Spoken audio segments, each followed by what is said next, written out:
welcome back to KayakDangler's fishing adventures, guys. Well, today we're down the lakes. Let's rock and roll, baby. Let's rock and roll. Oi, oi, cause I knew you'd be first in. You always bloody are, man. Oh, turbo cause. Okay, right, let's get a rig out of each type. Get them baited quick. And then we'll find the spot. Actually, no, we'll get the left rod in first, because that's a margin rod. Welcome back, causer. Welcome back to KayakDangler's fishing adventures. Where today we are fishing for monsters.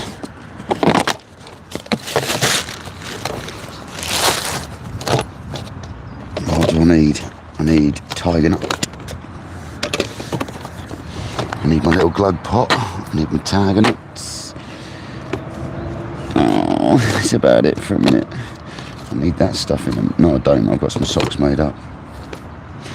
Okay, that's about it for a minute. Pat Bot, Eric, Lewis, Minnie. After his secret lover. I'm a secret lover.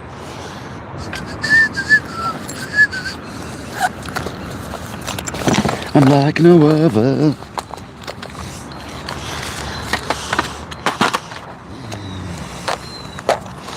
Anyway, let's go. Right. I'm going to see what we can do here. We're back in this swim. We like this swim. Nice but dim, we like this swim. I'm going to get the margin rod out so then we can prat around marking out the other spots, so I've got it listed for future reference. That'll be the first time that marker rod's ever seen any action.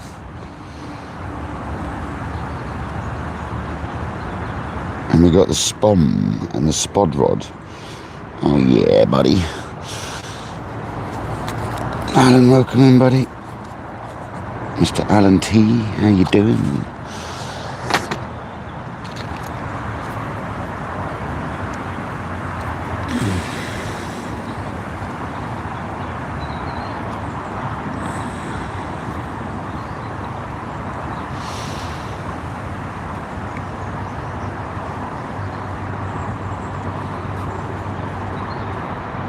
Patrick's had two lovely linear carp, one on this lake and one on the harder lake. They are stonkers. I think one was 17 and one was 22. I tell you what, guys, they were stonkers. Not big, but beautiful.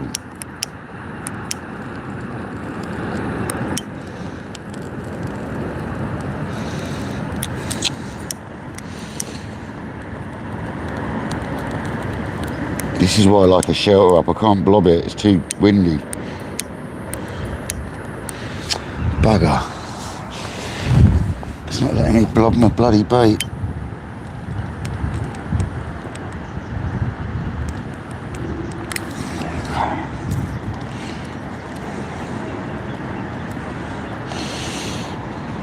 Yeah, it's got it. Right, okay, this is a lefty. Lefty's going margin, so we can get out our pre-made nut socks. Get your nuts out.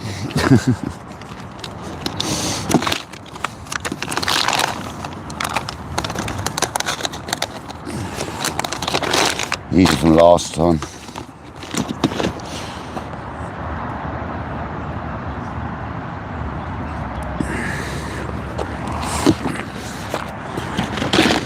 Put a handful of pellet down there.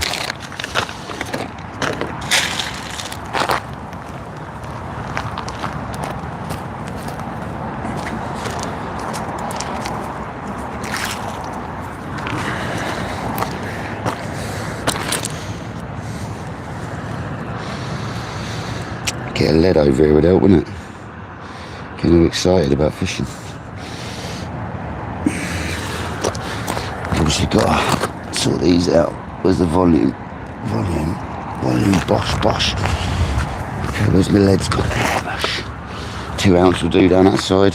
I know everyone says go heavier.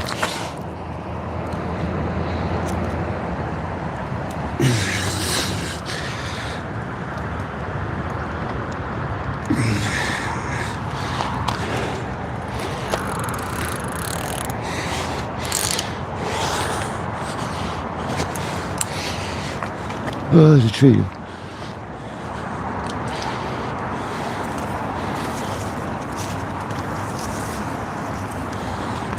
I haven't got my back leg ready, have I?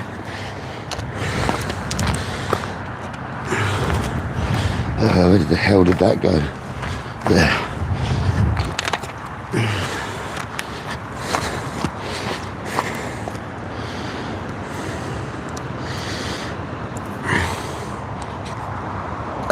Come back here, you.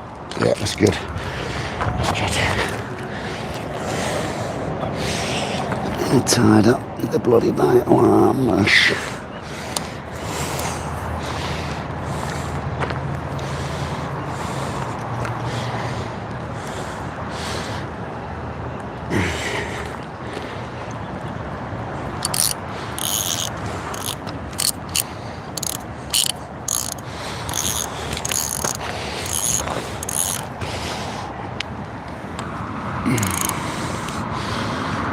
So there's El Marjo,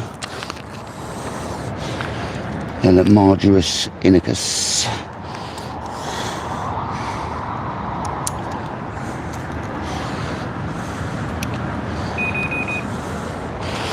Right, and now we get the lead on the other rod, get the bait on the other rod ready.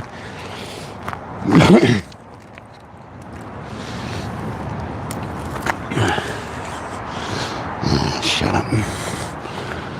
And I'm just going to mark out that other spot, because I must admit I've never done it. And all the times I fish in this swim,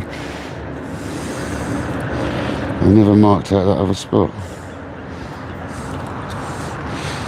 There's been some fish in here since I've been in here as well. I've seen activity. I'll stick that down here a minute. Just like that. Get a bait on the other rig. Get a sock out. Get your sock out. Very good.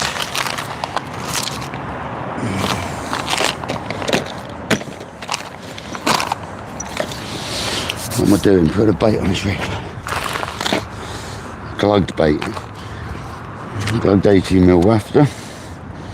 No, that looks like the pop-ups. Don't put one of them on there. I'll be with you in a minute, guys. There's the glugged one. Bosh.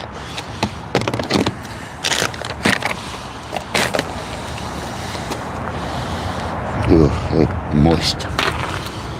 Proper moist.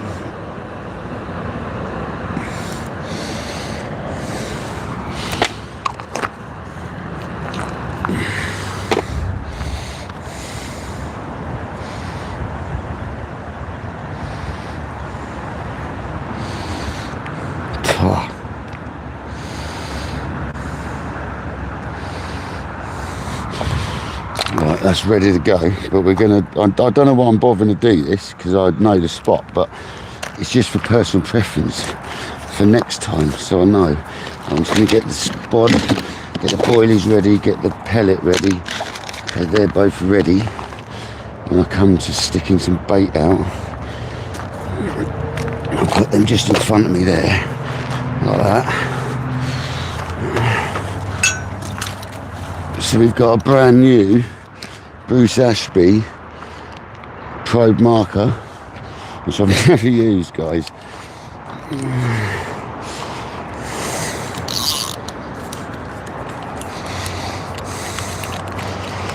I want to find that spot and I'm going to stick it out.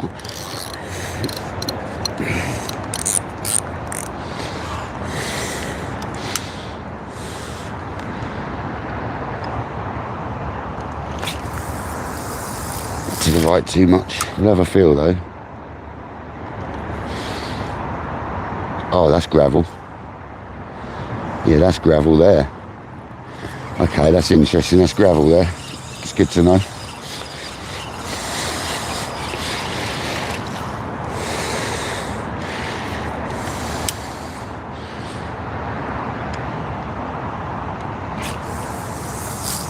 To the right again. That cracked down lovely though. Well, let's have a little look what the depth is. Let's get the spot. It's about there. Right, pull it down. 2, 3, 4. Is that it? Seriously? Is that all it is there? Nah, it can't be. It is, you know. Seriously, is that all that spot is? Well, I've added a foot straight on for the depth of the float. That can't be 4 foot there. No way, man.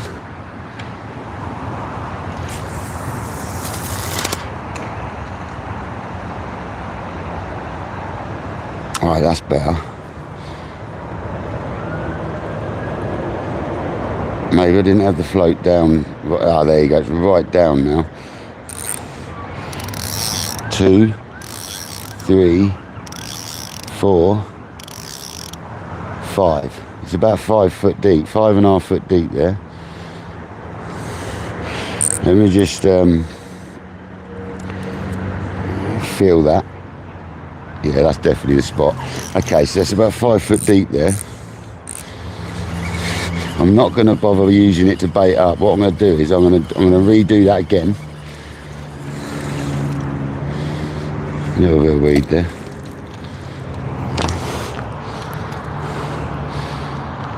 It's nearly 2 foot long, that bloody float set up, to be honest. 1.5 foot.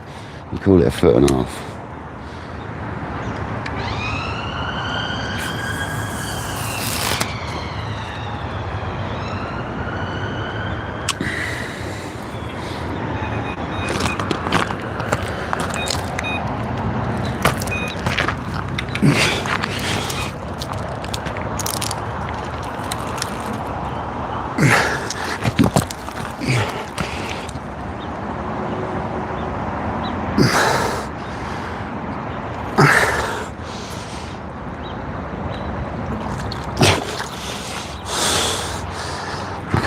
Can't grumble at that, guys. Carp straight on.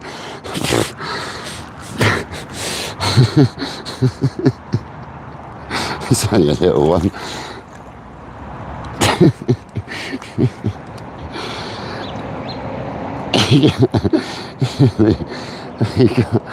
we can't.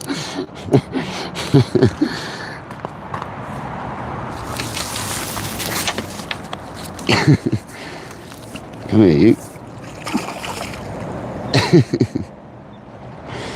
That's crazy. It just shows they're not always that spooky.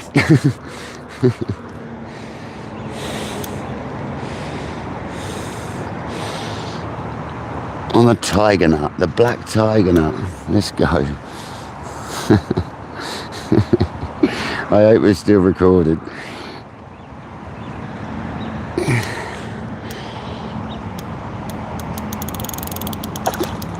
It's not a bad fish. It's not a monster though.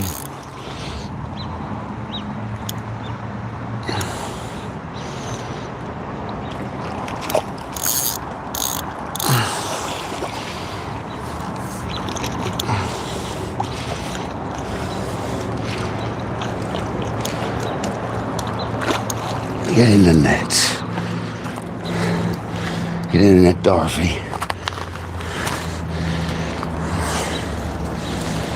Right, this is going to be a bit awkward. I'll stay there, fish. Bloody hell. It's true.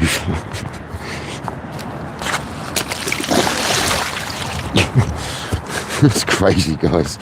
It's absolutely crazy. I did not expect that, I've got to tell you.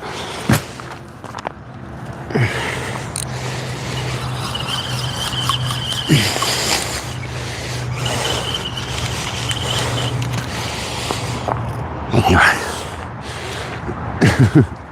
are we still recording? Get in there, guys. Get in there. That's mental.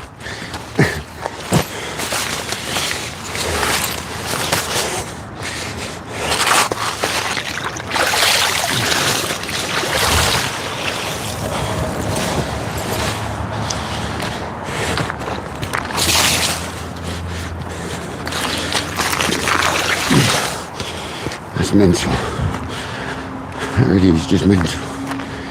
Scales. Scales.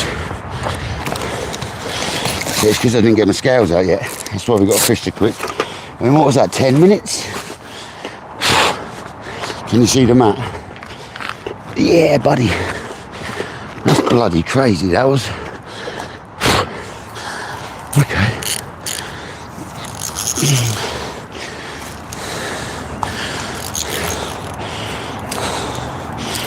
Oh, brambled up mush.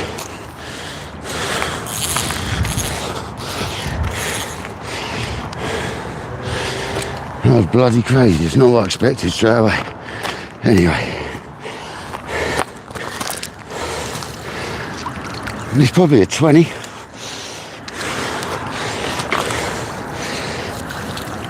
Wow.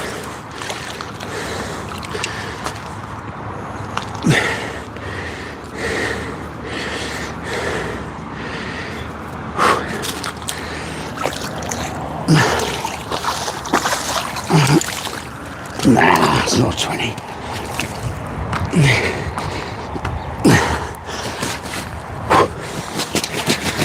Bloody hell. It's a stocky little fish.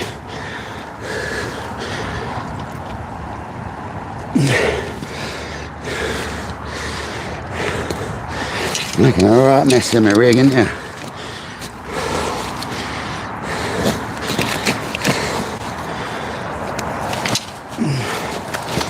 What you done here, mate? Get out. Right. Not with the best mouth, this one.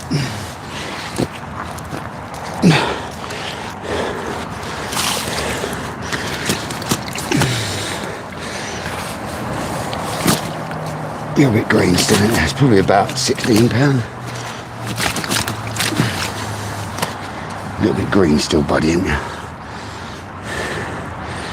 Little chunky one, guys.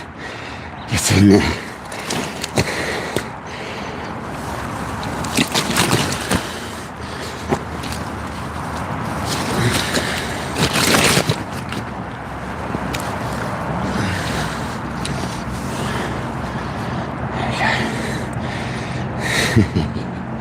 Let's go.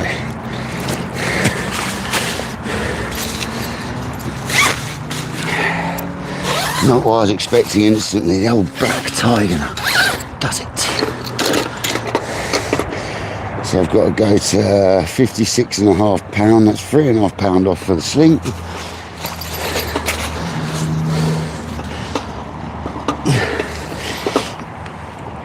Oh, you're upside down, mate. I don't know what on your side.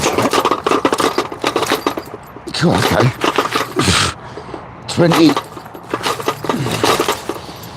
23 £, 8 ounces. Get in there.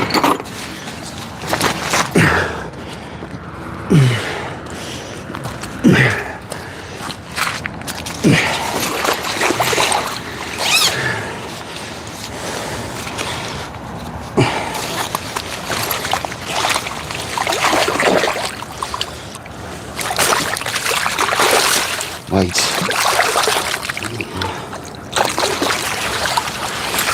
Crazy. Did not expect that to go whilst I was setting up. Crazy times, man. Crazy.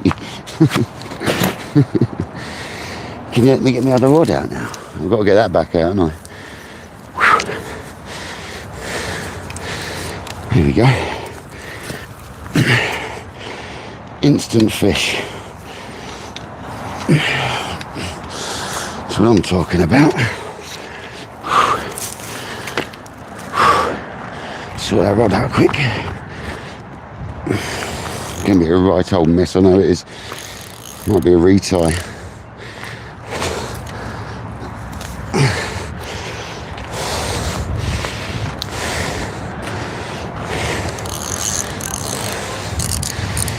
Oh, that was quicker than I expected, guys.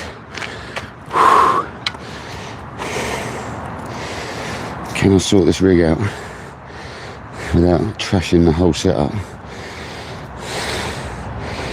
Key is don't let it go tight at this point,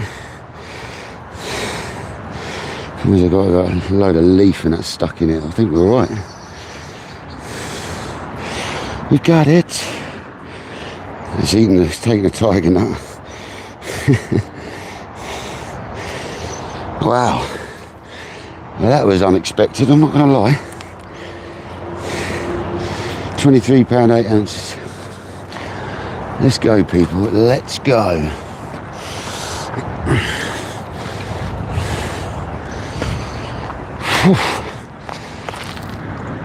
Stroof, mate. That was not expected. As you can probably tell, I'm a little bit shocked by that. Happy days. Happy bloody days, guys. 23 pound 8 ounces.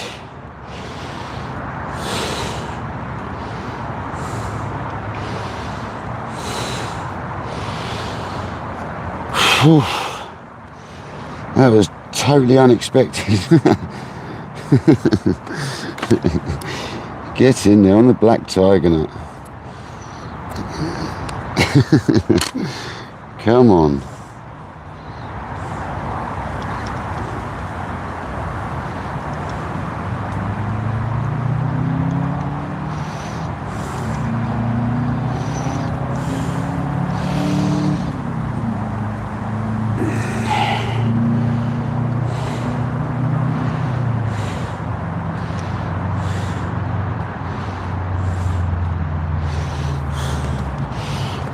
Wowzers, that was a bit hectic, wasn't it? To say the least, guys. Wowzers.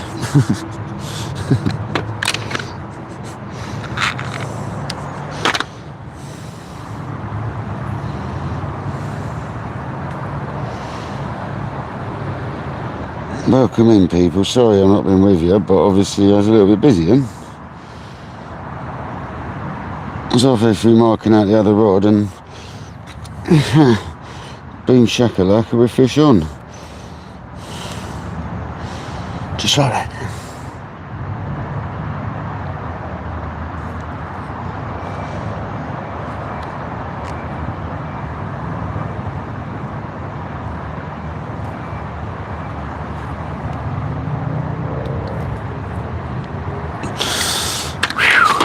Oh, that has got me going, that has. Oh, where's my bloody scissors gone? Oh no. Where's my snizzers? There, they're right next to me. See, I'm all hectic now and I can't find anything. Slow down, kayak, slow down. Well, that was a beast for the start.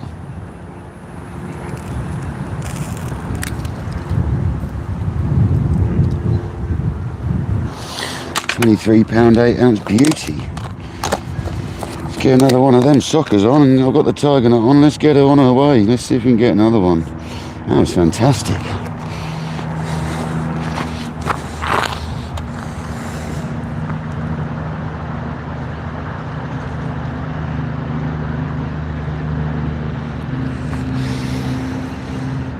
You never know if someone was fishing here before us, you know.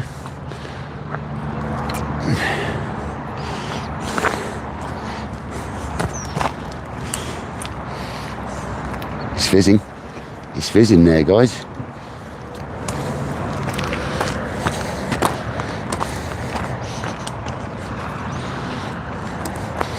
It's blooming fizzing there still.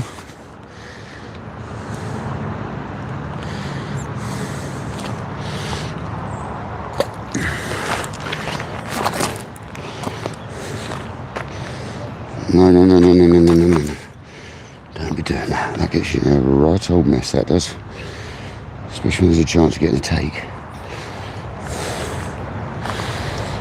I can't actually believe we just caught a fish that quickly. I'm actually pretty gobsmacked. But there's another fizzer down there.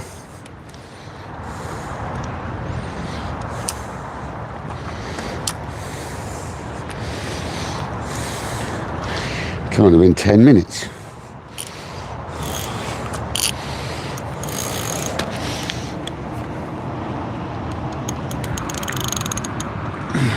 Who'd have thought it's a runs water?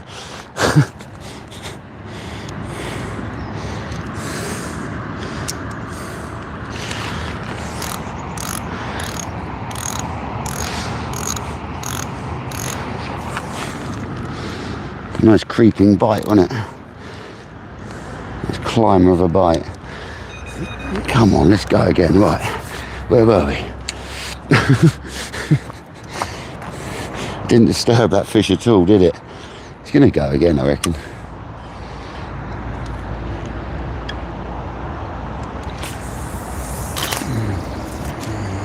That is about the spot. Yeah. Yeah, that's the spot. I'm gonna recast that, I'm happy with that.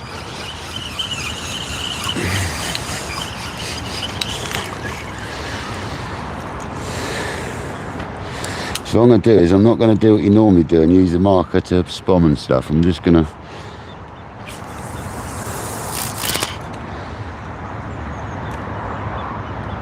yeah, that felt good. Gravel, yeah, right, that's it there. So it is ready. Marker down, yeah. 1, 2.5, 3.5, 4.5. It's only about 4.5 foot deep. Okay. What we're going to do is we're going to reel that back down till it hits there. I'm not convinced that's right on the spot. There it is there. Let's have a look what that is. 2.5, 3.5, 4.5. Is that all it is? Seriously? 4.5 foot. Anyway. I'm going to clip that up.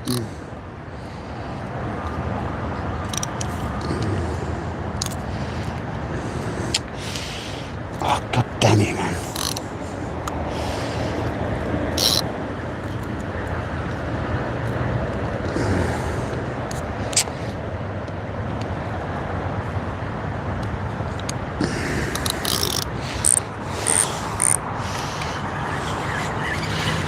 I'll turn the alarm back on.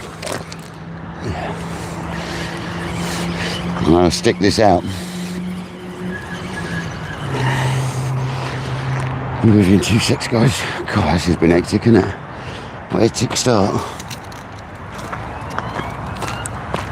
So that's 1, 2, 3, 4, 5, 6. Well, so 6 3/4. 6 3/4. Right, so the spod needs to go at, it's about 6.5. We'll say 6 3/4. So the spod needs to go at, the rod needs to go at 7, and the spod needs to go at 6.5. So rod at 7, rod at 7, rig at 6.5. Okay.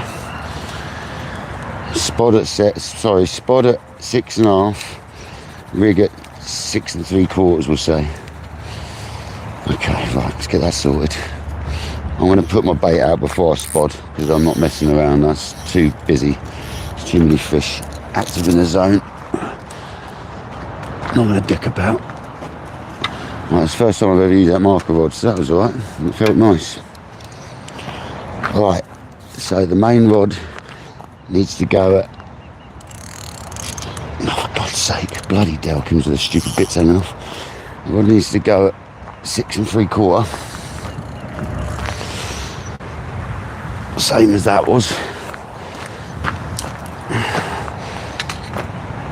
1, 2, 3, 4, 5, 6 3/4. That's basically where the rod needs to go. And actually, you've got to allow for a little bit of drop. I'll go a little bit more. You've got to allow for a little bit of swing back. And then the marker will go 6.5. I mean the spom, sorry, will go 6.5.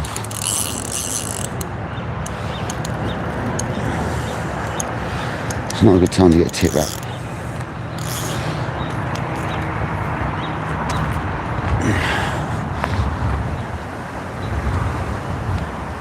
Oh, so there's the rod marked out.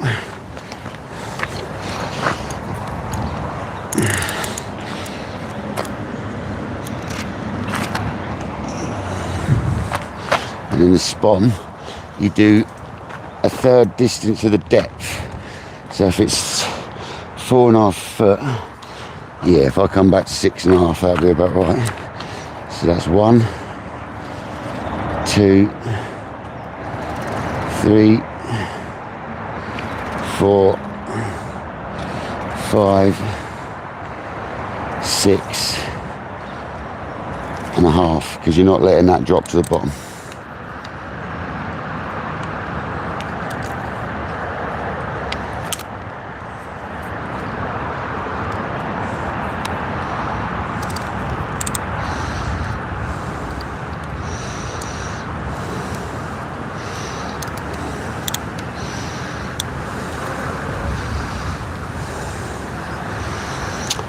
They are pony clips on them, I've got to say. Compared to the other reels they are anyway. Happy days, guys. I can't believe I've had a fish. Oh no, it's that sort of reel, you've got to have the bail arm in the right place to shut the handle. Oh, the handle's not done up, that's one. It's all a bit hectic here, isn't it? So what we're going to do is we're going to put a couple of pellet out, I'm going to do it first actually. Scare the fish off with bait rather than the rig. It's always more sensible. Right, so we're going to put out, this is a spawn, guys, this is a deliverance technique. Are we still live? Yeah.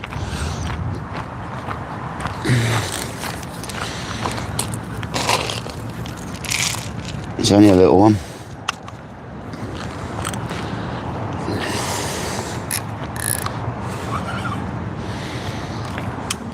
Here's the probe marker, first time casting it. Don't cast too hard, it's only a little way. Too hard, it bounced back, man.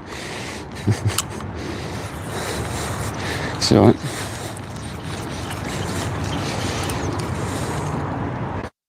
We have like a rest and stuff to put all your stuff on, but I haven't got all that, so we'll just put a couple of these out.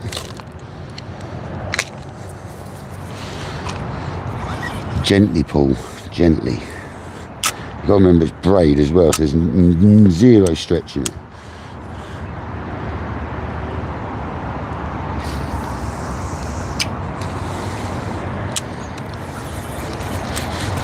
Let's go left a bit.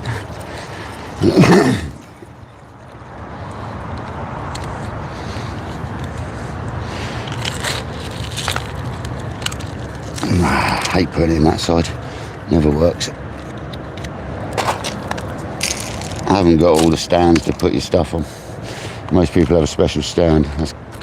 I knew that was going to happen. This is why I hate spoms. Tricky little bastards. There you go.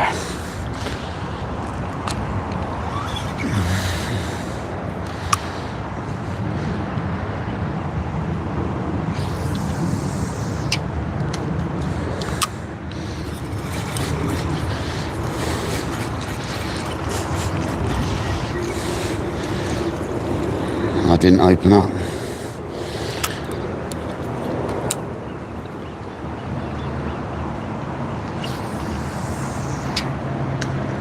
Did it open up that time? No. It's got something in the catch, innit? That's the problem with these bloody things. I hate them. I absolutely hate the friggin' things.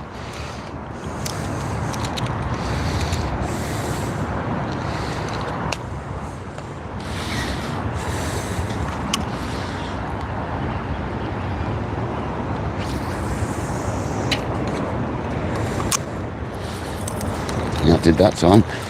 Put one more pellet out. It's only a baby one. I should have used a big one and done less of them. If you get anything in the mechanism on one of these, it don't work.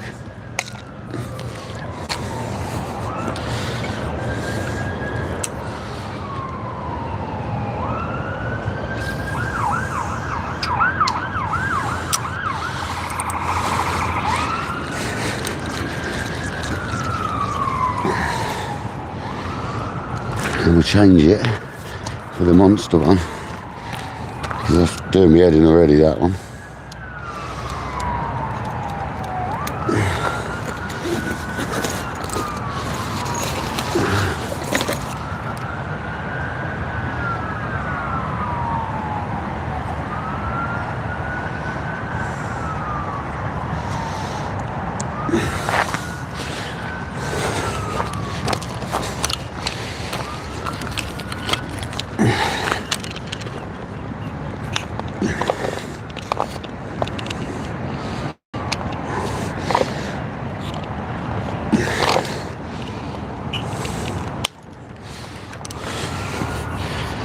He's this monster.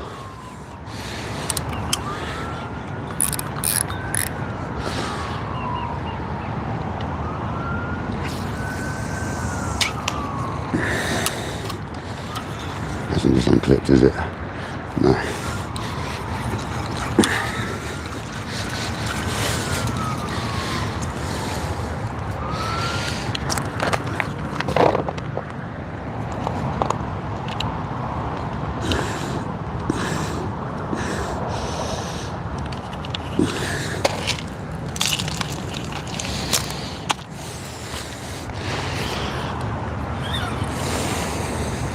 I'm not even using a stool because it ain't far enough to worry about it.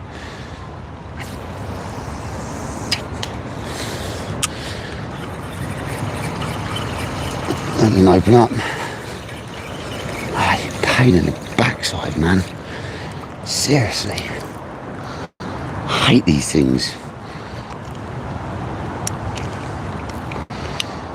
It's because the mechanism's filled with crap. I always muck about these things. I don't know what it is with them. So you just use a spod, pissing around with spoms. I absolutely hate spoms. I don't know why I picked it out of the bag.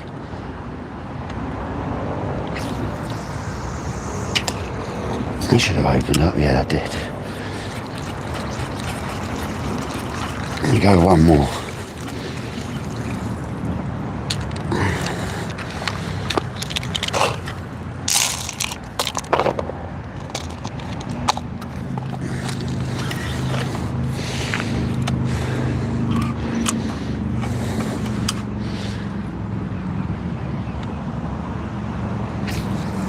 No, too short. Oh, you peckerhead. That's the time you don't want it to open up.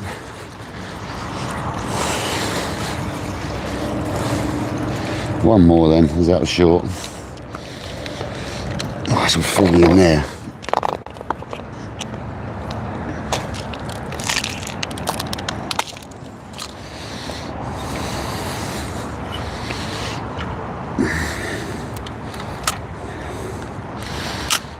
Seriously? You're one of them wheels, are you? Drive it just in the right place.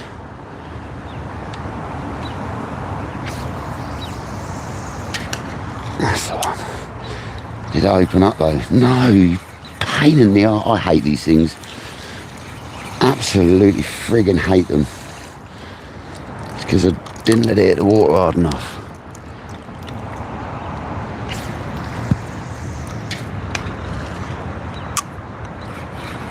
There we go. Anyway. See how out of practice I am from spotting and spomming. Right.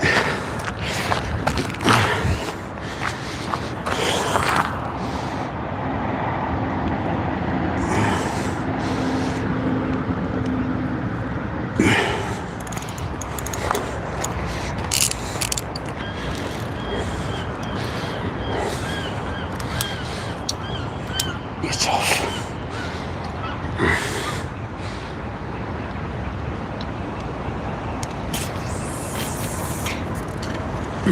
Right next to it. Nice. Nice. Okay, right, it's good.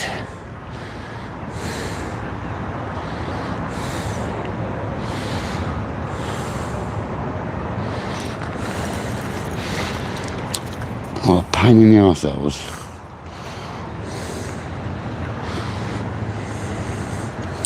To be honest with you, I've never actually liked spotting, but it does work.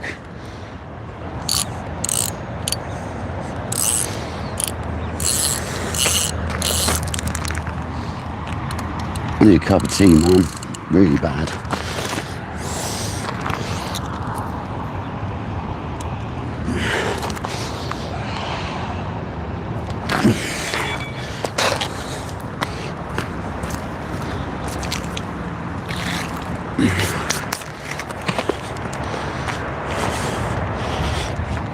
That was a bit of a calamity. Sorry, guys.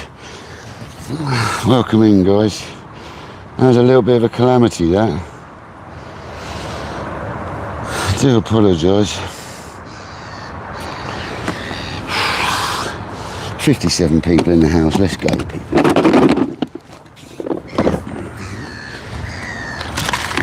It's a little bit of a calamity, but we'll get there. I've got to get my head around this spodding again, especially with braid on the marker and stuff. It's well different. Anyway, let's pour a break. I'm absolutely exhausted.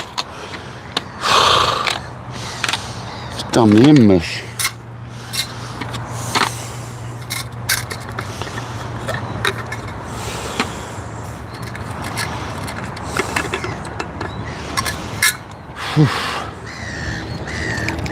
Nice cup of tea out of old Stanley. That was a mission, guys, doing that, I'm telling you. A mission.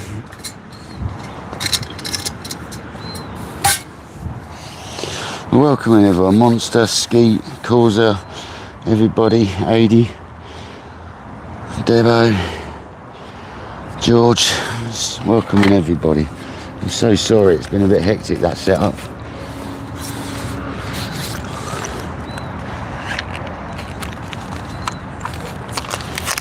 But we had a fish instantly, guys, on that margin rod. I can't believe it. I'm actually still a little bit shocked that we had an instant fish. 23.5 pounds. Get the hell in there.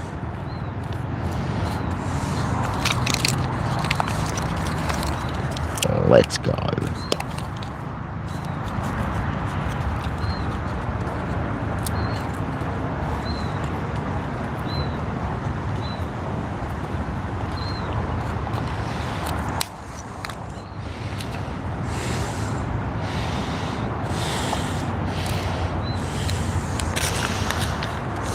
Was held for review.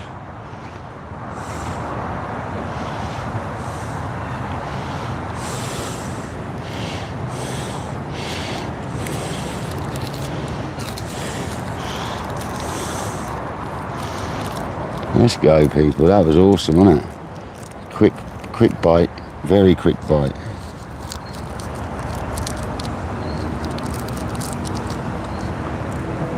Off the margin rod as well. That is sick.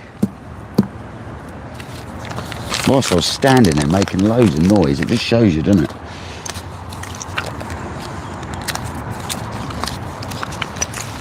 These fish ain't shy in here, man.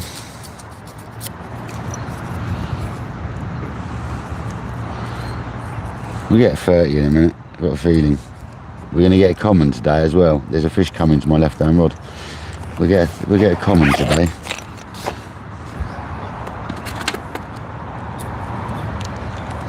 I am happy with that, mate.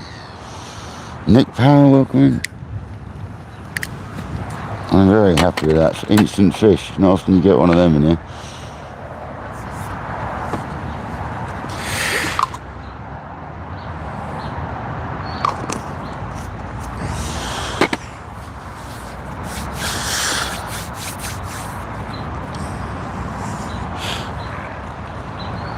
That was awesome, guys. There's a phone charging. Yeah, boy.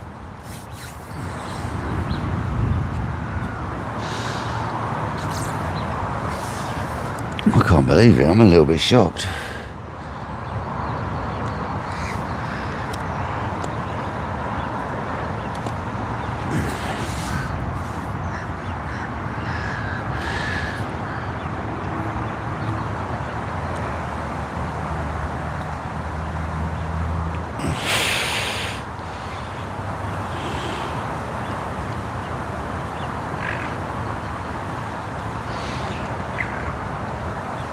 That was crazy.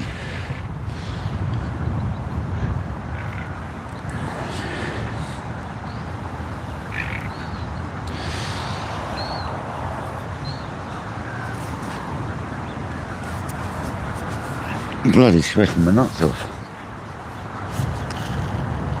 God.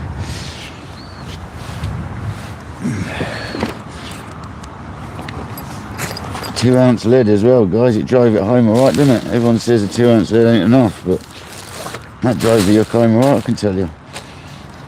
A lot of people will tell you that's not heavy enough.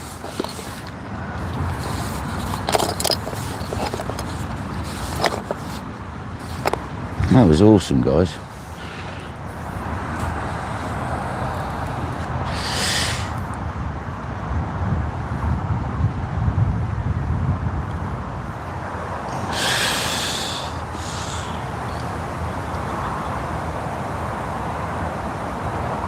I don't know, Causa. It's normally it's gone down another foot or two since we were last here. To be honest with you, another foot.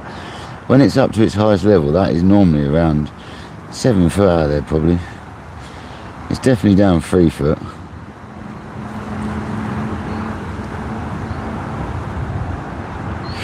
We got fish in the zone as well, people. I have to tell you, I'm seeing fish movement. We're going to get a cracking bite on that Ryan rod in a minute. I've got a serious feeling about it. Just got to get my spotting skills back up. But I'm not going to be doing a lot of it. I might put a spot on rather than a spawn. They're a pain in the arse and things. It's nice to use my new rods though. The probe marker, Bruce Ashby, which I've had sitting there for God knows how many years, 10, 15 years. And that lovely new Rocketeer Bruce Ashby. So we've christened both of them anyway.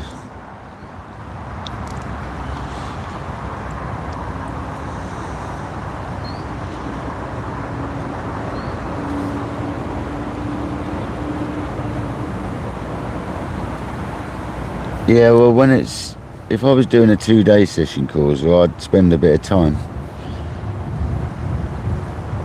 But to be honest, when I cast a little bit further, it was only like 4 foot, and I found somewhere like 4.5 to 5 foot there. You got to remember, we've got to add about 1.5 foot on for the length of my lead.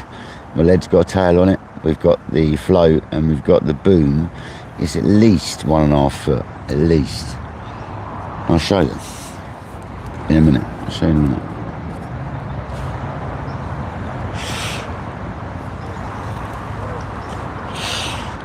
Turn the camera back on that way, actually. I prefer it there.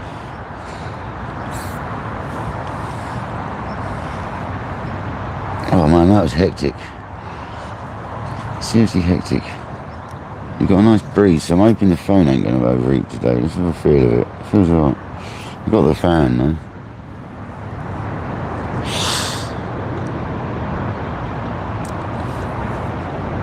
Kojak's probably still in bed. I'm sure he'll be up soon. He hasn't been sleeping well recently.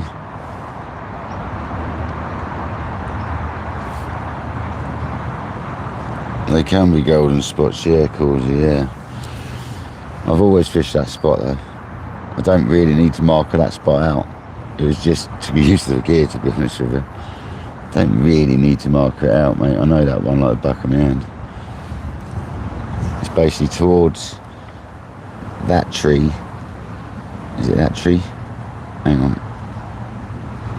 It's hard to say. Yeah, it's towards that tree. There, to the side of that tree. And it's just over halfway out between there and the island. I might be a little short of it, but I'm sure I'm not. That looks about the same as we were fishing the other day, doesn't it?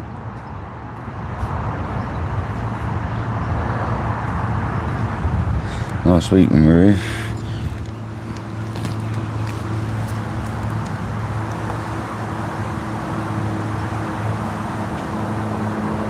Jay Sparky, welcome in. Bob, how's it going, buddy? Yeah, it's lovely, Bob. It's perfect weather for it, mate.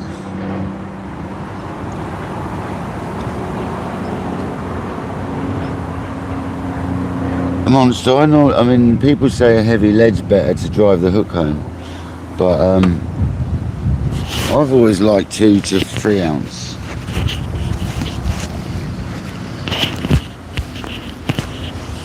A lot of people use 3 to 4 ounce, you know, it's personal preference, man. Personal preference, I guess. I'll just move the mic over in case it removes some of the wind. I tell you, I haven't put the sound deadening on actually for the road. I don't actually know if it doesn't, I think, but I'll put it on there.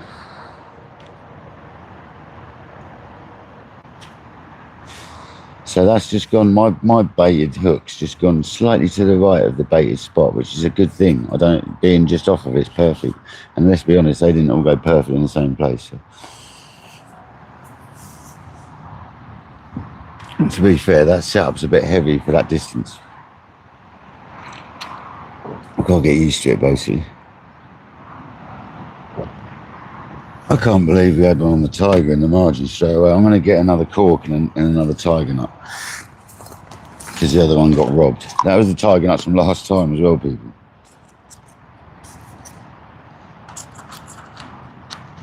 I'll put back in the jar. I've actually got a spare rig. I can make another rig up. These are the rigs from last time as well.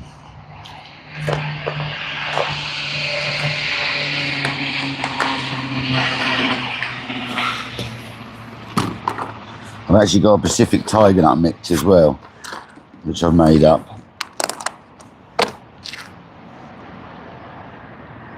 Which is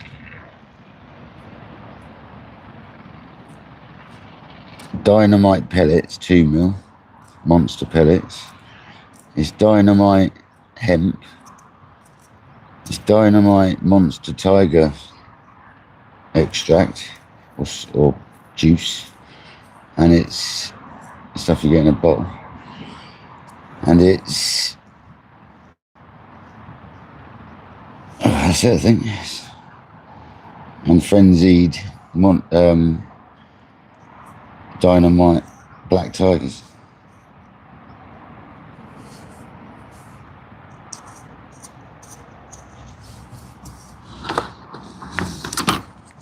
But that's not what we caught that on. I caught that on tiger and the liver pellet, because that's what I had socks made. I've got 4 socks made up still, so we'll hack through them and then we'll get on the new stuff. Just getting another rig ready. I keep losing my scissors, they're right in plain sight as well. It's always the way, isn't it?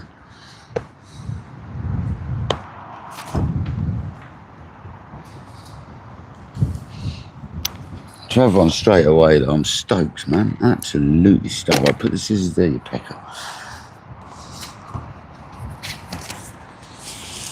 And that must have been in like 10 minutes of been fishing, not even that. That was crazy.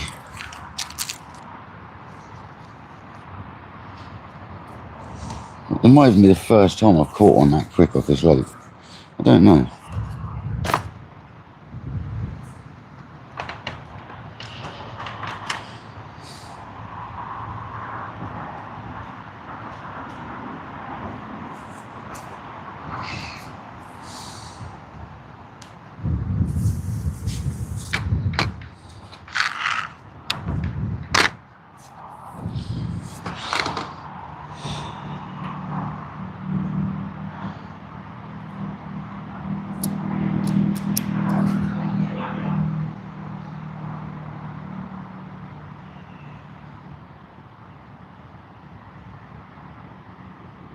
I'm going to get another rig baited up, but I'm not going to put a sock on just yet. So I want to leave this in the tiger nuts, in the juice, once I've worked out the buoyancy's right and stuff. But that was one of the big old tigers from last time. We just caught that one. I've gone a bit smaller this time, only a little bit. It's got a great selection in that jar of tigers. The old black tiger nut. I never caught a fish on a black tiger nut before either. I always use normal tiger nuts I've cooked myself. Or frenzied standard ones. It's the first time I ever caught a fish on a black tiger.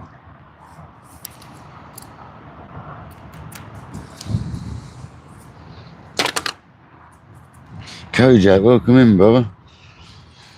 We had a fish in about 5 to 10 minutes on the margin. We're fishing. And a black tiger nutmush. Welcome in, buddy. Just gonna go and check this in the margin.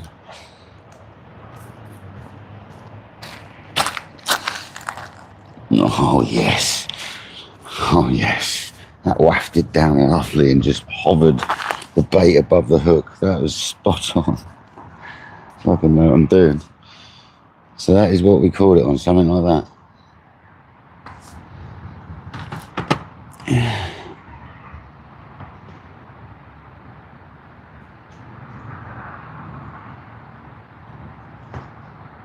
Got the camera the opposite way around to normal.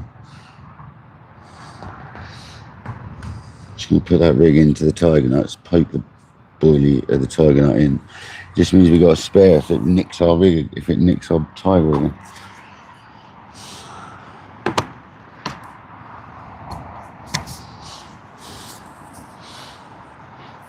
Kojo, that was awesome, mate. Yes, innit? Yeah. It was crazy, wasn't it? I won't turn the camera around. It was crazy, wasn't it? Scooby, welcome in.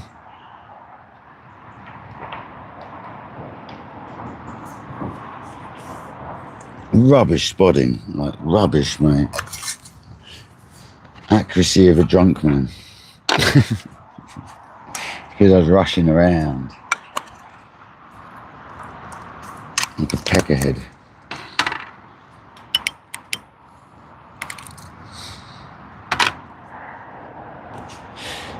I'm actually tempted to crush all these boilies into some pellet. Because am I going to use any? Not all of them, don't crush all of them, but crush 3/4 of the boilie up and mix a few handfuls of pellet in as a spod mix. Just save like 1/3 of the boilies uncrushed. I might do that. And save dicking about so much for 2 buckets. There's not a lot of boilies in my bucket. I've only got a few. Didn't bring a lot out. So I've only got a 2 kilo limit on here. So there's actually a few more than I thought there. I've got a bag. Bugger. I must need another little bucket. How can I do this? I can put my socks in the pellet bag. There we go. I can put my pellet socks in the pellet bag. I've got it. I can put some of these back in a bag. Put the pellet socks are in. I've got it. I can crush all these up. I'll do about half of them. That'll be about 1/4 kilo of boilies.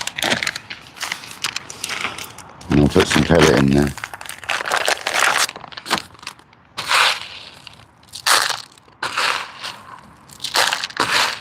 Got 3 big handfuls. Here's my crusher.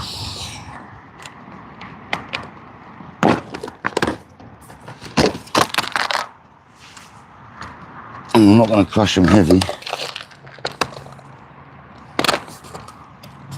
I'm going to crush them gently so it doesn't blow them right up. Chunks of boilie rather than powder.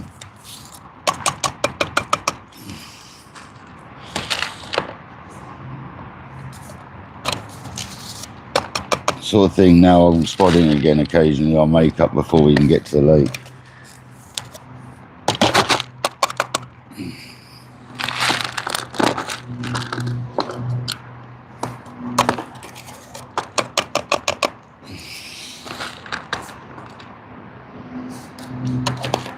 Make it a lot easier doing this. I'll leave some hole.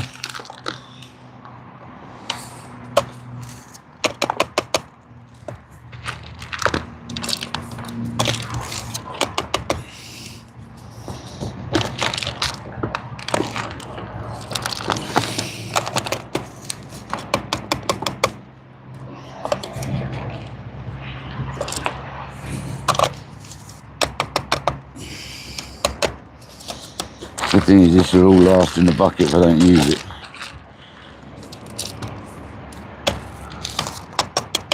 I should have crushed the boilies first before putting the pellet in. So I will crush them all in the bucket, but I'm not going to crush all. They're literally being just chopped in like quarters and stuff. Just only doing it lightly.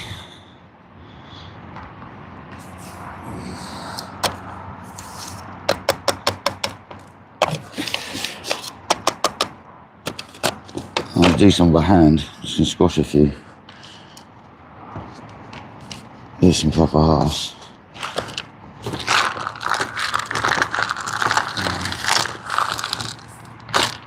And that's the sort of concoction I just made.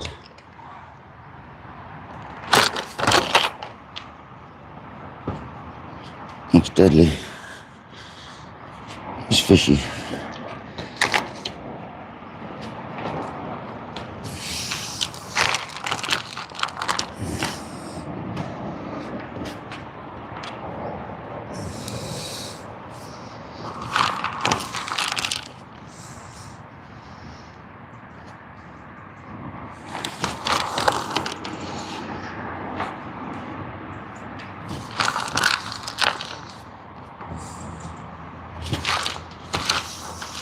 Perfect. Right. That's lovely.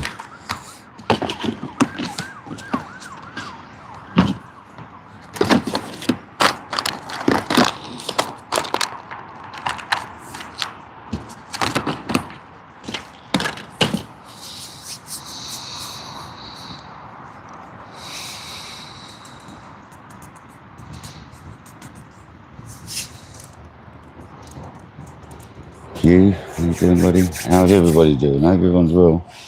Sorry, I've been a bit distracted. I got a bit excited catching a fish within minutes of putting a rod out. Totally threw me off, to be honest. Did not expect that to happen.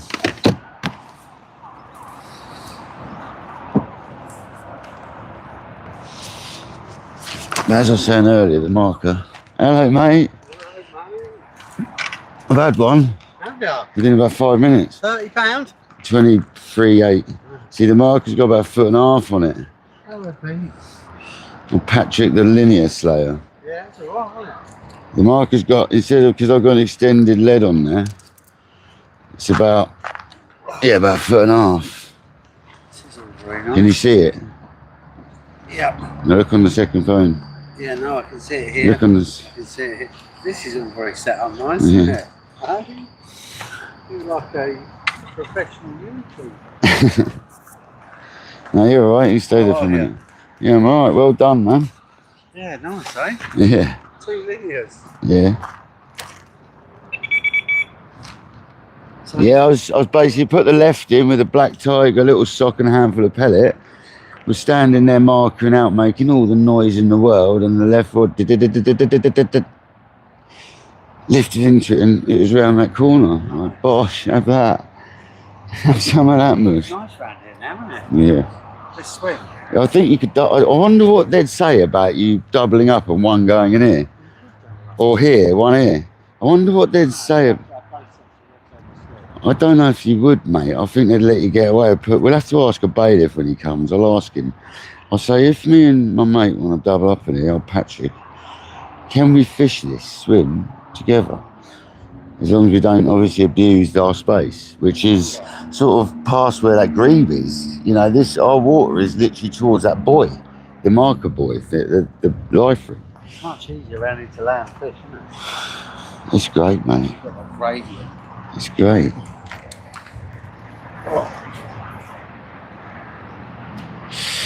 Yeah, mate, got the probe and that out, but nah, my spotting at the moment is pants.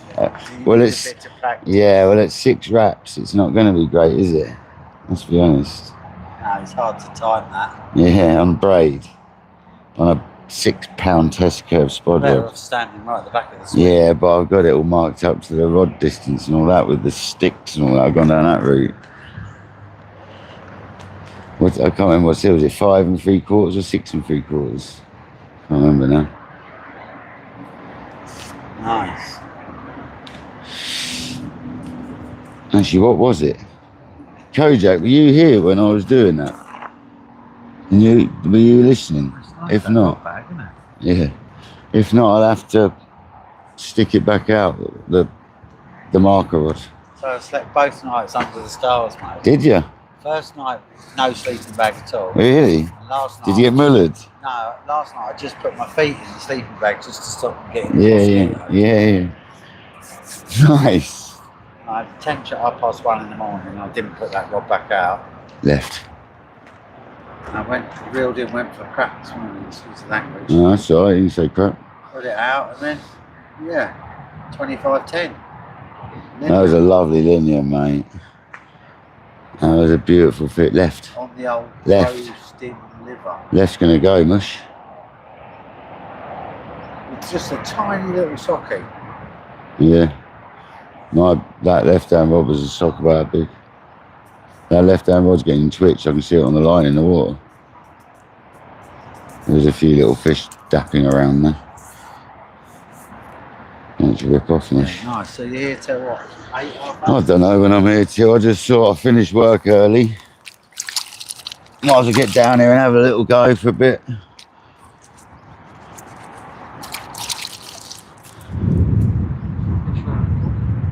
I'm just the right them pads there. If you wanted to, you can fish. You can walk around at the moment, you can, yeah. Patrick's here, people. Patrick's here. Critter, welcome in, man. Linear Slayer. The linear slayer. Can you do me a favour and stick that out? Where? On the sticks. Oh, that's alright. Makes me just pesky thing. How many rats is there? Well, I've forgotten. I think it's 5 3/4, or is it 6 3/4? I did it right from the weight there. Can you tell me, please, Patrick? Because I've forgotten. Yeah, it's a crap place to set up, isn't it? I'm just going to ping back and get the rod tip, nice.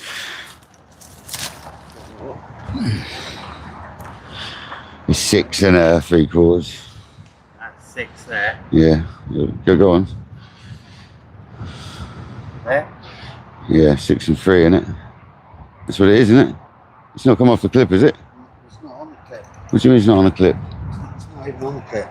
Oh, you're joking? No. Why is it? I must have taken it off. Because I finished with it. So the spod's on a clip. That's Do I? not okay, way. Are you supposed to be open off? No. Oh, wow. That's from this morning. You obviously didn't work hard enough. I didn't have a shower. Dude, I literally had to do some lead work. That was it. And I had to do this bit of lead work. And I was done in like 10:30ish. Get it done and go home. Go fish.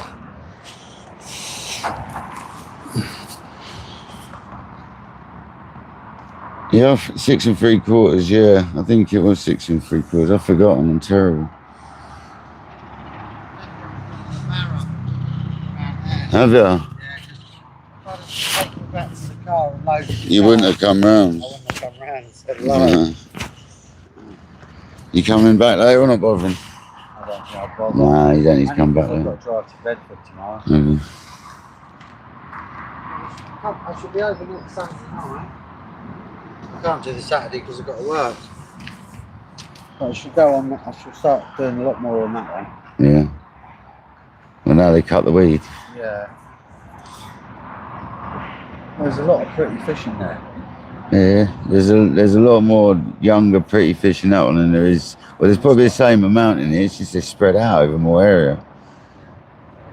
But they do put the exceptionally sexy ones in there, yeah.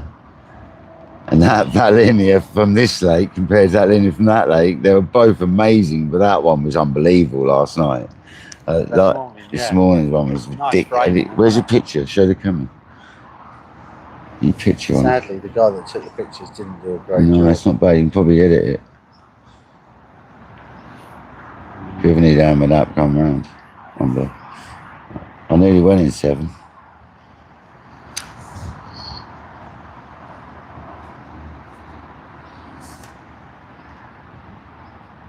Patrick's linear from this morning, £22. 25.10. 25.10, sorry. And last night's was 17.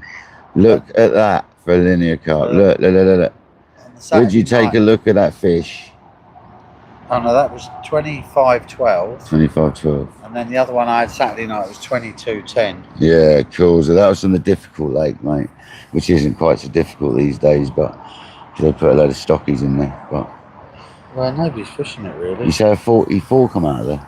No, you said that'd be nice as a 40-pounder. Oh, I heard you say a 44 come out. No. Biggest fish is in this one, isn't it? Yeah, 45, isn't it? It goes 45, yeah, right time of year. Oh, there's loads more coming, mate.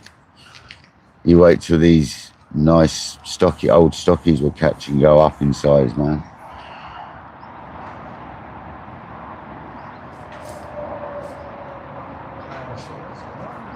Yeah, mate. It's a really wide bottom mesh. Like, it doesn't come to a point like most of them, you know? You do us a favour and don't put it back on them brambles, will you? Nah, I can't have it that way round, mush. I suppose. Pick it up, turn it. Yeah, it'll be right. Huh? Yeah, it'll be fine. Man, your calibre. I would put it on the gravel, but it just gets in the way of the shot, man. The Gypsy King, isn't you?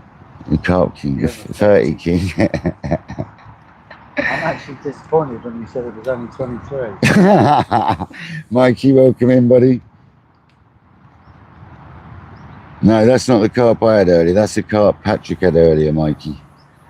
This morning. My one was 23, 8 ounces. Oh, look at that. And what, you found a pop-up? A boilie? Pop-up. As a 40 comes up. Wouldn't surprise me, mate. It really wouldn't surprise me. Mate, I can believe it. I'm the only one on this. Look at the... Oh, it's weeds. So look at the fizzing.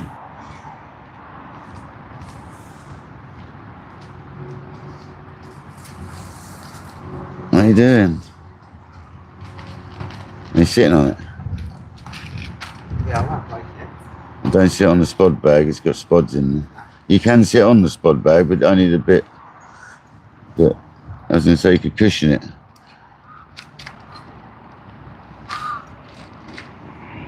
It won't damage it, I promise you. Oh, that's just... I sat on mine before.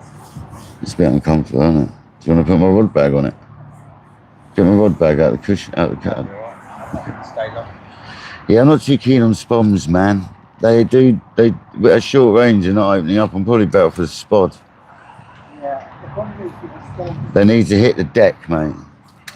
You've already had another sitting on that, haven't you? Do you want a bucket? There you go. Have a bucket with a rag on it.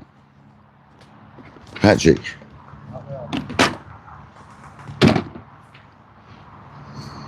You can put it over here if you want. It's just out the way of the... Put it over here, down here. So no one thinks someone's in that swim. Chuck it down there. Just if someone comes along, they might think someone's fishing back point.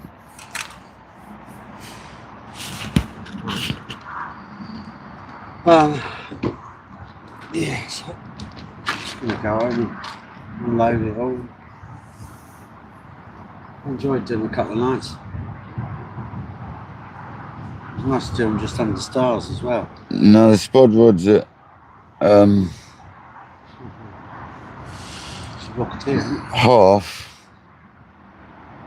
Is it 6.5? It's a real tricky one. Because it's only like 4.5 foot deep out there. Is it? Yeah. It's deep in rubber fishing, isn't it? I thought it was a bit deeper there, but if I did do one a bit further past and it was like 3.5, 4 foot.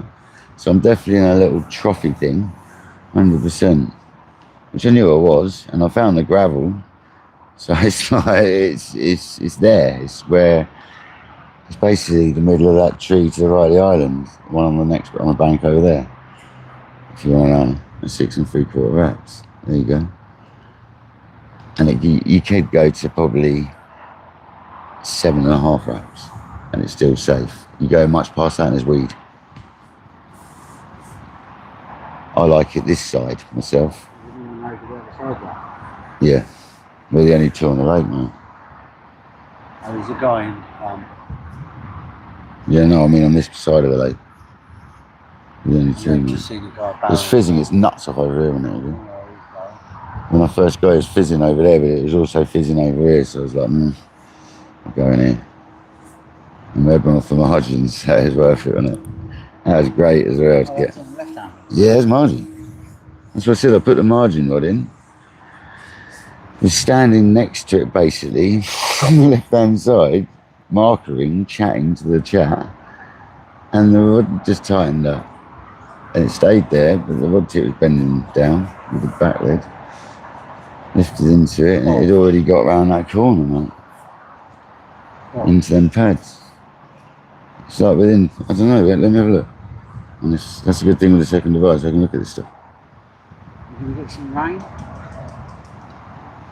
Not forecast, is it? Oh, that's Mads. Let's have a look. So, on the live, it was within around about 9 minutes. I was into the fish.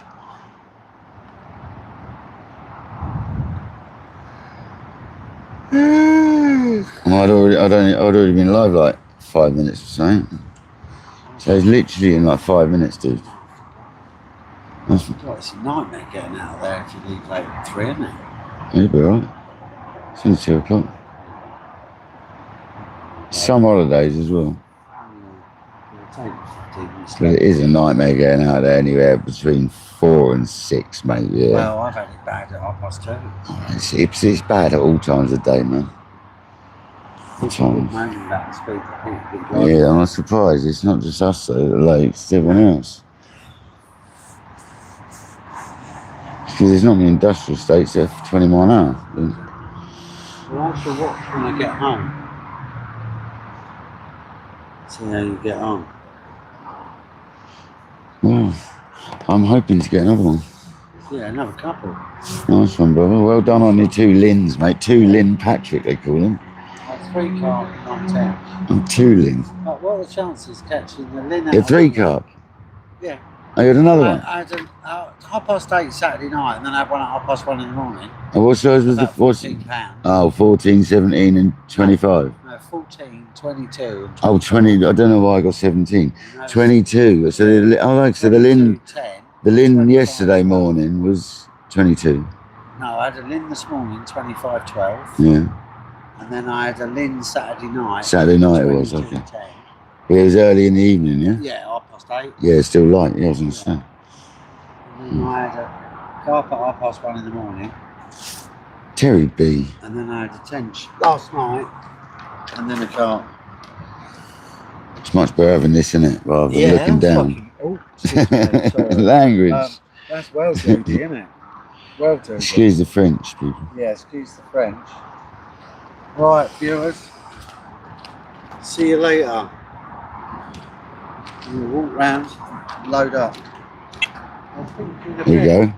Left hand rod. It's nice that it comes with that marker though, isn't it? Left hand rod. What marker? The spot thing. Yeah, do you know what? That is literally about this much shorter than the standard ones. So you got to be careful of that. But the other one might have stretched. Well, that's got to stretch a little bit, so. Well, the little red and... No, the actual bit, the length of it.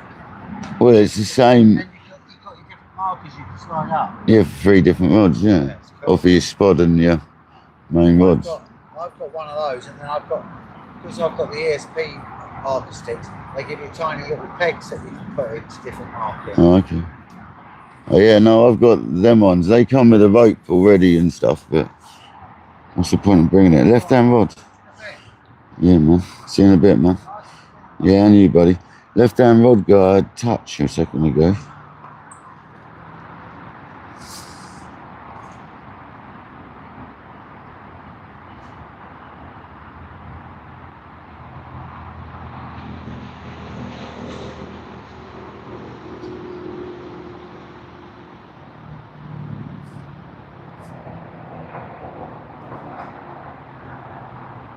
What, has Mikey got translation that's not working? Is that what he's saying?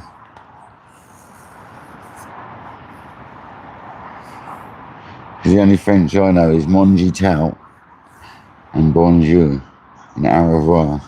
That's the only one, that's it. And a little bit of counting up to about 3, I think. Maybe 4. Fancy you left me water on the deck. Fell out my barrow. Moved my barrow around like a crazy lunatic.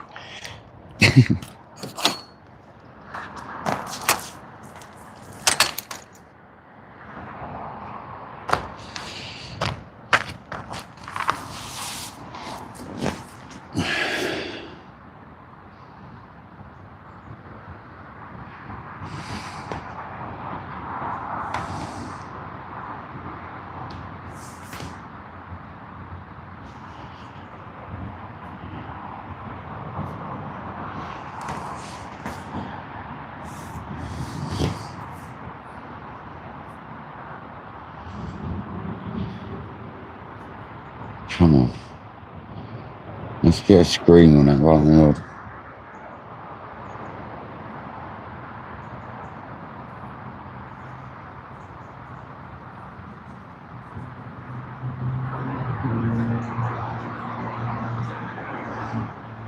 Yeah, I'm not going to use a spon because they're not very reliable at shorter range. I'm going to use a spot instead. These things suck at short range.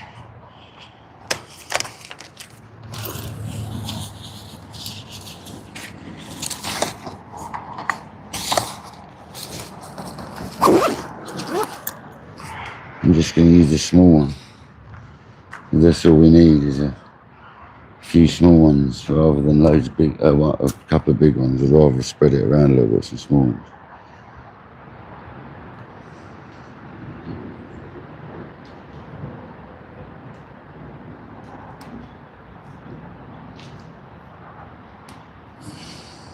It's better.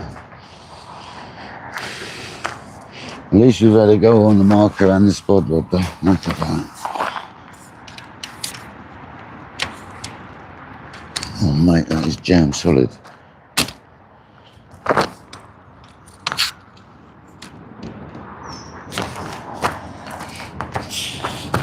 The old buns for the legs.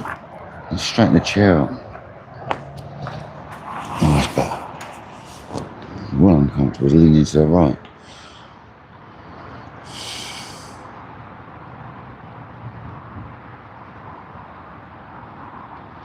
Oh really, why can't you guys see the chat on your TVs? I don't understand what's going on there. How about back out and come back in on your TV?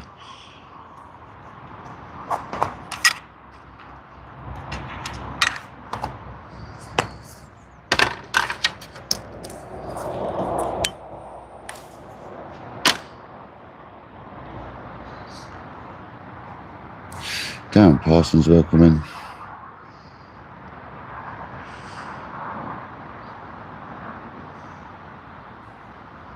Fair enough, Causa.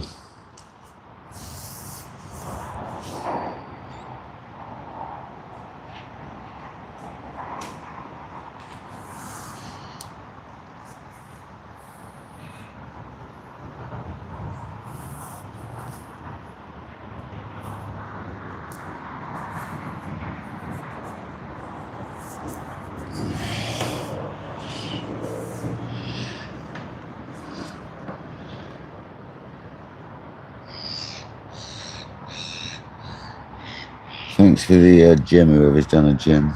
Appreciate it.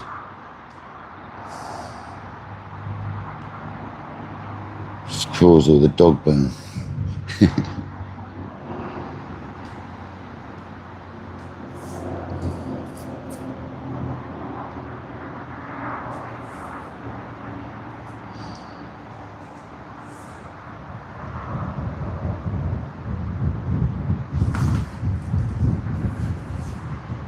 I'm definitely not going to get caught in a storm, but there could be storms on their way, Mikey, definitely.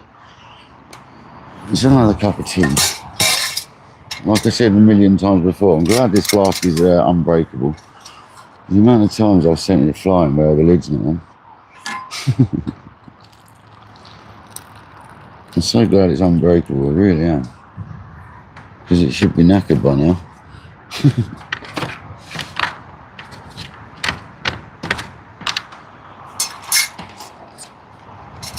still fizzing its nut off over there, man.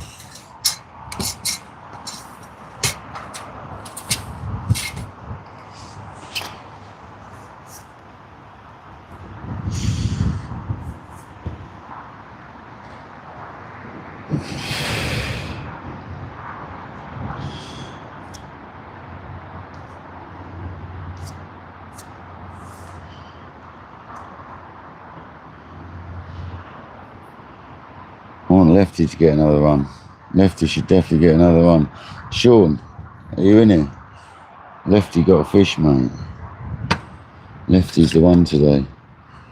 We've got the first fish.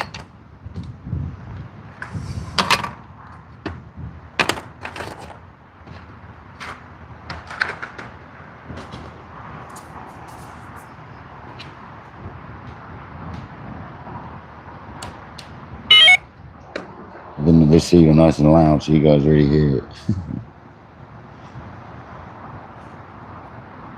Oh, it'd improve it, Bob. The carp would go nuts, mate, after a bit of rain.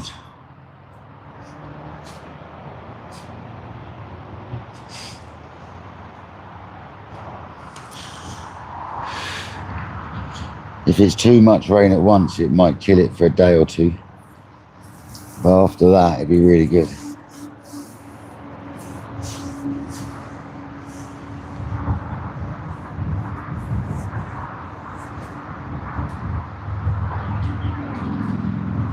Yeah, definitely will improve it, I can tell you.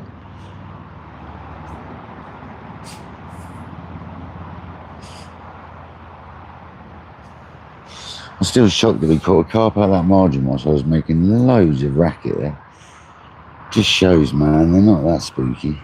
At times, some of the fish ain't anyway.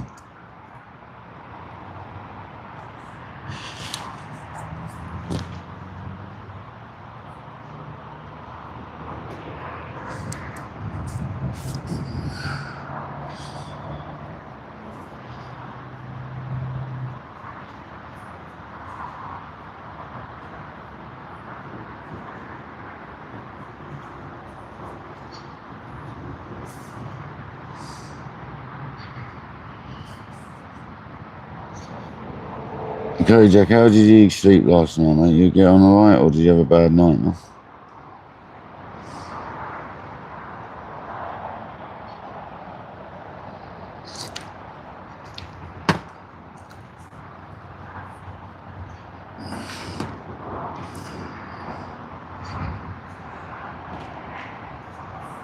Bad night, that's not good, mate. I actually managed to get some sleep last night. Not till about 12:30 though. Only about 5 hours. That was enough. I'm still in shock that we caught a fish that quickly, man. It's mental. I'm gonna go back and have a look.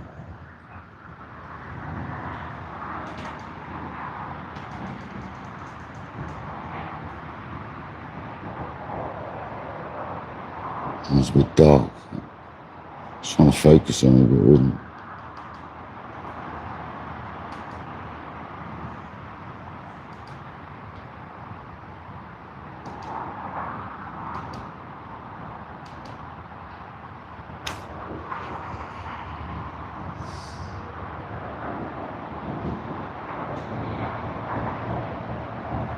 Maybe they brighten that up a bit.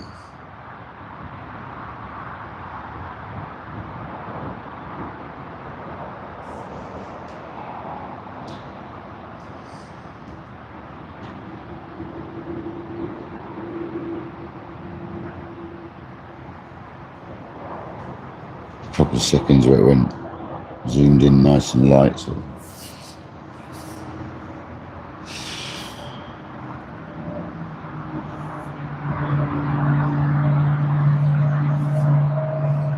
Yeah, I'd go heavier where he's fishing as well, and all that rock and that. I mean, cause I'd be talking like 0.9 body for the pulley rig, and like 0.8 hook link, something like that. Or, you know what I mean? 0.9 in something like Invisible would be like 160 pound or something, and then 0.8 would be 125, 130, something like that.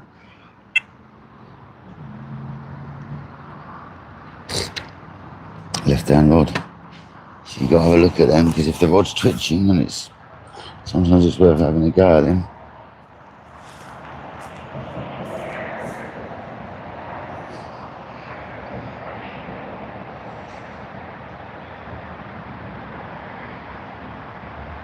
Especially when you've got a back with them.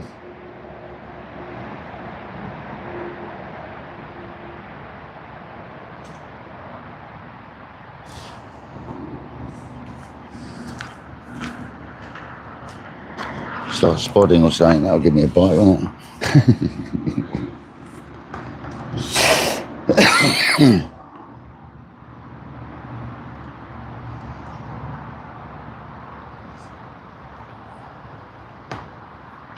Yeah, cause of a pulley rig, you normally, on the bit that's got the pulley bead on for the weight to attach to your line and the lead clip and stuff, I'd normally go heavy, and then the body, the hook link, you can go lighter. You could go as light as £80 or something, just like that box says, you know. It depends on the line you get as well. Some lines for the point, the size of it, are much better than other lines. Like, I'm talking a really good quality line here. I think it's Yuki Invisible. I might be wrong. But it's really thin for the breaking strain. Not really thin for the breaking strain. Well, it's not actually. 0.9 isn't exactly thin. I think the 1 mil is like £230 or something crazy. I think it's Yuki Invisible that I use.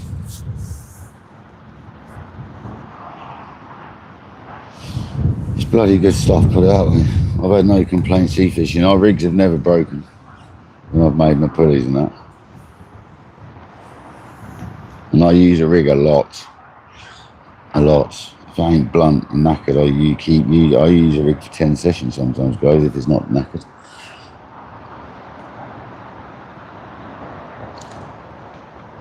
You should be able to get Yuki Invisible.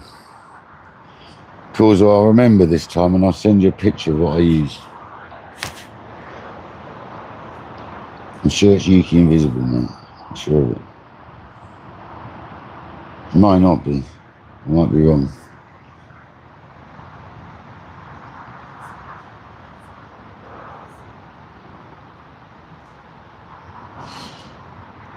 I don't think the one I get's too cheap, but it ain't, you know, you get enough of it to justify it.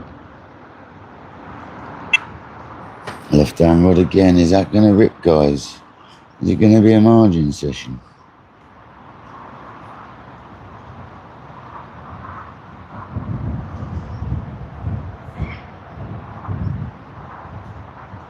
Oh, black tiger nut.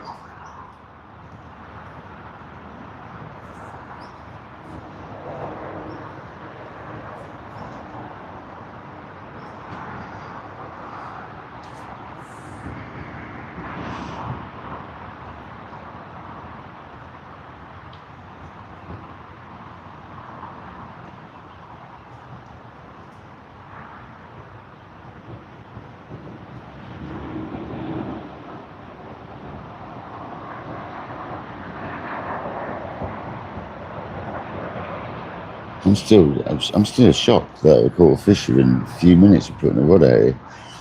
That's awesome, man. That's truly awesome.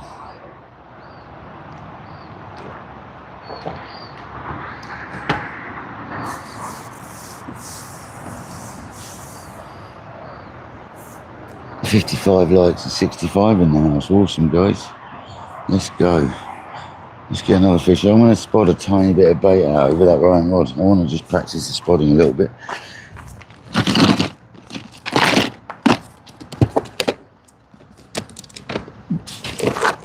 And I'm not going to be a silly bugger this time. I'm going to make my life a bit easier.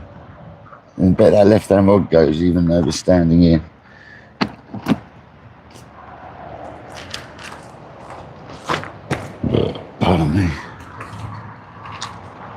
did leave the spod clipped up, didn't I? Yeah.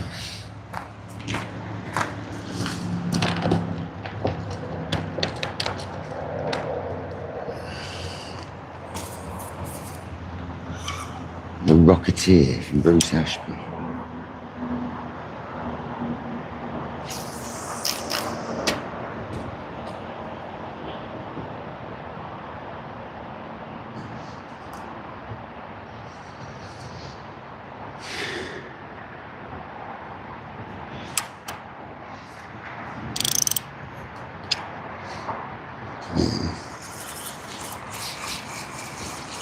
Definitely better for this sort of range.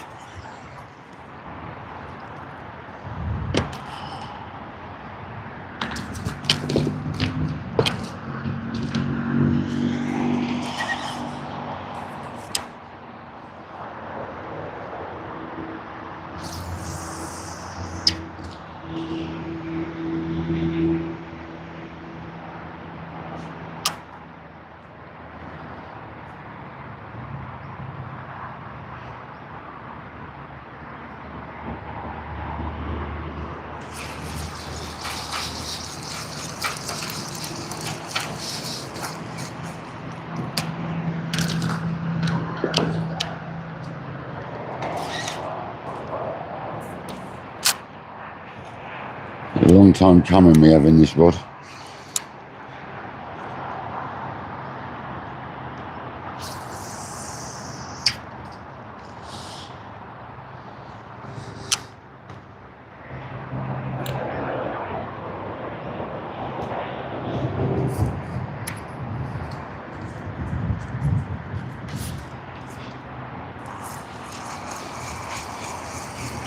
It's like so strong, it's like, it doesn't even bend.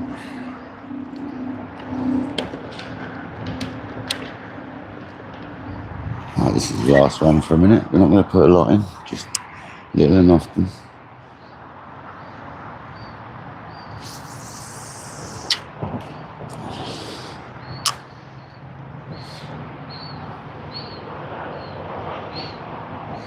It's just to the left of our bait as well, that is.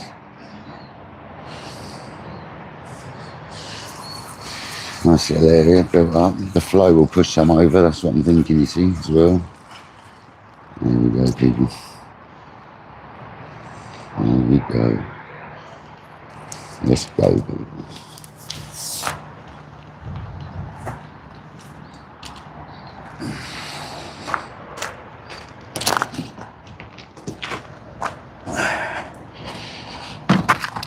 Definitely had the range better that time.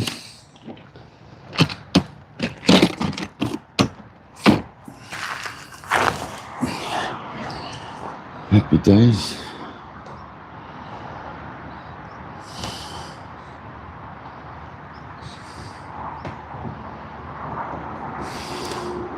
This country mudlarks, welcome in, buddy.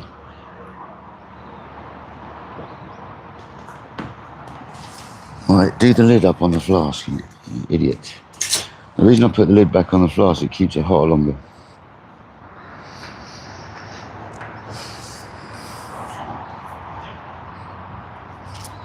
Well, sometimes that can be like ringing a dinner bell. Putting a couple of spods out. I'm so glad I got that rod. That is awesome. The marker's about 3 inches bigger, but I knew it was. It's either that or the spod's lost its tip at some point. But either way, I don't care, it's amazing. I don't think so. It's just the marker's just an inch or two longer.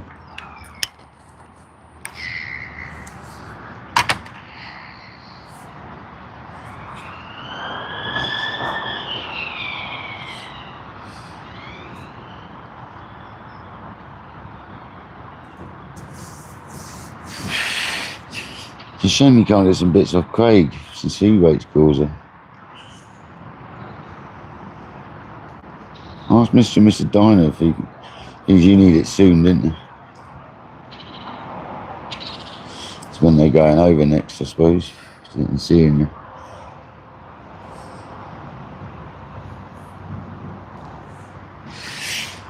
So you get Craig to send them some and they can bring it to you when they see you next. There's some really good stuff.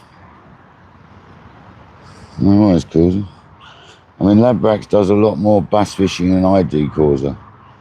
So if you want to know about bass fishing, speak to Labrax 100%. Because I don't do Pacific bass fishing, dude. I fish for everything.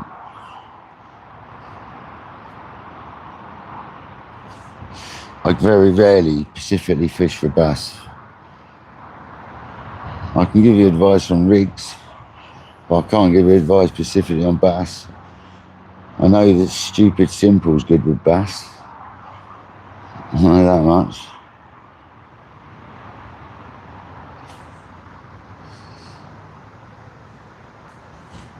Labrax, you said you normally fish your running rigs, didn't you? Massive, like 8 foot, 9 foot flowing traces. Hooked onto the grapple weight so you can cast it easier. I swear that's what you said.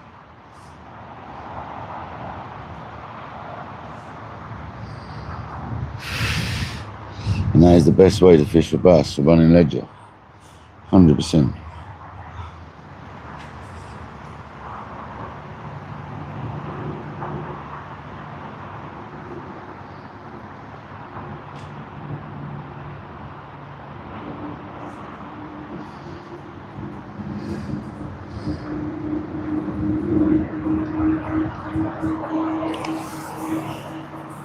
There's fish moving around our swim.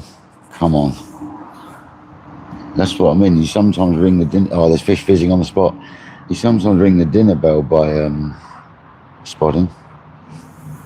If they come to that noise, they get used to it. Especially these fish that get put in here and have not experienced it. Like, you know, they're quite big fish and they get trained to hearing it.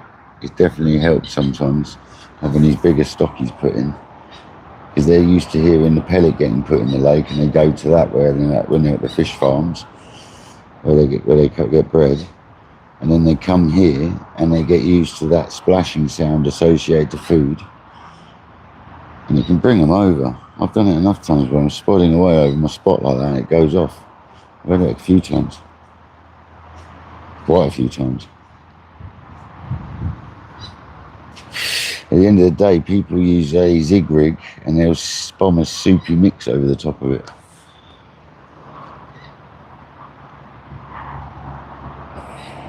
Spot a soupy mix over it, shall I say. Oh, fox.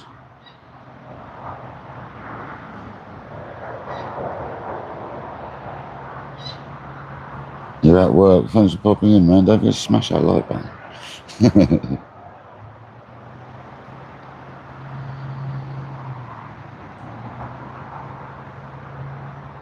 Skeet, have you been out fishing recently, mate? Have you heard any more? I know you done right the other day.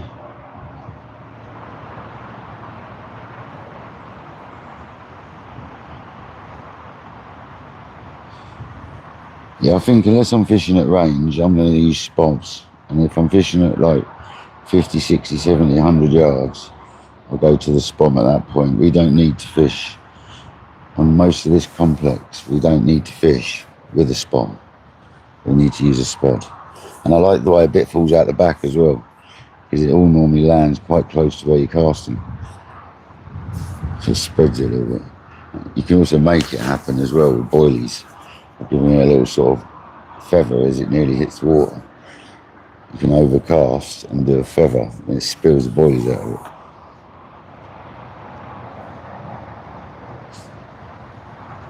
it. Non-sizable. Well, a few schoolies are better than no schoolies, Skeet. Did better than I did yesterday. My back's a lot better today, guys, as well. I actually managed to sleep flat last night. I made sure of it. One pillow rather than two, and I slept flat. I should really get an orthopedic pillow, one of them special shaped jobbies. So I'm terrible at sleeping on my side, and you should have a special pillow for that.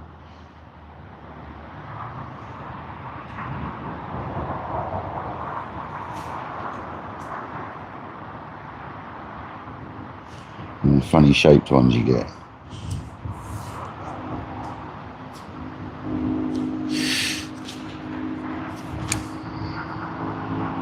I'm still buzzing, man. I can't believe we caught a fish in a few minutes of putting a rod out on this lake. That's mad.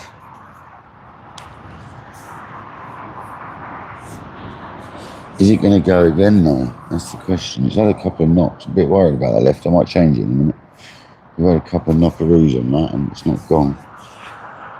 It might have been silvers tapping the line though. There's a few silvers clipping around down there.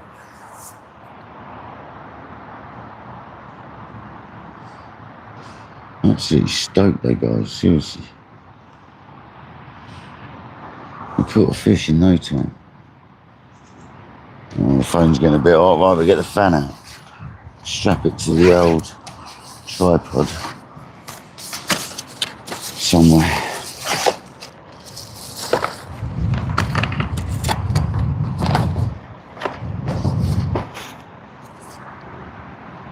It's going to start pooing itself. If I can strap it there, they're going to really wobble the phone. I wonder if I can strap this. It's not in there, not there. On that knob. I think it's going to make the phone shake.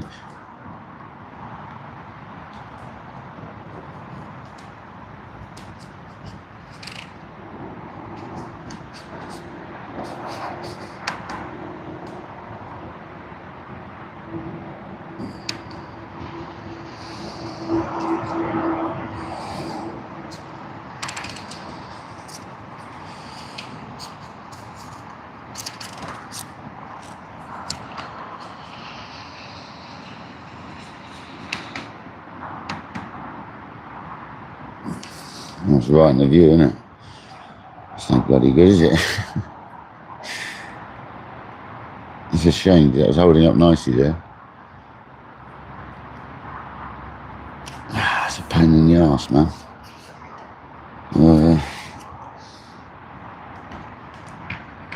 I can't put it there. It's really awkward where to put it.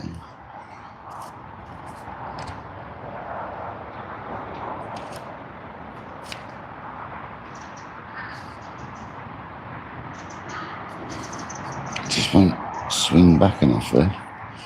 I thought it goes through itself. No, because it'll break the cable, wouldn't it? Oh, it's bloody awkward on this phone mount. I'm going to get it close to the phone. That's just going to show up in the camera. Bugger. That's awkward.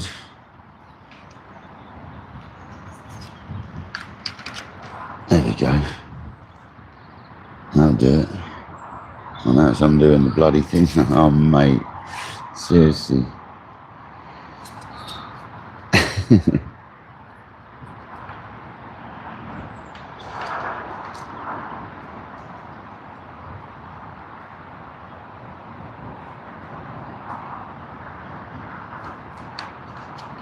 You pain in the asshole.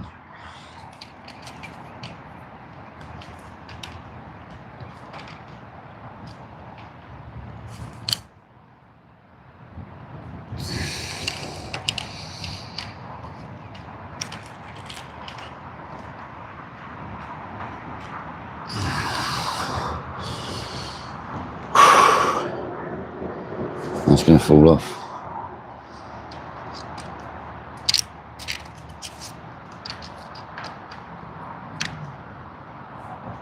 I think I've got it finally. There we go. We got it.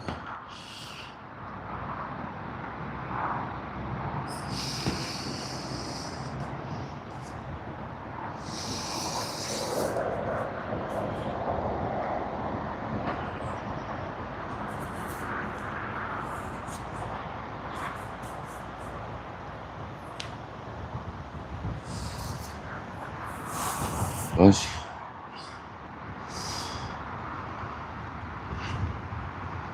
Dropping out.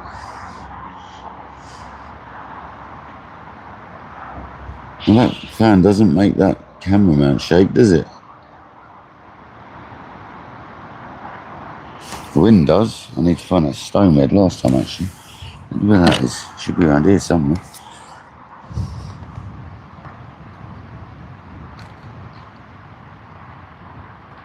That one works. Camera mount phone. First one, I'll stop it shaking a little bit in the wind.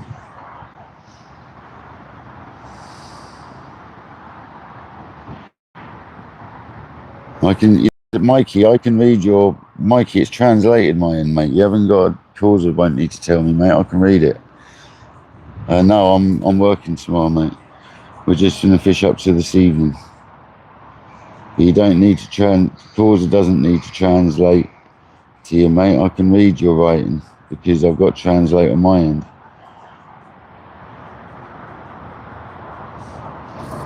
No, I'll show you that. I can show you that.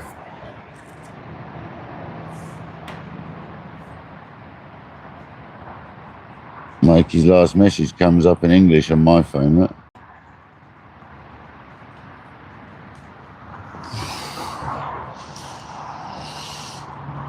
Which is very nice.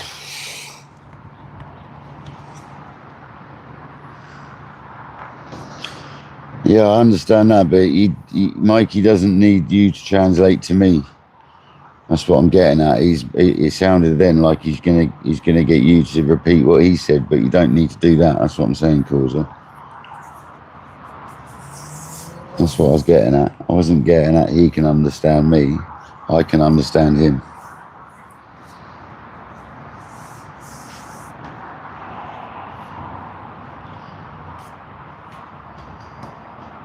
We're gonna get a fish on that Ryan Rod in a minute. I can feel it.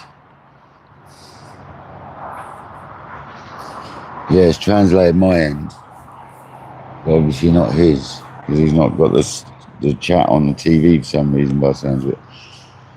That's what I'm getting from what everyone's been chatting about earlier, that Mikey's using his TV normally for chat, but it's not working on chat today, or something like that. That's kind of the gist of what I got. That the TV translated, but nothing else does. It's weird, isn't it?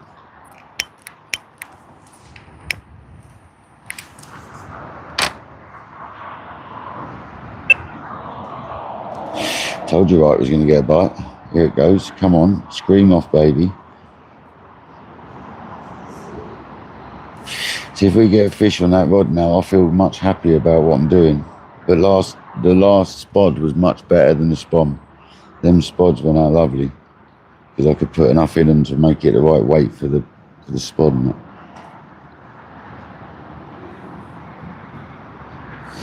I'd never go braid on sea fishing. You touch a rock with braid and your line will cut. I would never go braid with sea fishing, personally. I do use it occasionally if it's really weedy and I want to fish on a pair of fixed spool, or it's howling wind and I want to use fixed spools instead of multipliers. I've got braid on for that. But I would never use it. But I've got like 60 pound on or something, 67 pound or something it is.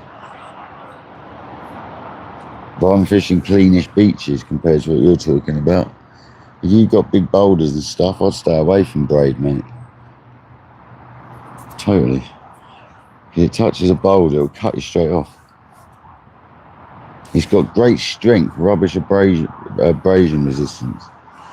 It's great for bite indication stuff. I actually don't like it, Causer, because all it takes is a tiny little peck at your rod from like a whiting or a school bass, and it looks like your rod's going to get ripped off the wrist, mate. I hate it.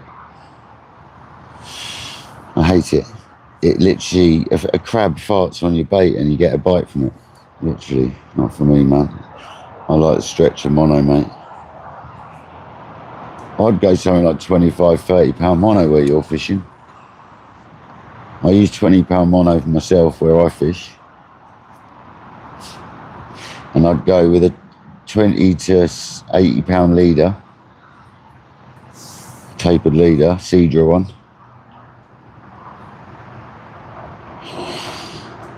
You might even want to go straight leader, but I wouldn't. I'd go tapered.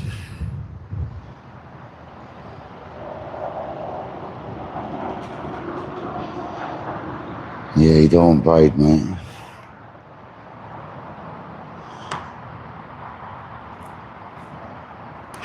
Nasty stuff. I've got it on this spot and marker reel rod, and I'm not liking it, I have to tell you, but it's much better for them, definitely. But I don't like it, not used to it.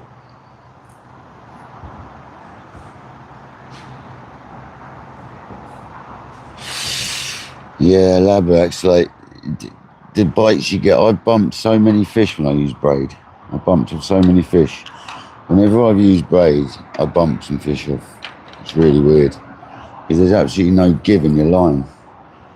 You really got to play it on the clutch heavy and stuff. It's like, compared to mono, you can have a bit more clutch, a bit more pressure on, and you get a stretch out of it.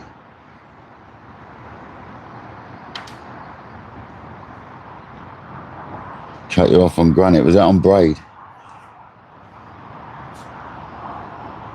Because the chances are, if that had been mono, it might not have.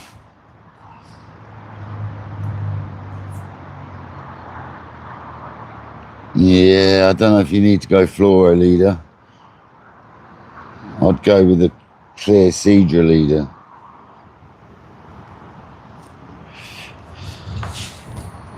Well, that's a very light leader. No, what? No, sorry. What pound leader are you using?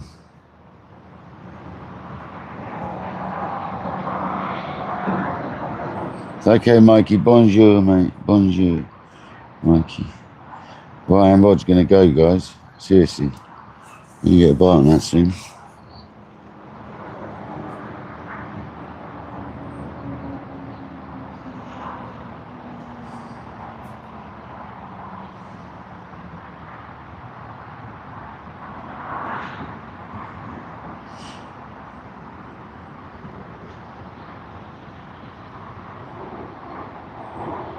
See you later, Mikey. Bye, mate. Thank you. Bonjour. I mean, au revoir. Au revoir. Whatever it is, man. Au revoir. That's the one.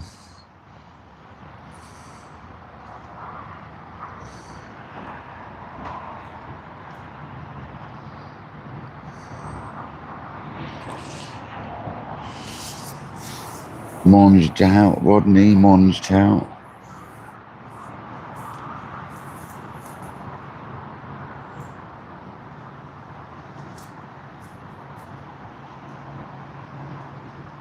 Yeah, I'd stick to mono too. Just get yourself some tapered leaders, heavy ones, 20 to 80 or whatever.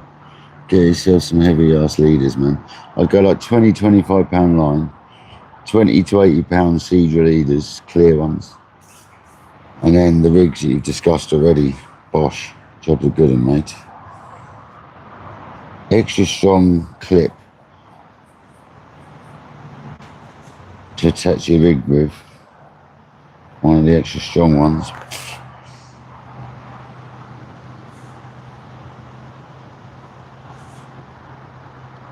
Yeah, I use J braid on my spinning shell. It's good stuff. Got the multicoloured. I think mine's X8. I did try Grand, but I didn't like it. So I use the X8. I think it is in multicolour. I think I've got it in £20, and I use a £15 leader, fluoro leader. I do go to a £10 on my, £10 on my kayak I use, and £15 on the beach fishing, because it's more chance of getting in the rocks on the beach. Yeah, it depends on what you're doing, Causa. Let's get riggy with it, Leroyd.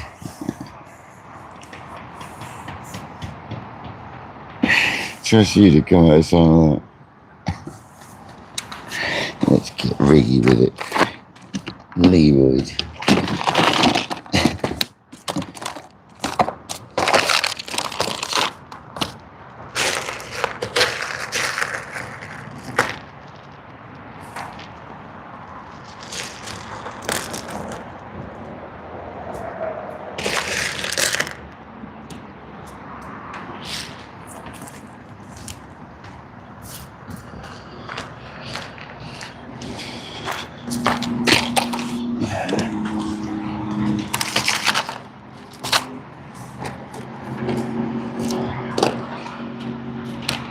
must get the other rig out actually for the boilies. I've got 2 of each set up. Get one up in get one in that bucket with a boilie on it ready.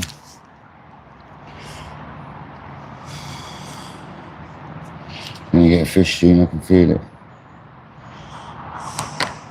And these are last time's rigs, but they're still mint. I don't mind admitting that. The last time's rigs. Caught a fish, haven't they?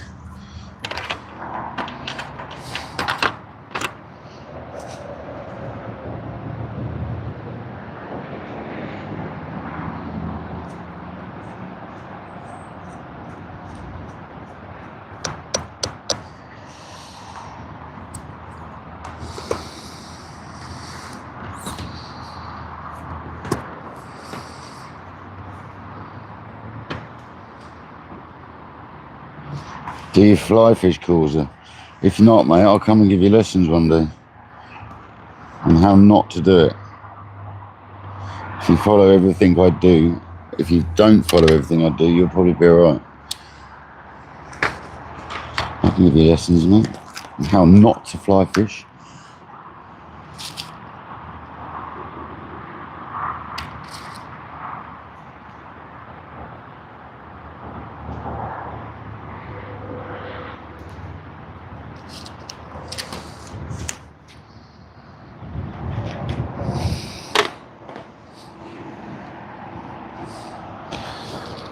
Skeet will tell you. Skeet loved my fly fishing. He thought it was brilliant. He's the only person that did. But Jamie quite enjoyed it as well.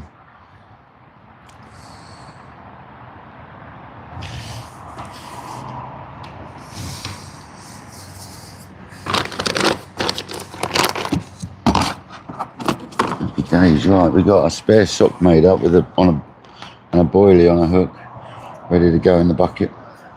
We've got a tiger nut in the tiger nut pot on the rig, and we're fishing. So I'm going to rechuck that left hand rod in a minute, just because we've had a couple of knocks on that. I need to make up, I'll tell you what as well, I've got small back leg clips. I don't like that one I'm using. I'm going to make some of them up. A couple of them bad boys out. I ordered an unbranded some, and they are probably better than the branded. I have to tell you.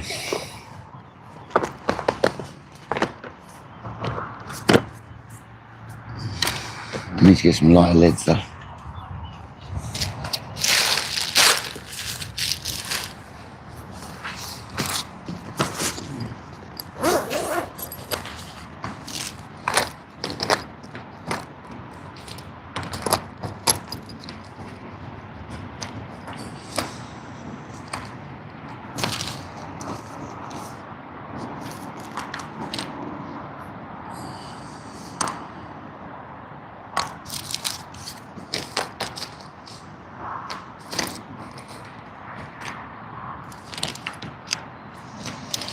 I'll tell you what, until I get some lighter leads, I won't bother.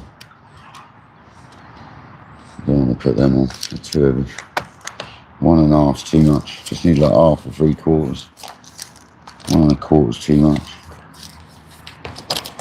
I've got another one of them ones that I've got on at the moment, so if I lose it, I've got a spare. Ain't got any light enough leads. Don't know that weight lead. I'll get some.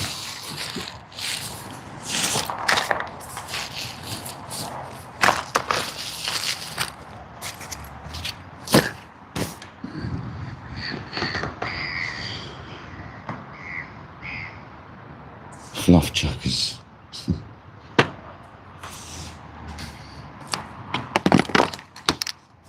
It's my 18s. Bargain. Marble wafted 18s.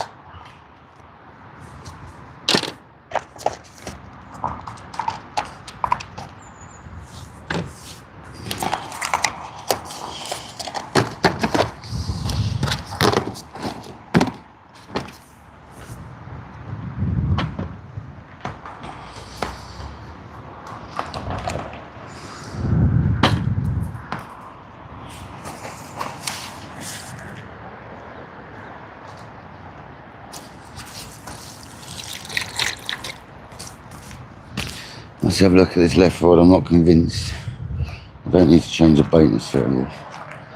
Just had a couple of inquiries now. I'm not convinced it's alright.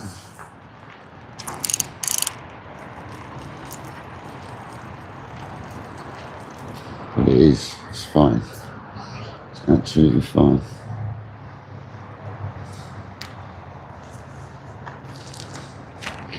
Big old tiger nut, mate. Look at the size of that thing. Check the hook, yeah, hook sharp. No weed on it. It's all groovy. Just needs a sock on it. I still haven't made up any of the new material socks yet. I'm still burning through the. I've still got 2 that we made up last time. Last one after this one, so we'll have to wet that other material up if we catch many more fish and get a fresh mix on. Proper tiger nut mix. This is just using up the socks I had with tiger nut and pellet from last time.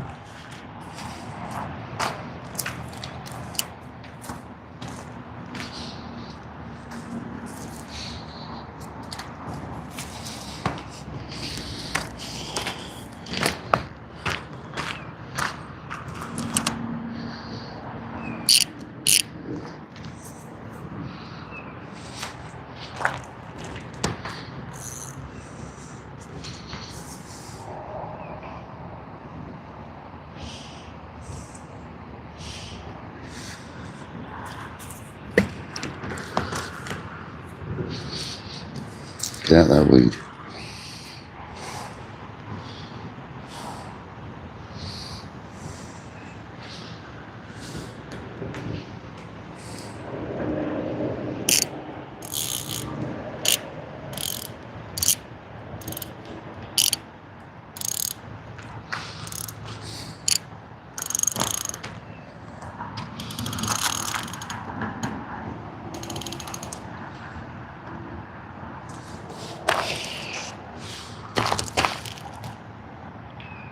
So that rod was fine. Absolutely fine.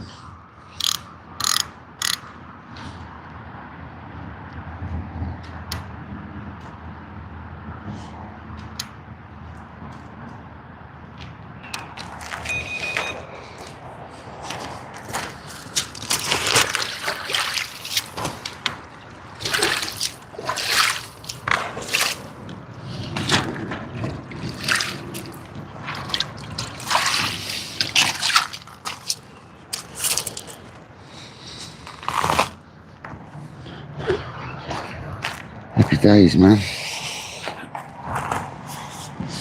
Happy days. Clear that weed out of the margin so it can wrap around my line. That's nice. It's gonna go, guys.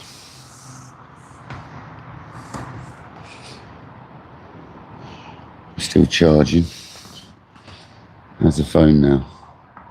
Yeah, considerably cooler.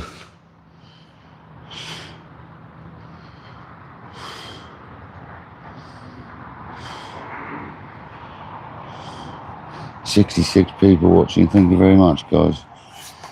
Hopefully we catch you another carp soon. I reckon Ryan and Rod's going to go personally.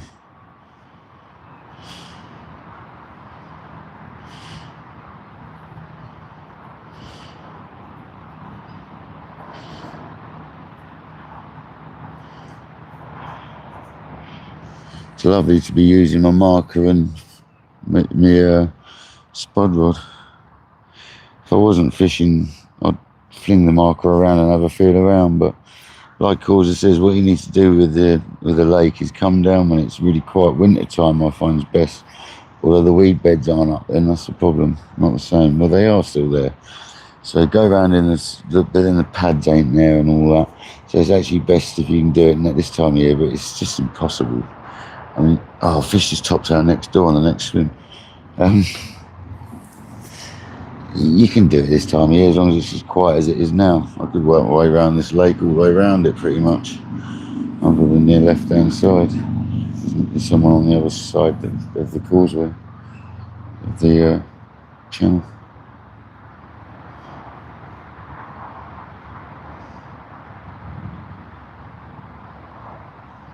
Labrador's hypersensor is a shortage.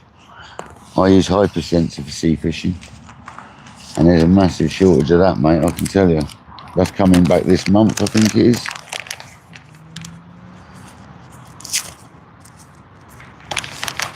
I'd highly recommend a hypersensor, but it's just very hard to get hold of. So a fish turned out over on the right hand next door swim, basically. About 2 rod lengths off the pads, I suppose it was. The other side of the pads we were fishing on Lucky 7. On poacher swim.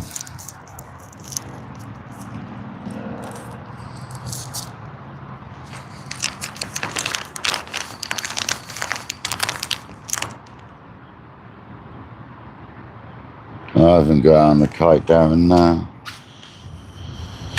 No, mate.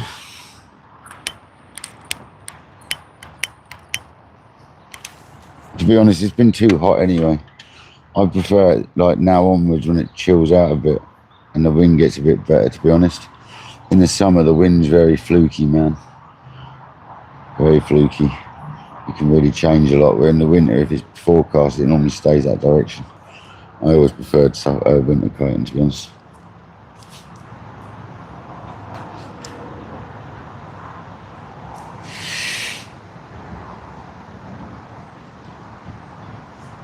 Yeah, Daiwa Hypersensor's been out of stock as well, if Daiwa Sensor has. It's coming back this month, I think it's due.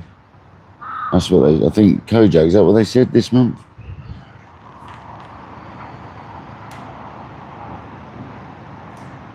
Because I'm going to buy some £1/4 spools, left down rod. I'm going to buy some £1/4 spools of it when it comes in stock, for £20. Because the problem is with the 1,000-yard ones, whatever they are, 1,000, is you always end up with a nasty bit left.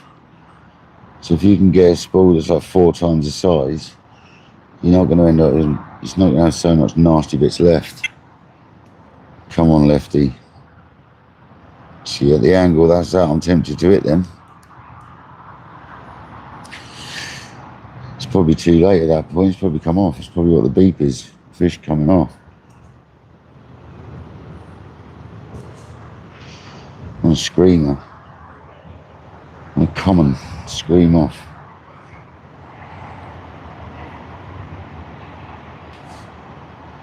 Tiger nuts normally pick out the commons as well.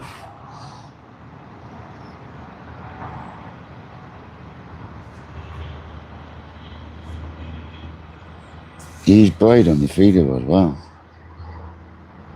October, oh okay. Yeah, as soon as that's available, I'm buying some big spools of that. £20 for my sea fishing.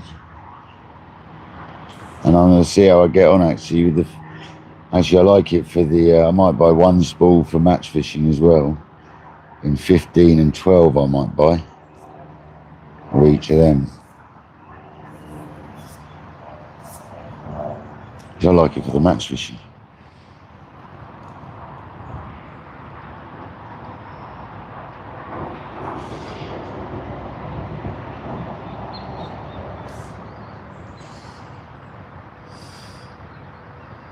Braid is needed for lure fishing, 100%. You need braid for lure fishing. You don't, but it's much better. You cast better. You feel it better. 100%, I agree with that. Whether it be perch, pike, or carp, or bass. So it doesn't matter which type of lure fishing, freshwater or sea, definitely braid.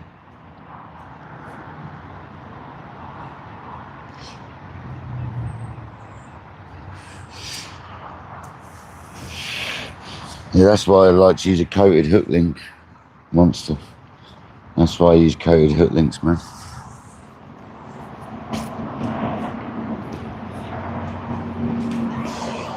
I'd never fish braid mainline carp fishing, absolutely not. No chance, man.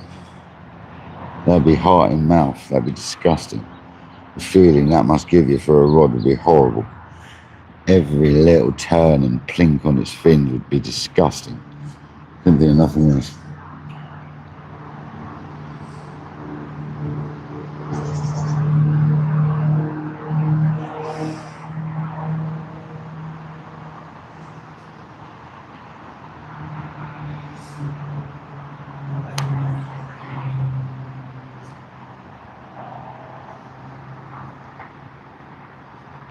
That's so nice to use that spotted marker though. So happy we've got it out and had a go. Awesome. Awesome bits of kit.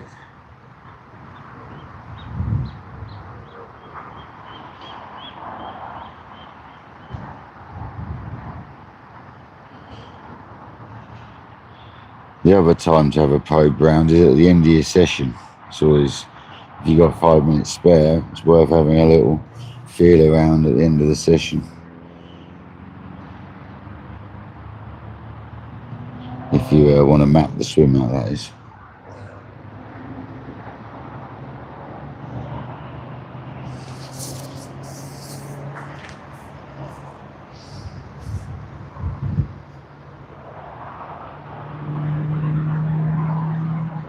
I only bought the marker because it's in the bag, and we didn't really need the marker for what I'm doing today, to be honest.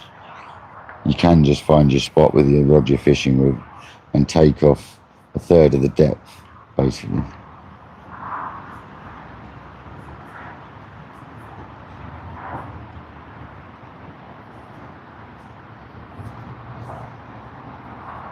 And the fishing rods are around about 6 3/4, and the spod rods are around about just over 6.5.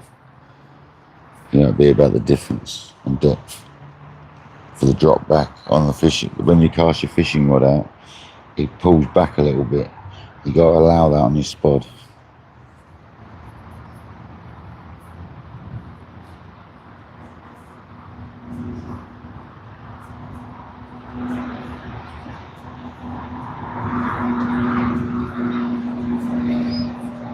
Go on, Kojak.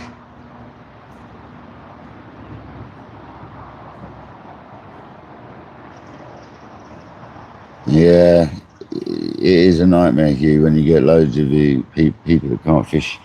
If you got a gang of you that's sensible, that's all right.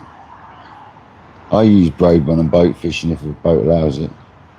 On my that's a totally different thing altogether though. When I'm boat fishing, I don't mind braid if you're allowed it. Left handy, come on lefty. Can't believe we had a fish within 4 or 5 minutes of putting the rod out. That was insane. Must have put it, I did see fizz in there, that must have put it straight in his head.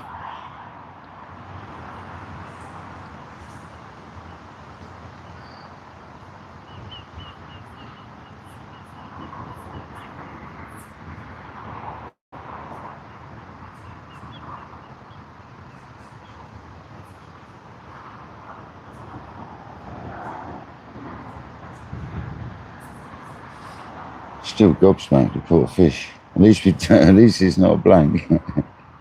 Almost forgetting about that fish at times though. At least that ain't a blank.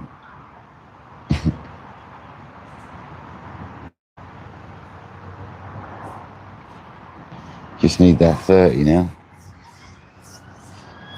Are we going to get a 30 stay, guys? That is the question. I didn't even think that one was over 20, to be fair. That surprised me, that fish. It was very chunky though.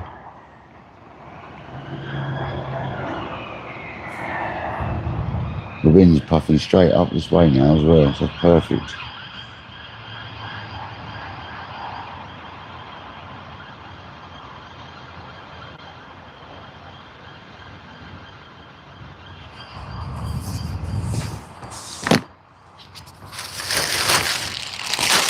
I've got some new biscuits, guys. They're chocolate, they're club biscuits. They're basic digestives that are a mint club chocolate digestives. Not give them a go.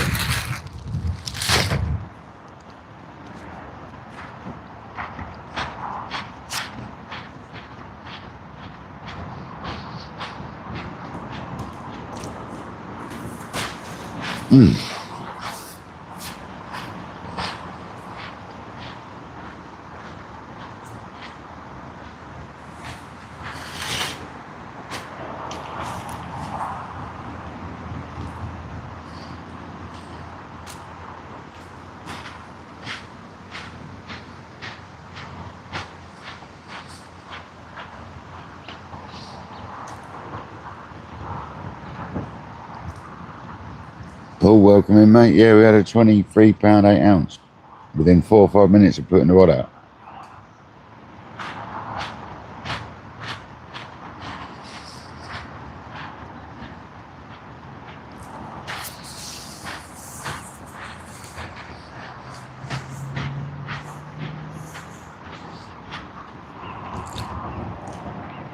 That'd be nice, Levi. I'm not sure there's one in there anymore.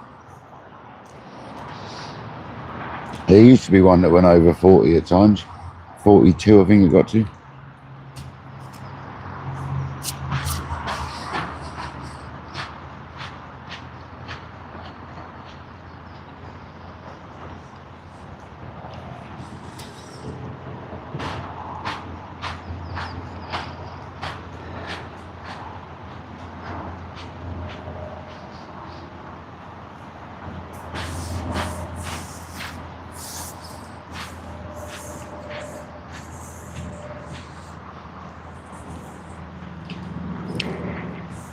Commons are my favourite, Leroy. I'd much rather a good common than a mirror.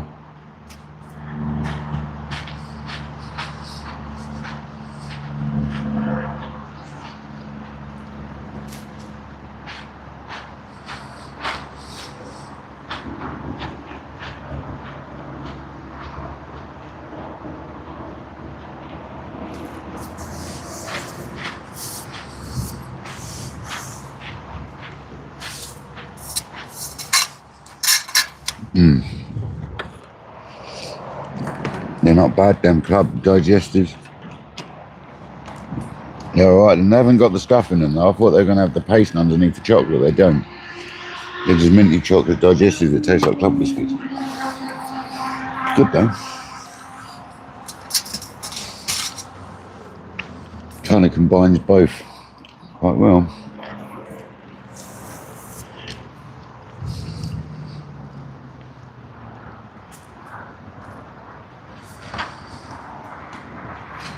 No, commons are definitely rarer to catch. Well, they are when the lake's predominantly full of mirrors and there's not many commons, which is the case in this lake. There's probably 3/4 mirrors and then only 1/4 commons in the stock. There's definitely a lot less commons than there is mirrors. I've had sessions though where I've caught nothing but commons. Honestly, I've had some mental comp sessions, and that was normally on a full moon, easterly wind, and either with a tiger nut or a peach melba. Peach melba and black boilie. Premier baits, basements. Amanos. Or aminos. I think it's actually called Amanos though, their one.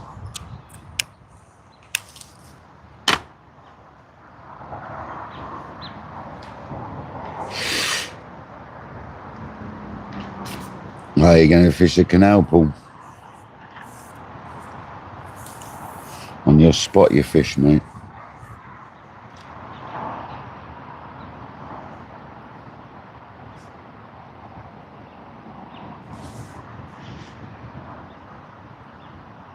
I still can't believe we had a fish. We haven't blanked.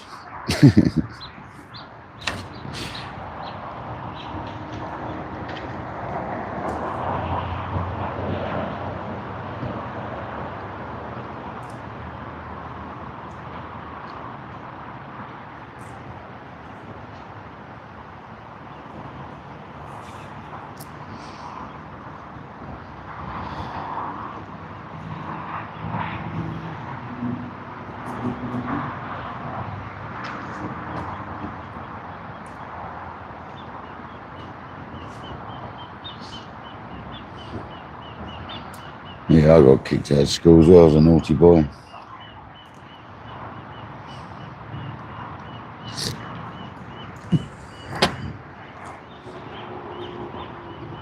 Went to work instead.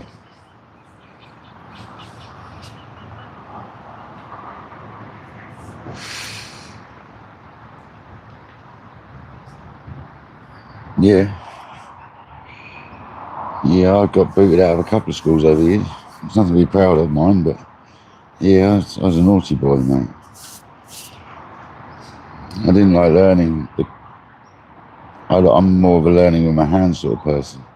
Hence why I became a roofer and a builder over the years, do you know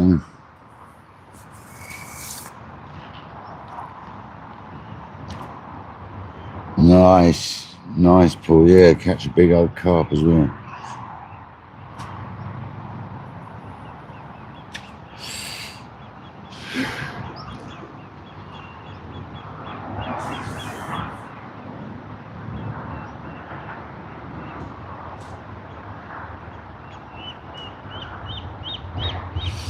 A naughty boy calls him. A very naughty boy.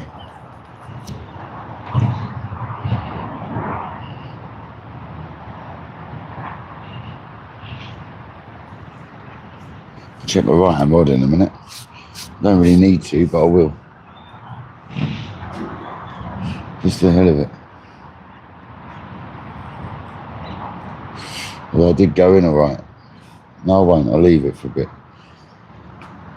I'll leave it for a bit longer.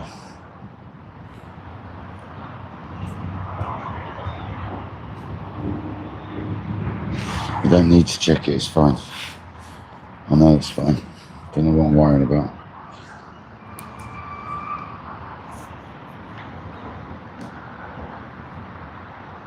Yeah, same as Causey, yeah.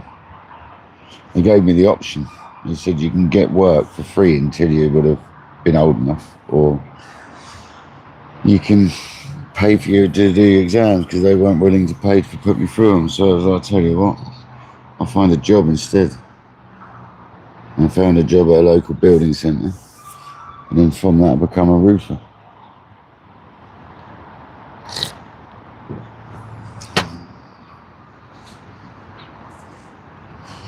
I ain't doing too bad now.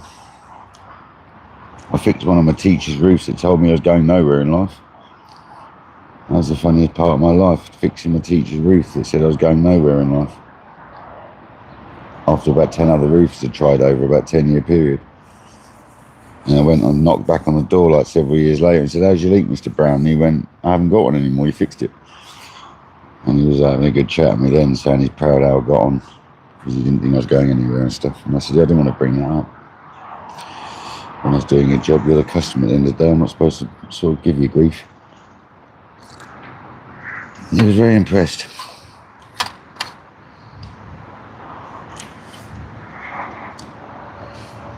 Yeah, I'm kinetic, mate. Don't think I can learn from a book, mate. I have to do it. I can now. These days I'm better. I can learn by reading literature now about roofing on the new products and stuff like that. But back then I didn't want to know, mate. I liked the home economics classes and cooking classes, and I actually liked maths and science and stuff like that when I was at school as well. The science was very hands-on. Maths I was pretty good at when I was at school. I'm not so good at it anymore. I was quite good at it when I was at school. I think the teachers had a big part of it as well.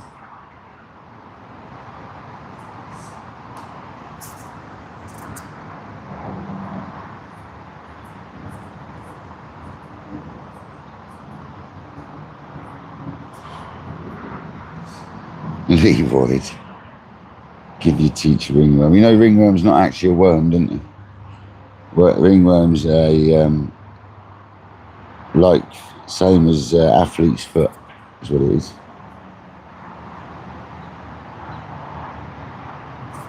It's not actually a worm.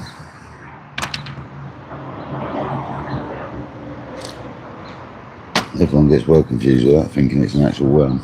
It's not actually a worm. Yeah, it's the same as athlete's foot.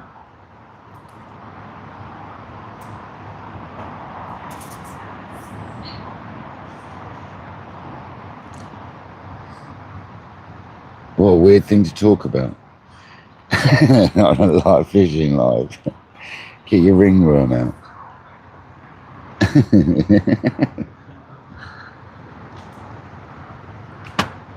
Get your ringworm right out.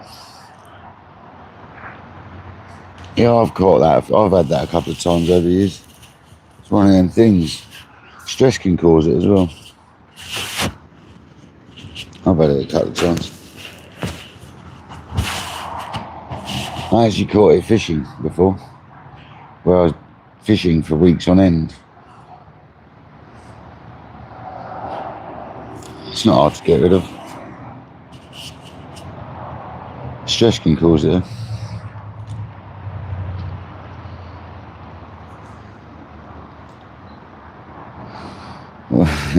What's caused this?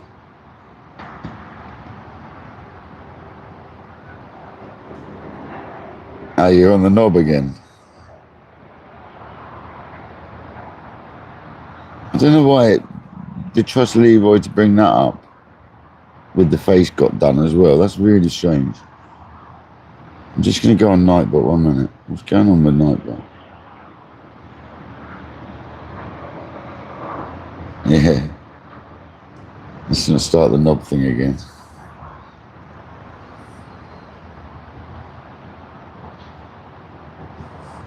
Kojak's spoken. That's enough. Kojak doesn't want to hear about your knob. No, I haven't fixed it.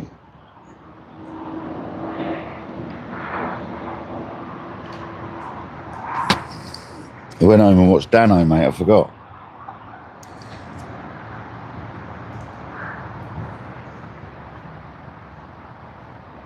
Oh, well, you took it down there. Oh, you fit it.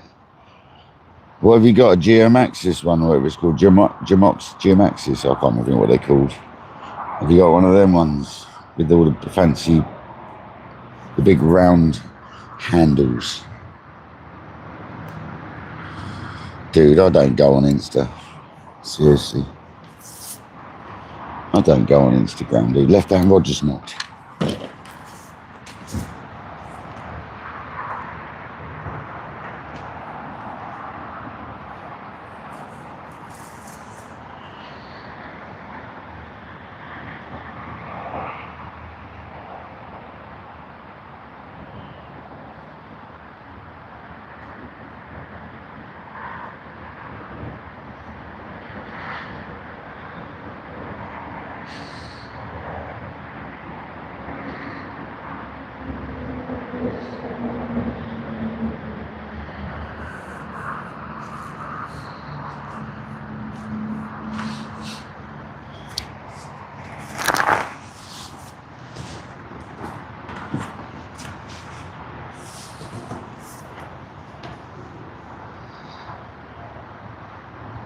Just, yeah.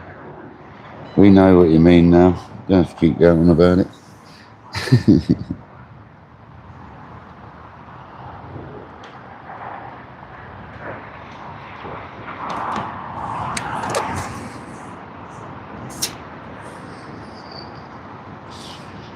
Yeah, don't worry about it.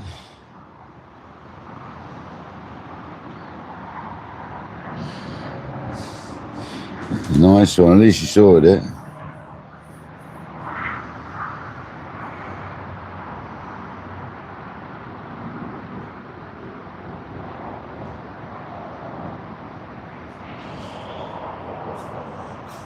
Yeah, I'm not keen on the big round ones. I prefer like the more slim ones, to be honest.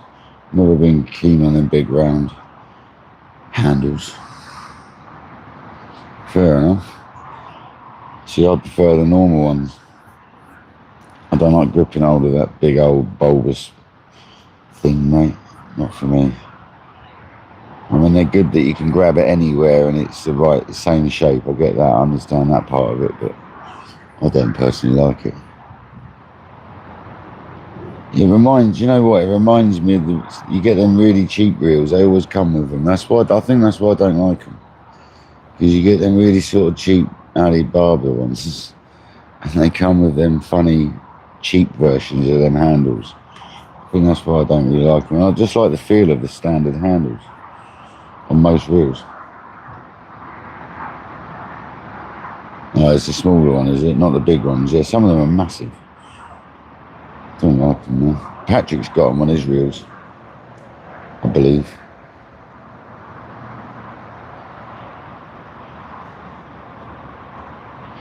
And plus they've got really sexy bearings in them, so they really do spin nice. I'll give you that, they do. They are smooth. I'll give you that. But my Stella handle's already really smooth. These Shimano handles I wouldn't change for the world, they're lovely.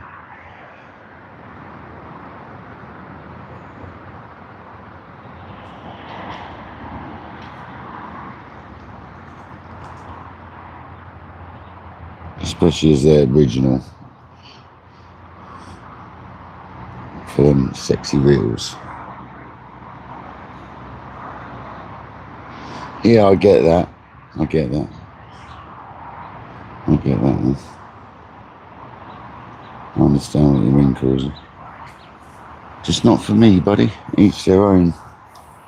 I like the flat side, personally. I like being able to grab hold of the flats.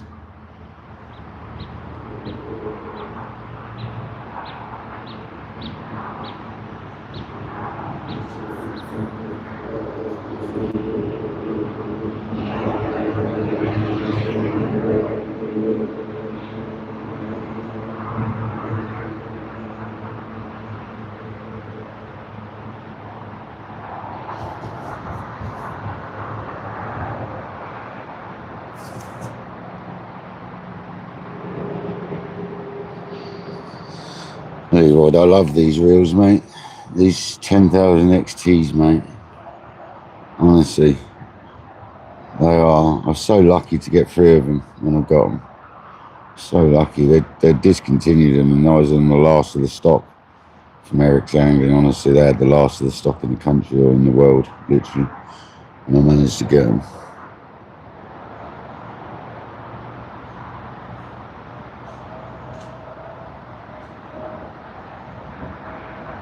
Ladbrokes, yeah, nice. And David do some nice reels, yeah. Their clutches sound amazing as well.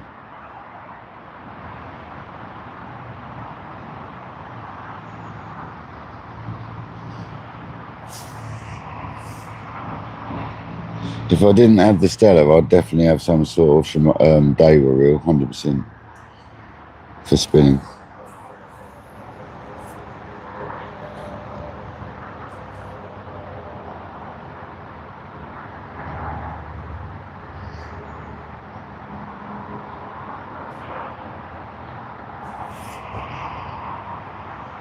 I really want to have a look at this right-hand rod, but I don't want to look at the right-hand rod. It's one of them, you know.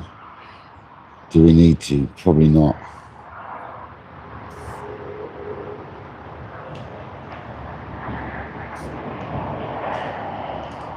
Probably not. Jamie Murray, welcome in. Jamie, we had a fish within about, I think it's within about 9 minutes of the live. It hit 9.5 minutes, saying it took the bait. But I was actually only fishing for around about 3 or 4 minutes when it took. It's crazy. Honestly, Jamie, I couldn't believe it. I'm still like a bit gobsmacked that we had a fish already. It means it's not a blankety blank.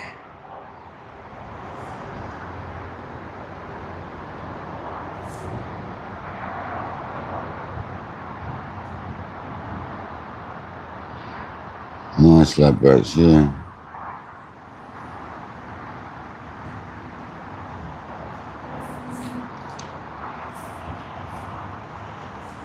How's this phone doing? It's charging, but not very well. The brightness is up on it, it doesn't need to be. Be with you in a second. That might have sorted it out. Might charge better now, turn the brightness down as much as I can. On my end, obviously.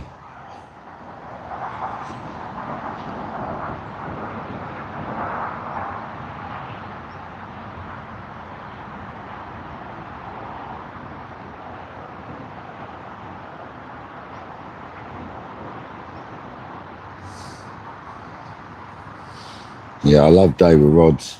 Absolutely love day with rods.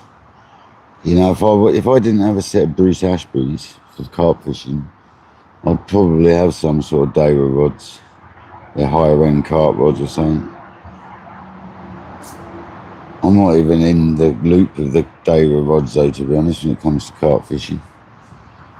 But in this day and age, the way I'm obsessed with day with rods, I would have them if I didn't have these. Mark, welcome in, buddy.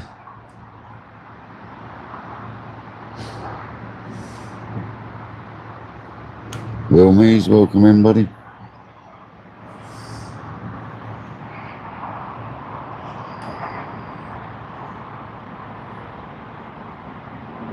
I think we're going to check that Ryan rod. I'm going to do it. Just keep my mind at ease. 6 3/4. Nice fresh bait. Make sure it's a nice cast. Get a few more spots over it. Just because we've done the left, we haven't had a bite on this one. Let's have a little reach up. Make sure we are in the right spot, not full of weed.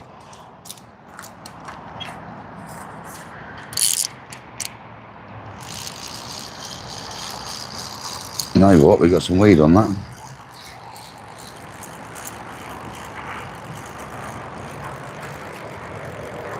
Big old bit of weed on that. Okay. We're definitely on the gravel, guys. Mussel. I tell you what, no, that was good actually. That's a mussel. So we are in prime ground there, guys. We got a little freshwater mussel grabbed hold of our bait. So that means we're on prime ground there. If there's mussels, that's spot on. I'm happy about that. All right. 6 3/4. There's always a bit of weed around, so I'm not worried about that.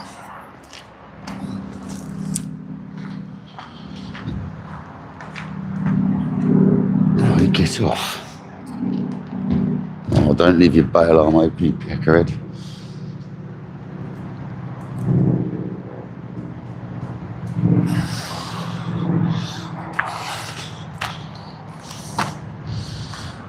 Right, 1, 2, 3, 4, 5, 6 3/4.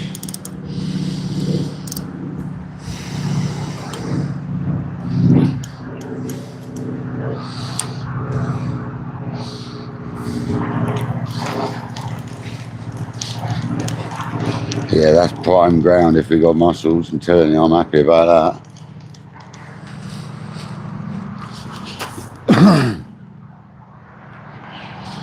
No wonder we didn't get a fish. I'm glad I see. This is why you have got to listen to your instinct sometimes.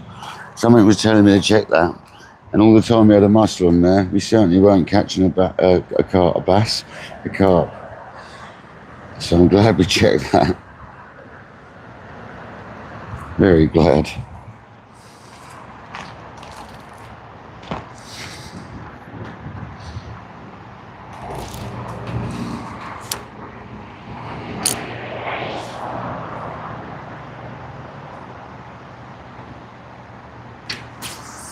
Bit to the right.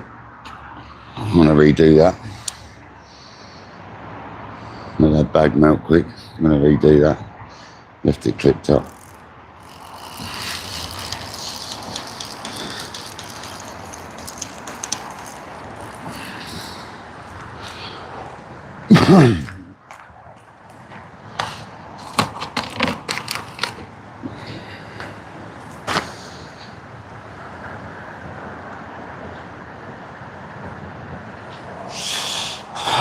God damn it. I'm not happy with that hook now. Give that a quick sharpen. See, this is what happens carp fishing.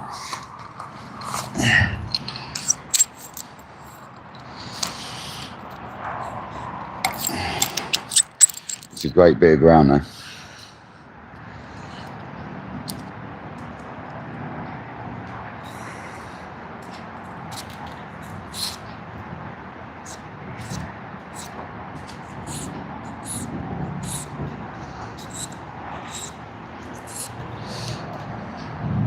Oh, that's better.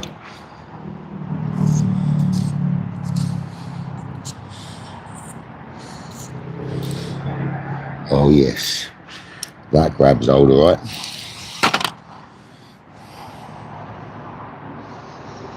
Right, at least there's another sock out there as well. It's all bait. I don't mind doing this because it's all bait, guys. Oh, the wind's dropped off quick.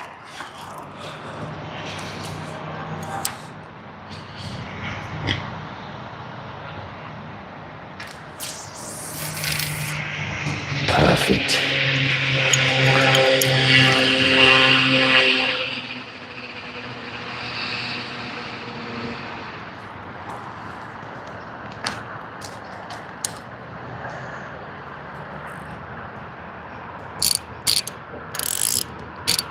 Spot on.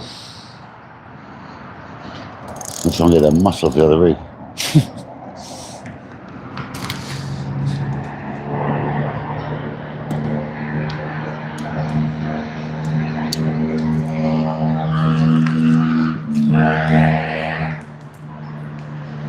No wonder we weren't getting a bite on it.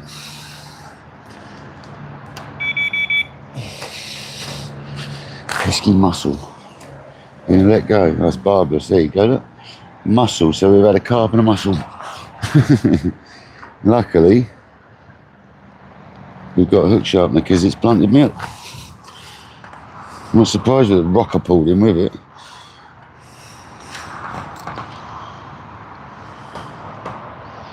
Yeah, that was nice, that one.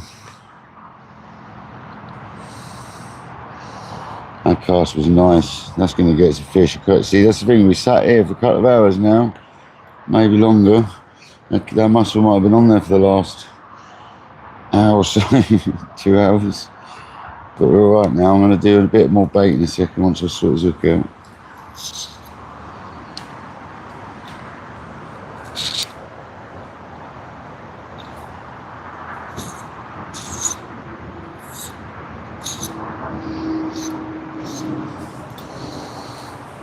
Oh yeah, that's better. Really got the hang of it, sharpening these really awkward hooks. Yeah, that's sharp, hasn't it? Really awkward to sharpen, but I've got the angles now. Because they've got kind of a cobra head on them.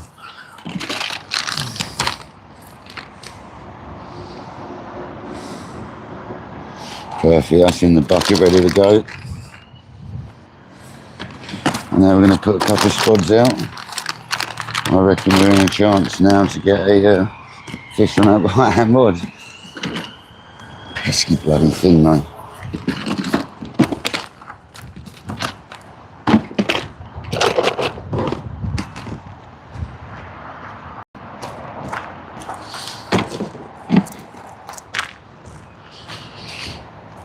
It's like 3 spods or something.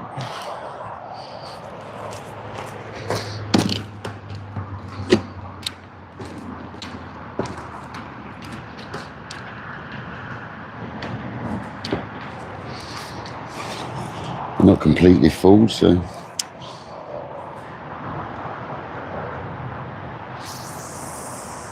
there's a bit of a bounce back, but it'll be alright.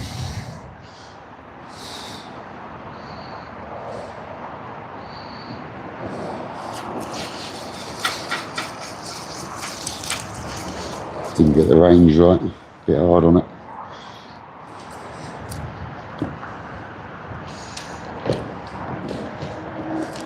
Trying to get some of the bigger bits of boiling in there.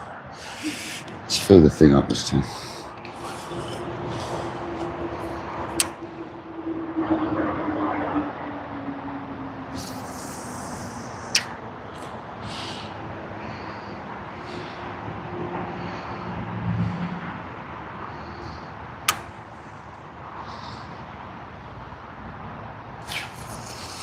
Picks up the spod so easily, this rod. I'll do 4.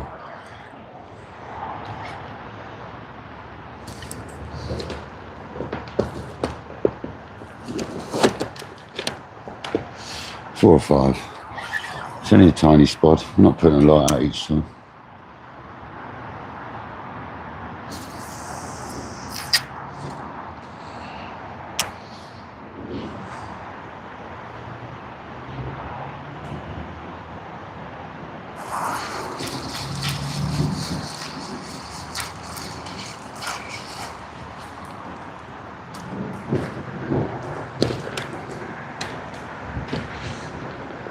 get in tune with this spotting malarkey again. It's been a while.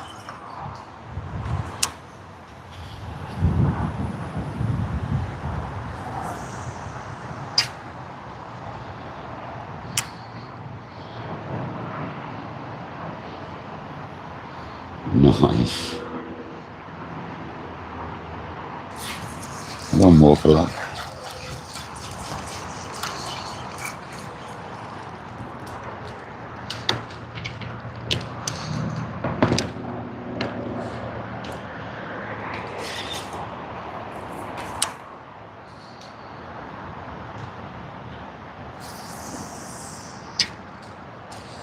It's to the left, but that's all right.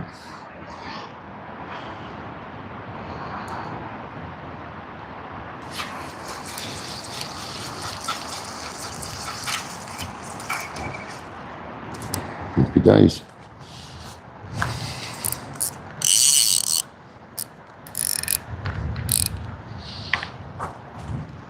Always remember to do your spot clutch up when you let a bit of drag out or something. Cut your finger to bits if you're not using a finger still.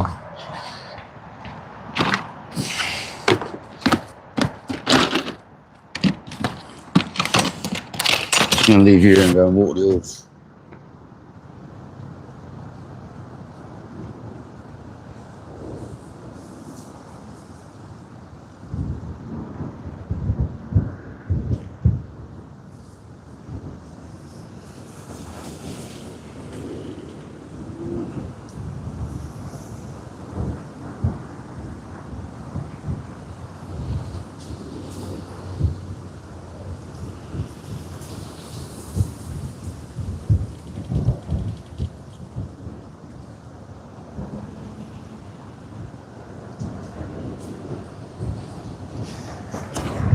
Happy days, people. Happy days.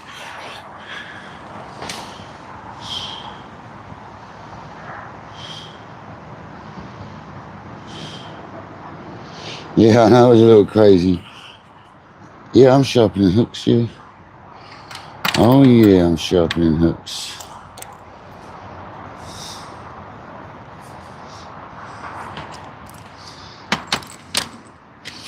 Always, mate. If a hook needs sharpening, I sharpen it. Don't be fishing with no blunt hooks.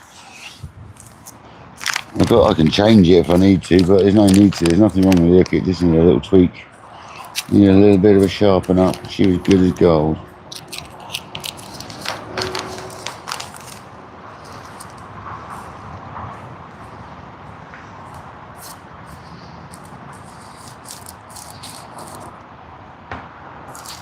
Just thinking how many 30-pound carp might have swum past that rig when it had a mussel on it. We had a couple of beats on it as well. Big old rock it had on it, wasn't it? The old rock. Rockfish.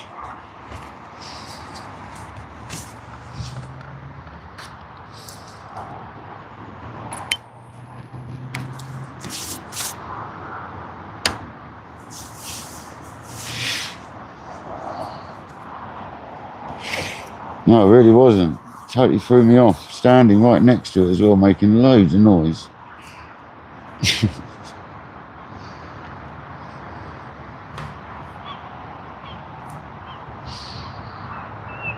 We'll get a fish now. I'm confident now. That cast went out really well. And we got some nice bait over the top of it as well, so it's good. And we're on a real prime spot there. If we've got mussels, I can't say I've ever reeled a mussel off that spot before, so that's great. That's probably why I've always done so well there. There's a bit of natural bait down there. Oh, 100% causer. 100%. I've had a couple of beats, you never know, mate. I was hooked onto a mussel with a rock, but at least we know we're in some great ground. If we're fishing in amongst all that sort of stuff, happy days, mate.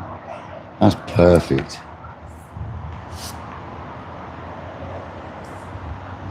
Now I understand why I've always done all right there. Fish love grubbing around, that sort of stuff.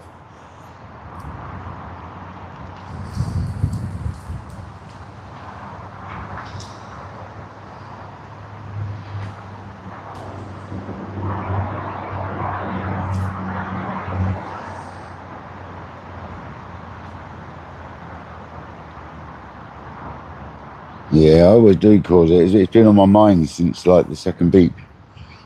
Second beep, and it hasn't done anything since. It's been on my mind ever since then, dude. But we're now at sort of coming up to the time where I'd expect to see some bites, so at least we got it nice now.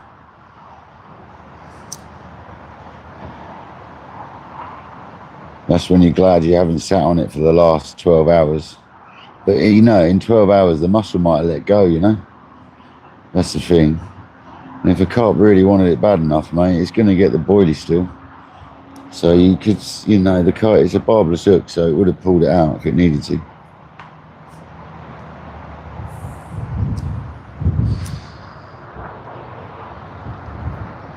It's not like the hook was hard to come out.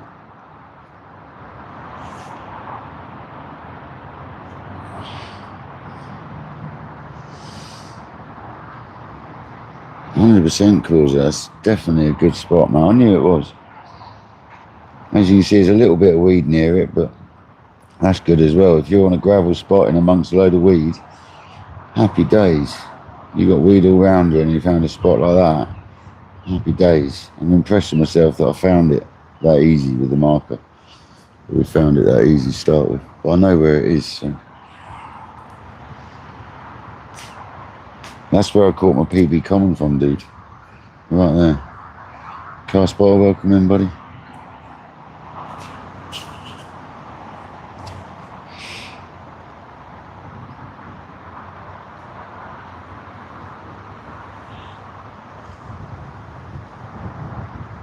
That Bruce Ashby rod though, that Rocketeer, is designed, that is like the smallest flick and it's too much at that range. I'd be able to cast from one end of this lake to the other with that spod rod, I'm telling you. No problem. If it was loaded up with a big spod, if I stood at the road bank, I could hit the reeds to the left of us, pretty much.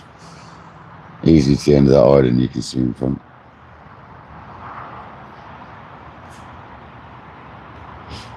So much power.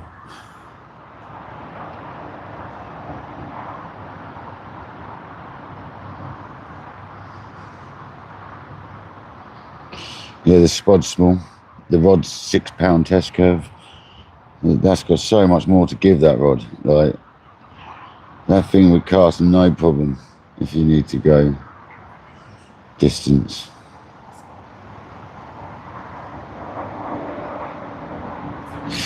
Yeah, cause I've had mussels before from Farlows. I fished Farlows a few times, a couple of times, and their mussels are massive, some of them, mate. Swan mussels, aren't they? And they are gigantic, dude. Size your hand, like I said. And in the lake I fished in France, as well, Valley Lakes, they had some big old mussels in there and all.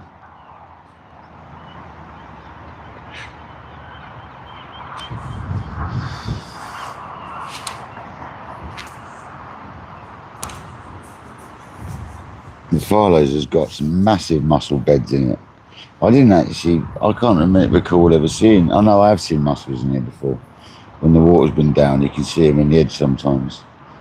I have seen a few good sized mussels in here before.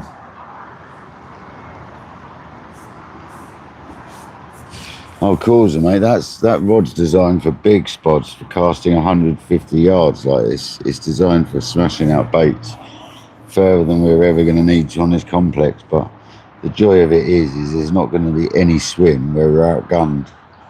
We're going to be able to use that on any swim we want, even the 100-yard chuck one. And we're not going to have a problem, dude. Literally. It's fizzing on that spot. Come on. There's fish around that zone, man. Definitely.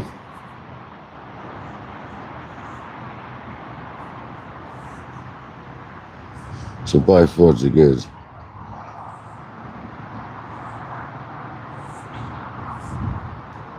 Oh, the Bruce Ashby Rocketeer, yeah, man. I know some guy, when I was fishing a different lake, he was casting 160 yards with a 12-ounce spod with one of them, and he was using the same Perimeter XP 13-foot, 3.5 pound test curve and the same reels as I've got. to cast his single hook bait out there. 160 yards measured out. That was a big chuck, man. You should have heard him casting that bad boy. It was awesome. Sounded like the rod was a whip, mate. He was making a right old crack every time he cast.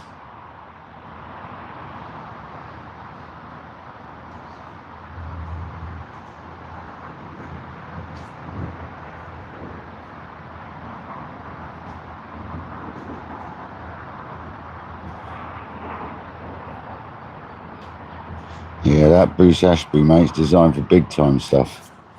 That's what he made them for. But we can use it to our advantage, that it's going to be able to do anything we need on this lake. And the probe marker, between them two rods, the probe marker's 3¼ pound test curve, and the Rocketeer's 6 pound test curve. Absolute broomstick.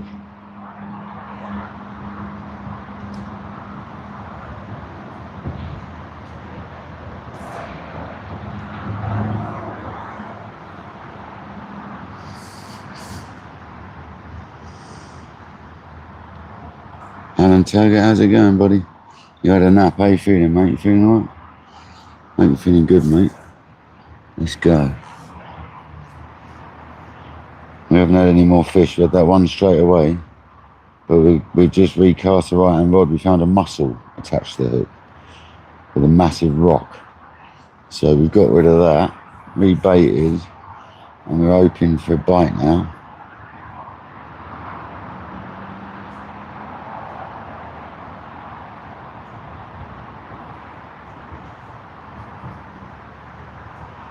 But I don't mind finding a mussel.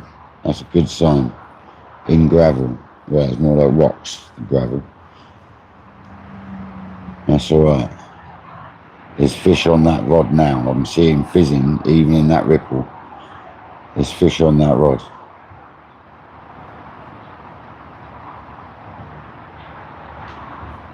Yeah, man, and there's fry bursting up as well, which is never a bad thing. There's fish feeding on our particles we just dropped down there.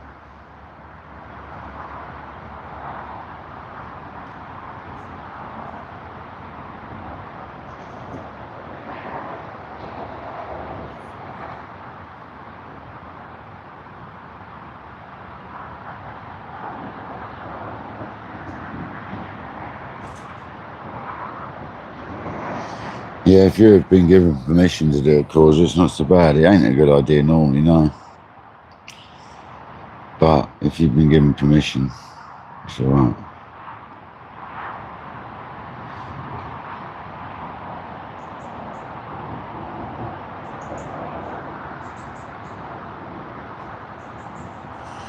Yeah, that is pellet and crushed boilie. The particles are pellet and crushed boilie, I mean.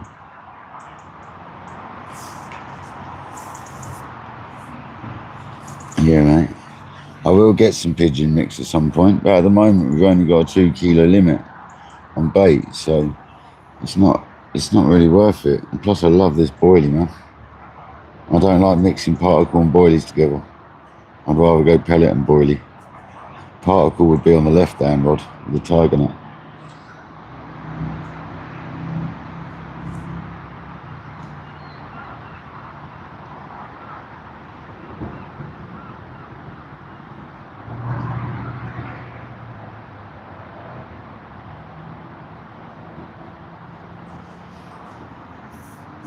When I used to fish a lake, I used to fish right Ladbrokes. I used to bait up seriously heavy, man. Like even if you weren't fishing, you'd be going down there every couple of days or something, a few days, putting in a few kilo boilies. You know what I mean? You're constantly feeding it to keep your spots alive, because the weed would grow back there otherwise. So when you weren't fishing it, you'd be down there in the middle of the night, secret squirrel, throwing out boilies and spodding and stuff, pellets and particles. I used to use pigeon mix quite a lot because it's cheap. Big monster sacks of it are cheap, and you'd wet it up for 24 hours, boil it. Sometimes actually some of the pigeon you didn't even need to boil it. But I used to give it like 10 minutes at least normally. And then I'd go and spot out a whole bucket full of it one evening at like 2 in the morning. You know? No, I've not tried groats. No. They're them like flattened wheat particles, aren't they?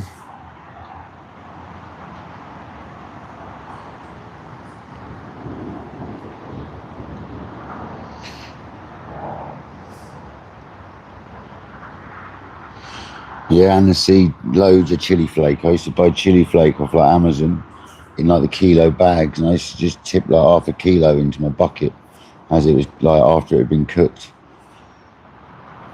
Awesome, man. As it was still hot.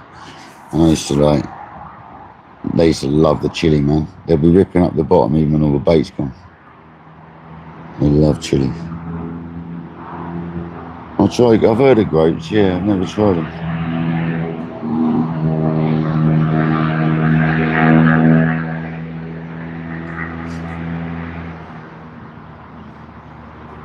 If I remember rightly, it's groats that people blend up and make like a soup to put over their zig rigs. They spot it out over the zig rigs with a solid spod with no holes in it, or you tape it up with duct tape.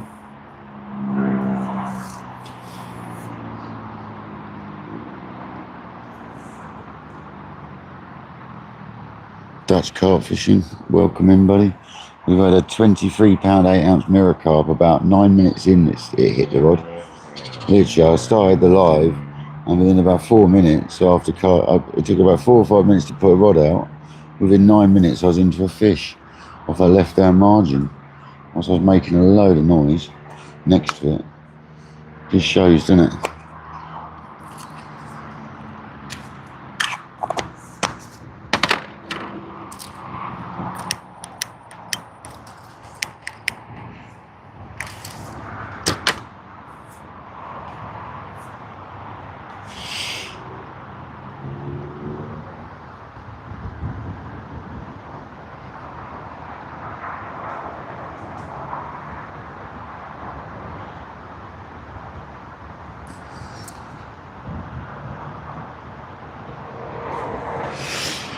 Yeah, I quite like maize. I haven't used maize for a while.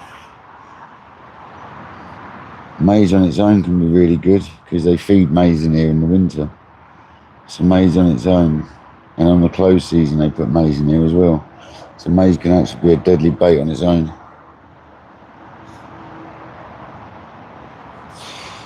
You got to try and think though, when you've got strict bait limits, you need to try and think of stuff that spreads out over the weight. Because if you use something like maize, you ain't going to have a lot of it. That's the problem. You got to try it. That's why I kind of like pellet and boilie, because it's quite light for the volume you get. You get quite a lot of volume for the weight.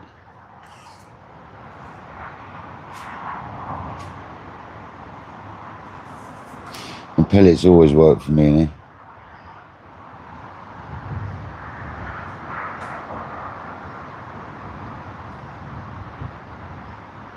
Yeah, the old 20 kilo sacks go to like 50 kilo, don't they? Easily, if not more. Once you wet it up, cook it.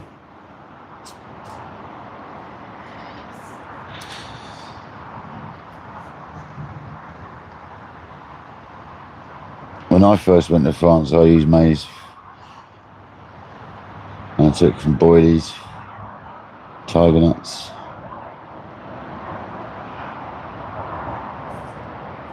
There's fish fizzing on that spot, guys. I'm amazed we haven't had a take. There's definitely fish on it. I know there's ripple there, but I can see fizz happening. Patches keep coming up.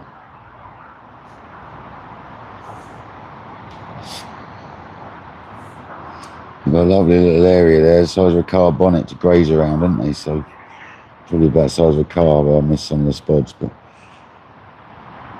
to be fair, the last few have been alright. The last couple of rounds have been alright.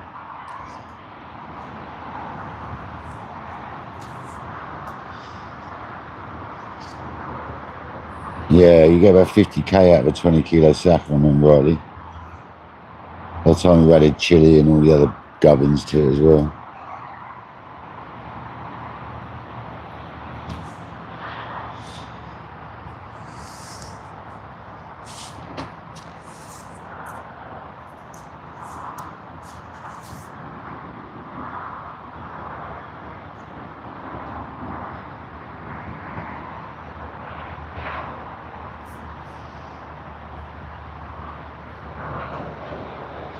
We're coming up to bite time really. We found that 4 o'clock onwards is the run, isn't it, on this lake? It's fizzing on the spot again. There's 2 fizzes on the spot. That one's just to the left of it where some of the stray spots went. Go on, lefty.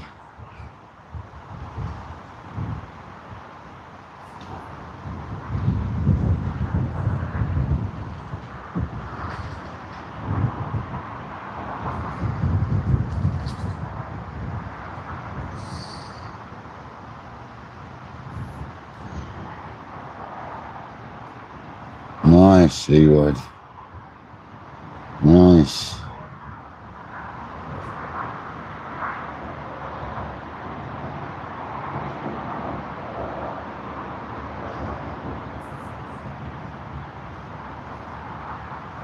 Yeah, I used to use Kent particles a lot, actually. It's a good point. You reminded me. They do some good stuff, actually. Yeah, I used to get a lot of my stuff off them.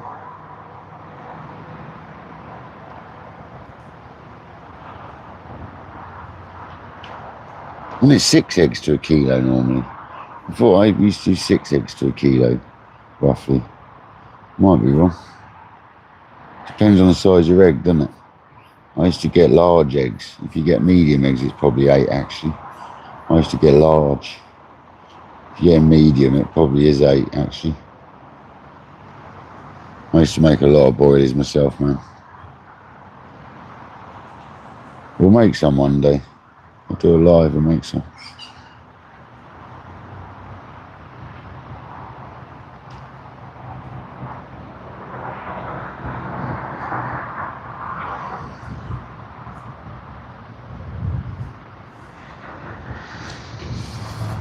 Yeah, no, I never used to buy them. I was quite fussy with my eggs, Leroy. Sometimes I'd go to a farm for them and get like loads quite cheap. Because I tell you what, by the time you bought the powders, the eggs, the flavourings, and your time, no wonder they're £12 a kilo boilies. Do you know what I mean? It's understandable. And when I buy boilies, I always buy lots at once, so it's cheaper. Like from CC Moores, I've been ordering 10 kilo bundles. The next time I order, I'm probably going to order more like 20 kilos.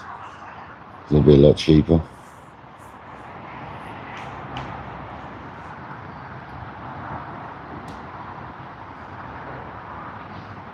Yeah, they did sell the green koi stick pellets. They also sold the marine halibuts and the trout elites. Marine halibut in 6 to 8 mil and the trout elites in 6 to 8 mil makes one hell of a mix, man. That makes one hell of a mix for ground boat. Because the halibut's really oily and the trout elite's really palatable. They used to make such a good mix. I need to see if they still do it.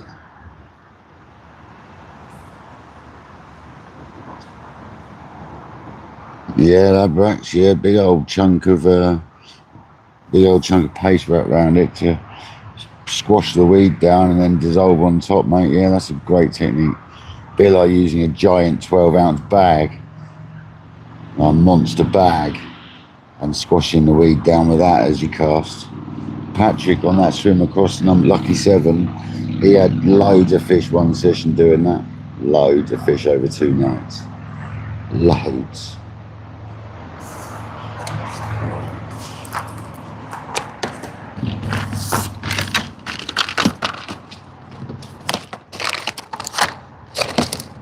He was casting straight onto the weed bed.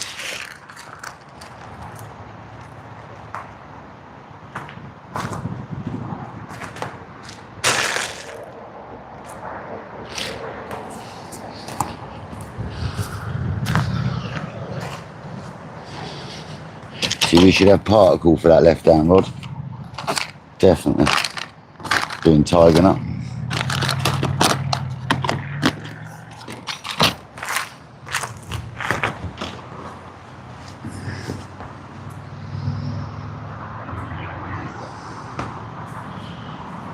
Yeah, it used to be so much cheaper getting things like pellet and stuff. It's gone up so much. I used to get sacks of pellet, I did. Didn't used to get little bags. I used to buy in Can't remember what they were. They were huge sacks.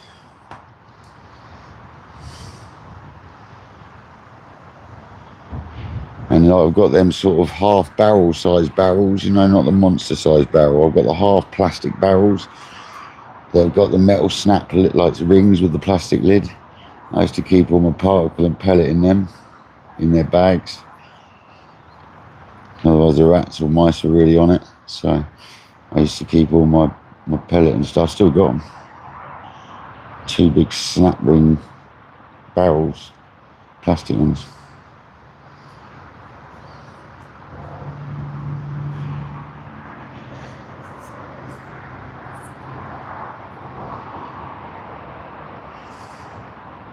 Can't believe Righty hasn't gone. Come on, that's had fish all over it, that has. They've got quite an area to go through there, haven't they? So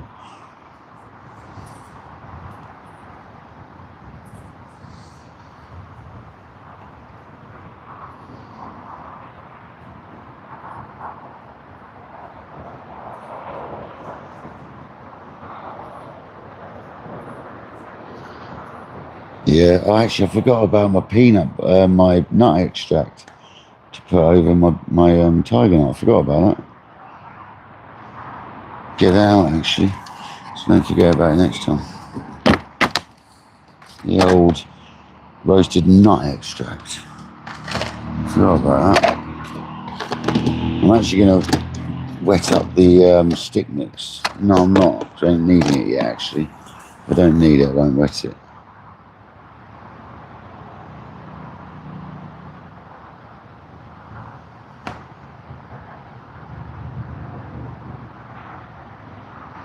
Nice causer. That's the way to do it if you're fishing enough, right? If he owns a lake, then he's feeding in the lake, then definitely.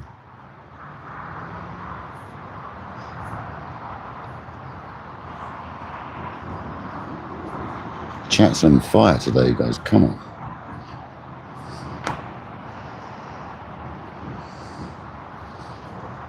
Lots of fishing talk. That's what we like to see.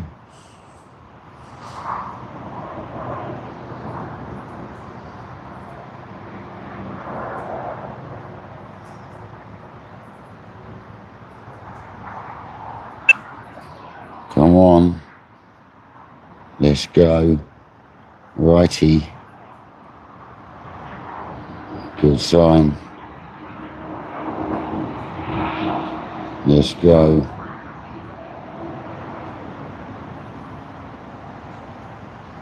We normally get 1 or 2 of them before a screamer.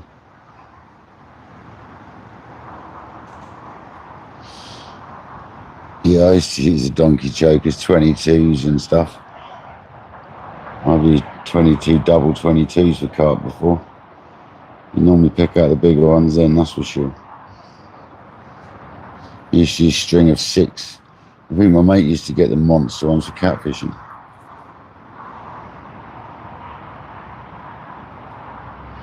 That's something I haven't used. This lake, you can do well in here actually, on a bed of pellet, on the old donkey chokers, the old 22 mils. I've done well on here before, very well. There's not a lot of people use them. Double 30's got green.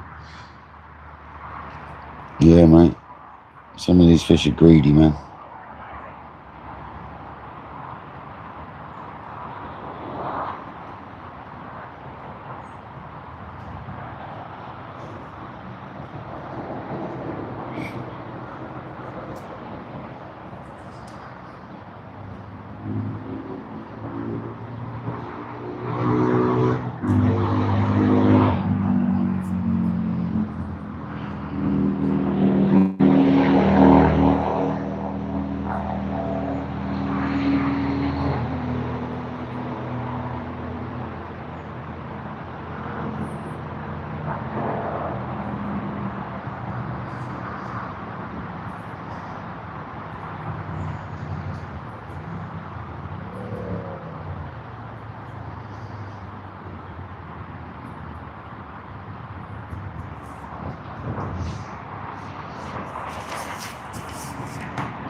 Yeah, I don't normally do huge beds of bait. I mean, the spod for me is, I've never used them other than that big low coaster fishing angler. I only use it a few at a time. I've never been one for spodding out for like half an hour at a time. I normally just stick a few. I fish for a fish normally. I don't fish to bring every fish to me. I fish for a fish. That's how I've always fished. You never know if you want to move. Like the only lake I've ever filled in was the one that was real tricky. You had to fill it in. You had no choice. You had to pre-bait for weeks. If you weren't fishing, you had to keep feeding it.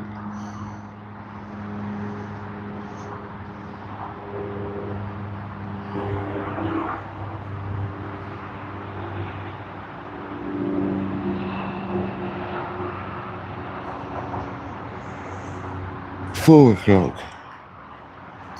Come on.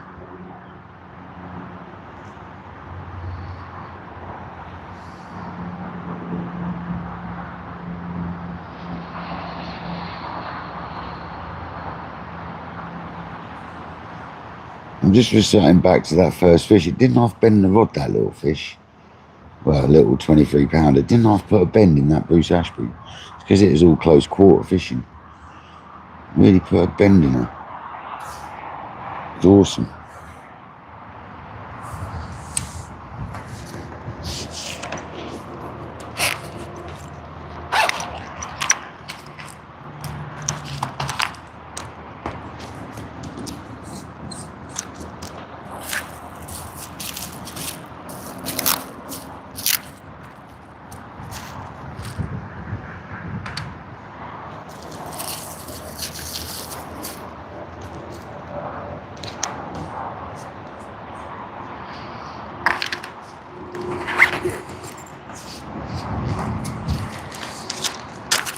There's a fish just swam off the left-hand margin, going towards the right-hand.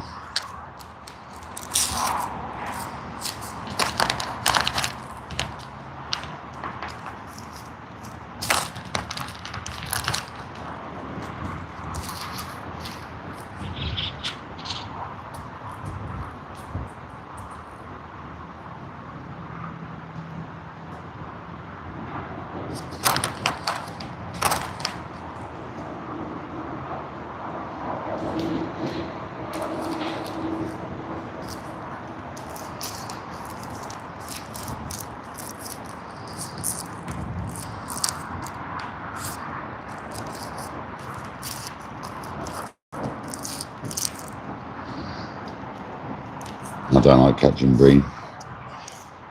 Pesky things, man. Do me nothing.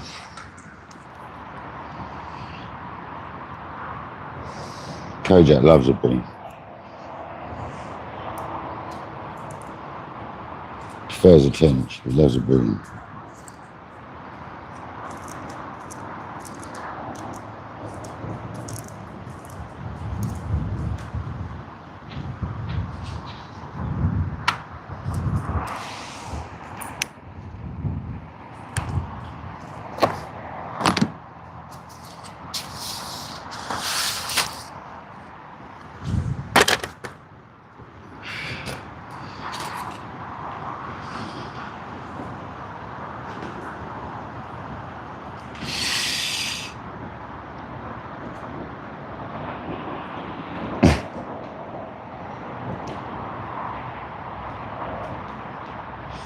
Fizzing just to the left of our right-hand rod.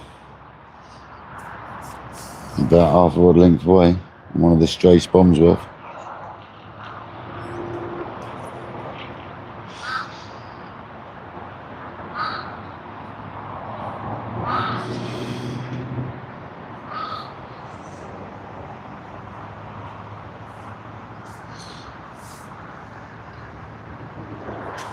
Cup of tea time.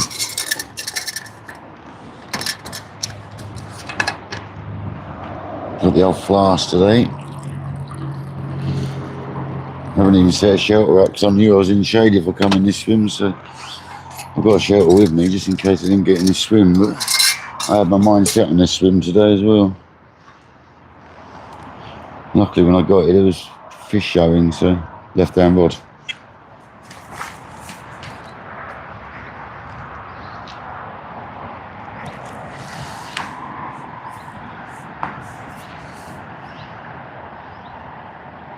probably a fish getting off the hook.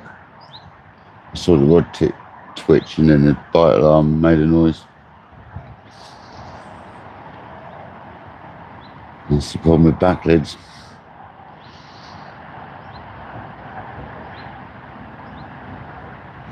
You watch her sit down, it'll go again.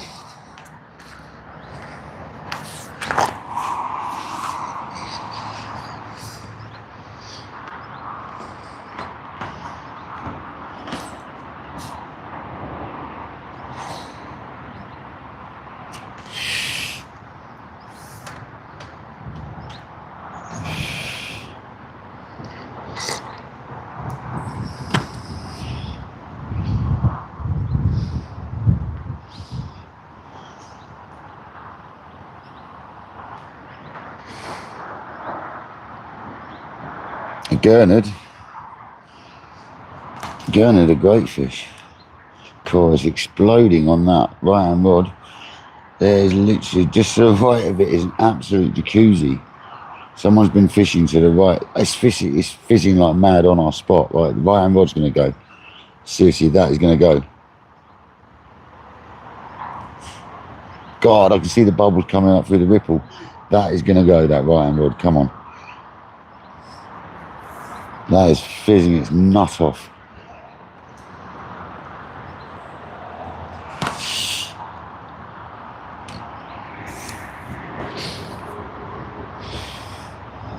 God, I wish I didn't have to work tomorrow.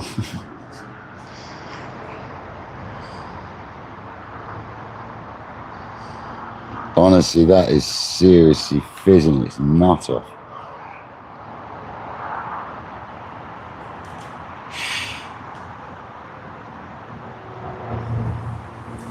Well, that was massive of fizzing then. That was more than one fish. That was a massive fizzing. Probably a shoulder bream.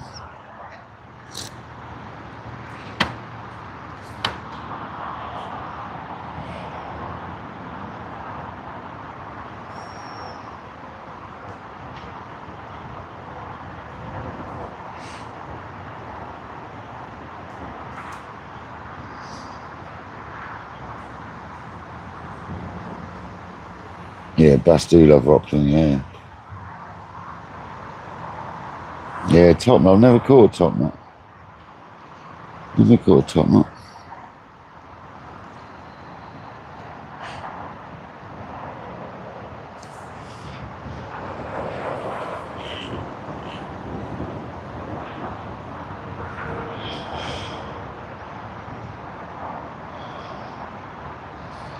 Come on, Lighty, you've got to go.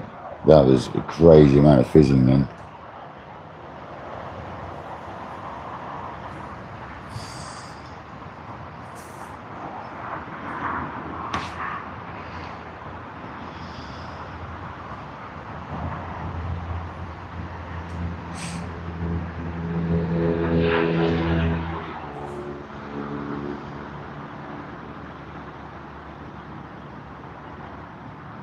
Doris, welcome in, buddy. Welcome in, Dano. Oi, oi. Kojak accidentally pressing buttons. I'm good, mate. I hope you're well. We had a 23-pound 8 ounce, like within a. That was a liner. That was a liner all day long.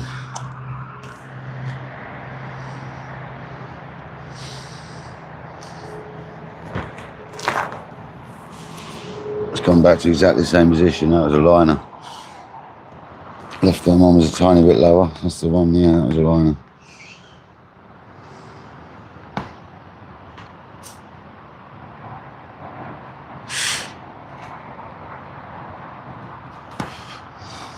Yeah, Kojak got a bit happy with his fingers. Oh, I don't get loads. We do sometimes, not on this lake. If we get loads on this lake, I'm a very happy man. But that was a definite size. See them fizzes, and we had a liner, so we're going to get a fish in a minute. This is right, we've had a beat, we've had a liner, now it's time for a run. Let's get a screamer. Like a good liner as well. if there is such a thing. It's a good line. JBT, welcome in, buddy.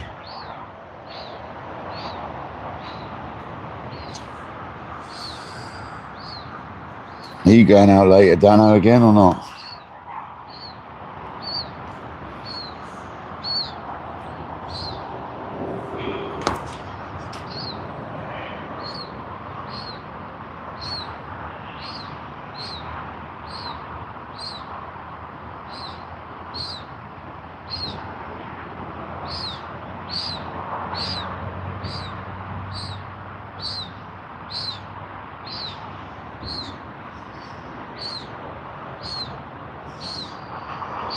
The amount of fizzing that's been going off over there, we're going to catch fish.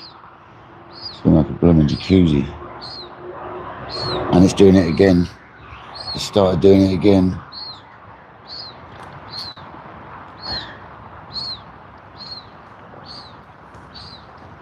God, I get so excited, don't I?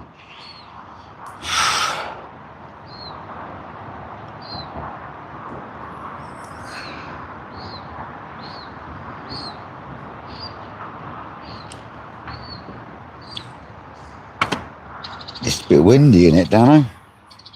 Is it not that windy in Guernsey? It's quite breezy here, mate. I wouldn't have said you'd be able to do your pots today. It's quite windy, mate. But there again, you are a long way away, so it could be totally different. It's an absolute banging day for carp fishing.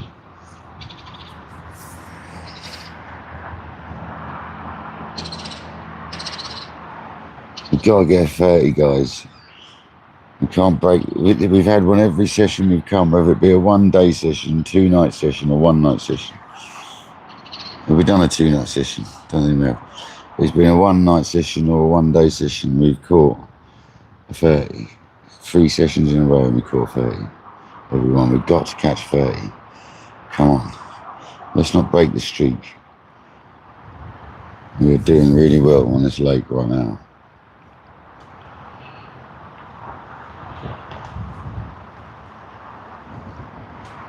A jacuzzi.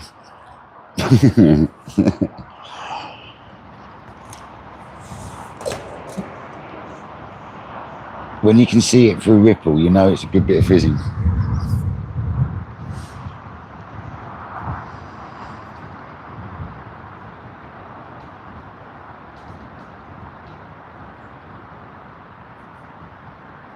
Yeah, they do, Bob, yeah, but if you got this lake here, there's a map somewhere on the website for the club, which obviously you can't see unless you remember. You can't even get into the website unless you remember. It shows you your zones, and if you basically cross someone's line casting, you're an idiot. But it happens a lot when you got a fish on, you know, and it will kite round to the next swim and take out their lines. That happens sometimes. That's what happens when you get swims too close together, unfortunately. Because obviously, when you look across there, the other side, well, you can't see them, to be honest, but their swims are only like 15 yards apart. You know, it's 20 yards apart. Like, it's going to happen, isn't it? It's going to happen, man. But generally here, you won't get people casting over your lines. And if you do, you're going to go and have a word with them, because they shouldn't be fishing in that zone if they are casting over your lines, basically. So you go and have a polite word. There's a fish all over that Ryan rod. It is right on the button. I'm talking right on it. Like, couldn't be more on that, where that rod is if it tried.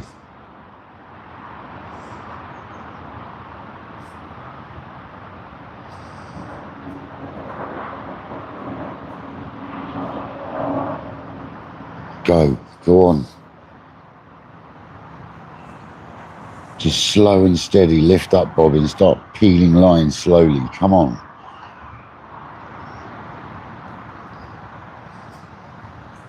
You wouldn't get fights here because of it. There'd be no fights here if that happened. It wouldn't happen. I've never known someone cast over my lines at this lake. You go. Anywhere I've ever fished, I've never had anyone cast over my lines, to be honest.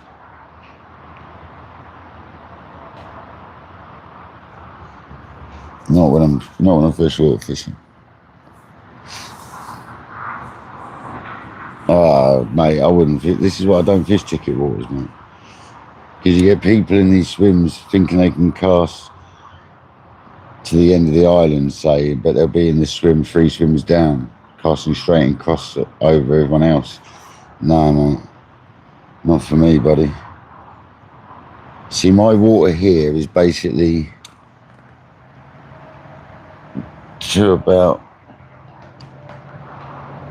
Oh no, it's well behind, I can't see. Let me see if I can get this phone at the same time. So, we're allowed to cast to about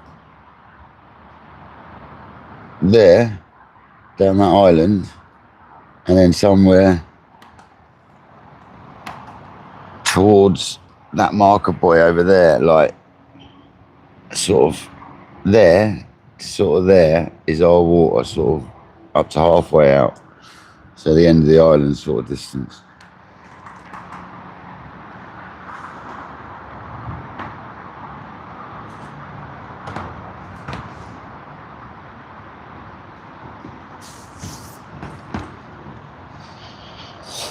So this swim you get a lot of water. You get a lot of water in this swim.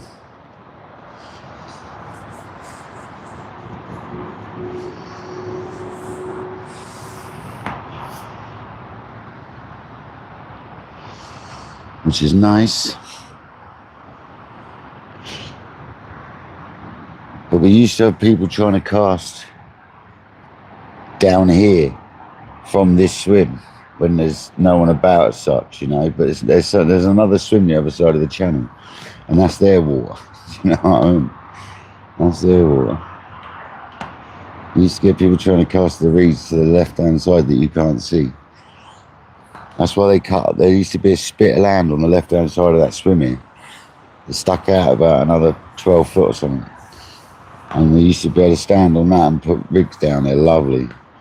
And put your rod up on that bank. But people used to cast to the left, out towards the reed bed, right across someone else's water. That's why they chopped it out.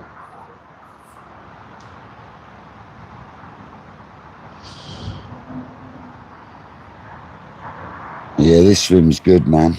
You can fish to the island if you want, but that's not for me. Everybody fishes to the island. Everybody fishes to the end of that little... See the gap in the island? Everybody fishes to that gap in the island, or to the right-hand side of that little island, the separate little tree at the end there. And it's like, I do totally the opposite. I find somewhere else. Everybody fishes to that bit. And they're fishing over the top of a prime spot. An absolute prime spot. Welcome back, James. Welcome back.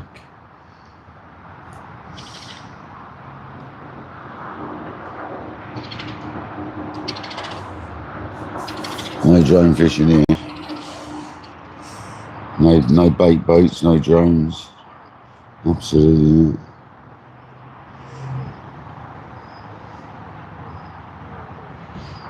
Come on, righty. Where's our bitey?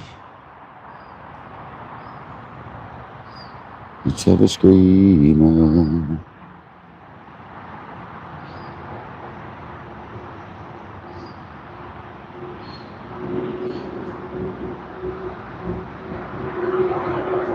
No drones or boats allowed. Absolutely not. I wouldn't use one if there were. Not for me, buddy. I quite enjoy casting. Especially when it is to something awkward.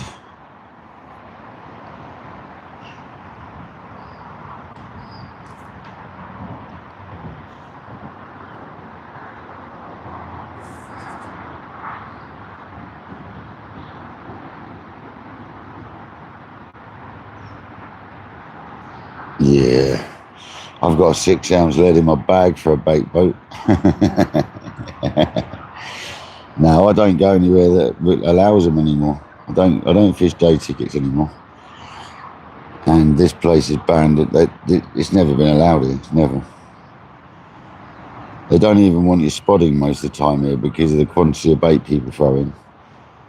They've allowed it again at the moment,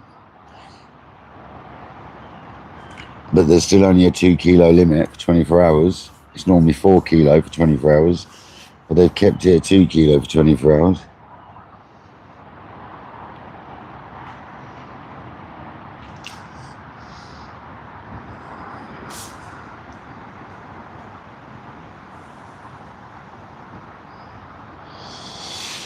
My friend used to put his bags on top of it. He used to fill the bait boat full of pellet and boilies and God knows what. One of them micro cats with twin holes, and he'd sit his bag on top of that. Yeah. My mate used to do that. Patrick's used that technique a couple of times as well. It's more about deliverance, isn't it, in the right places. But for me, I'm a bit traditional. If you can't cast there, don't fish there sort of attitude. But with a bait boat or a pole or whatever, you can put it in places you'd never be able to cast. Don't get me wrong, I've done it in France. But that was a very long way away. You either had to use the rowing boat or the bait boat to get to the spot. Occasionally I borrowed my mate's bait boat if I couldn't be bothered to go out in the middle of the night or something. But that's the only time, man. And that was for the catfish anyway. Stonking great big baits for the catfish.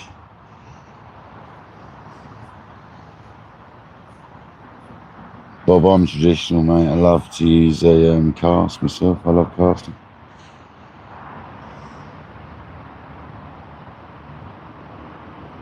Just love it.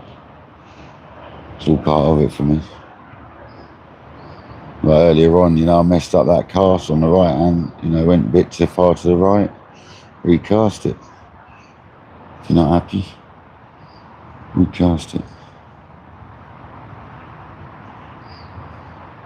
With the lake I used to fish, the one I talk about, the difficult lake, I'd have to have like 20 casts sometimes until you felt a donk.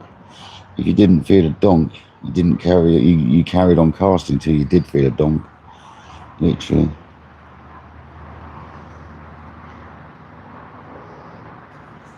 Deliveroo baits. I'm on this lake and I need it put in this location on a GPS.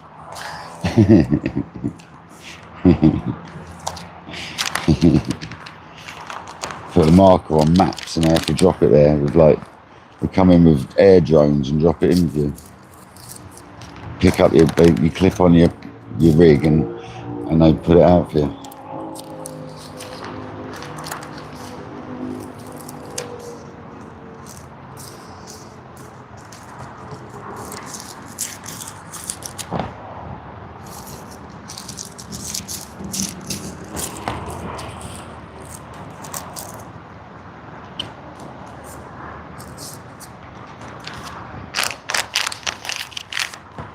Yeah, when you're fishing at 200 odd yards with one, I wouldn't grudge that so much, causer.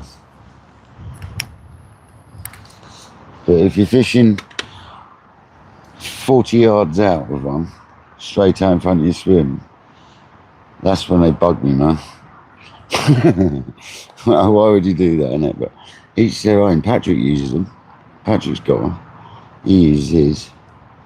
It's sort of accuracy, isn't it? And presentation. I understand it. Just each their own, man. It's like Marmite.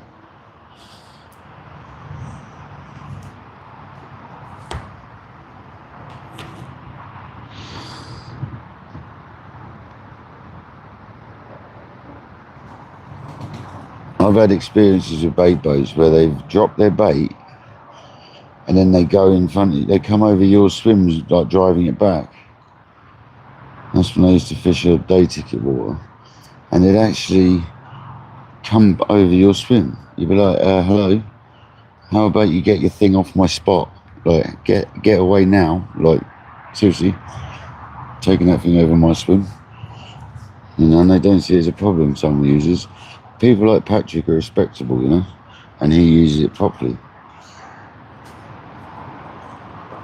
There's definitely people out there that don't use them properly.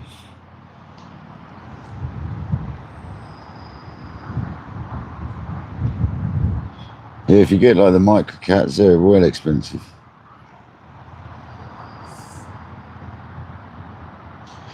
Just chill out now, Terry. He's a bait boat on a pole.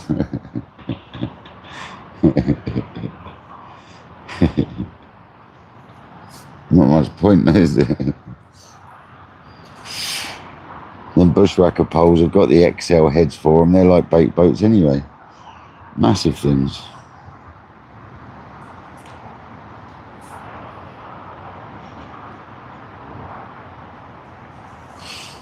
Why is this rod not gone, guys? Massive liner. Scared it off, innit?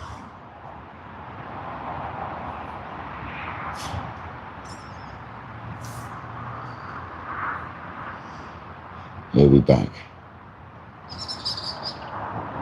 Definitely got fish in his own. There's some to the right of us over there. In our water. There's a couple of free fish fizzing away there. We just need to go left. 30 yards.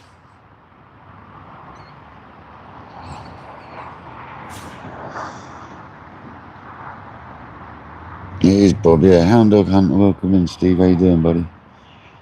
We've had one carp so far, as Kodak just told you. And that was within minutes of putting the rod out on the margin on the left. On a tiger nut.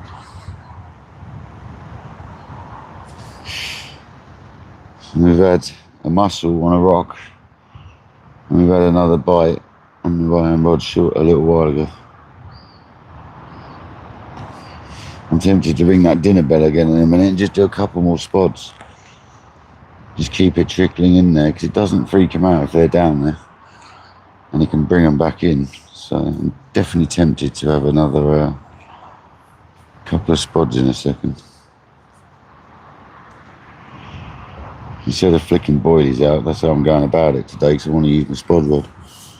I normally flick a few boilies out as well, but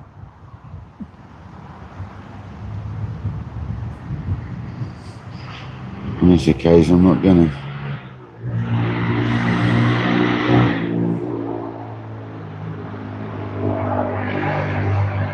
Yeah, let's put a couple more spots out. I'm not going to take all the buckets, it's not worth it for the amount I'm going to put out.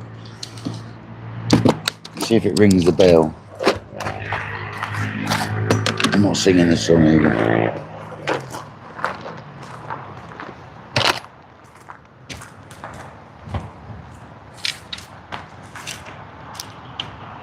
It's only about half a kilo a mix or so altogether. That I've made up. Maybe 3/4 kilo.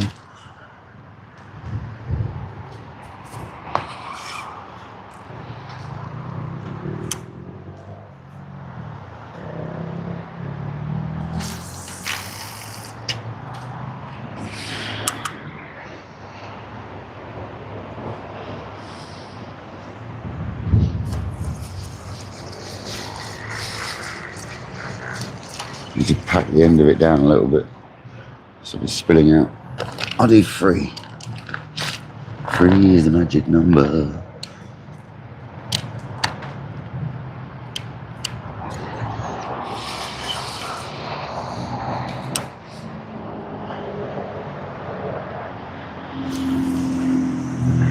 Didn't quite hit the clip. It's alright, it's still near.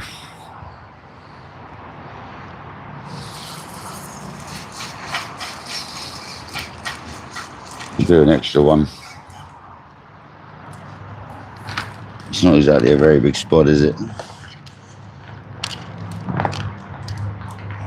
It's only 3/4 foot and all. Being an idiot with my spotting technique today.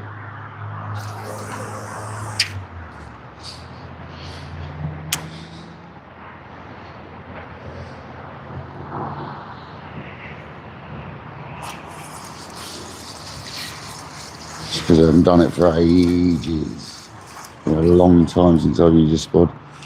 Can you tell?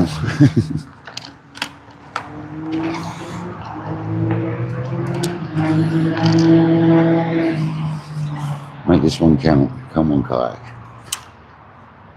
Use your broomstick to your... Yeah, buddy. It's a bit to the left, that's alright. It drifts over. Yeah, buddy. It's taken a while to pack it. You can tell it's not come up enough. It's not emptied out yet.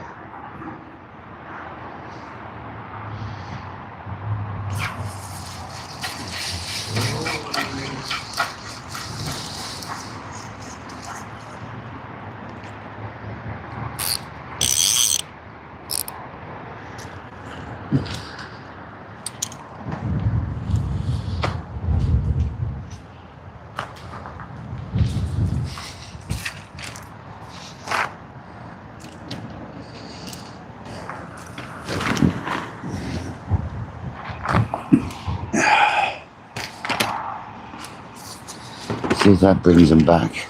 Often does.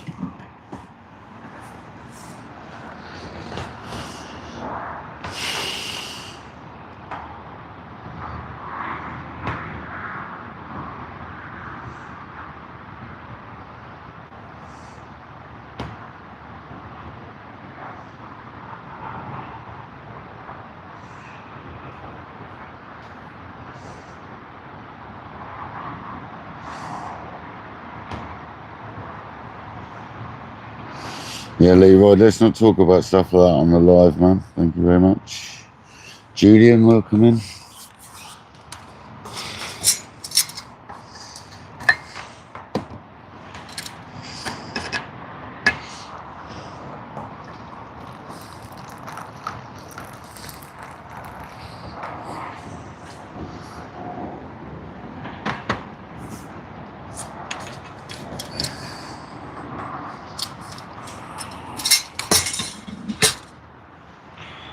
Let's catch a monster. Hopefully that brings them back. Honestly, that splashing often brings a fish over.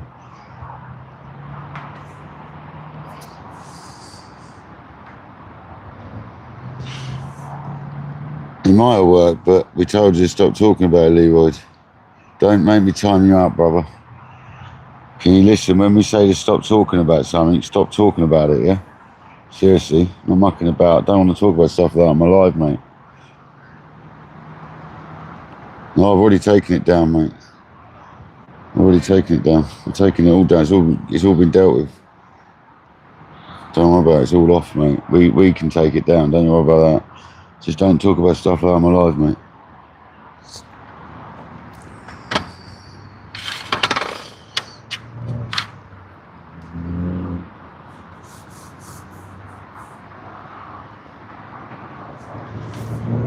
Just chill out, Leroy.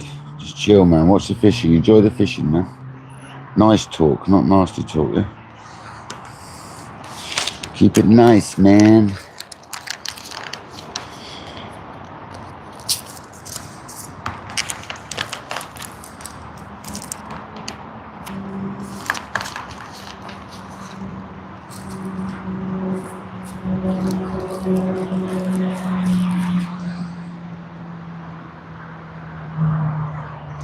Yeah, exactly. Keep it nice, man.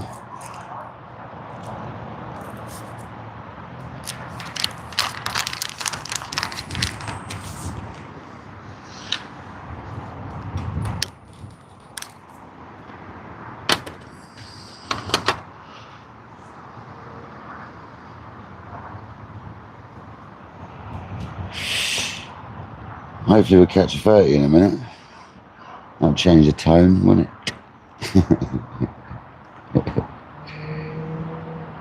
A nice big 30.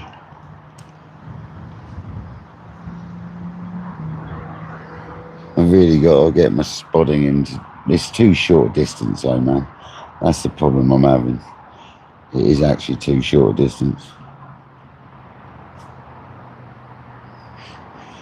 I remember before I've used balls of ground bait in this swim. and literally handed it into that spot. So it's too short for a spotting, man, but we're going to spot anyway because I want to use my spot.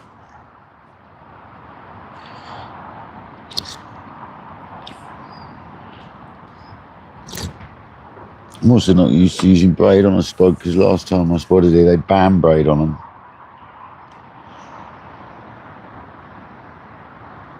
Sir Jackie, how's it going? Not bad. We've had one mirror carp, 23 pound 8 ounce.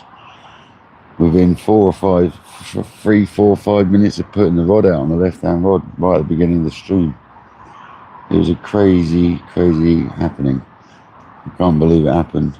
I was standing right next to the spot as well, making loads of noise with a marker rod. And it went mental. I hope you're well.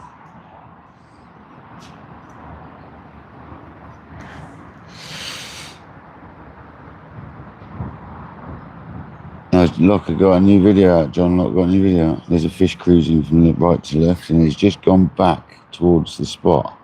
He's just turned. Yeah, he's double back. He has as well. He's double back.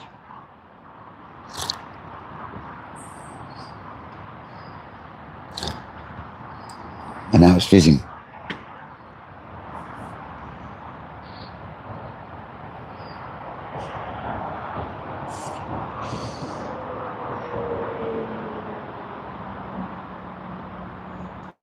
Yeah, he actually turned on himself and went back. He was coming from right to left. He went over the spot, sort of this side of the spot, and then turned back on himself and went down, I believe. So I can't see him anymore. That's a great sign. Yeah, he's over the spot. He's right on the spot.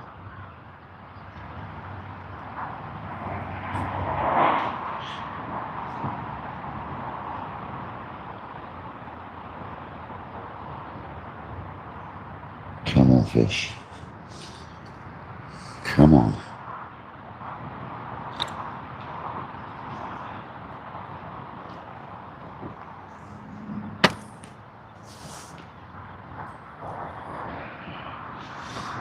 Fair enough, Alan. Catch you in a bit, buddy.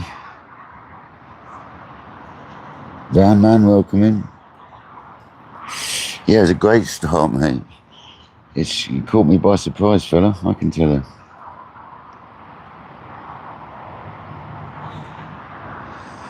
Caught me massively by surprise.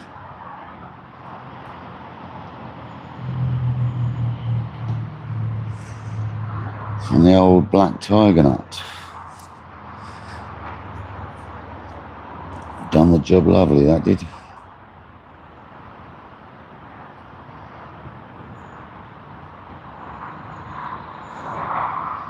Very happy to get that one.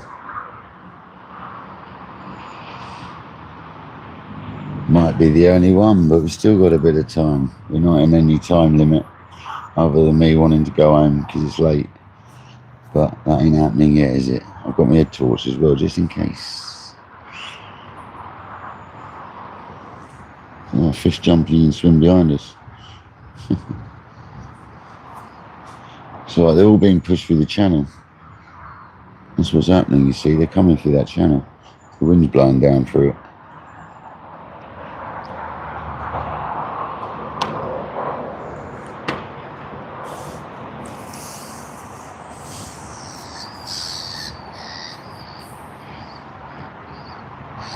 Definitely due a bite. 100%.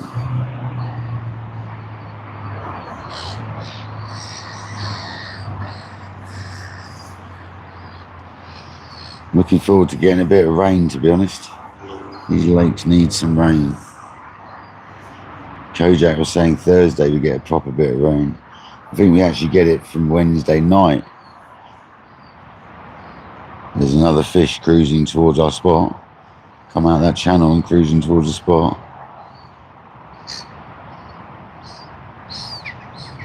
Yeah, he's turned. He's on the spot.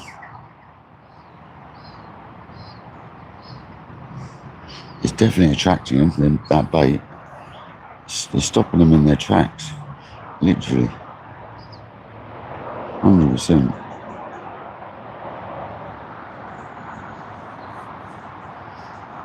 They're definitely feeding, yeah, mate. We got fish on the move, mate, as well. There's fish all over the place. We're gonna get some more, hopefully. I want to get our 30. That's what we need, a nice 30.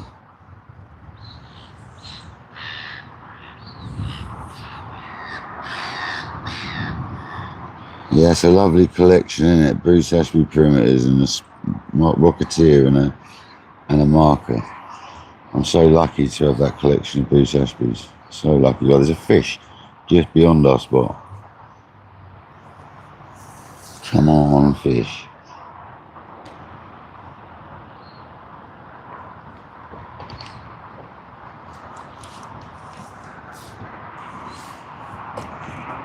It's fizzing just to the right. Come on.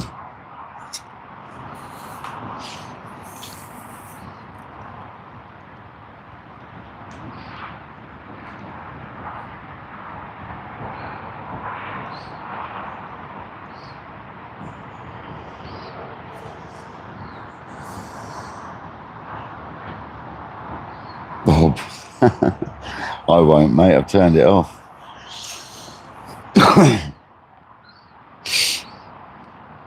Just go in your settings, go to your notifications, go to alerts and turn it off, mate. That's what I did. Don't want none of that stuff. I'm good.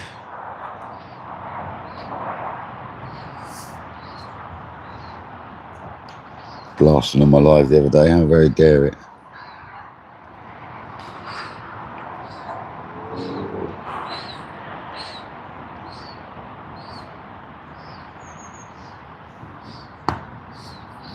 Lynette, welcome in.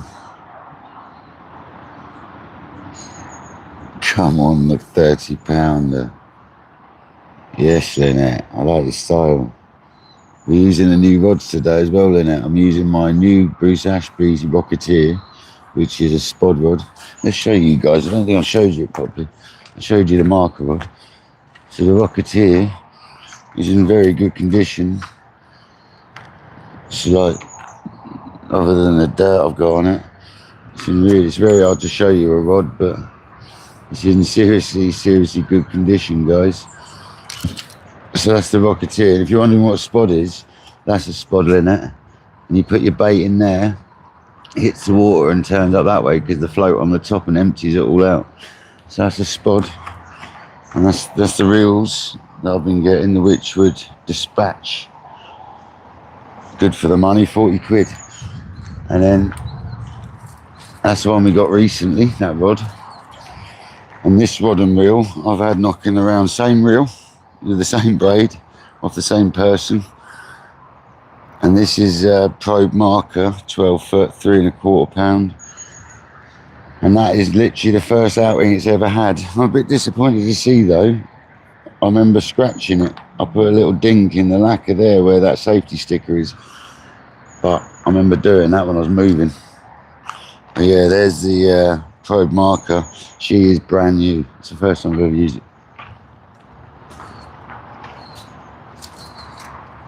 I've had it lying around for like 15 years or something.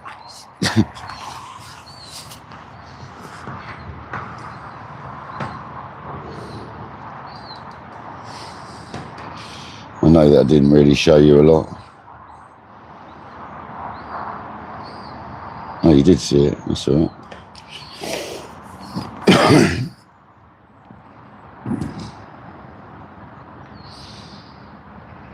You know what spade is, didn't I? Spade. And this is a spom, Lynette. Let me show you a spom. So a spod. Here you go, Lynette. As you don't know much about fresh water, this is a spod, yeah?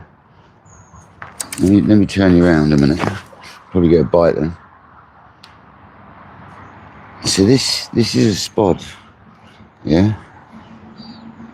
So you put your bait in there, you cast it out, it lands in the water, turns up like that, and bobs around, you give it a little twitch and it empties out the bait. You put your bait in here, you close it down, and when you cast out, hits the water and it does that. The problem with that is at short range, it doesn't always open. It needs a bit of impact to open it. So short range, I much prefer spod.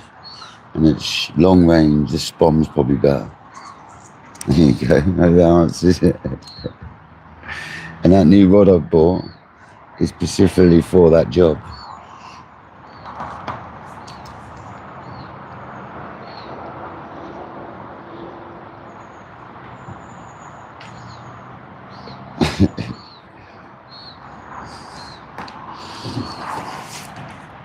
Hope that explained it.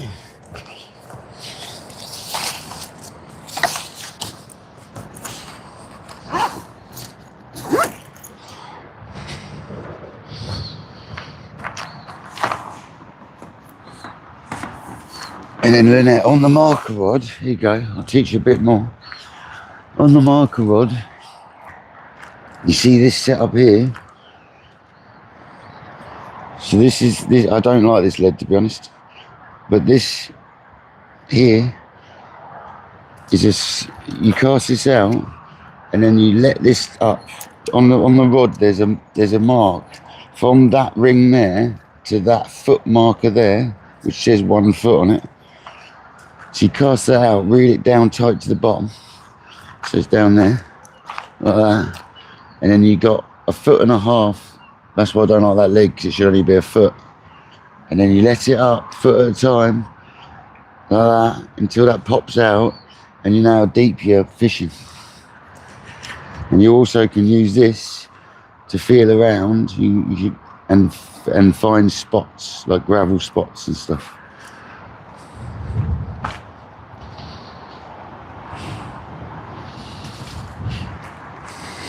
There you go, Lynette. You said you didn't know a lot about fresh water, so we'll slowly teach you. Hope that helped.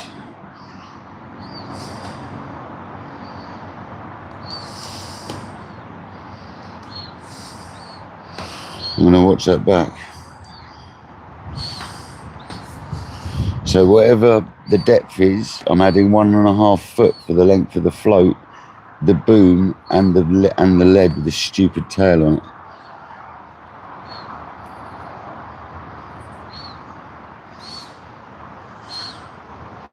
Oh yeah, Jamie, you didn't know about that either. So there you go, that's like multi-learning for all of it. And we got fish all over that Ryan rod again.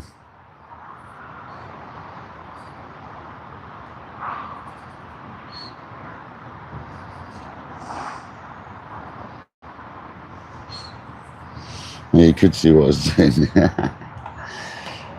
Absolute idiot. At least he explains it.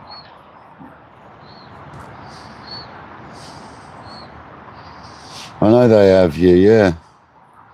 Yeah, they're not in very good condition compared to this one, though, Hugh. You said that before, but this one's in prime condition, man. And how much would Tackle Tavern charge to deliver it as well? I think the money I paid for this, I did alright, mate.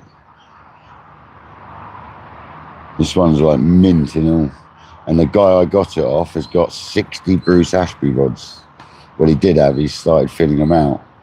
But he's had 60 Bruce Ashbys. And he's still got loads. And he's got a nice set of Mirages and Scorpios. So I'm keeping in touch with him. I've already told him if he ever wants to sell the Scorpios, I'm your man, and he's got me listed, so.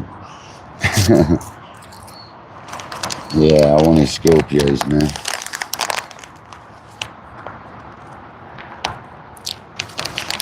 Well, that's good, Bob, I'm glad. I'm glad we're teaching you something, mate.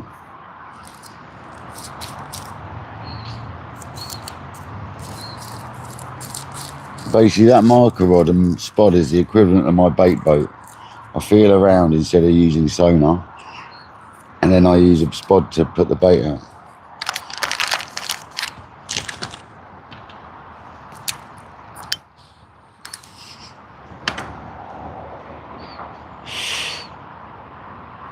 But where is our bites? That is the question. Yeah, there is so much involved. There's a lot in carping. You don't have to do it all. You learn over time. I never started off with marker floats and spods and stuff. I don't particularly like spodding, but it's a really handy way of getting a nice little bit of bait out in a concentrated area. But I still, if I was doing a 2-nighter or a nighter, I would still be flicking out boilies in the zone as well, in the same zone.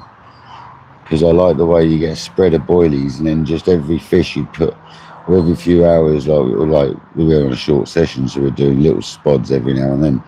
But on a longer session, you'd put out 10 spods every few hours, sort of thing, and a flick of boilies, you know.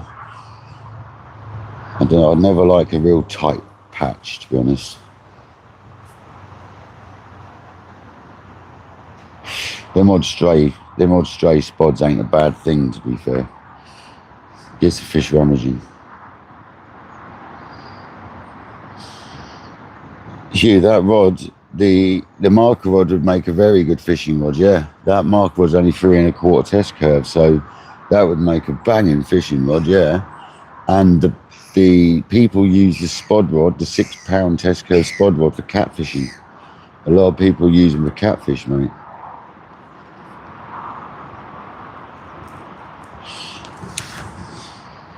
Yeah, mate, you can fish with either. They're just fishing rods, Hugh. Just one's sort of an average pound for the marker rod, and it's got a real stiff through action, so you can feel the bottom. And then the spod rod's just a broomstick. I mean, it's just a broomstick. But yeah, the marker would be lovely to fish with you, yeah.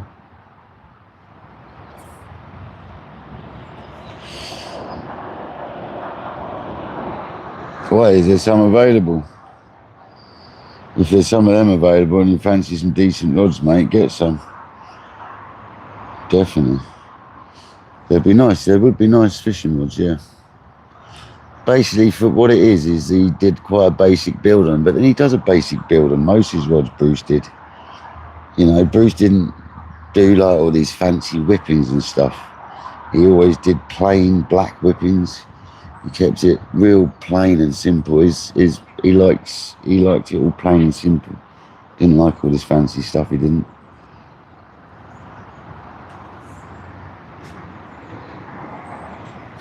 Yeah, I've caught catfish.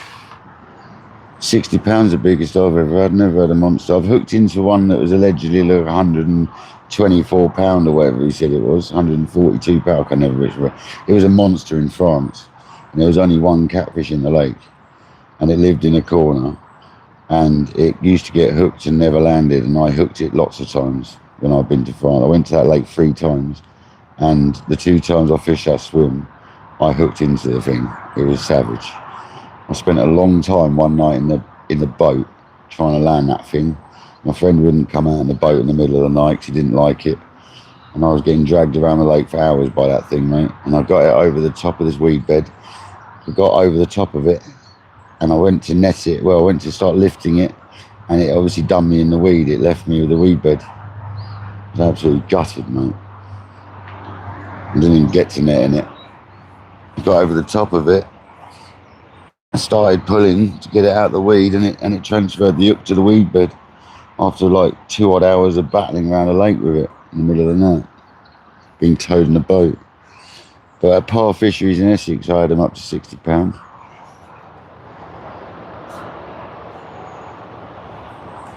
They don't get a huge amount bigger in that lake either. Main lake at Par Fisheries, that was good fun. I want to go back there one day. I wonder if they still hire the whole lake out. Come on, righty, here we go. Let's go, people.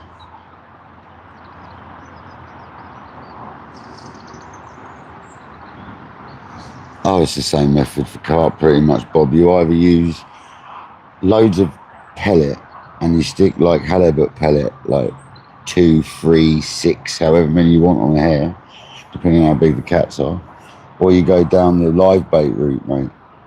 I mean, live bait's the effective way for cats, mate. Seriously. And that's when I wouldn't mind a bait boat so much, when you're trying to put live baits out. Not so bad then. Not such a bad use of a bait boat then. It's a real good use for one.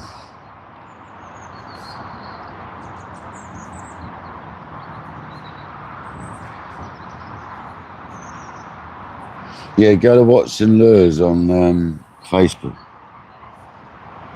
if you want to speak to Ben Watson or Watson Lures. I can't remember. It might just be Ben Watson. Can't remember, mate.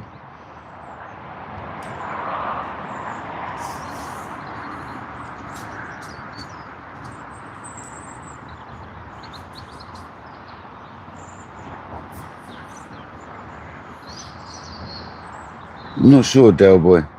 I'm not going to set a time on it, to be honest with you. Not too sure, buddy. Till near on dark, I would have said. I want to sit like we're at bite time basically, and it's bite time all evening pretty much. So I want to get another fish basically. That's for sure. Del Boy and the old mucker. Fizzing to the left where one of them stray spods went.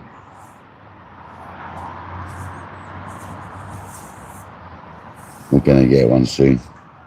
100%, man. Got to.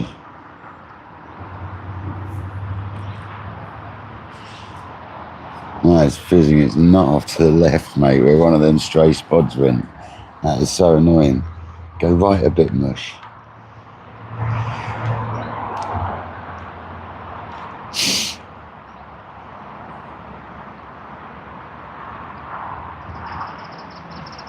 An absolute slow but solid take is what we want. I want to see that bobbin slowly hit the top and line to really gently but firmly pull off.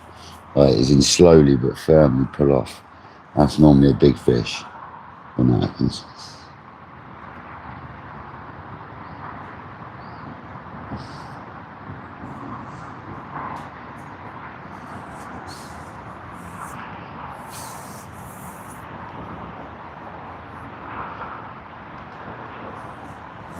The ones that rip off are normally smaller, or commons.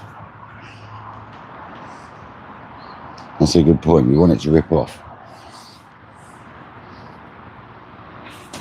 And a big common.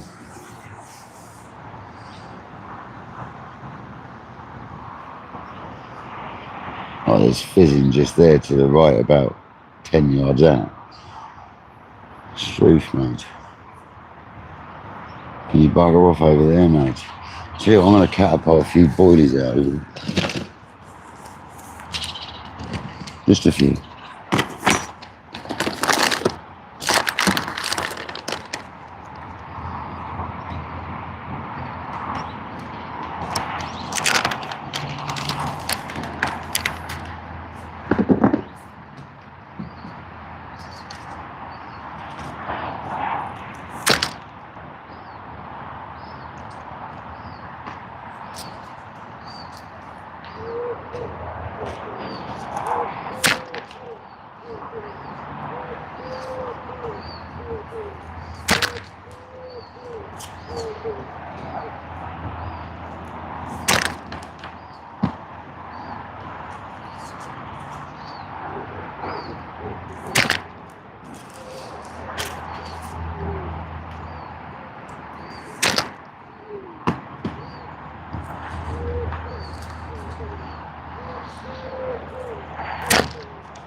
We'll try that one, never mind. Lovely bosh. Let's go. Just a few, like I said. Happy days, people. Tell you what I'm going to do. I'm going to decant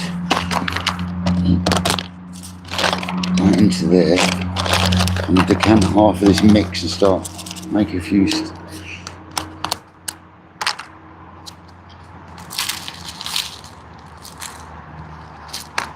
Make a couple of socks up of this.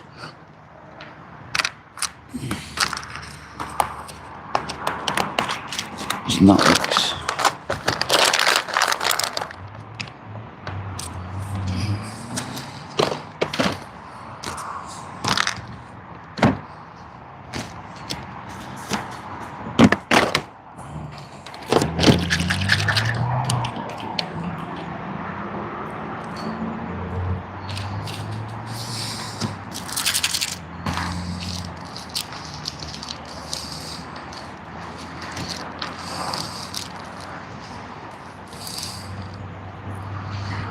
that soak in a minute. I was going to stick mix this, but I'm actually not going to this time. I want to make some little socks out for that left hand rod. Just a couple. Look at that. That's tiger nut, crushed tiger nut meal, hemp, and tiger nut pellet with tiger nut extract or juice or whatever it is. This.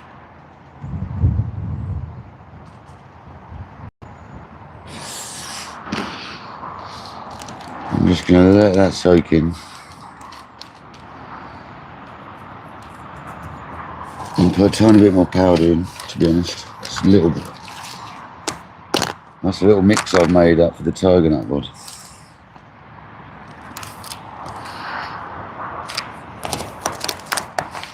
Made it up at home. Kojo bought me the pellet. Bloody nightmare. Just buys me stuff that man.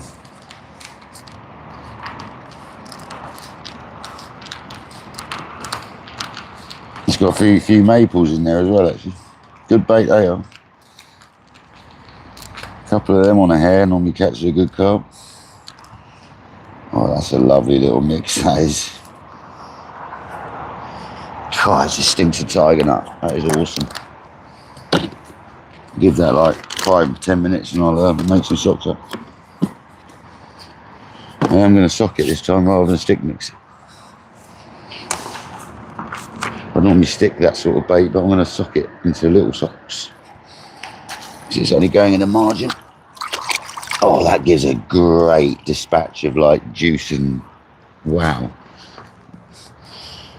Someone's been fishing down there. Patrick said you're not allowed to fish off the swim, but someone's had rods there.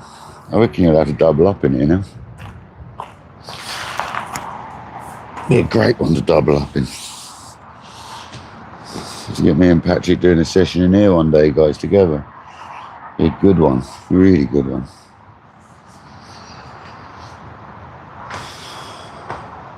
Bob, take care, mate. Thank you for joining. Hopefully it'll still be live if you're available later. I've got a few hours left in me, I'm sure.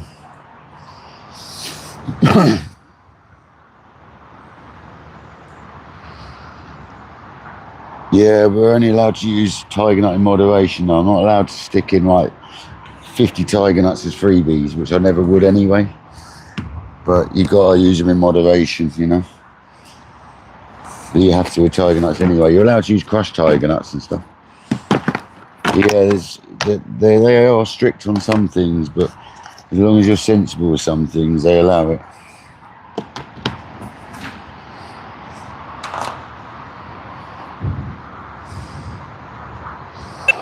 Dude, it just smells purely of tiger nut. Right, that Ryan rod's going to go. That just lifted and then went back down. That was a liner. Come on, baby, find the hook.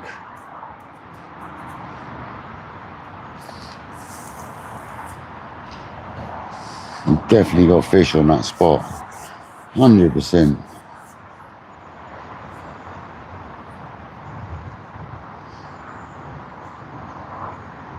Honestly, Kojak. It smells of just pure tiger nut. Like, seriously. But when I just washed my hands, God, look at all the fry in the margin down there now. When I washed my hands, it put a lovely cloud out, mate. That and a little sock, mate, down that left-hand side is going to be awesome.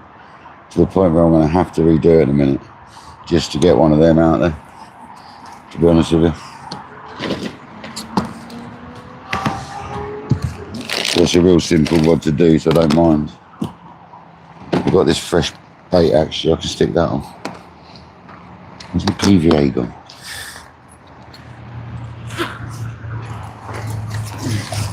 How did that go? I actually want to get one on. So that's what I got it for, it ended up there.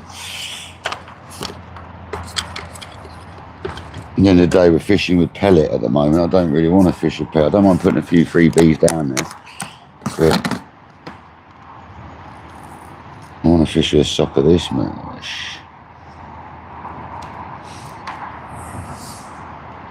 I'm going to go big sock of it as well. Like a giant sock of it, or a pellet of it. That's going to squash into my normal sock, to be honest, but just like that size. Perfect. Big sock of attraction. It's going to be amazing. I'm going to put it on that left hand rod right now. Don't need to, but I'm going to. I'm going to put a fresh rig. I've got that fresh tiger knot to put on as well. Why not?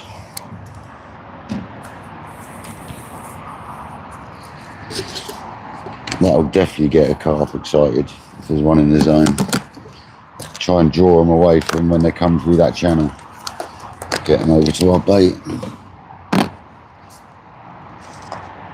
We've got the rig soaking in the tiger nut juice as well.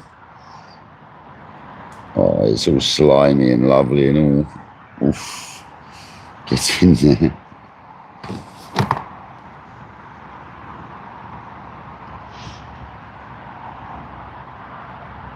There we go. That's what we're putting out.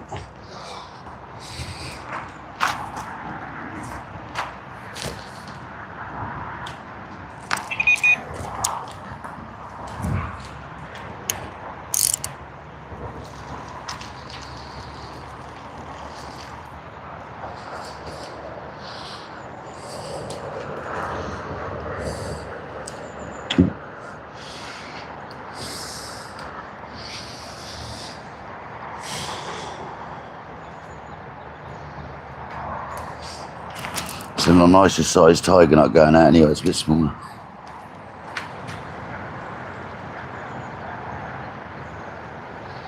Wasn't actually happy with the positioning of that back lead either. So that kills two birds with one stone, doesn't it?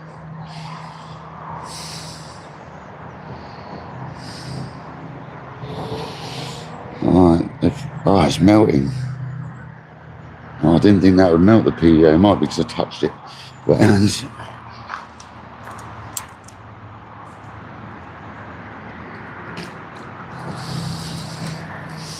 alright. Made it out there, so I thought that stuff's PVA friendly.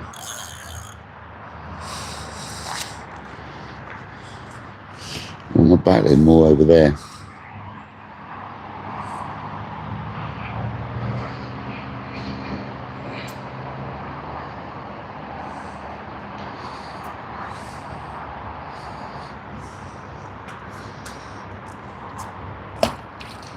Yeah, there. That's better.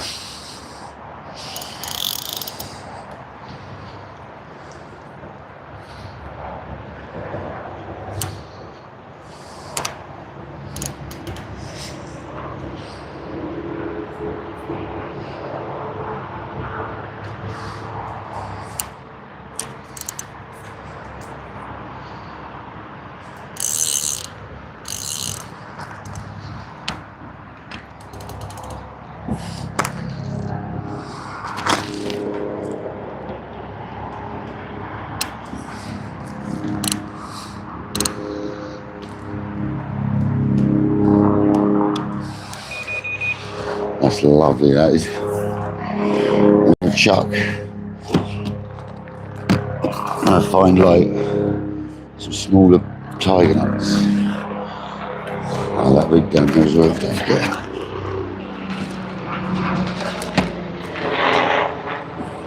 And I find some smaller tiger nuts, chop them in half. 3 I'm going to do. As I say, you're allowed to feed a few freebies, but not a lot. It's not so bad if you chop them up a little bit. That one can be chopped into 3. It's when you leave them at home, man, they struggle. That one's into 4. And I just chuck that over. It's like 7 bits of tiger nut all chopped up.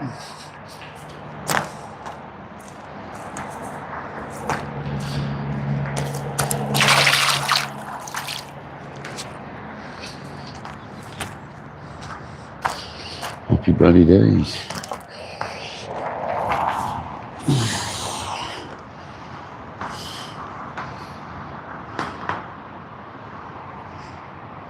What's that? No clip?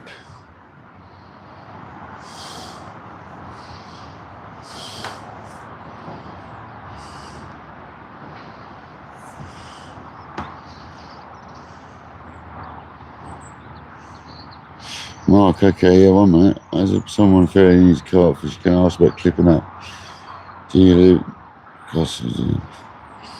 No, you use the sticks, you get the wrap sticks, and you work out where you want to fish to, and then you clip up, reel in, count how many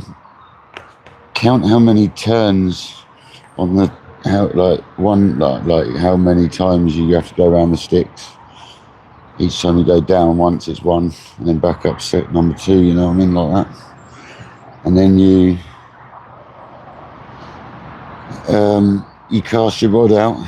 Once you've got your clip marks, how many wraps you got to do, and then you once you cast out, you unclip the rod, and then you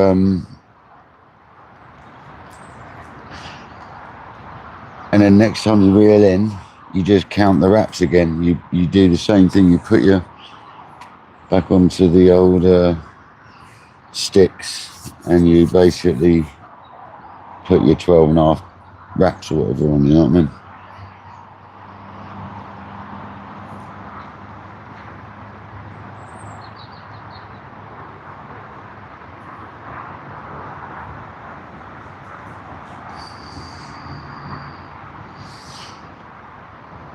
Welcome in, Tash. How you doing?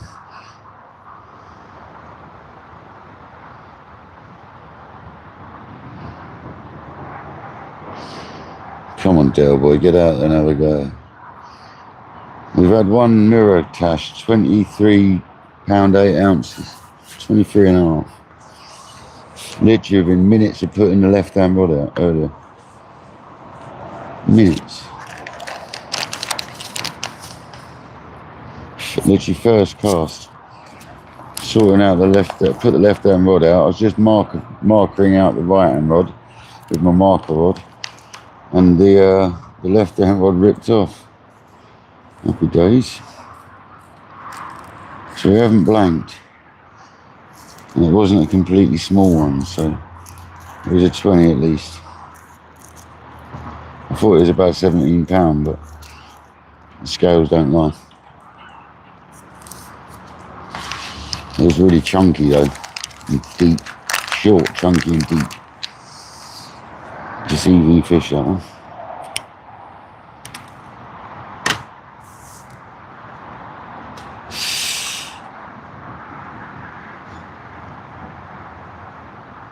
But Mick, if you're in the background watching, welcome in, mate. How's it going, buddy?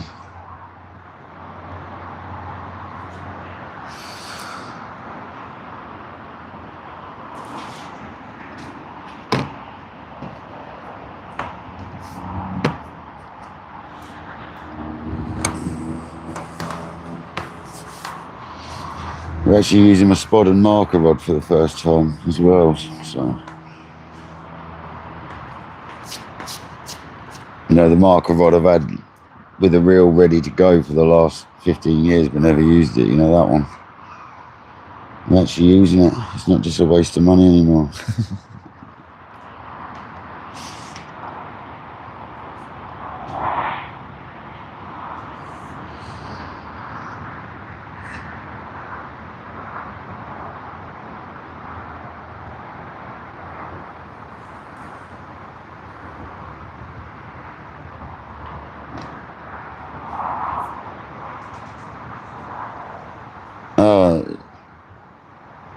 Is it Nick I meant? Did I say Nick or Tash?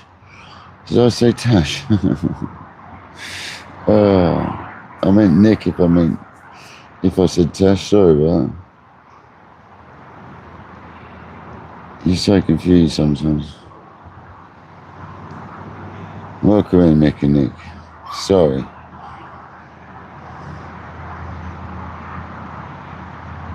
Cheers, Leroy.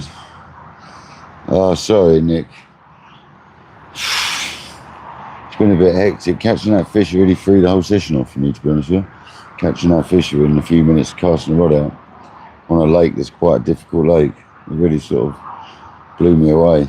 Been a little bit blown away ever since.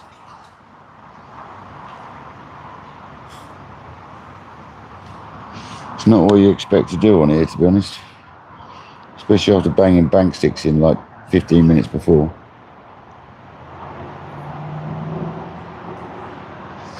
I do apologise. I've just got to check if that stuff's PVA friendly. I'm sure it was.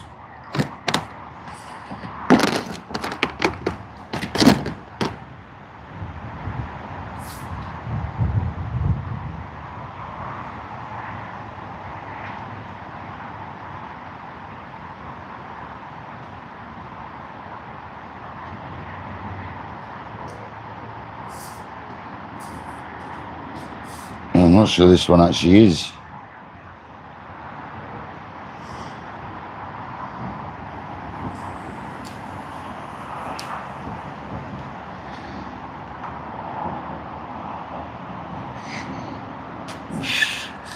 Alright, don't think this one is PVA friendly, fair enough. So I've got to make it a lot drier then if that's the case. Soak up a bit of that. Put a bit more powder in it. It'll last till next time anyway. Put a bit more powder in that mix. Because it doesn't say PVA friendly on that. That'll be why we melted the sock. All you need is a bit more powder to get that dampness away and it'll be fine. Only take a couple more pinches. It'll be fine.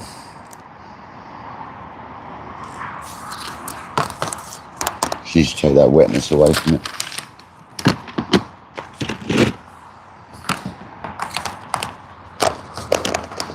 Sorry, Nick, I do apologise. It's terrible now, calling you Tash.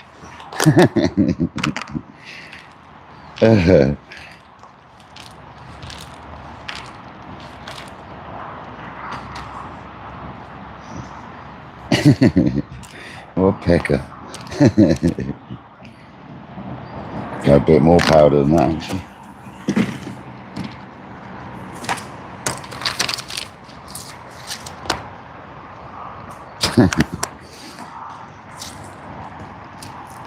You know what it's like, Nick. So many people come through, it's like, it gets confusing, doesn't it? You know exactly what it's like.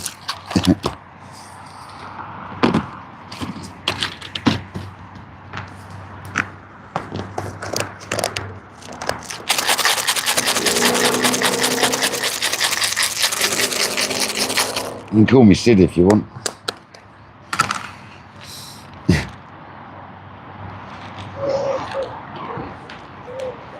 Oh, that'll be better. That shouldn't melt the sock now.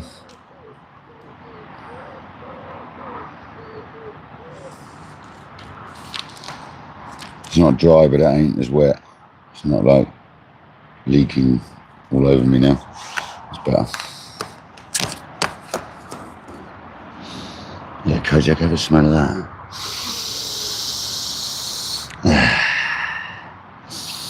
Go and have another one. Have another go at that mush.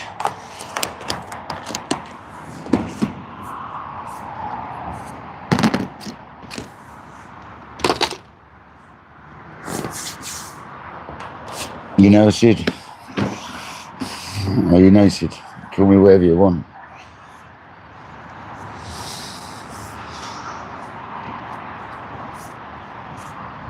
If you can't get your name right, call me what you like.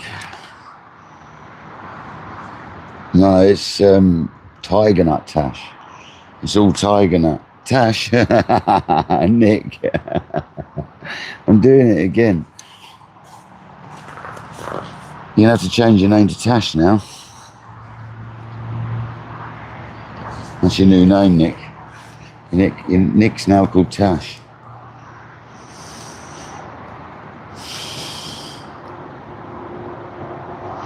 That's your new name. You change it by depot and everything.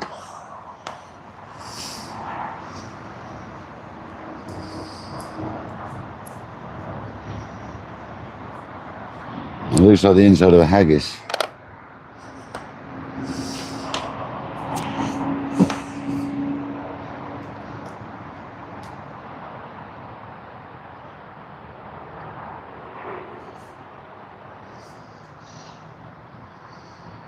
Oh, Kojak, it's a good mix, mate. I'm glad that one made it in the water without bursting. It burst open, but it didn't actually come off. It was alright. We're going to be fishing well down that side.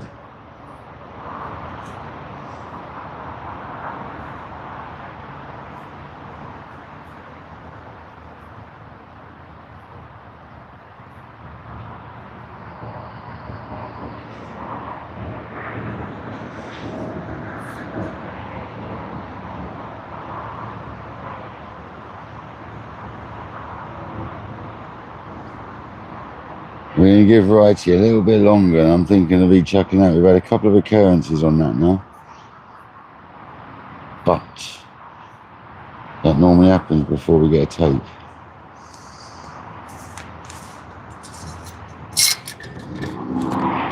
So I'll leave it another half hour.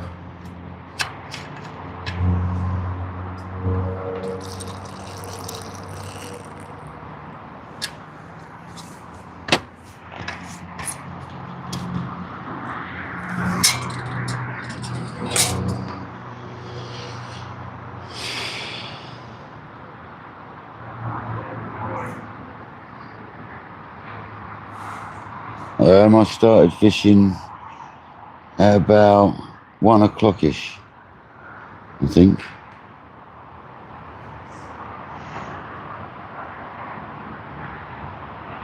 Bob. Bloody Bob. Calling me Bob, I've been called Sid, Stanley. Call me all sorts now, haven't you? Cash.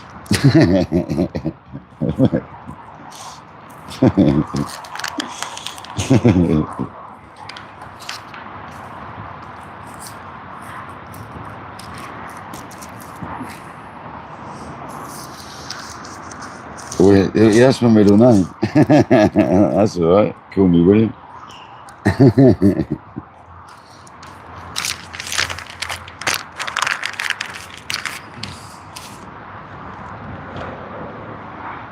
Yeah, it was good going, mate. Considering I was standing there, marker floating next to where the fish took the bait. I was quite surprised, man. That's what shocked me so much.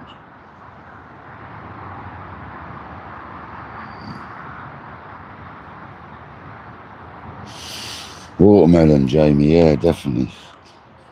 Get on the watermelon.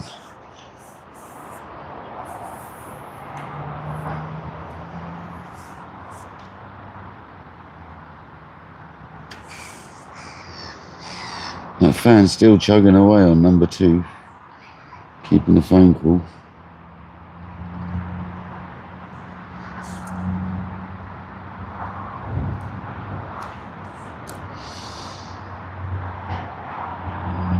Yeah, it was a jammy one though, you're right, Delboy. Very jammy one. Didn't expect it, as you probably realised from my reaction. I looked down and like froze for a second, like, is that actually going? Yeah, it is going.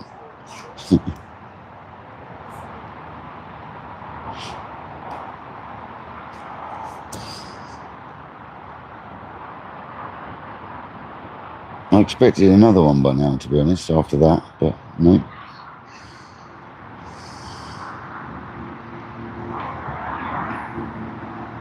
Is it a really sweet watermelon? I like it when they're good ones.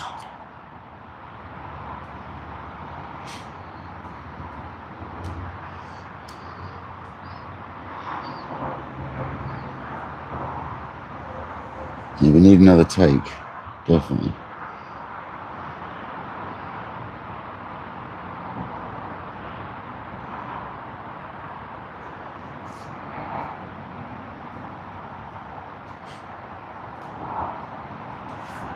At least we know Lefty's got a prime tiger nut bait on it now.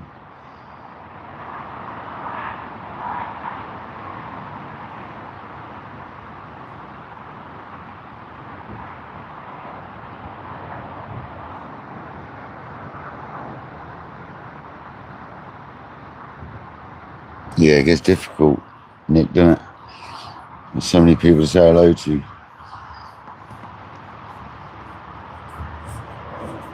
That's why I always go into people's chats and say hello to everyone.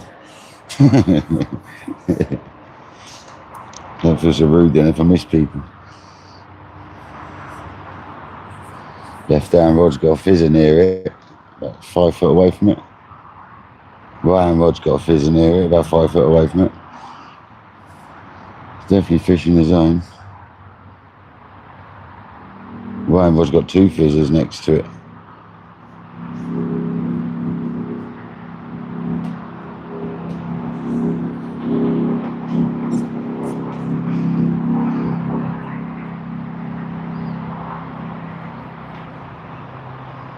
Right hand rod's got to go, man.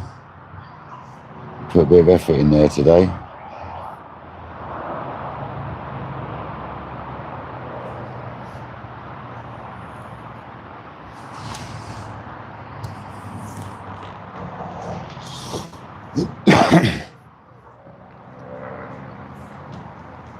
Patrick, no more fish, mate. No more fish yet. We've had a take on the, well, we had a couple of line bites, sorry, on the right hand rod. It wasn't really a take. A couple of line bites on the right hand rod. I reeled in a mussel though on the right hand rod. And a massive piece of gravel, like a massive rock. So I'm definitely on the gravelly, rocky area, mate. We've had a good old knock, but I'm going to give it another half hour and we're going to reel that in and change it. There's fizzing on it at the moment, so we're not touching it.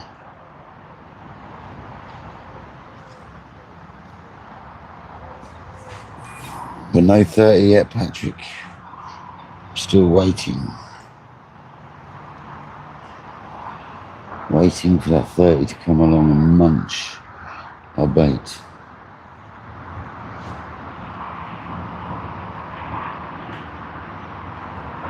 We've got fizzing on both spots though. So it's looking good, man.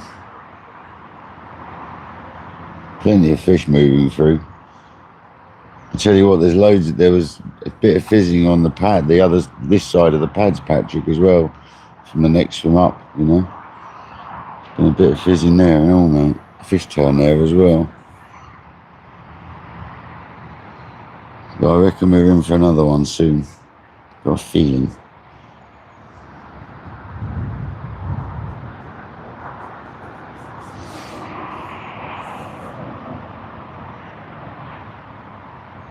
Been doing a bit more spotting, like every now and then. Building up the swim, not too much, just 3 or 4 at a time. Here we go, come on.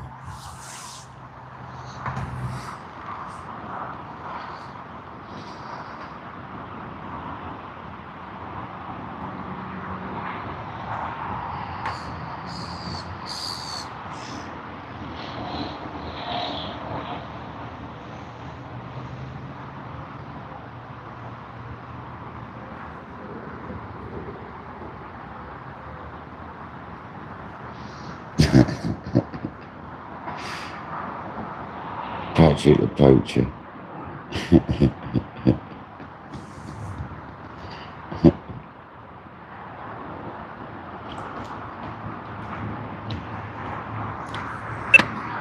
Go on. Definitely got something nudging around that bait, isn't there?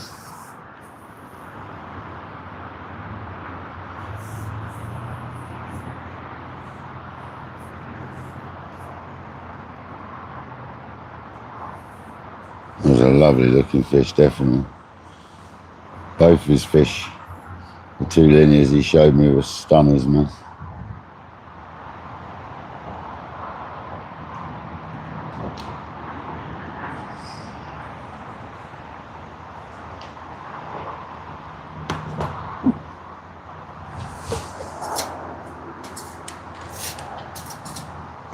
Oh, someone's jumped in next door, I think. Scare all the fish out the front of that swim to me. That's what they can do.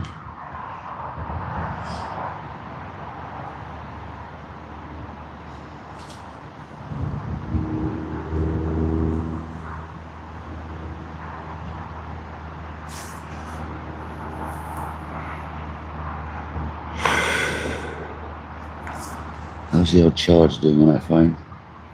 54%, really? Is it that low? Why is it not charging very well? You're gonna go black screen a minute, guys. I'm gonna change. Oh no, we got enough charge. No, I'm not. I'm gonna change. You're gonna go black screen for 2 seconds.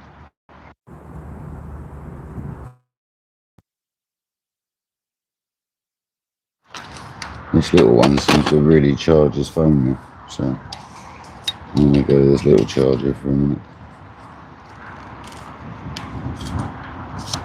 She's really powerful, this little.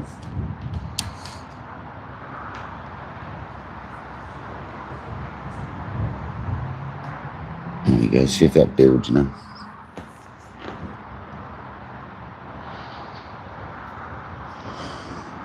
I'm glad you freshened up, Patrick.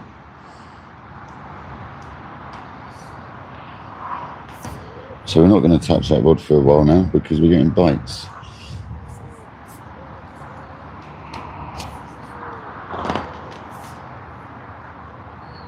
See if that increases the power. I'm 54%, 53%. See if that goes up now.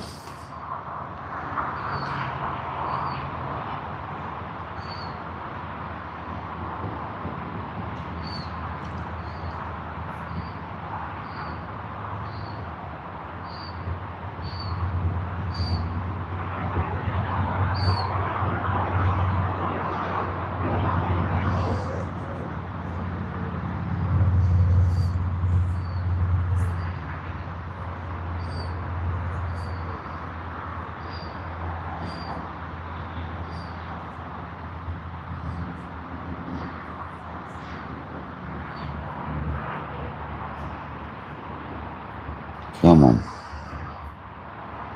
It's definitely fish in our zone, man.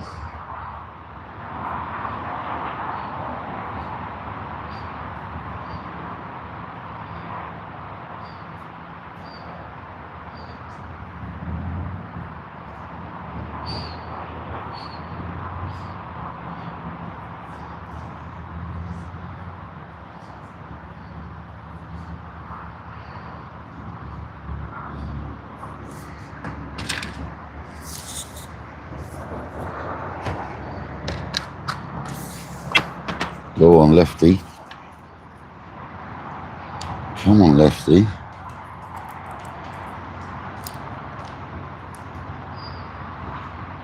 Let's get a screamer.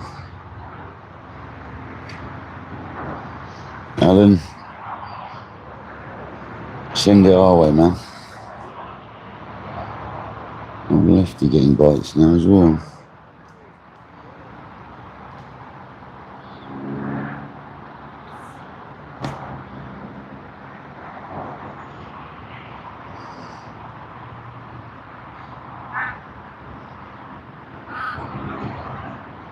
Come on, fish.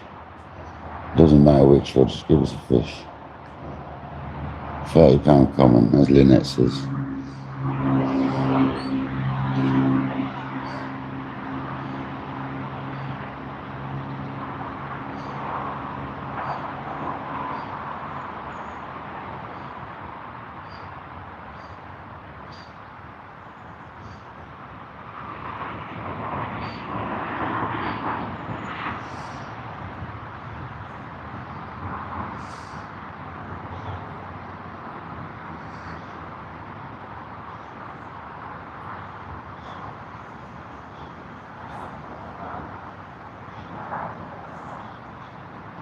You know it, innit? You know it.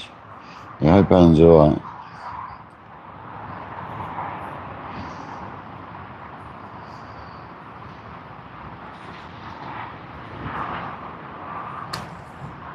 I had like a tench.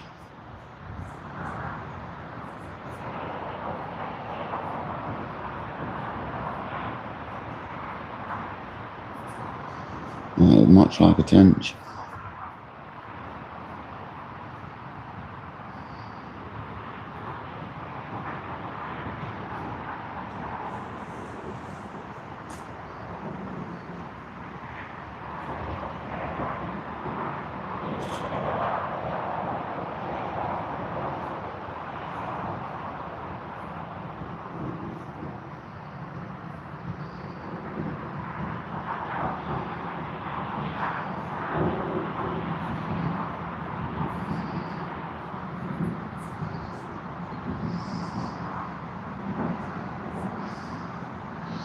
Yeah, it's 25, 26 here today as well, isn't it? Well, we got fish over the spot again.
No, it's quite windy down there. It's quite nicely in it.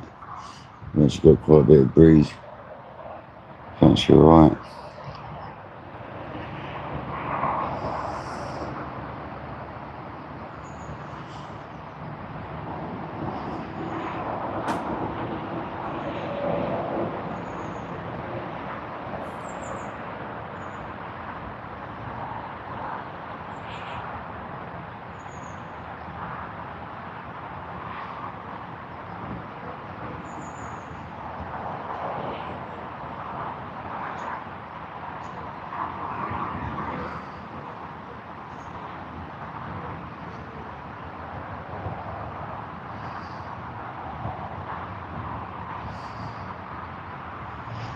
There's plenty of fish up this end of the lake, this part of the lake.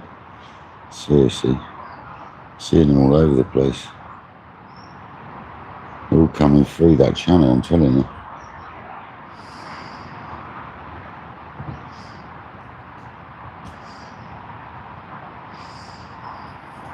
I reckon if you're in Lucky 7 now, you do alright. They're all going over towards them pads.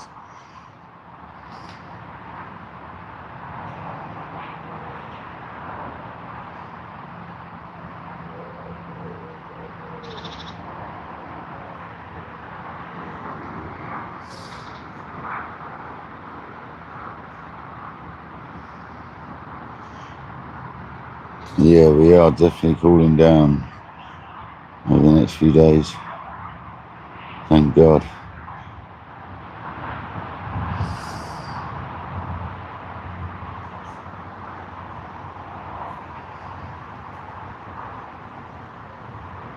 Another 20 minutes. If we don't get taken out right and rod, we're going to recast it.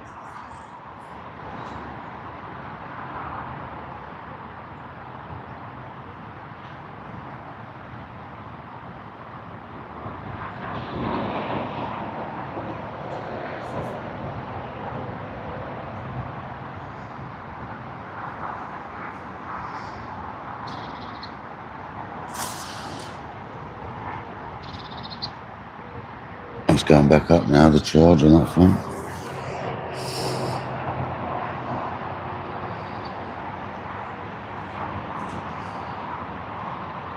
Happy days. Yeah, I did, yeah. I put some of that tiger nut mix that I've made up into a sock and put it out there.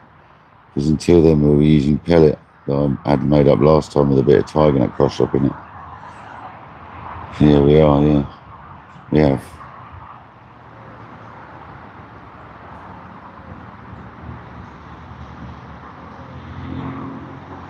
Oh, that's a shame, Hugh. At least he's getting some sleep though.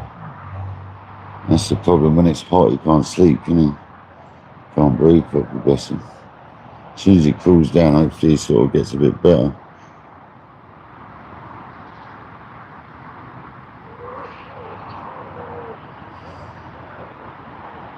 I think that's what Alan needs, the cooler weather to come through. He always struggles in the summertime, bless him.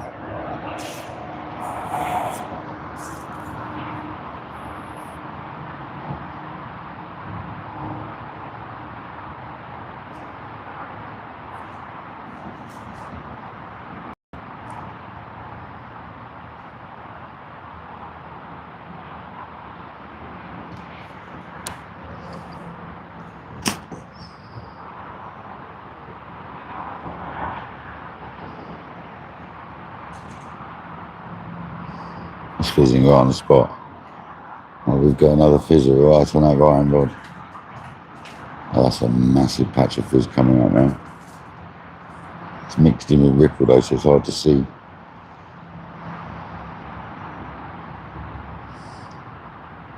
There's one to the right of it as well, a real big jacuzzi to the right hand side. Actually blowing up there.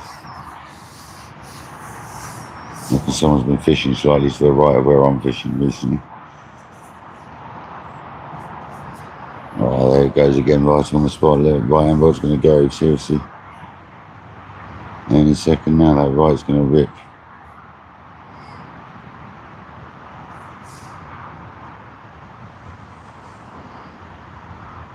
That's another big patch of fizz. That's definitely carp.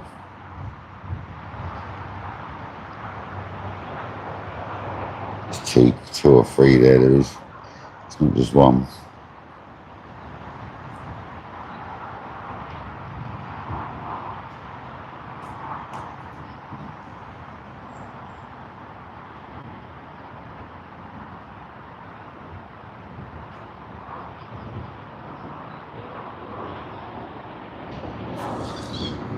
Fish keeps topping out there though, behind us.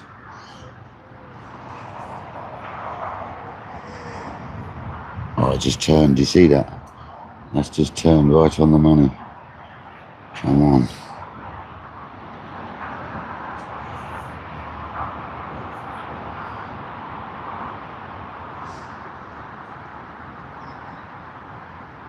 I think you had a couple of fish, yeah.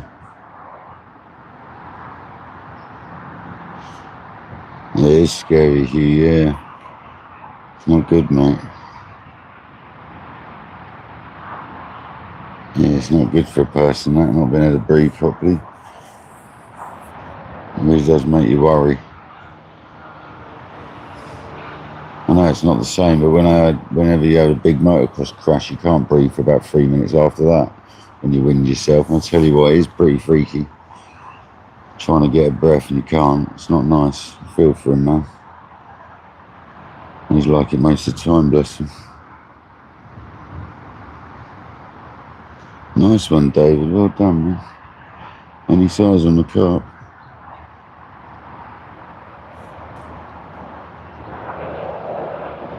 We've got carp fizzing its nuts off on our right hand rod at the moment. A couple of them.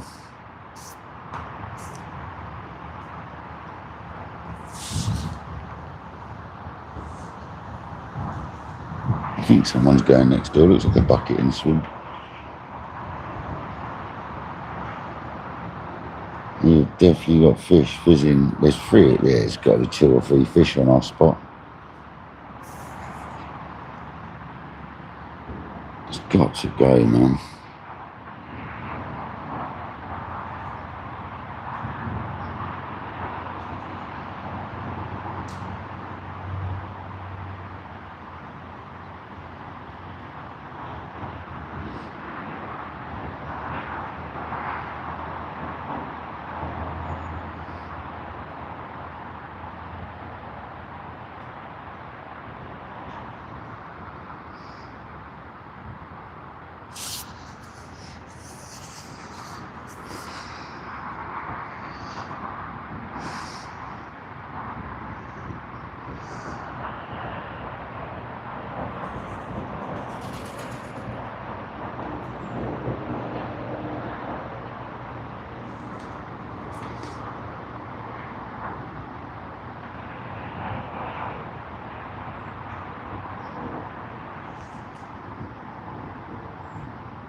Yeah, snacks.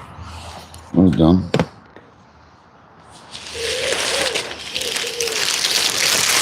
$16-degree difference. That is crazy, isn't it? That's a big difference, isn't it? Over a week, few days.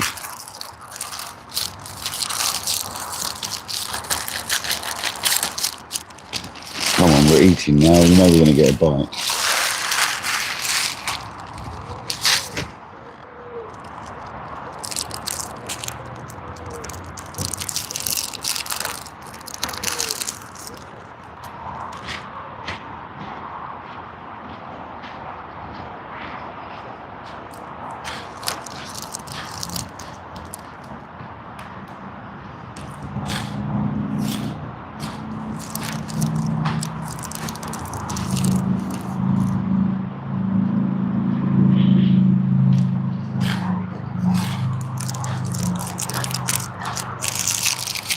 There's a fish on the left side as well. The left hand rod's got a fish all over it.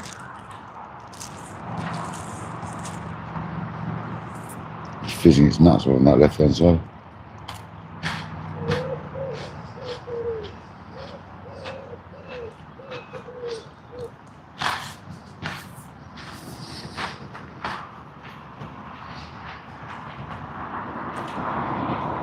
It's definitely time for a bite and a cup of tea.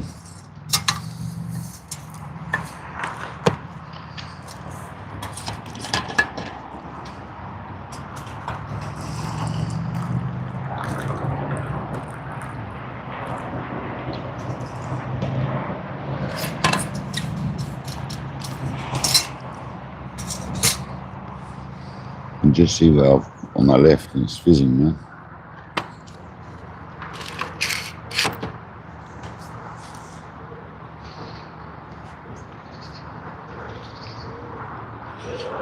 It's still trying to be causer.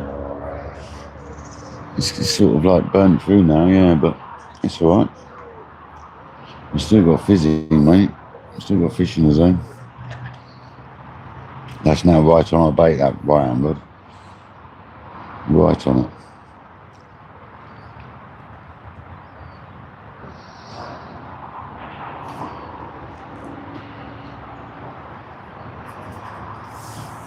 We need to get a 30 so we don't break the streak of catching 30s.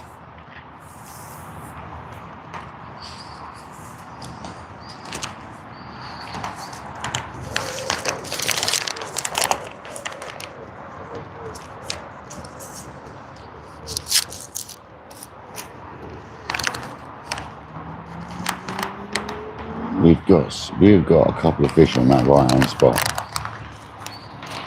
That is fizzing hard at times.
Jay Sparky, you in your cupboard, mate?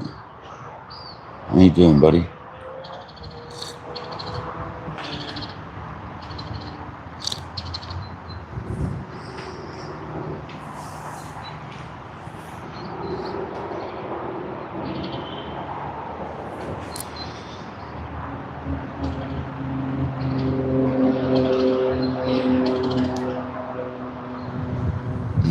closing, mate.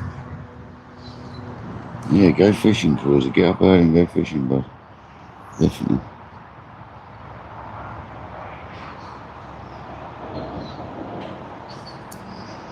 Definitely, man.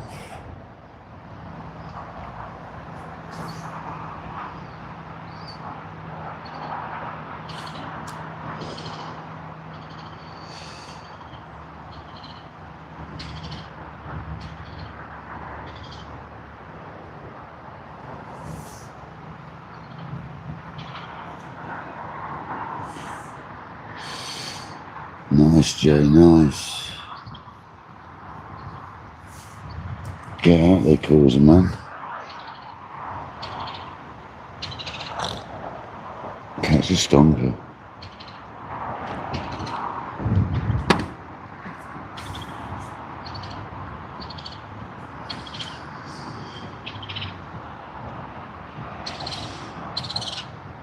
$63 people still in the house. 108 likes. Thank you very much, people. You legends. 108 likes. Where do they come from? Let's go.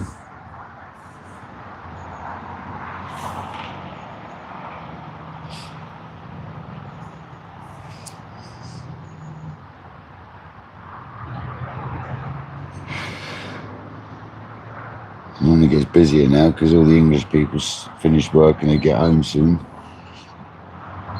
Normally gets a bit busier in the evenings on the old English front.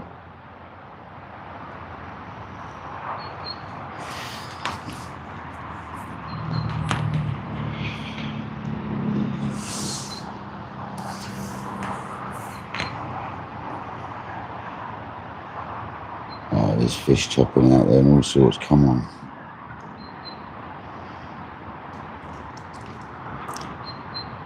But we have given it that extra bit of time and we haven't had a bite, so I'm debating this recast. I really am.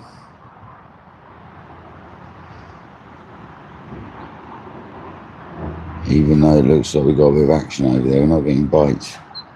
I'm just wondering if we should have a recast. I think it wouldn't hurt.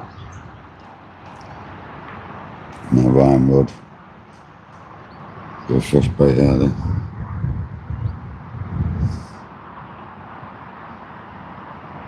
There's been a lot of fizzing and no action other than line bites.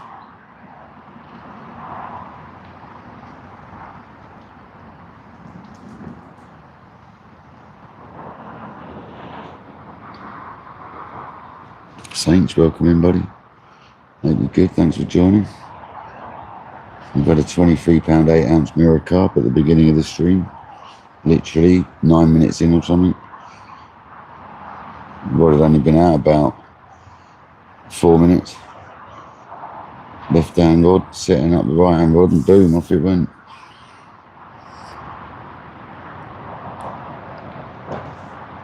I've just got to give this rod 5 more minutes or so before I recast it.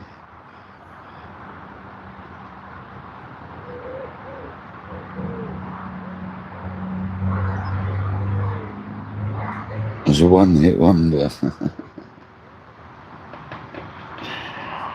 I don't know, mate.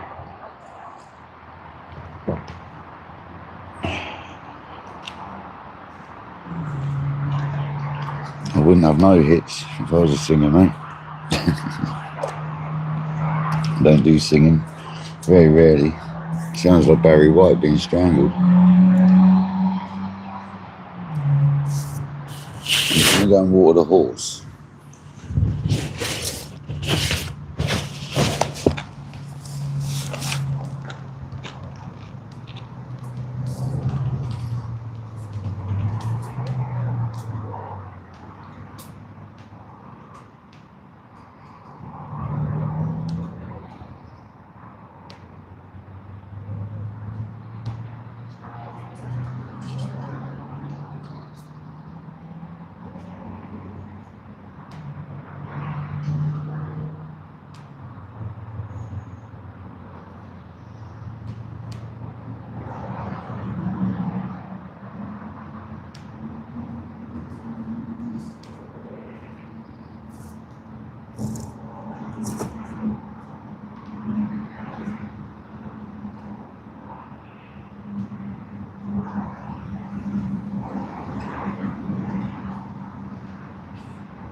There is no one's bucket next door, it's the rat trap thing. There isn't a bucket next door, it's the rat traps. No one is going next door.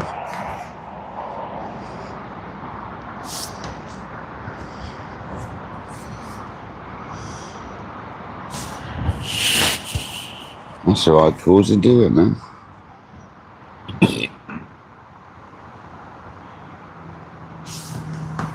Oh, that happens a lot, Saints, on the runs water. Not so much on this one, but it was pretty much like that today, mate. Right, we're recasting, I've decided. We've got a bait made up ready. I can't sit any longer. Need to get a freshie on there because we've had loads of fish in that zone. What we'll do is we'll spot out a little bit of bait first.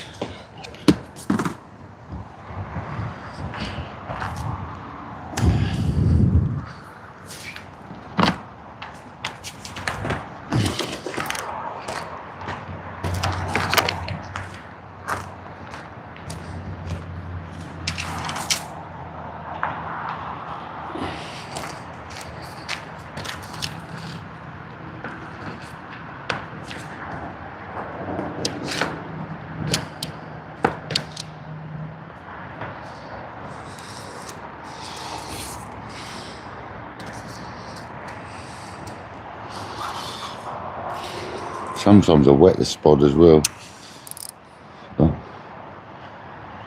there's no need.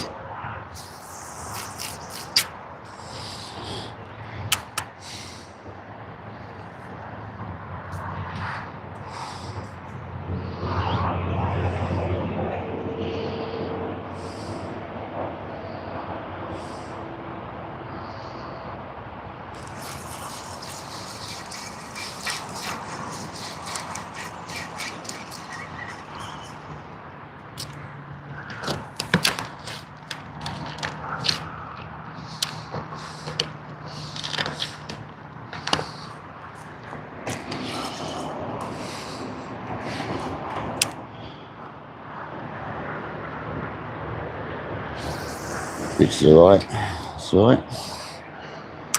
Don't mind that.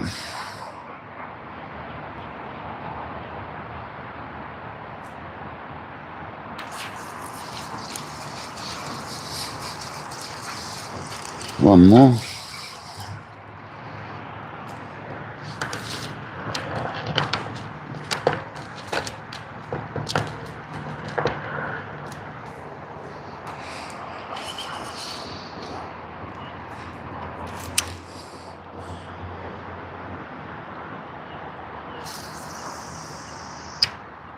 Nice. Well on the money, that one.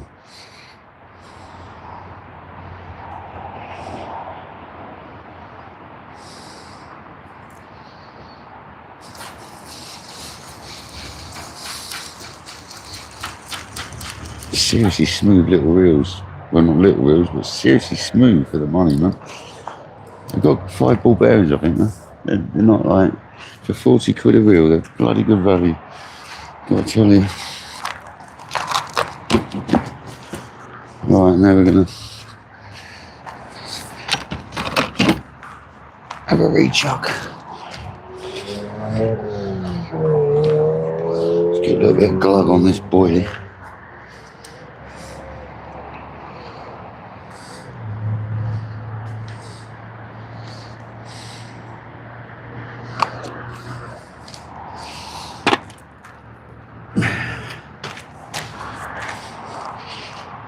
Been out there too long with too many fizzers around it.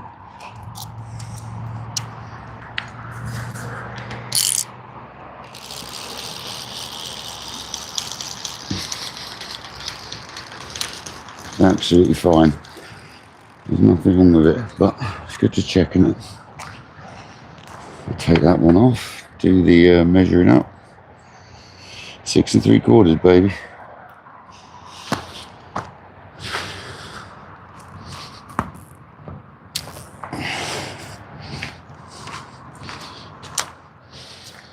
One, 2, 3, 4, 5, 6, and 3/4.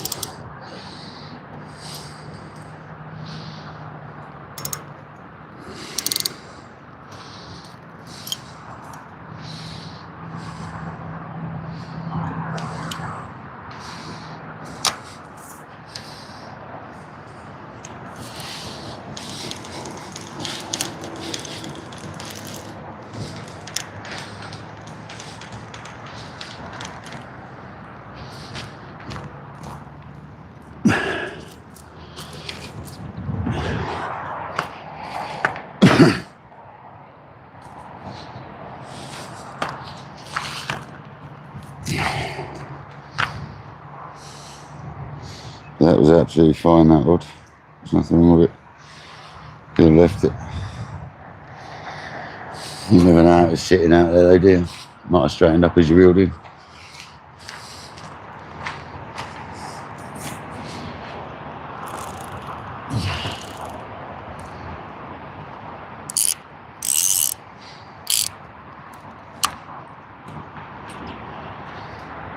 My first time.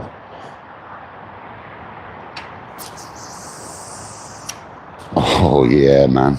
That was beautiful.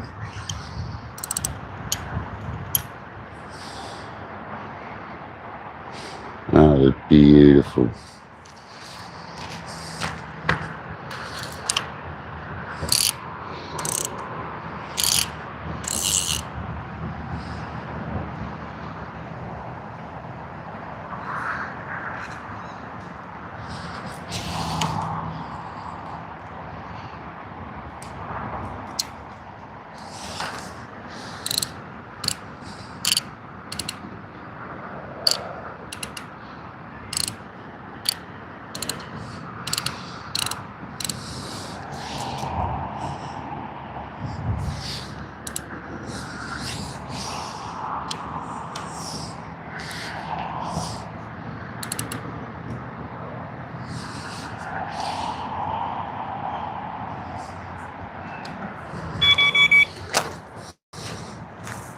Happy days, people, happy days.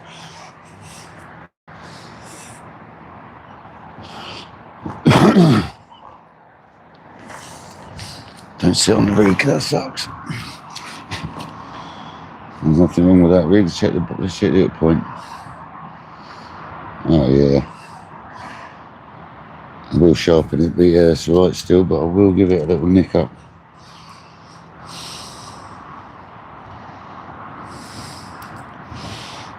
Otherwise, if it feels it's alright, but it's not great, if you know what I mean. So we'll make it great again.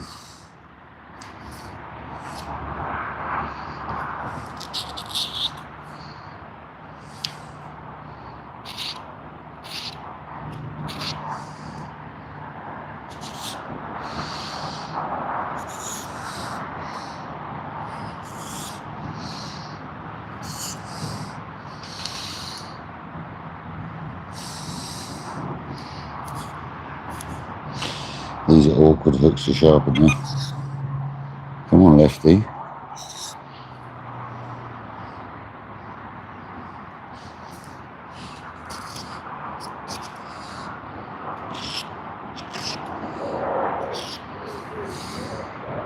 Oh, that's sharp as now. Perfect. Come on, lefty. Go on, son. That was a good tug to pull it up that much.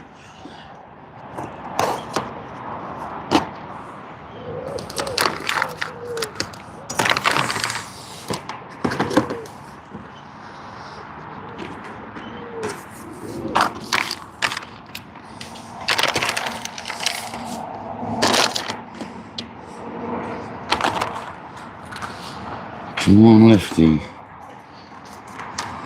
It's fizzing over there still.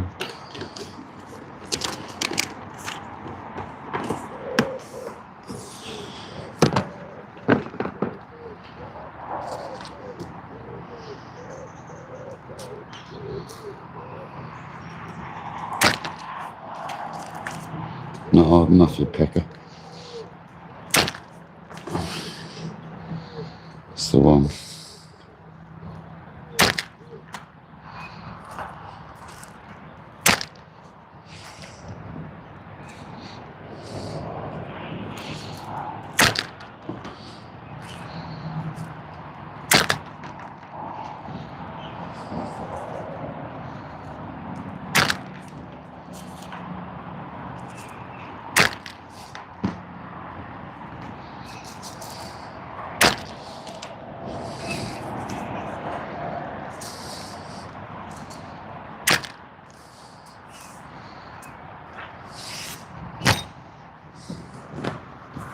What's the phone doing?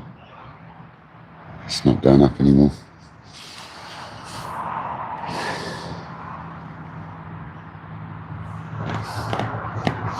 Thank you very much, sis. Welcome in. How you doing?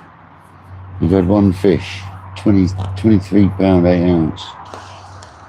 So we haven't blanked. We've had another couple of touches. So we're going to get another fish, I'm sure of it, before we go. We've got a while yet. It's only 6 o'clock. Got a head torch, so we can go into dark if I want. See what happens. Definitely drew another fish. That last cast on the line was spot on.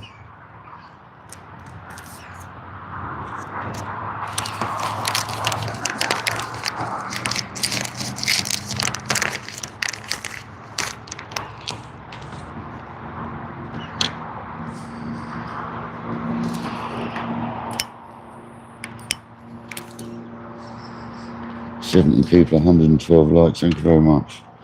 Legends. We'll get a fish for you soon, hopefully. If you want to see one, go back to about 9 minutes at the beginning of the live.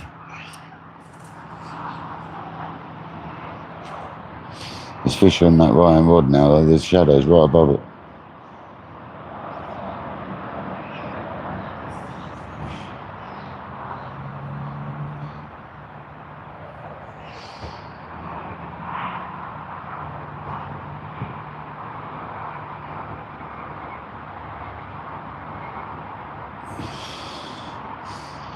Yeah, there's fish over there again.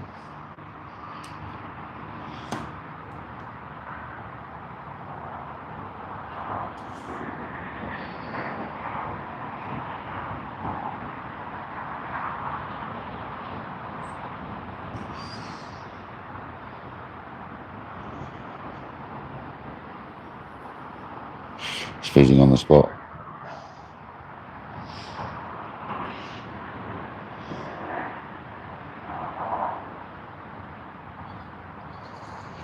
I thought Lefty was going to give us a fish then. I really did.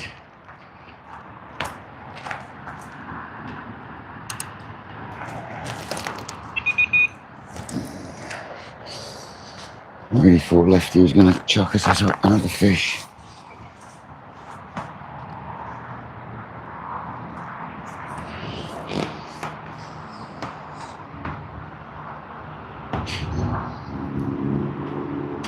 Rob, welcome in, buddy.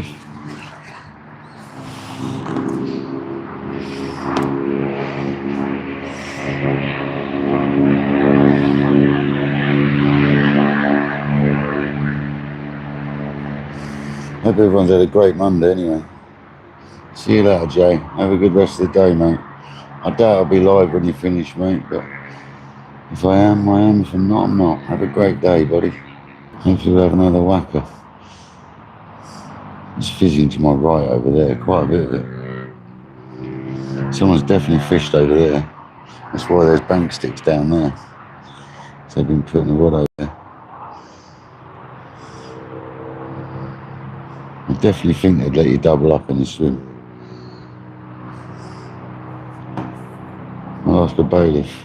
I'll send him a message on Facebook.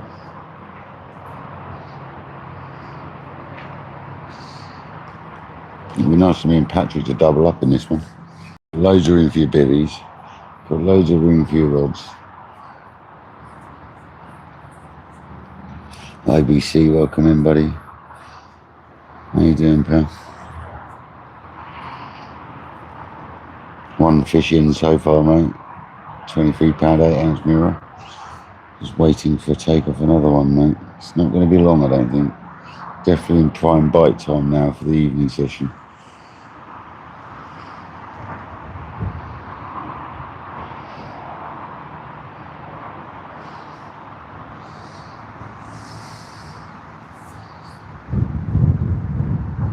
Nice, ABC, nice. That's a big old tuna.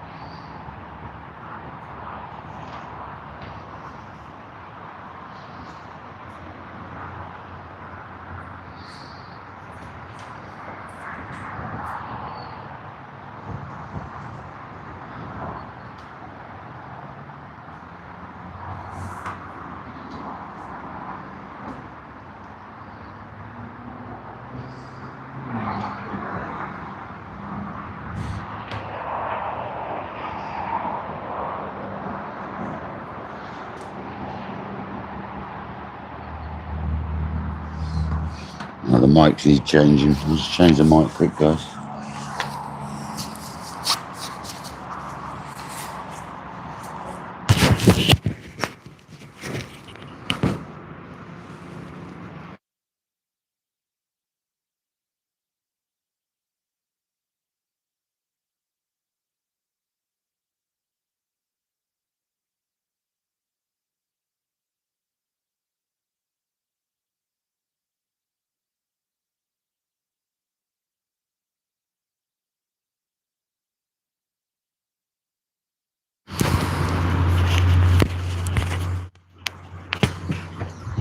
You should be back.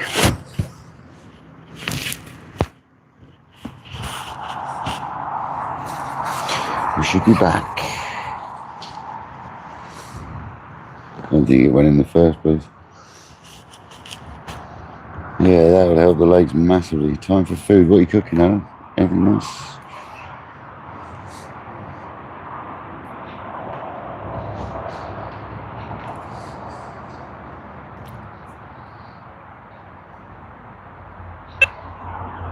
Go on, there's righty. Come on, baby. Whip.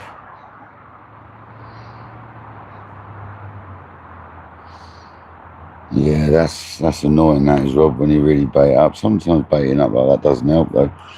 It depends what sort of lake you're fishing, doesn't it? Obviously, you know your lake. It's a shame you didn't catch, mate.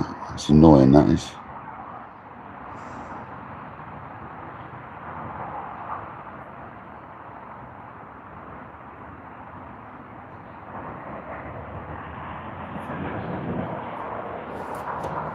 So we've still got fish in the vicinity if we're getting touches, so come on. Where's this ripper?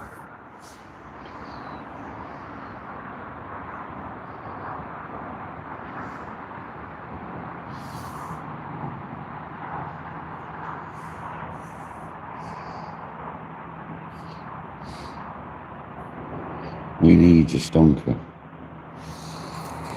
Put some clothes on, maybe, I think.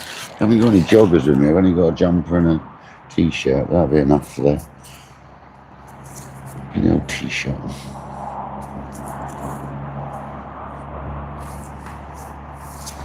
Use sea-weight vest top. Putting it on backwards.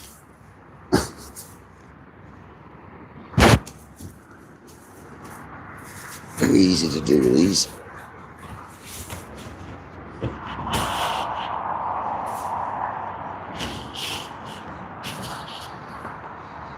Eric Bird. How you doing, buddy?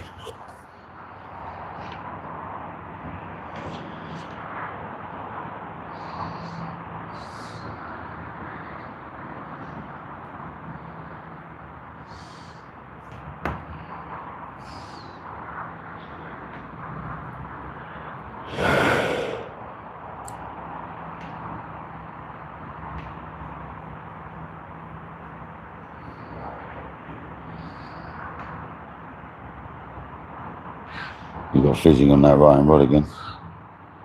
And it's fizzing towards, it's coming more and more towards our bait. That's got to get a take in it. Come on, righty. Just rip off, will you?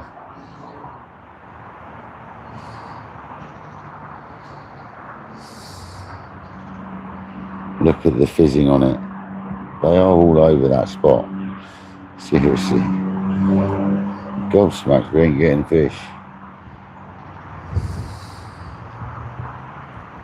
Because we got them all over that spot. Let me tell you.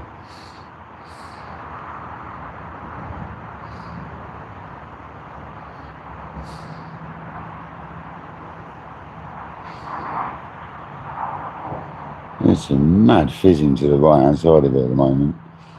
Don't know if you guys can pick that up, but there is, and to the left, right on it pretty much. That is a big jacuzzi just to the right of our bait. Come on, it's heading our way. Come on, any second. That is erupting with bubbles. I don't know if you guys can pick it up, but just to the right hand side of the tree shadow. Look at that. That's gonna go. If that doesn't go, I'll eat someone else's hat. That is blowing up, Mush.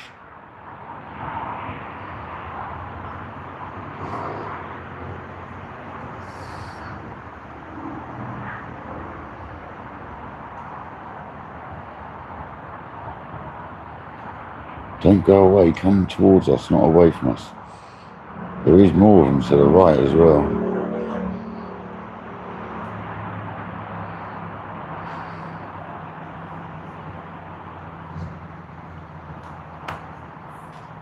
It's moving towards us. It's right on the zone.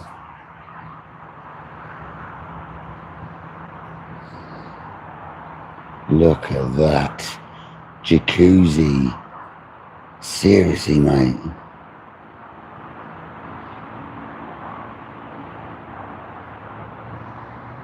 I'm getting a bit excited. Yeah, get a cat, Jamie. They're great company. I like a cat person. You have to pick up their poop.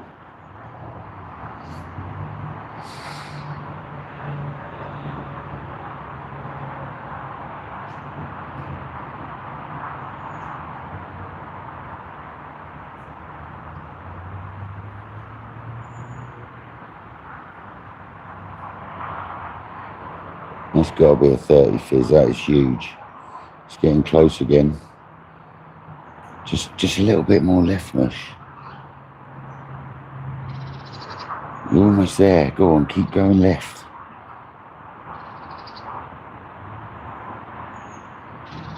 Only another 2 foot and you're on our bait. Come on, mate. You can't be that far. You got to be there. Come on. It is, Lynn, I'm telling you. That is a good fizz. Like a big fizz. You watch, we're going to catch a bream now.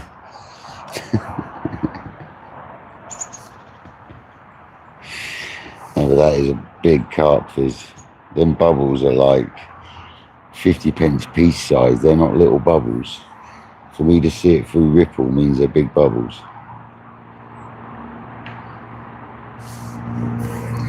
There it goes again, right inside of the spot.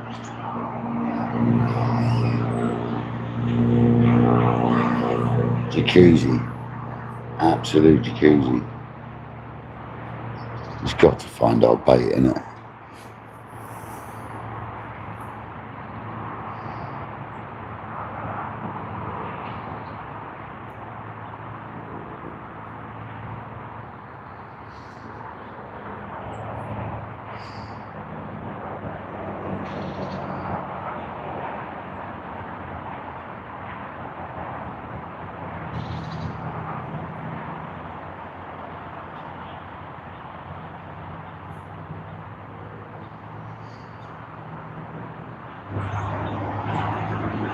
Still doing it. It's getting closer. Still within a couple of foot. It's getting a little bit closer every time.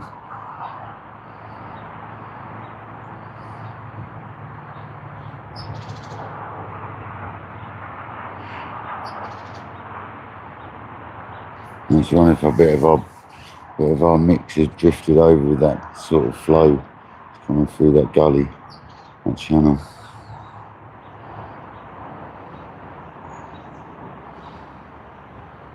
That's right on it there. Come on, son. Lou White, how you doing, buddy? Hope you're well. Thanks for joining.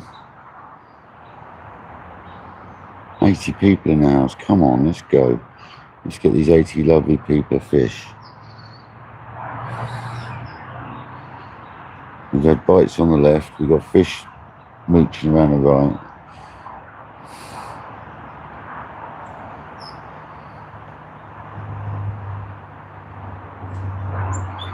We've got fizzers like not far from our right hand rod. Several of them behind it to the right. Someone's definitely fished to the right a bit further on.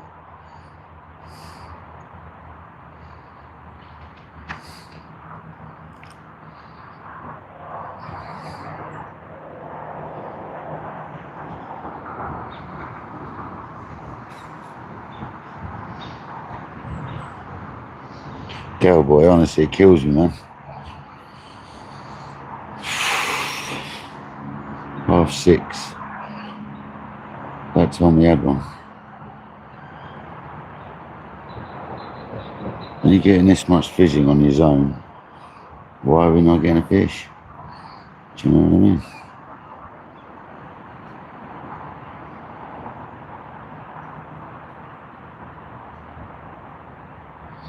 Nicely sharpened hook.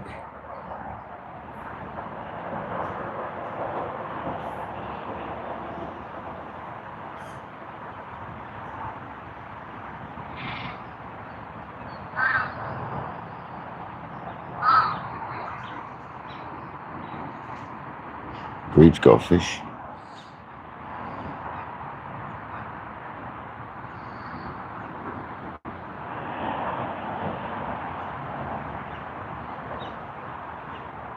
Taking it back to his little one. Yeah, it is. Greeb's taking the fish back to his little one.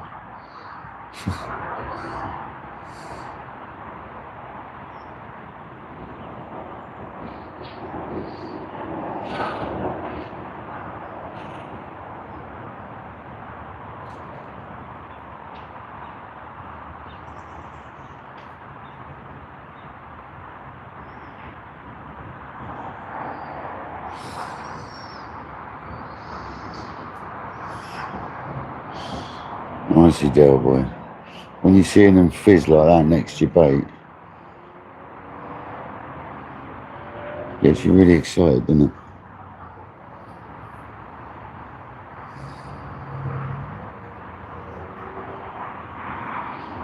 I'm not disheartened though, we've had a 23-pound fish today, so just want to get another one.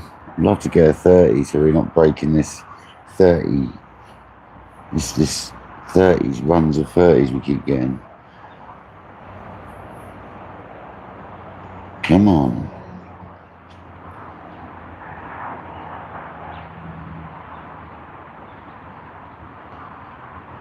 Come on, the PB.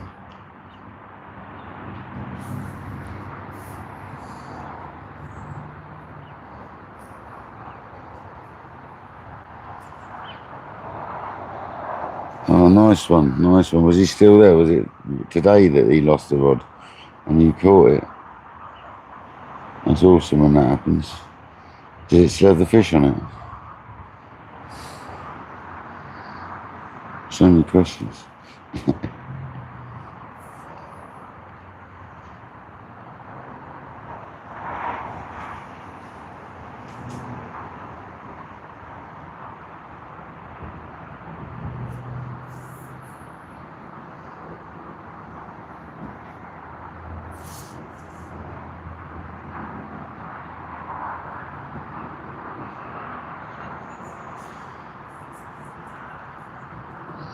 Gave you the ticket. Nice.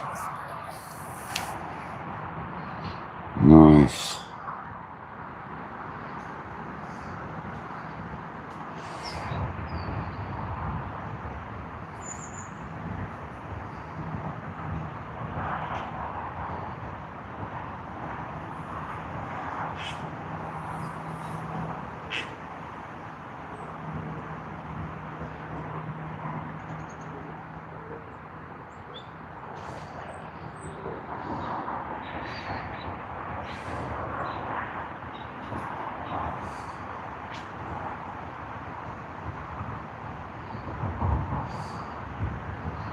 Sorry if there's any wind noise, guys. I apologise.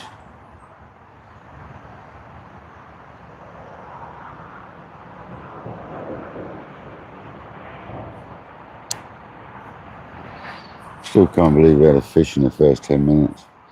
Madness.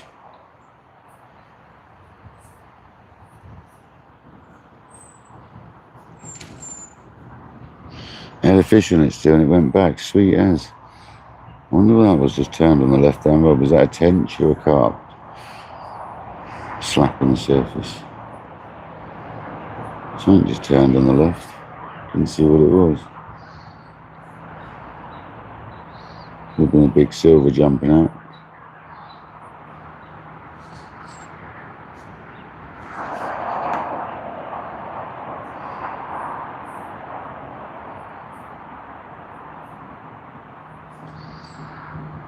No wind noise, that's really good. The microphone with its little windsock does the job then. Happy days. That was right, that was a turn right on the bait. Come on. Come on, Mush. Right hand rod. That was right over our bait.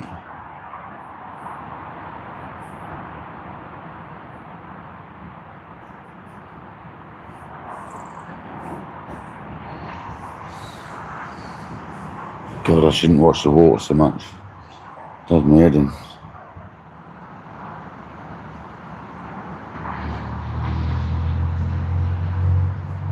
Yeah, get down there, Del boy. If you got a ticket for the lake now, is this the one you were saying about earlier? I've been waiting for a ticket. If so, well done, mate. Get on there. Has it got some nice fish in it, has it? Take it, it's got some monsters in there.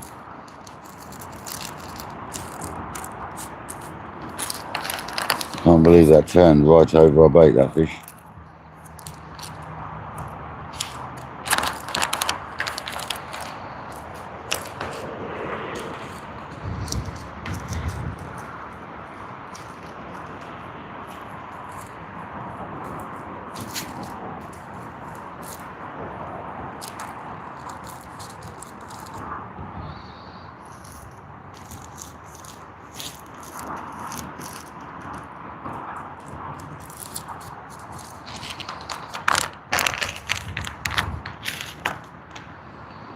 Just wanted to peel off, man. It's not a lot to ask, is it?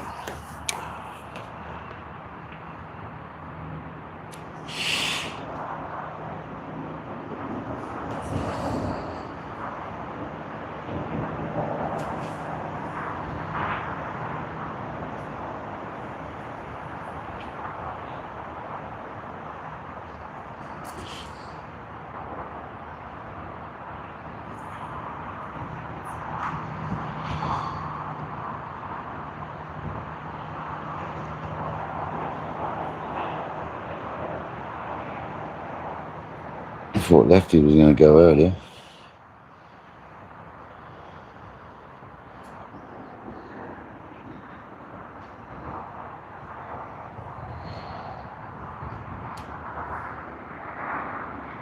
Get on it there, boy, get on it. Get straight down there and catch some stonkers.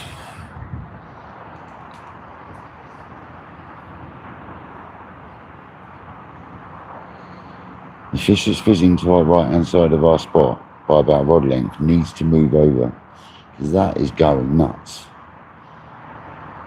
Oh my God, honestly, if it carries on like that, I'll have to recast, but I'm not, because it'll find our bait. I might have to have a spot, see if I can get it to come over, because it is just a rod length to the right of our bait at the moment.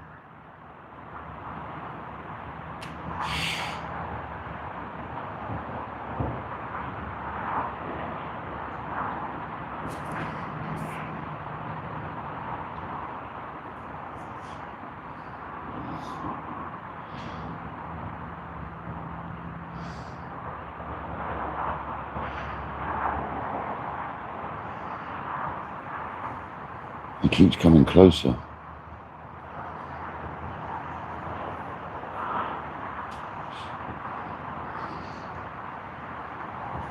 Wish you guys could see this fizzing I'm seeing.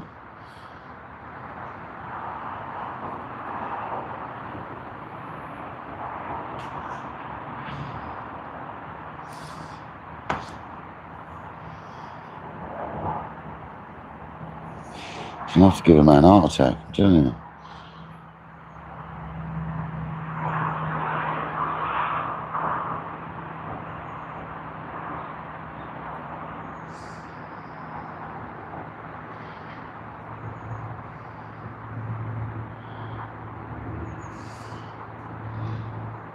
Well, fair enough. Bellboy, fair enough.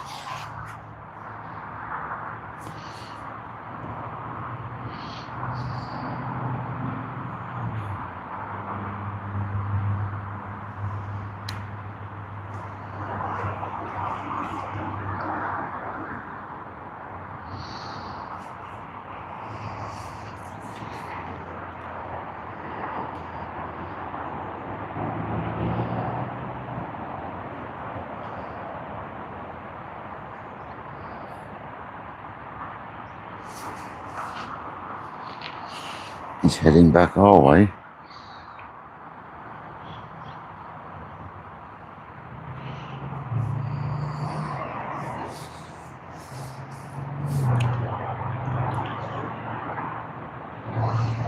I mean, that ain't no natural gas coming up, I'm telling you. That's full on fizz. Don't get bubbles like that from natural gases.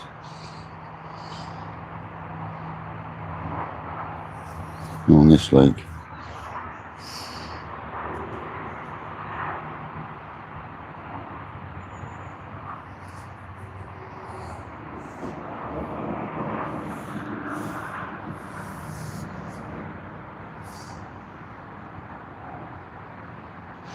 I'm sorry, Devil, yeah. But no, it is enough to give you a heart condition, isn't it? This carp fishing. When you got fizzing on your rods like that, no wonder you've had one if you're a carp fisherman. When you got fishing, when you got rods, got fizzing next to it like that, it's enough to give anyone one, I think. It just makes you wonder, why aren't you coming over just another couple of feet? You're getting closer. It's now about half a rod length off.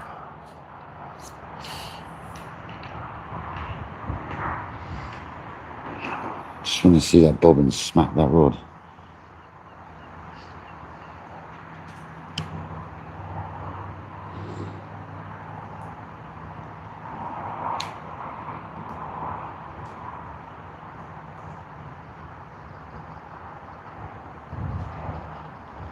A lovely blustery evening, though. It's perfect.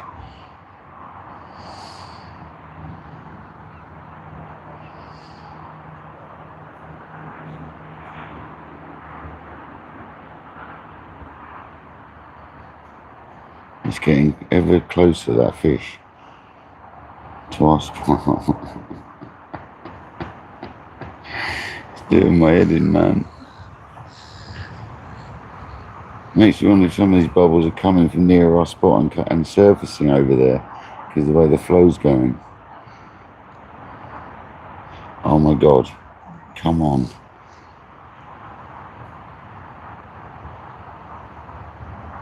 There's small fry topping, there's bubbles, there's all sorts.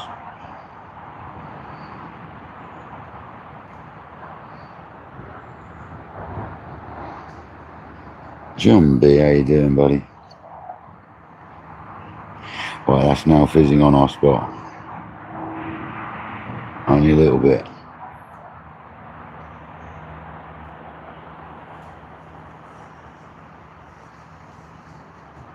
It's annoying because normally when we see this we get a take shortly after.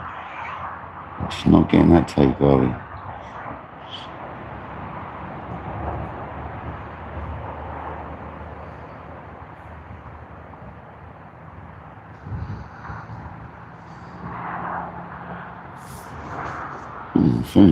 This second phone's just dropped out of my life. It's bizarre. Really strange. And the battery's this one I got left. It's gone back up. Happy days.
Craig B, how you doing, buddy?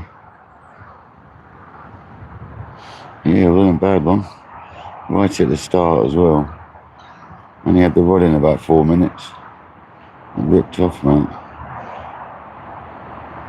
I'm just going to have a couple of spots out there because that fish is sticking a rod length away from my spot. I reckon just having a couple of spots might just bring him over or scare him off, one of the two.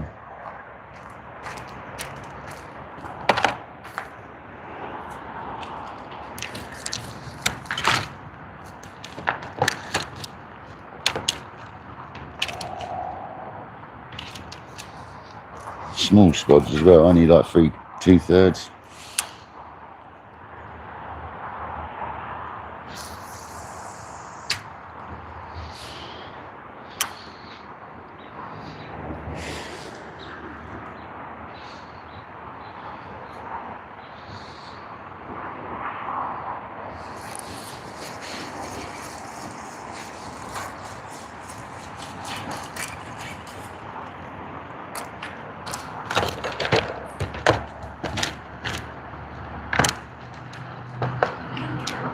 Might do 3 of them. Not going to be like, you know, I might as well start putting a little bit more in now. Too much bounce back, but it'll be right.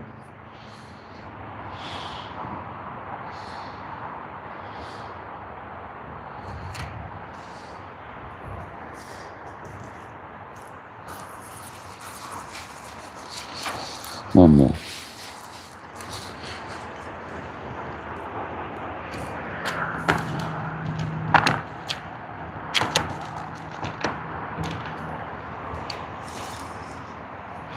Get this one right. Come on, kayak. Such a short range is very difficult. Perfect. That was dick on.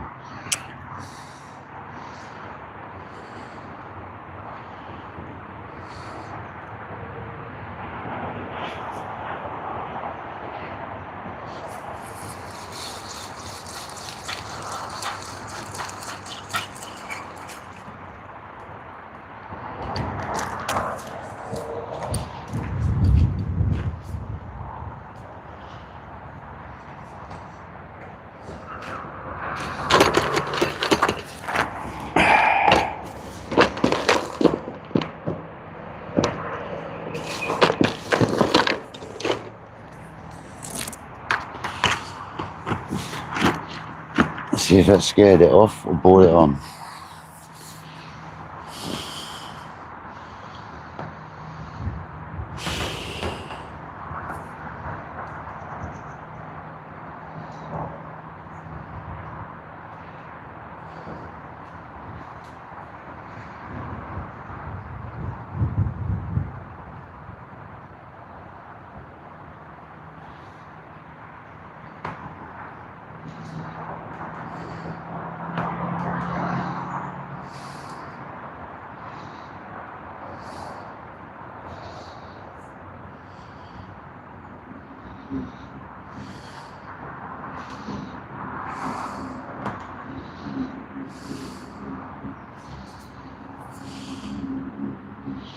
Exactly, Delboy. And because I had a fish like a rod length away, it's kind of hoping that might bring it over, but we'll see. That's why I always say it's like ringing the dinner bell. I've often had it where I'm spodding or spomming and the fish is taking it as you're literally casting over its head. I've had it quite a few times over the years.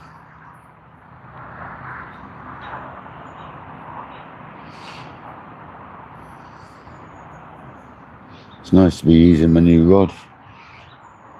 You know, that rod was made in the middle of the 90s as well, anywhere between the middle of the 90s to the end of the 90s. And then he went on to Probe Market, Rocketeer 2 eventually. But that's the original Rocketeer from Bruce Ashby, and it was made somewhere around the 90s.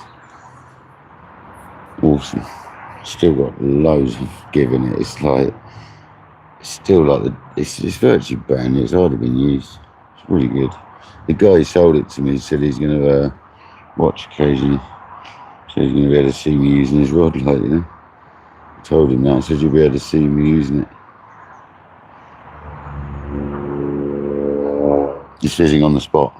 It's fizzing on the spot now. Right on it. That is literally on the money. Come on.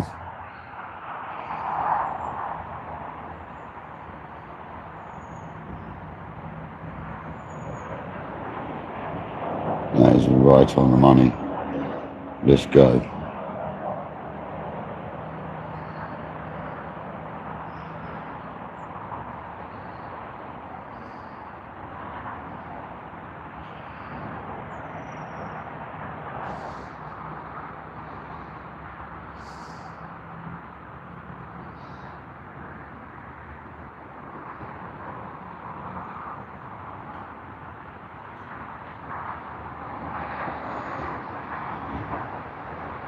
No, I bought this rod off a guy on eBay. Kojak found it when we were fishing that time. Now the ones I nagged him to sell me, Northwesterns, they're really lightweight rods. They're like £2 test curve. This broomstick, £6 test curve. It's a spod rod, you know. Relax, how's it going, buddy? Come to the right place if you like to relax. I'm going to go and water the horse. That normally brings on a bite.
I think I need to get some tiger nut pellets in like a 6 or an 8mm for feeding like this when I'm doing this sort of fishing.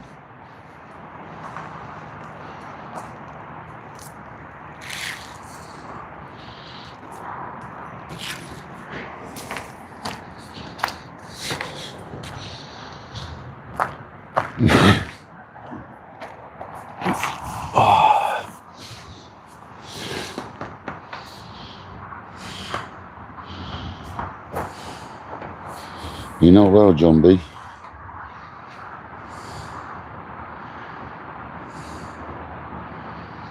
Well, that's not good. What's that? Did you do that at work, John?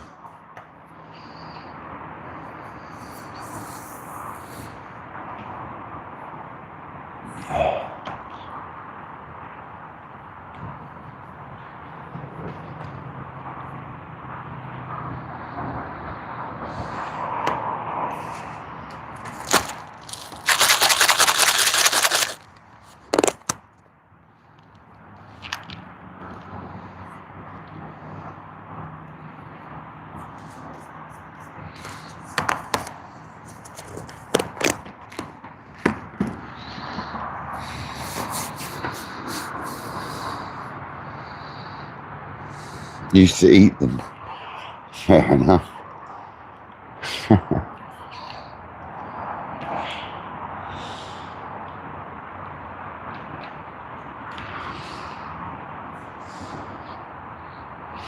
Well, I've got dynamite black tigers, if you fancy one. And the boosted version, they are bloody good, they are. Oh, by just shaking the hook link into it now, it's there as well. I've got to remember to take that hook link out if I don't use it. I've got to remember to take it out because that stuff, they rot it. It's all right putting it in there whilst you're fishing if you leave it in there. Anyway, guys, I forgot to mention when I was watering the horse, a fish jumped. You wouldn't have seen it, but two fish came out. One or two came out several times, right on the other side of the lake. You wouldn't have quite seen it looking at where the camera's pointing.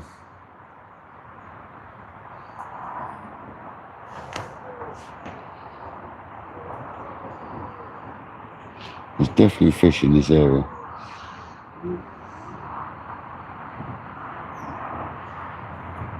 Just need to get one of them, man.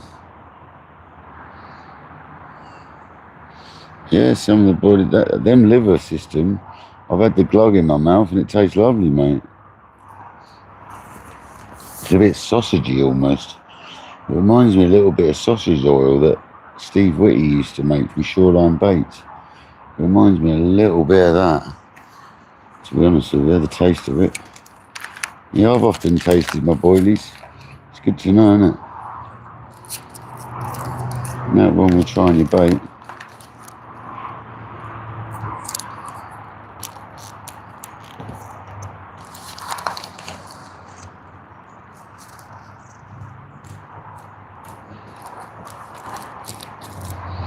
It just depends if you like eating fish meal and stuff.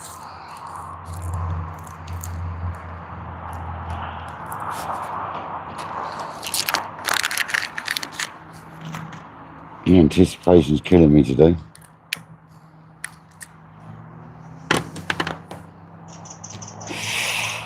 Absolutely killing me today. Cell taste, oh, fizzing right on the money. Cell tastes good. The old mainline cell. No, there's a fish right on that Ryan rod. Right on it.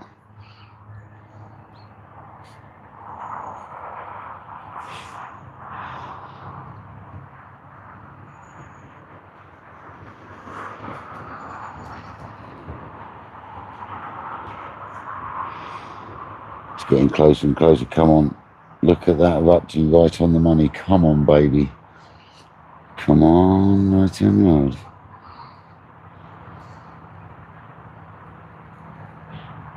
Well, it worked. Spodding brought that fish over because it stopped fizzing to the right and it's now on our spot. Come on. That is erupting. Look at that. I've got to stop looking at it. It's doing my head in. It's killing me, man.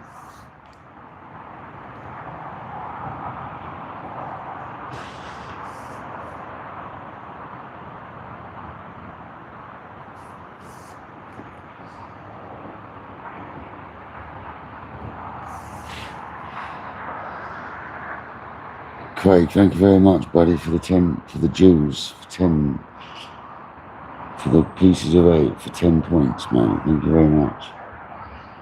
He's trying to buy us a fish now. Come on, Craig. Normally works a pieces of 8 as well. So come on.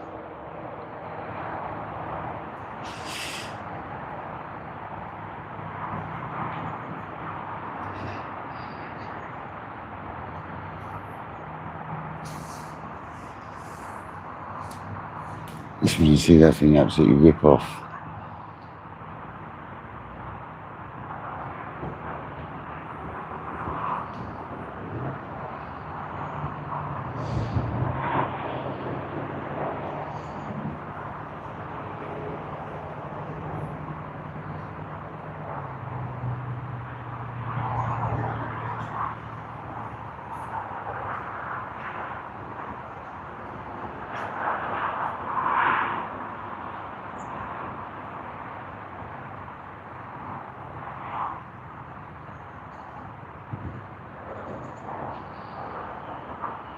That was right on it then. I'm amazed I didn't get a bite.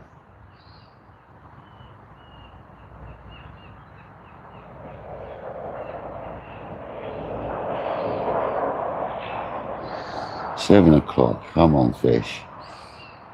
Time's running out for this evening session. Let's get a take.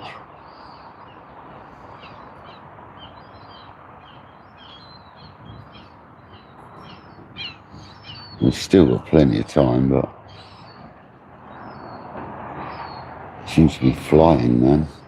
It's all this anticipation is making it go so fast. Lucky coins, yeah, mate. Nah, I don't really do zigs. It's feeding on the bottom anyway, it's fizzing the bottom up. I don't like zigs. I ain't got the material to make zigs. I've got some cork and stuff, but not for me, dude. I'm not a big zig user, mate. Not when you're seeing them fizzing the bottom up like that. No chance.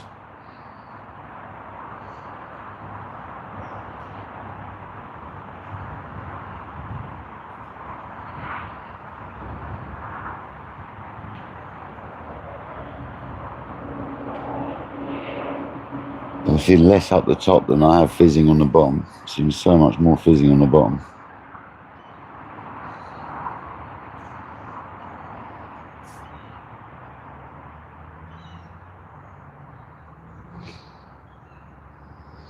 Go on, Causa, get ready. Get out there early in the morning, mate. Catch a monster bass. You can do it, mate. Get on it.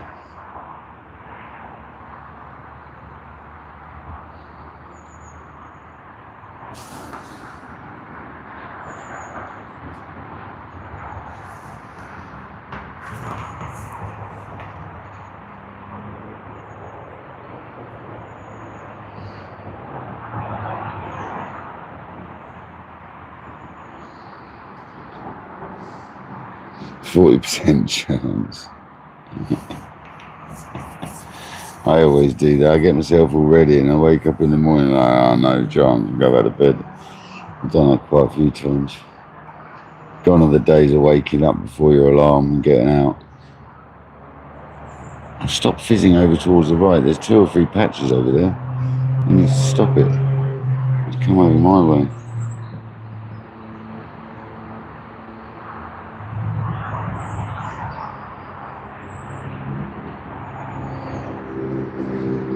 Special Brew, welcome in and thanks for the gold coin. Thank you very much.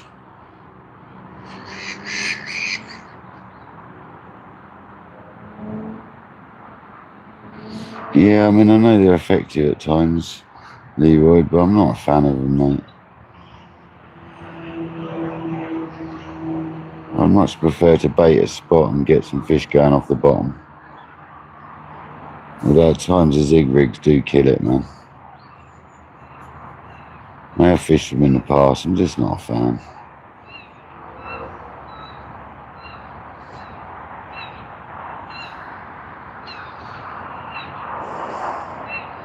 I'm a lazy angler when it comes to carp fishing. I like to get them on the bottom, man. It's all very hectic, that zig fishing. It's a bit like surface fishing. I like it, but it frustrates the crap out of me.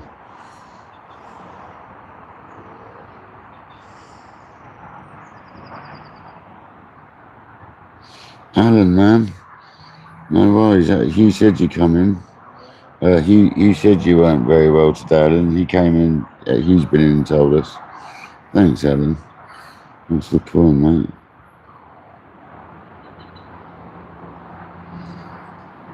Thanks, Alan. Cheers for the luck, mate. I need it. We've had fish like fizzing all over our baits and around our baits, and we're not getting a bite, mate. Doing me head in slowly. It's driving me crazy, Alan. I have to eat a biscuit, that might help. Pour a cup of tea and have a biscuit. Take your mind off it. It's normally when you get a take. But thanks for coming in. I know you're not well, mate.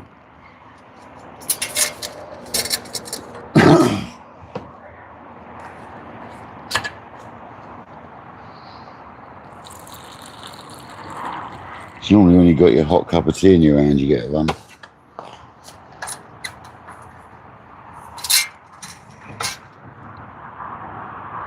It's still fizzing on our spot.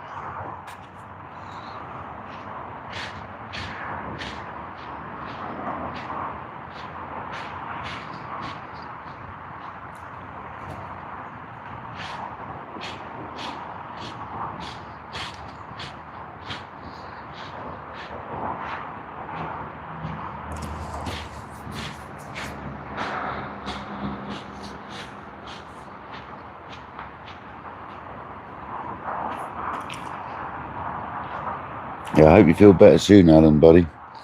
Sucks, man, that you're feeling rough again. It's just hot weather, Alan. I was saying earlier to Hugh, I know once the weather cools down, you'll probably feel a bit better, because I know this bad weather, this hot weather really does you in, man.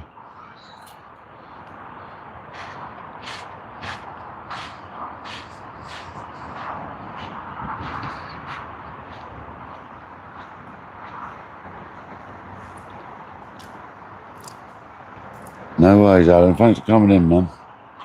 You take it easy, bud.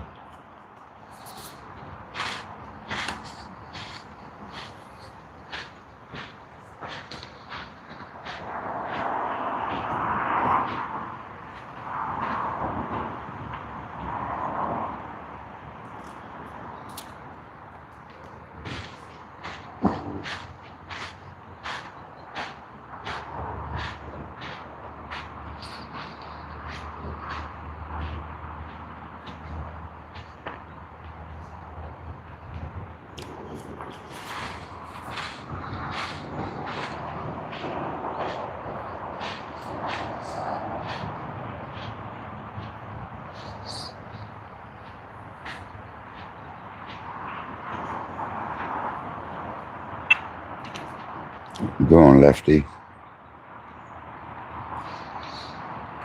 Can you fish stop pissing around and just take one of these baits? We're fizzing on the right, knocks on the left.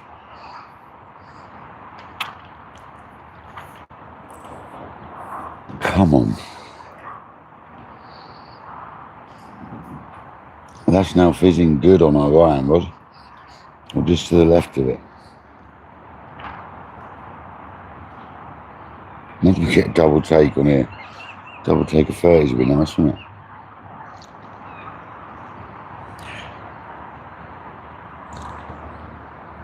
Two monsters in the net would be good.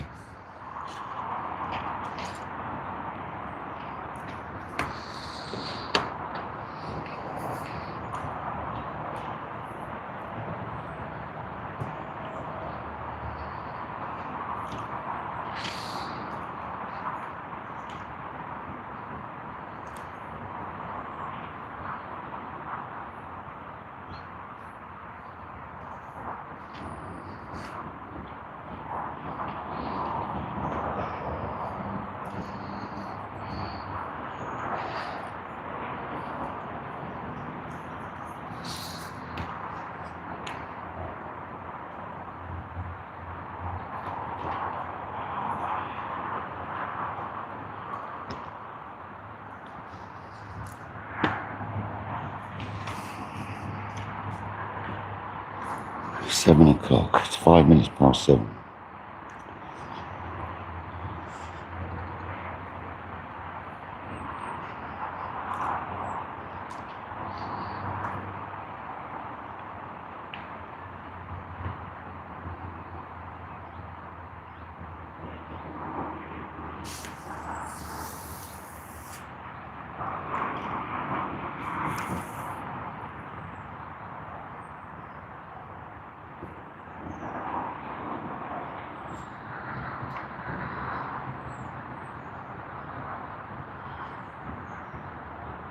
Nice calls and nice. That's a good bass.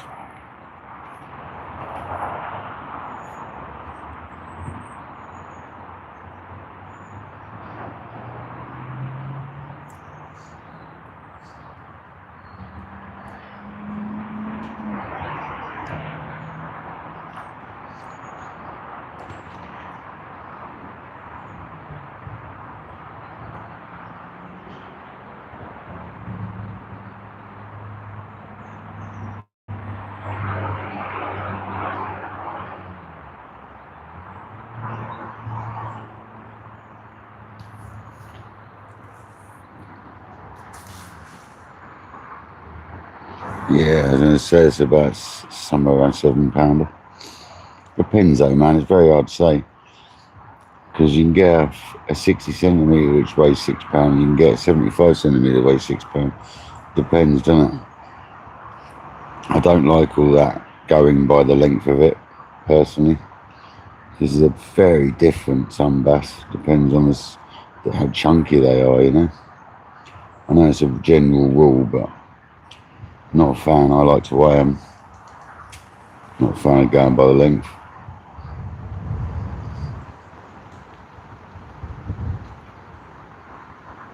Yeah, cool. So I get most of my bass on low tides. On the kayak, I do well at low tide as well.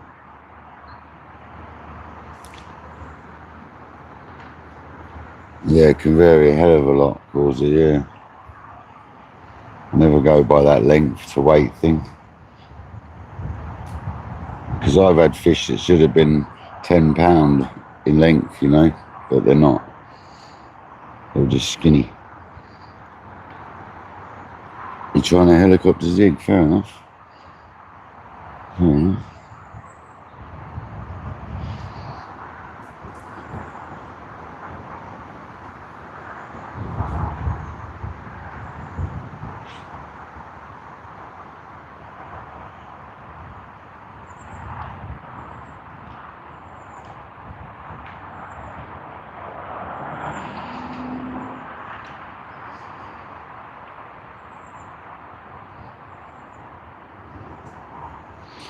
This session has been full of anticipation after that early fish. I'm not gonna lie, I've been sitting there gagging for another fish. Gobsmacked we haven't had one, to be honest. Just need Righty to rip off right now. That normally does the job, come on.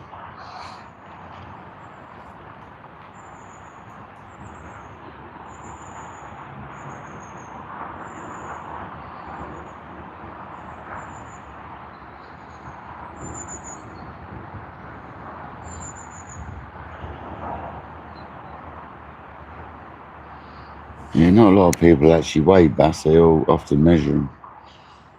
Quite a few people do that, I know. I'd rather not measure it and know the poundage of it, to be honest with you.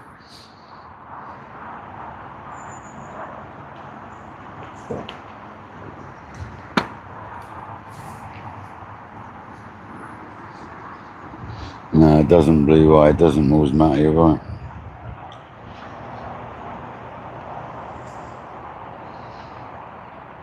It's like Patrick's Linear. It was a beautiful fish, the 22 and the 25. You don't need to get 30, 40 pound fish to be beautiful. I mean, they were stunners. True stunners. Seriously. That second one he had out of the other lake was unbelievable. The one he had out of here was lovely. The one he had out of the other lake was pristine. That's the one I showed you guys in the photo earlier.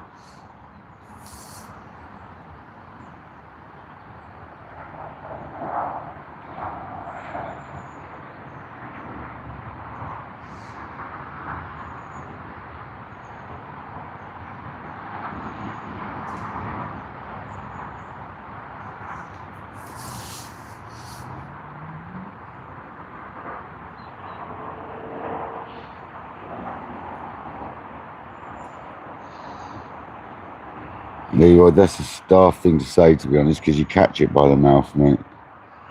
It's a really daft thing to say, but it's one of the best ways to pick a bass up, in my opinion. I hate it when I see people gilling them, mate, to be honest with you. I'm going to talk about that one because it's been deleted, but I would much rather see someone pick a bass up by the mouth and by its back end than gilling it. I hate seeing bass being gilled, mate, by the raker. I can't stand it, mate. Fish over there to the left. So I am going to talk about that, even though it's been deleted. Causa with a dog bone. Give a dog a bone.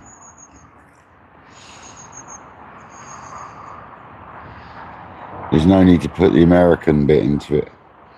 If you're going to talk about stuff like that, leave out nationalities, mate. We don't mind you talking about stuff like that. It's just the fact you threw in a nationality, mate. I know, Causa, I see so many people lifting bass by the gill rakers as well, mate. And it annoys the crap out of me, dude.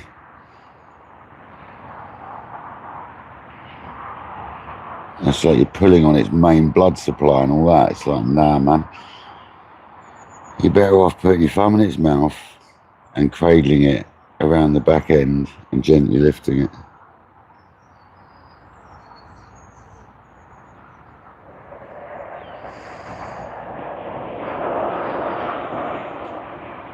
supporting most of the weight down its body and only stabilising it by the mouth.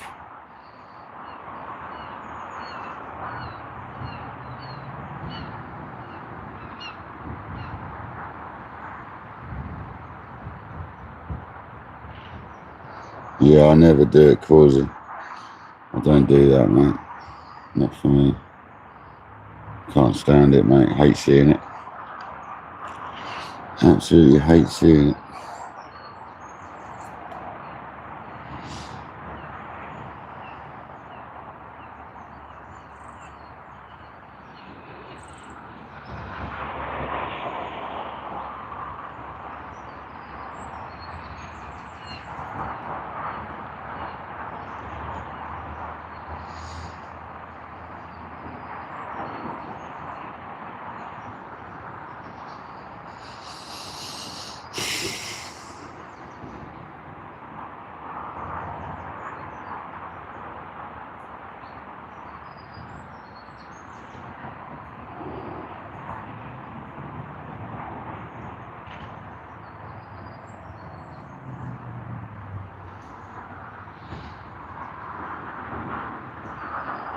$120, 1, 2, 3 on the like front. 1, 2, 3. We like a 1, 2, 3.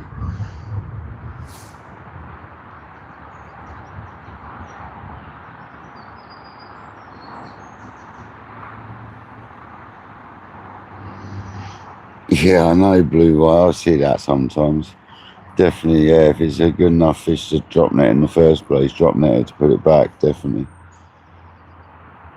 I mean, some fish do need dropping it. Like some fish do need a good blast to get them going again, though.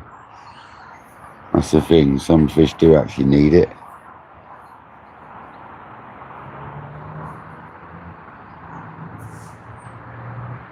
Yeah, I know. Don't even say it. A slimer. I know what you're gonna think.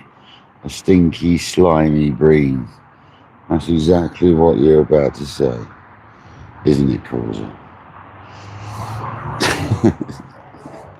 A dirty, stinky bream. Now you've done it. You have. We're gonna get one now. You've done it, Mash. Yeah, Alan was in. Yeah. Causa a chili for a bream, eh? You watch my Rodderby. Did it. Now you said that.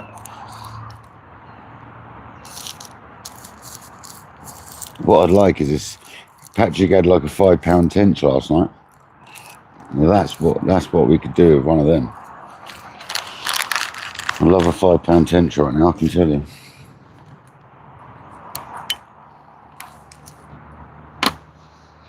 Ganja Pilot, how's it going, buddy? You've been spinning on the Thames. What's that for? Perch and pike? Or are you down the front end of the Thames, you're going for bass? We've had one 23-pound 8-ounce mirror carp, mate. And that was within about 9 minutes of the live. I was live about 5 minutes, put the rod in, and by 9 minutes, the rod went. So 4 minutes later, the rod went. That was the left-hand rod. I was making loads of commotion as well with the marker rod on the right-hand side as well. And the left-hand margin went when I was standing over it, talking to everyone on the live. So that's pretty crazy, man. Thanks for joining, buddy. Oh, the bream don't make a real screen. They make you bob and bounce up and down. Unless it's a monster. Oh, you could hear he was in from the kitchen, yeah. Alan's gone now. He said the meds were kicking in, so he had to go. Started seeing funny buildings and that again.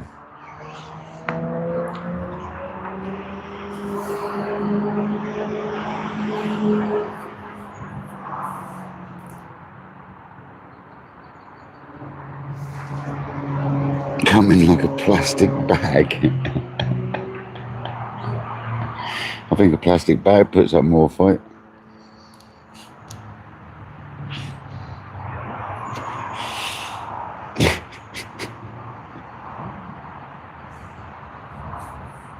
Plastic bag. Like a wet flannel.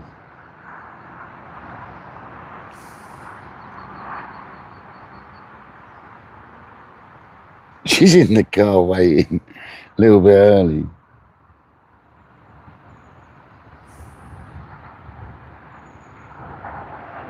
Nice, Leroy, nice. Some fish and chips, eh?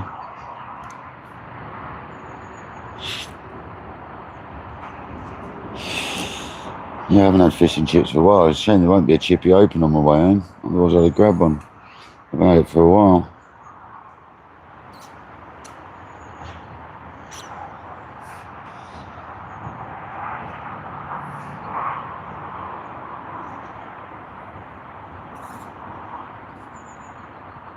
Actually, our fish and chip shop ain't open on Monday, I don't think.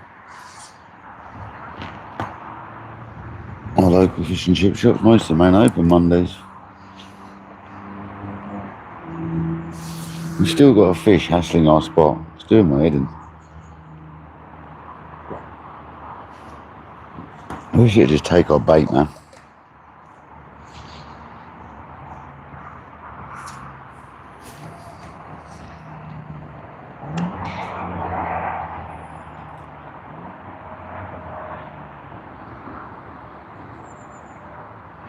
I know, Rob, it's annoying, isn't it? Funny enough, it's the day I normally fancy it as well. It's typical, that, isn't it?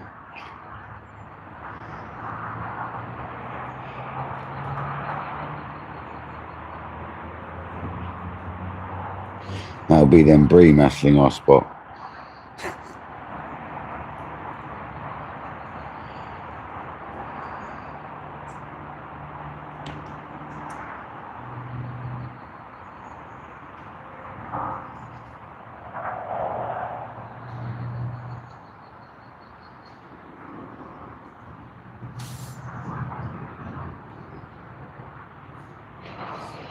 Come on, Critter, where's our carp, mate? You need a big old 30. PV break, a £35 plus. Well, just over £35 we need.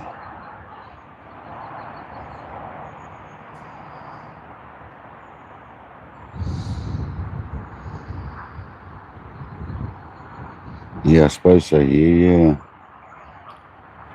It's traditional, isn't it? They shut Mondays. Because most of them are open Saturdays and Sundays, I think. That's why they shut Mondays.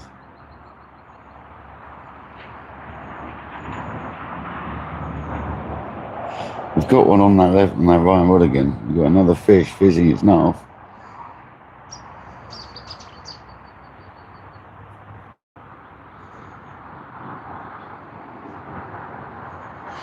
Oh yeah, there is actually, that's a good point. There is a Chinese locally to me that does fish and chips. Funny you say that, actually. Yeah. It's funny you say that. There is one near me that does it. That's just reminded me, actually. They don't deliver though, which is annoying. It's a bit out of my way when I go home.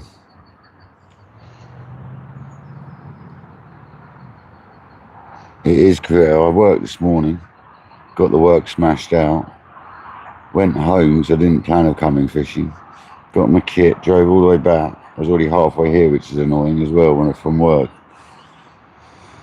And we had that fish straight away, so I'm not disheartened. We haven't blanked. We just haven't had that 30 that we normally get. Well, at least we've had a 20. 23.8. That's all right. We've still got a bit of time left. We've got no time limit, just I don't want to be too late.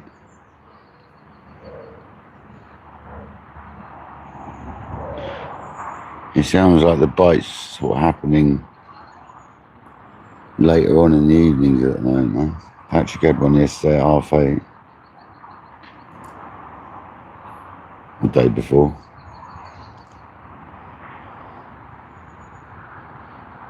Skeet's back. How you doing, Skeet?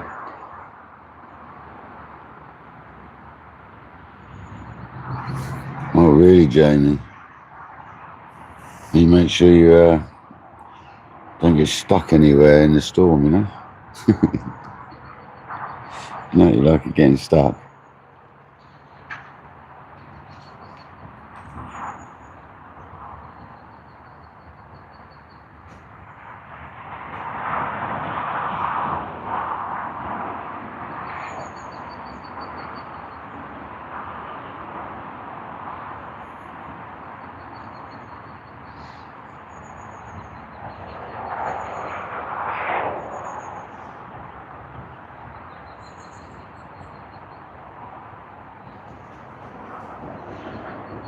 What I might do in a minute is stick the rest of my spot in. I add a little bit of pellet to it, stick the rest of my spot in, and put the spot and marker away.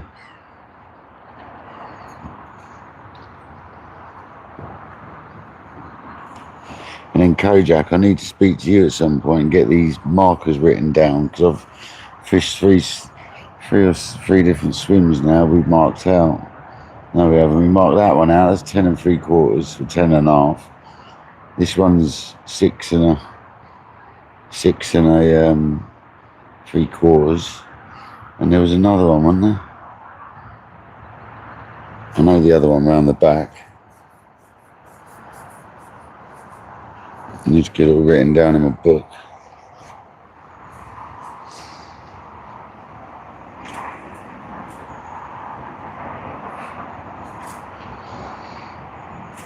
I remember it myself, to be honest, but I'm sure there was another one we did recently.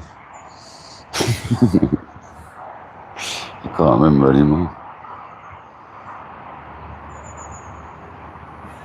Oh yeah, the pads. What was that again? Was that 8 3/4 or 9 3? I can't remember now. You see, the pads the other day. What was that? 9 1/2, 9 3/4, 8 3/4. I can't remember. You see, this is why I need to write it down. Oh no, it wasn't the pads. It was into that corner on that swim.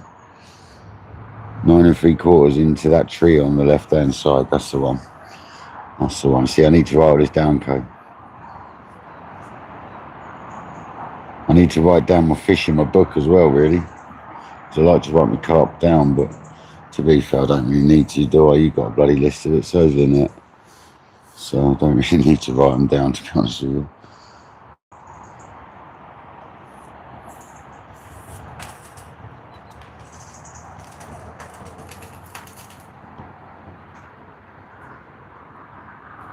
Oh yeah, Kojak's got it all, Leroyd. He's like my personal organiser, mate. He's got it all written down, mate. I don't need to get my book out anymore. Kojak's got it. I like to draw a picture in my book, though, of the swim, the lake in front, and my spots, and I write down how many wraps to them spots. I draw a line from the swim, from where I was standing when I cast. And I draw a line to the spot, and along that line I write how many wraps it was. I know that's sad, but when you come back in the middle of the night in the winter, you can go, oh, I was in that swim and it's that many wraps to that spot. It means you can just whack it out there and not worry when you can't see what you're doing, you know. Makes life a lot easier. I like draw the trees on the background and all that normally, or the island or something, you say I'm that far off the island.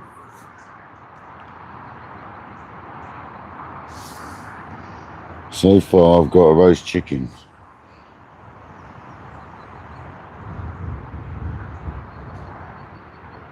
Yeah, there. That one. That's your roast chicken. Legs, breast, and neck. I've got you. I've got you. I've got the roast chicken too. I've got the roast chicken too, bud.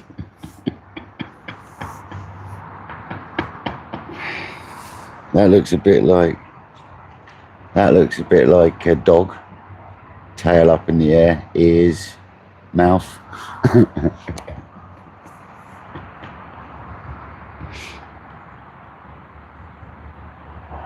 A really short dog, like a Frenchie or something.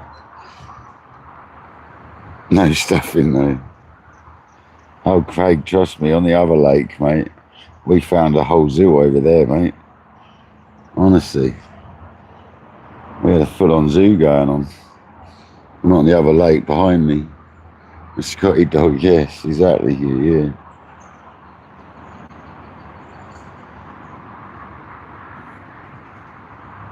And then over there, you got a tortoise facing that way. There's its head, there's its shell. See, we're getting there. We're getting there. We're not quite a zoo, but we're close. Ace, how's it going, brother? We've had one fish ace right at the beginning of the session, mate. And we've had fish all over our right-hand rod And we haven't had another take, mate. It's getting quite frustrating. Got to tell you. We had a £23 8 ounce right at the beginning. Literally, I put the left hand rod out before I marker floated the right hand rod. And as I was standing right next to the left hand, where the left hand rod is in the margin, it went off, mate. I put the rod out about 5 minutes into the live, and by 9 minutes, I was onto a fish. It was crazy, man. Not often you get that on this particular lake. Very lucky indeed. I hope you will, but I don't think it work too hard.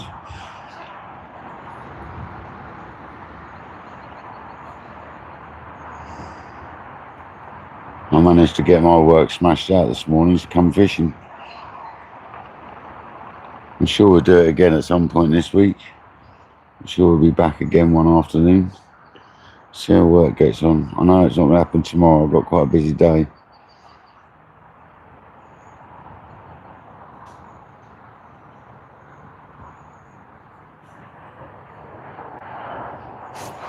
We got fizzing on that right rod again. I've tried not talking about it too much. We haven't shut up about it for ages. But we've still got fizzing on that right rod.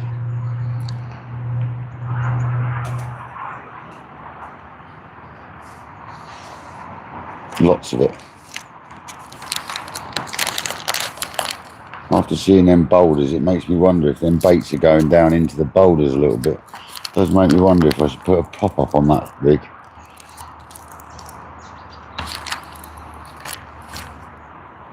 It's the wrong rig for it though. But no, we don't need a pop-up on it.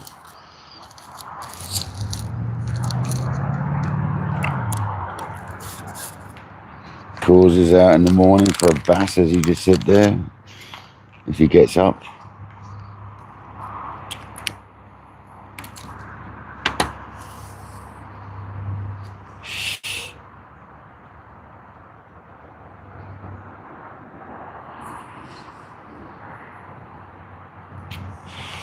You gotta get up first, causer.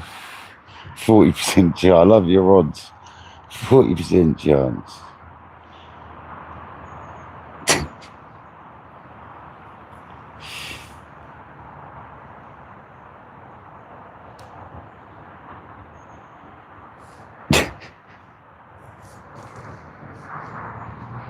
You had a couple of small ones, fair enough, eh? Small ones are better than no ones.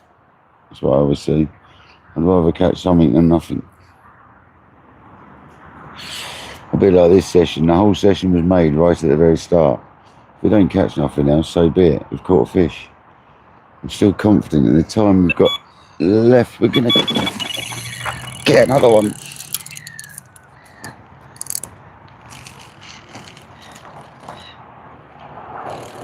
That feels like a tench. That feels like a tench, man. That's coming in like a tench. That's a tench. Or is it what causes it, mate? Seriously? If this is a bream? Nah, that's not a bream. It's a tench. It's a tinker.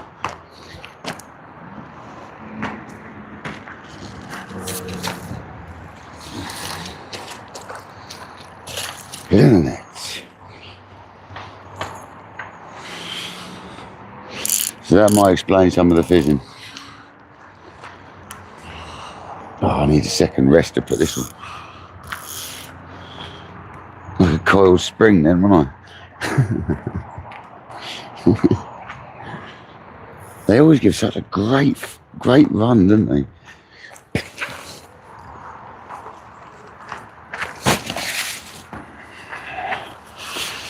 Oh, I don't need, I'm only wetting this because I'm going to put it back in this. I'm not going to weigh it.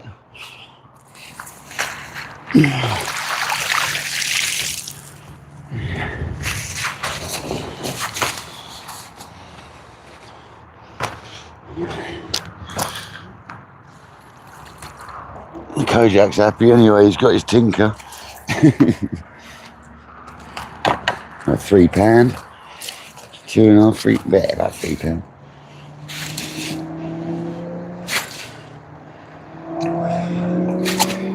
You gave a really good fight, buddy. I'll give you that. It's a little tinker, mate. Let's not make a mess of that. I'll tell you, I'll put it back in the net. It's probably about 2.5. A funny mouth.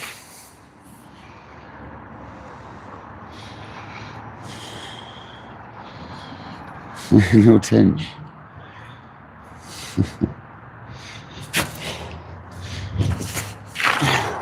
I'd rather that than a bream.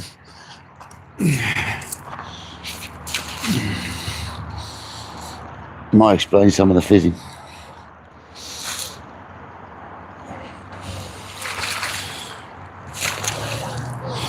Oh, come on, buddy, help me out.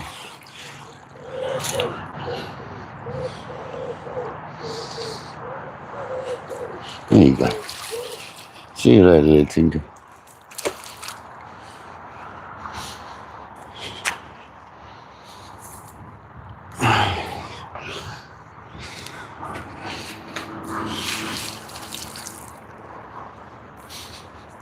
Happy days. Kojak loves to tinker, we don't mind one of them.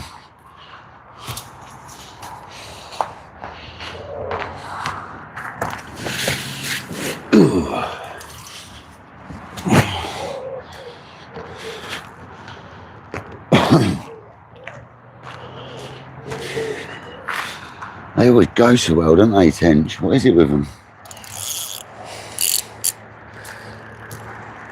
They really do go well.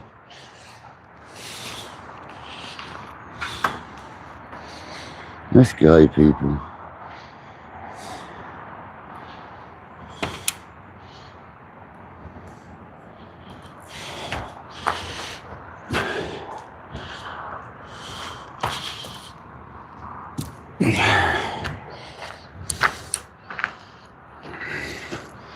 One, two, three, 4, 5,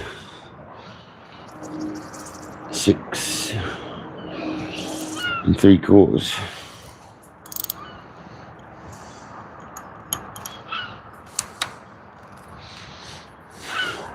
Just shows we're fishing properly if we're catching tench, so let's get it back out, see if we can get a carp.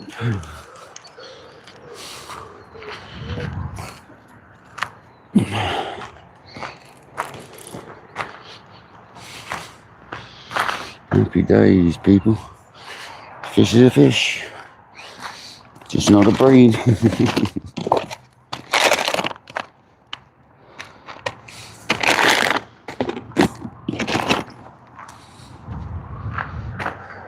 I'll sharpen the hook so she's razor sharp. And that's crazy sharp, that is.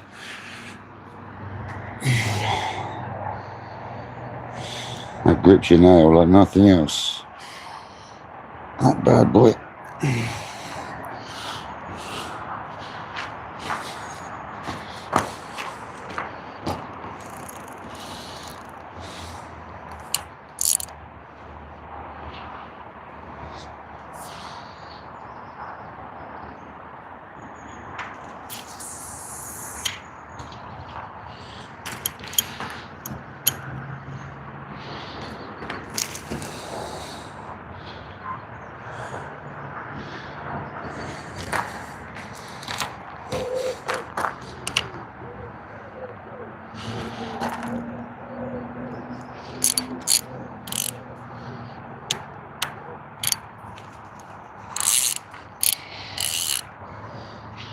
Tench give a better bloody bite than a carp.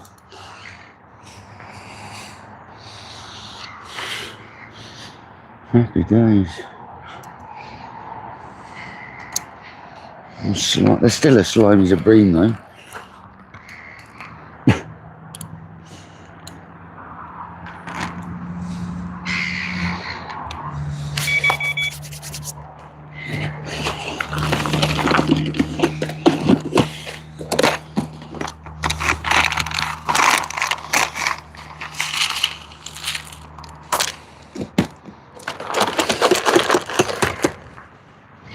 To get the rest of this out, I'm going to put these 2 rods away.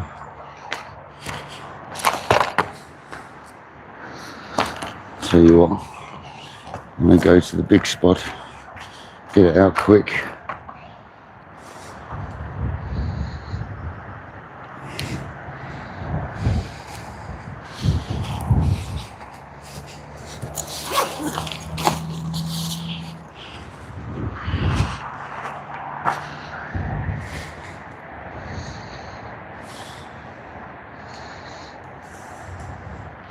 Happy days, people.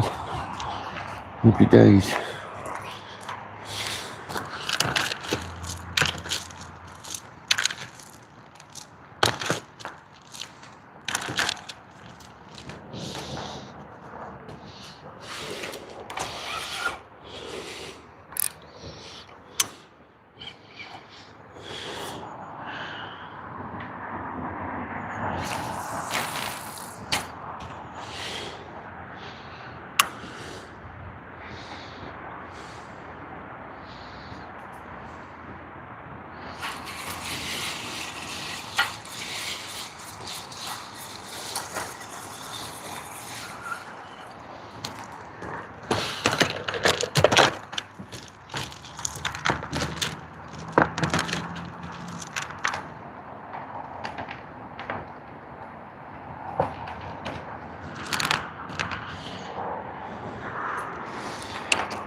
What's that noise I'm hearing?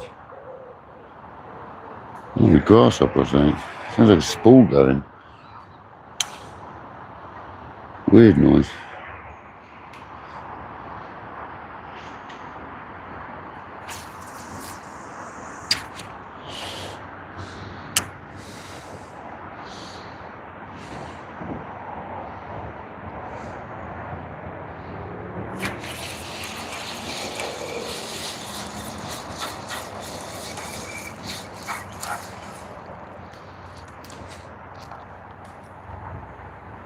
What is that noise?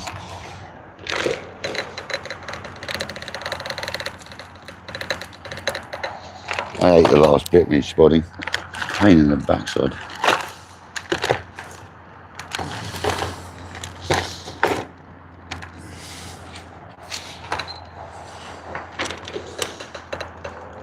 Oh, whatever, fall on the floor, the rats will have you.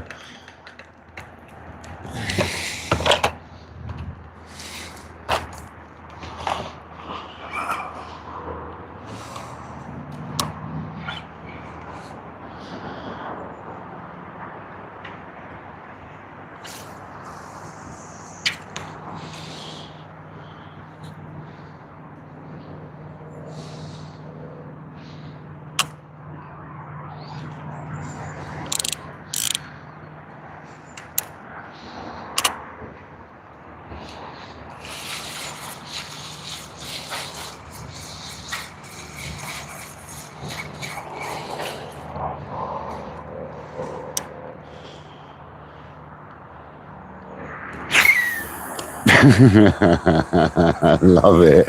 Oh, I nearly went on the bank the other side. Oh, I love it, mate. That ride is ridiculous. That is insane, man. That is crazy. I nearly hit the bank the other side. That was about 2 rod links off the other side. Oh, that is great. That was awesome.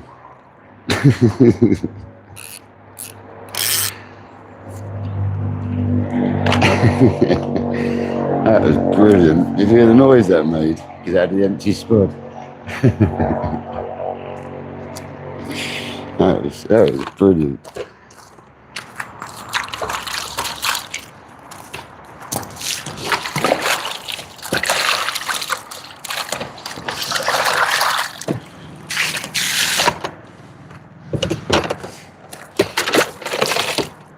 That was awesome, man. What a great noise. That wasn't even a really hard chuck. That was savage. That thing is savage, man. That's an empty spot as well. That was bloody brilliant.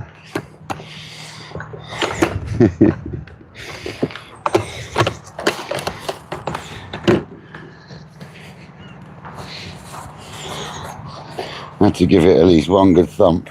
Try it out. That was fantastic. I'll sit down and chill for a couple of minutes and I'm going to sort them 2 rods out. Thanks. Thanks there, Brex. Yeah, of course, that was a whisker and a half, wasn't it? The funny thing is that wasn't even a hard cast.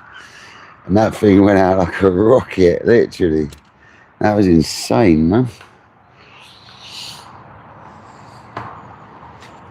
I know the wind's going that way as well, but that was literally probably a rod and a half away from that other bank 2 maximum. And then reeds over enough right hand side of that swim.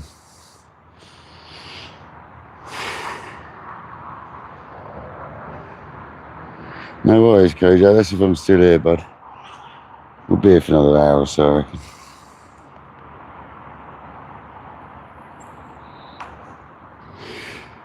That rod has got so much to give.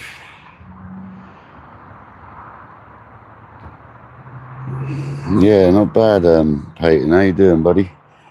I've had one 23 pound 8 ounce mirror carp right at the beginning of the session. Hope you're well on this lovely Monday, mate. The weather's cooled down a little bit today. Still sunny, but she's cooled down a bit. That cast has made my session. That was awesome. I can't wait to get on that swim at 100 yards. We're going to smash it with that spod. That was insane. That empty spod just flew mush. Oh, the fizzing over there is huge. Oh my life. That was funny, man. You gotta watch that back. Well, listen to it.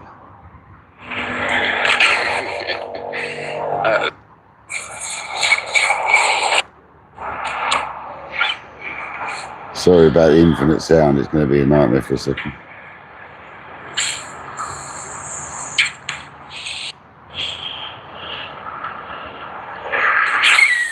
I love it.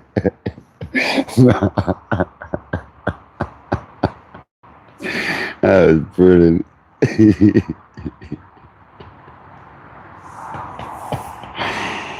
That was awesome. It's because it was empty, wasn't it? For all the holes, it whistled like mad. That was brilliant. I tell you what, I'm really impressed. I'll show you. I'm just about to pack these rods away, these 2 here. This, for a cheap reel, look at the line lay on these reels. Look, for a cheap £40 big pit reel. I've got to tell you, I'm really impressed. It's the first time I've used them. And my friend recommended these like 15 odd years ago. And I got this marker rod, and I tell you what, he was right. They're bloody good. They're bloody good reels. They're designed. They're called Dispatch. They're Witchwood 7,500 Dispatch. They're actually designed for. I'll take my spods off as well.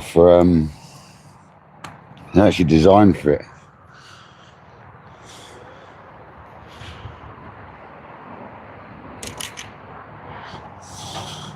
I don't want to leave this one set up. I want to just pack it down every time. Oh, that was funny, man. As funny as you like. No, I don't need to pack it down. I just need to clip it on somewhere.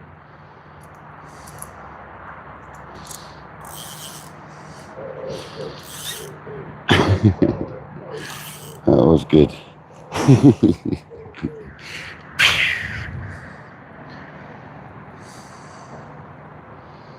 You can get these little neoprene pouches actually, you put your spod in that, you know. I think I'm going to do that. Under your clutches when you finish as well. Oh, that was funny, man. That made the session, that did.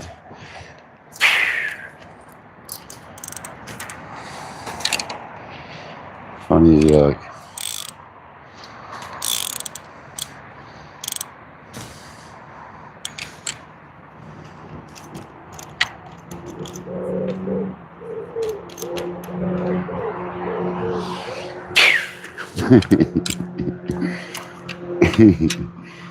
Funny what gets me chuckling, I tell you. And that was enough. That was enough to get me a chuckle. Let me tell you. So I've got the Fox Camelite bag, which your donations, this is the spot and marker bag. Your very kind donations have gone towards. So it takes the spot and the marker rod. It takes all the spots and spoms. It takes your weight for your marker. It takes everything, man. It's awesome. So thanks for some kind donations from you guys. I'd put that towards that.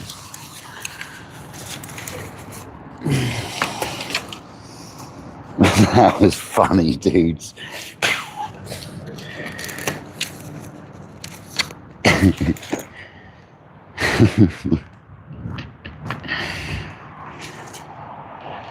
In the marker, I just take the weight off. And I leave the marker float on.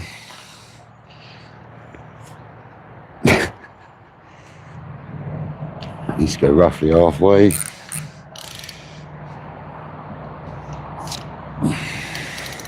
It's somewhere near the reel, right there. Yep, just under the reel, lovely.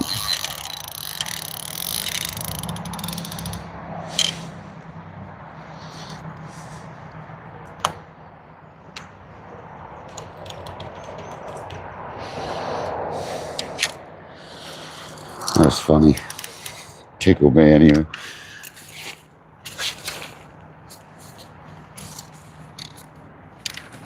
Had to have one good chuck on it, didn't we? And it's got little straps inside to strap the two rods separate. Obviously a little dividing column.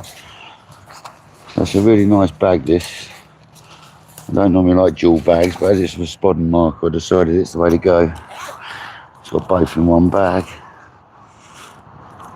For all my other rods, I've got single rod bags. Don't normally like dual bags, but this one made sense for what we're doing. It's going to get me, that is. When I watch that back later, it's going to make me chuckle again. Yeah, but what a neat bit of kit, guys, this bag is. It's all in there. You got a little bit here for your sticks to go in, your marker sticks. Got your pouch there and your pouch there. It's really good, man.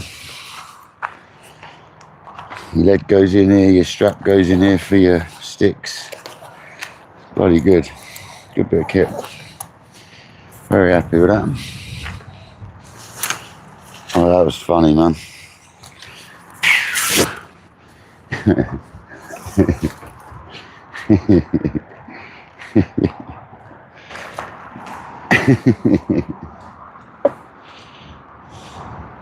I don't normally do camo gear, to be honest. That's the Fox Camelite spot and marker bag in a 12 foot. I don't normally do bags like that, but I had to because it saved having two separate ones. It's perfect. It's a good bag. Cool, that tickled me, that, can you tell? It has tickled me, Rob, yeah. What I didn't expect, Rob, was it needed to hit the other bank on the other side. That was well unexpected. I only did a little cast. I mean, how far is that? 75, 80 yards maybe?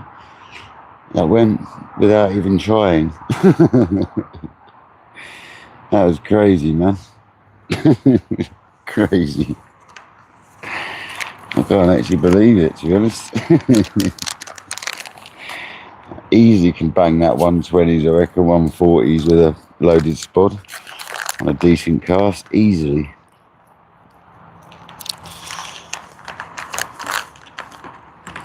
We'll try it one day, but there's no room around here. I'll take it down the beach and try it.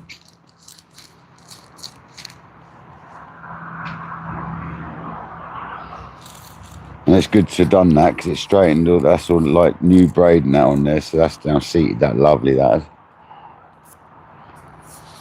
Oh dear, that was funny. Yeah, Peyton's great to follow, Causa. He does some great fishing. Definitely follow Peyton, mate. He's well worth it. Well, that rig is still good. I'm going to take this one apart. As long as nothing's frayed on the rig and that.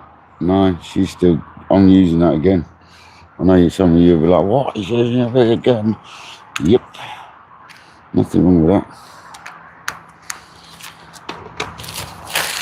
I'm not into throwing money away. Oh, that's funny, dudes. That was so funny.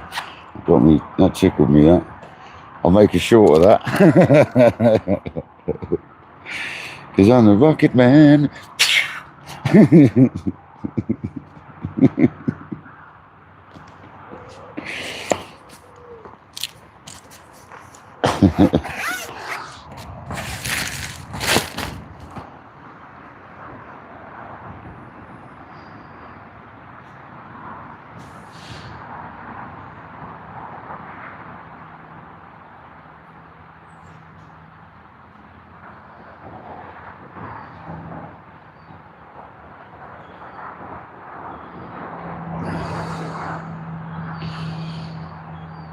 Honestly, Causa, these reels, mate, I've gone back to your thing. These Witchwood Dispatch 7,500 for 40 quid, loaded with £30, good quality thin braid.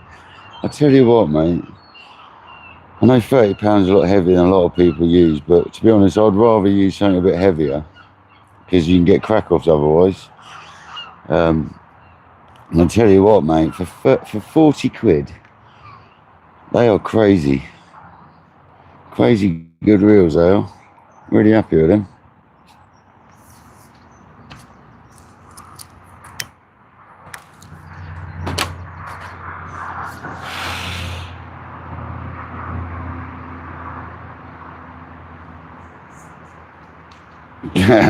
Peyton. You just don't be falling down any rocks again, Mush, right? You got to stay away from falling down rocks, mate. That's not good for you.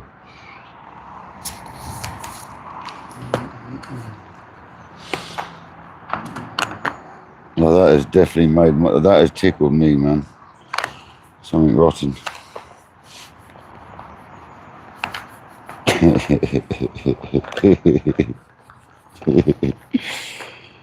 I forgot the noise a spod makes empty, and that's it.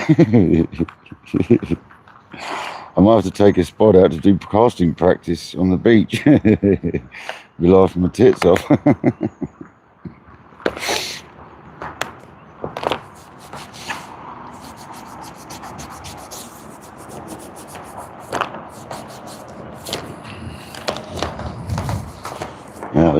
That was a tickler, that one, definitely.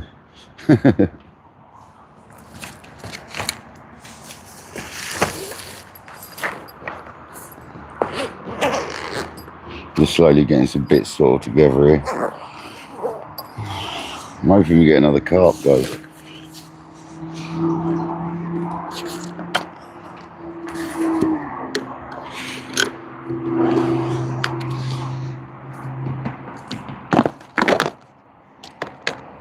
I've forgotten about my nut extract every time down that left hand rod. Not that we've had many casts down there, but I have forgotten about it. It's not very good, no? Oh God, that is still tickling me tonight to this point.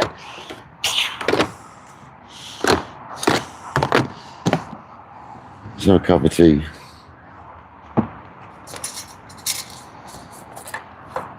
I didn't realise they were quite that powerful, them rods.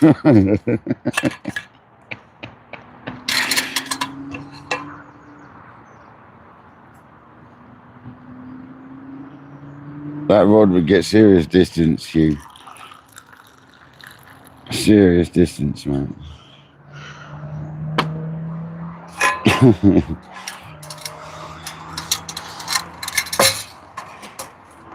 Like I said, I know a guy that was doing 160, 165s with one of them rods, with that same size spot on it.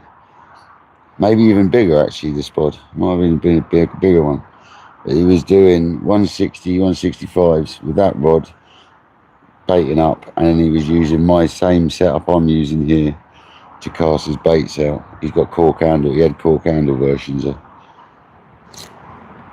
and he was banging it, and it was measured as well. And I was fishing 2 swims up from him, and every time he cast, all you could hear was whoosh, as the rod recoiled, mate. I'm telling you, it sounded like savage, man. It sounded savage. Unfortunately, we'll never have the opportunity on these lakes to try that, because there's nowhere big enough to do it.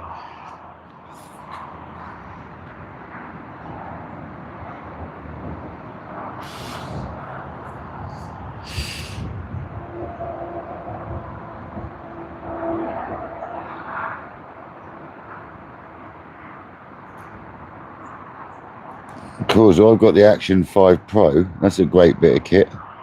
Expensive though. Don't really use it a lot, but it makes it's really lovely quality. The 4s are just as good, mate. They say the 4 is literally just as good.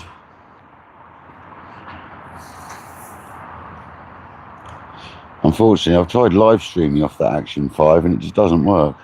Drops out too much, it's well annoying. When it did live stream off of it, it was absolutely beautiful. We will try it again one day, see if we can get it to live stream, because I tell you what, it was beautiful quality, that was. Stunning quality.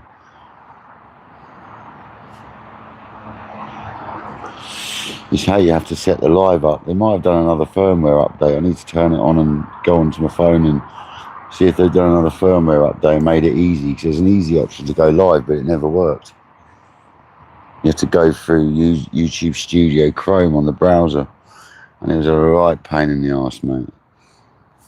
But it should have been good, but it just wasn't. When it was working though, it was the nicest picture. Well, this new phone's pretty incredible. Michael Manning, how you doing, buddy? Tim and Marina, welcome in as well.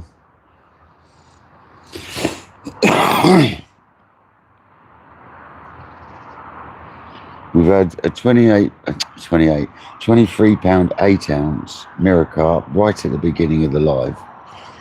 And we've had a 2.5, 3 pound tench about 20 minutes ago. And just done the best cast on a spod rod ever. That was so cool. I was so happy with that. Cast it right across the other side without even trying.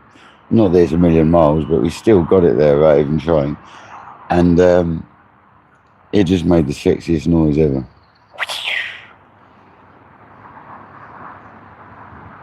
That's funny, man. It's definitely going into a short, that one.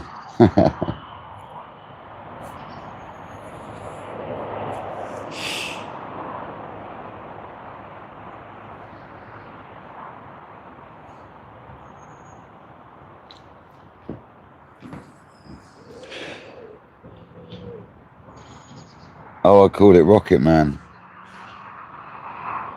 I would put the music to a bit, but it will ruin the sound effects of the actual spot, so I won't. Unless I faded it, because I'm the Rocket Man. Rocket Man. I'll make some sort of short out of it. It's funny, man.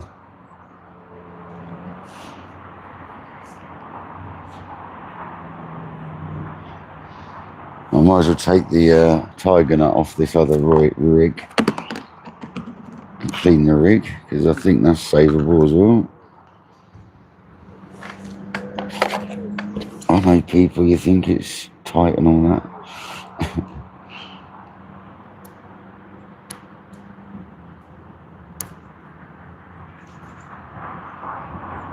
Look at this. That's it wrong with that rig, it's like brand new.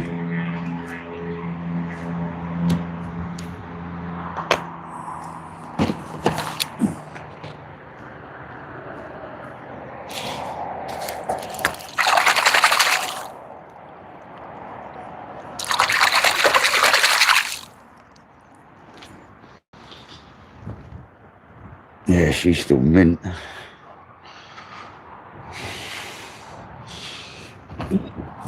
Let it dry and I put it away. Oh, that's funny. It's funny what can make you giggle, isn't it? Especially a 46-year-old man giggling away like an absolute child over a spod launching. It's all fun, though, isn't it?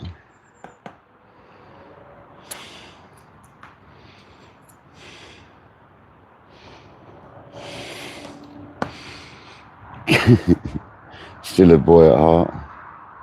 Cheers, Michael. Hope you're well, mate. Thanks for coming in today.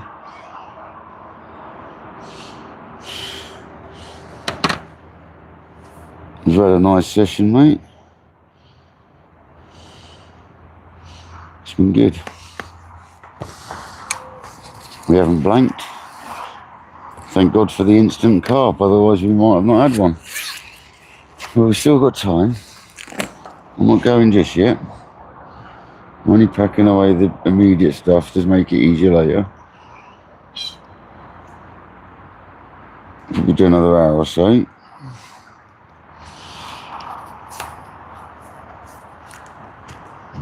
So I want to get all this stuff sort of buttoned up now.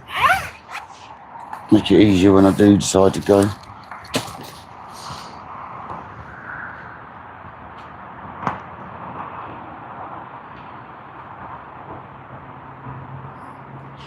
Just shows we're fishing in a good place, doesn't it?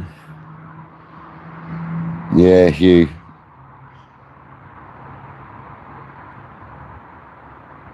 What, Marina? You're only 21, aren't you?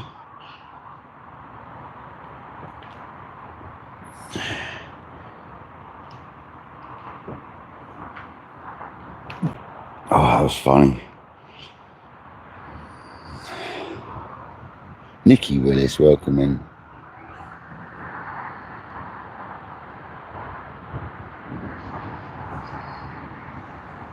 Jamie's accidentally pressing buttons.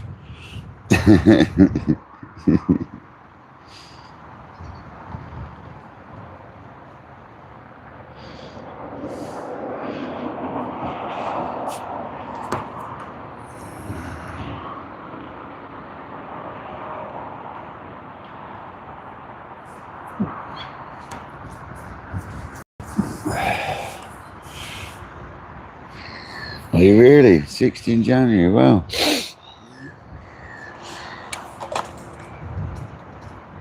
Jamie, were you accidentally pressing buttons? Deleting Marina's message by accident. She didn't, you know. There's no need for that, Jamie.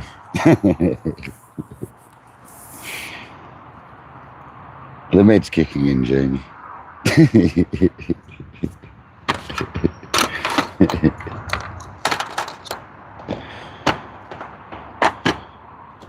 You do like accidentally pressing buttons, Jamie, didn't you?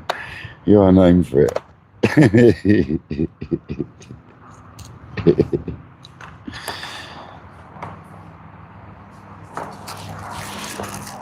You gotta watch her, Jamie, she'll delete you.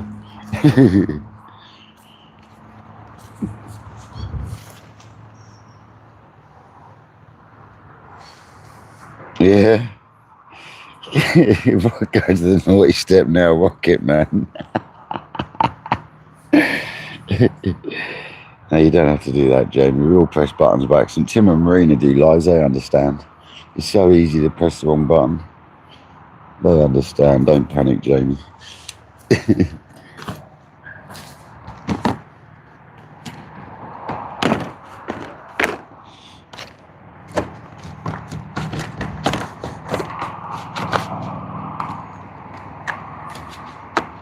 It's very easily done. Very easily indeed.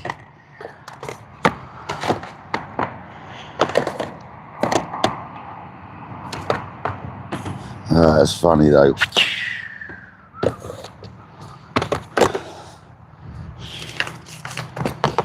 Alright, that's the really naughty little bits we packed away, really. Them awkward little buggers that you can lose quite easily. The Vanky's hopefully still in this bag. Yes, it is. Happy days.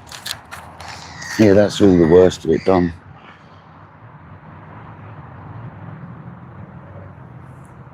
No, you don't look it. No, you're 21.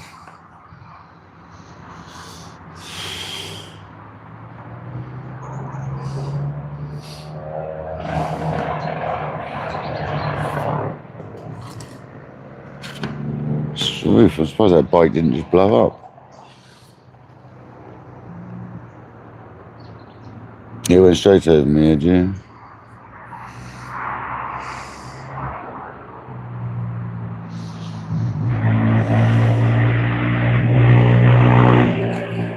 Oh, that was another tench. We've got the Tinkers in town. That was another tench. I saw its big old paintbrush tail. That was a good size tench, that was. About 5 or 6. A good one.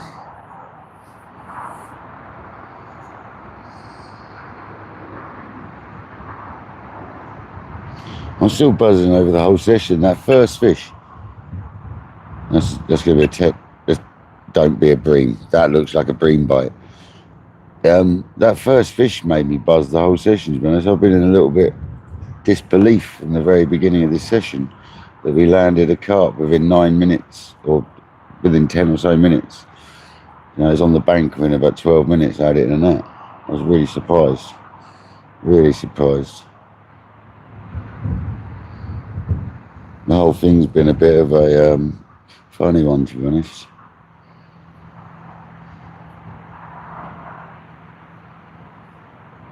Come on, be a carp. Take the bait and be a carp. Right hand rod, come on, baby.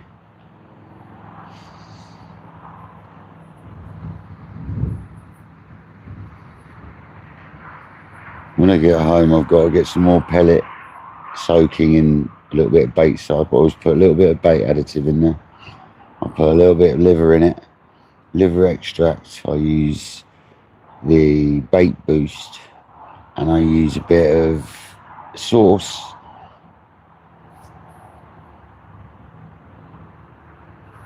And I just steep my pellets in a tiny little bit of it each. And I'll shake it all up in a bucket. And it all dries back up again. It's great. That's what does it for us, guys. Slightly pepped up pellets. Not too much. Just a little bit.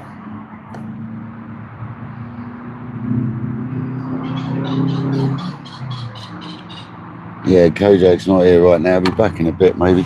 He might be back before we finish. He's going to be here till about 9, I reckon. Get home by about 10, then I will. It's a half hour to get out of here. By the time I finish alive, I'm going to pack all the table and all them sort of bits away eventually. I don't even really need the table. Now I've got this phone mount attached to my chair. I don't even really need to set the table up on these shorter sessions. It's just quite handy. It's quite handy, it is.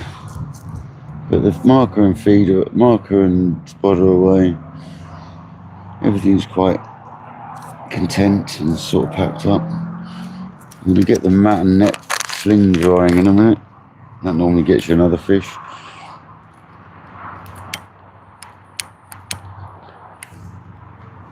Oh, it's funny though, I'm still chuckling over that spod.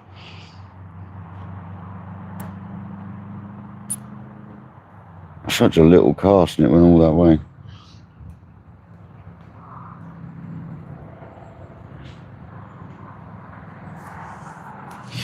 Leroy, I'm very lucky, my moderators, mate. Very lucky indeed, mate. Got some great help. Very fair moderators, mate.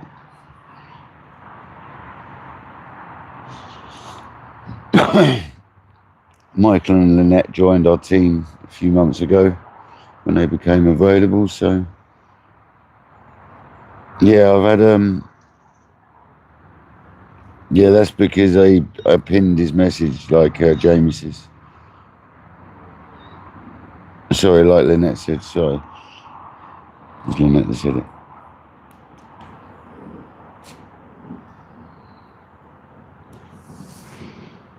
Yeah, I'm very lucky, my moderators. Got some great ones.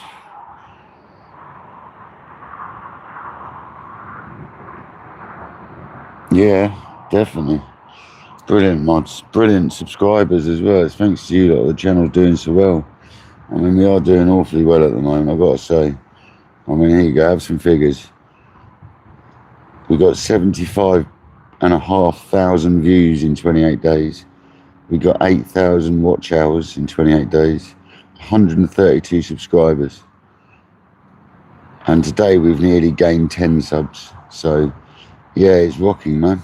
The channel's rocking, I'm telling you. It's going really steady and nice. It's really good. Really good. I mean, on YouTube, you got to have 4,000 watch hours a year to stay monetized, and we've got double that in 28 days. So that's impressive, man. Very impressive.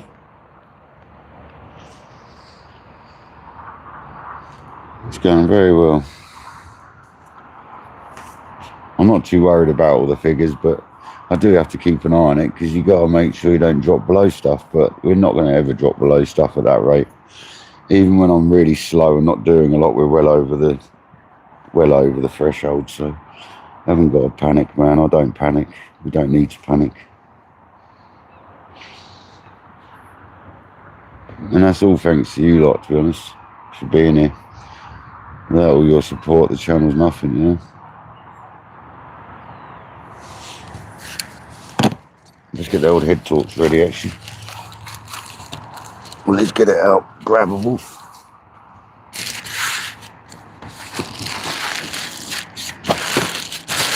Get the bag in some sort of order, which it is.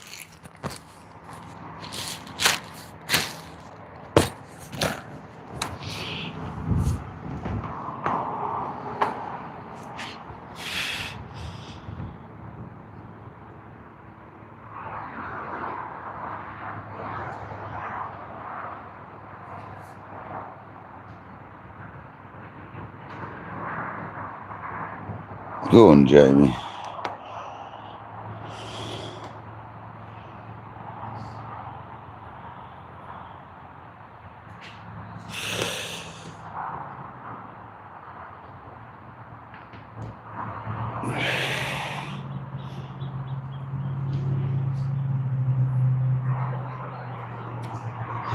We just need a stonking carp to finish it at 30.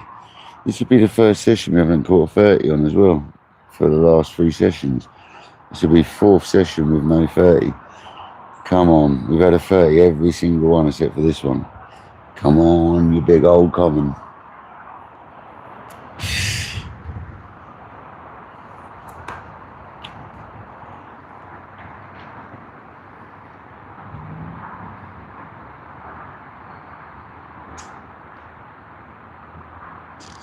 What boilies do you make, Leroy? I mean, I'm using what I use at the moment, but what sort of boilies are they? I'd never give out my address, but I can probably get them sent to a local shop or something. I can always ask a shop or somewhere like that. Never give out my address, buddy.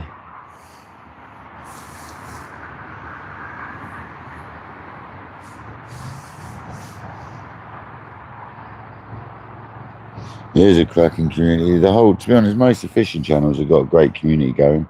And let's be honest, we see each other in all the different fishing channels, so it's all like one big community, to be honest. And there's a pike chasing a rudd right near our spot. So the rudd and stuff are liking the bait as well.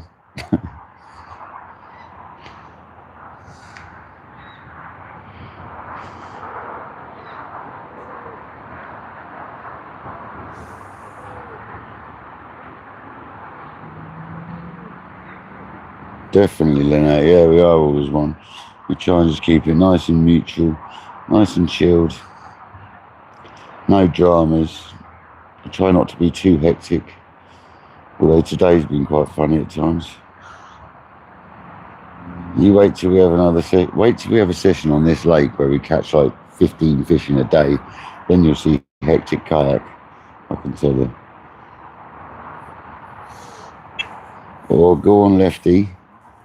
Go on, a last minute lefty. That'd be nice, wouldn't it?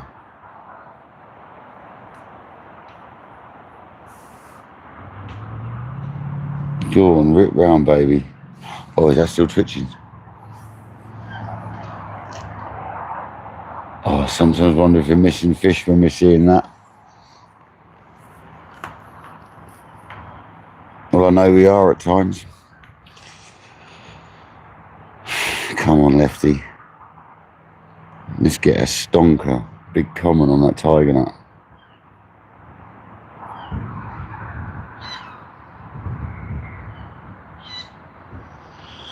Yeah, you. Especially the naughty Scottish type. No, I try not to make any, even if someone's done something wrong, I try not to drone on about it too long. I say my bit and it's done. That's why I hate it when people carry on about it. If anything's ever done wrong, we talk about it, get it over, done with, and sharp about it. That's what I like to do. Hate droning on about it.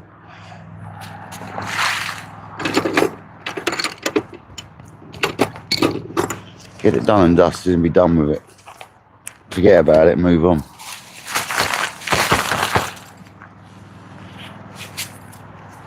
Best way, best policy.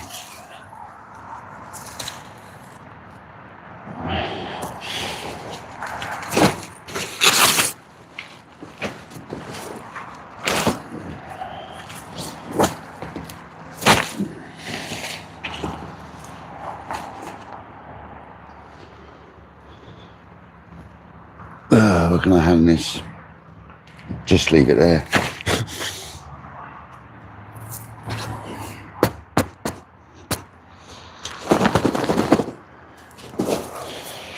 Like when you take the mat apart like that, you normally get another fish. Let's put the scales away as well. Guaranteed another fish worth weighing.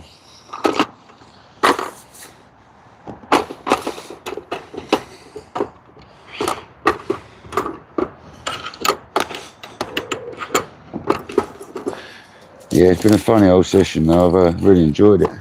It's been good. That's what it's all about, man. Having a laugh.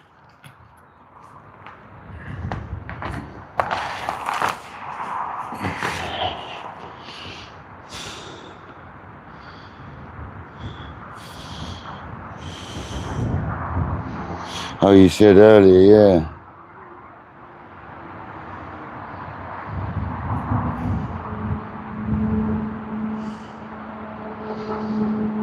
We'll sort something out, Leroy, man. Sort something out. I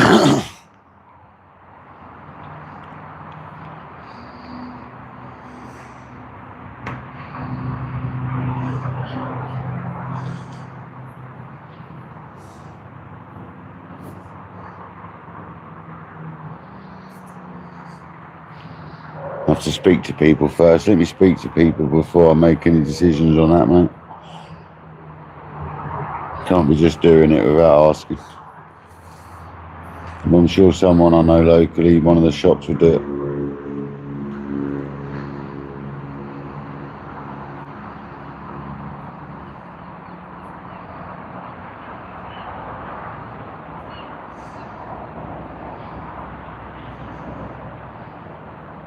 Unless you're in the South Coast area, and I'll have to meet up with you one day. Welcome back, Terry. How you doing, buddy?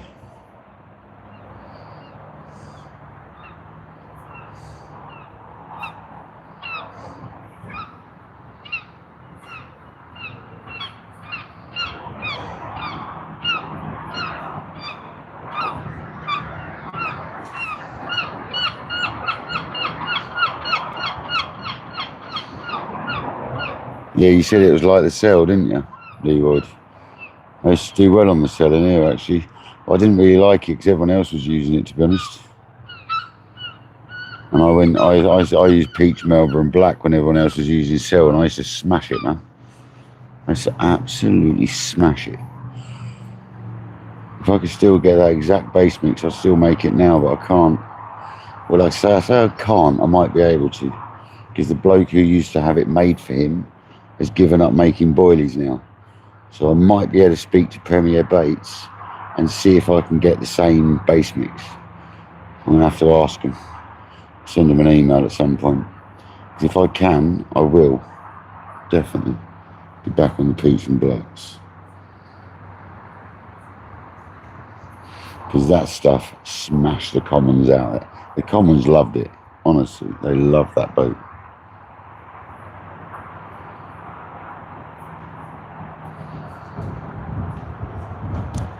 $137 likes, so.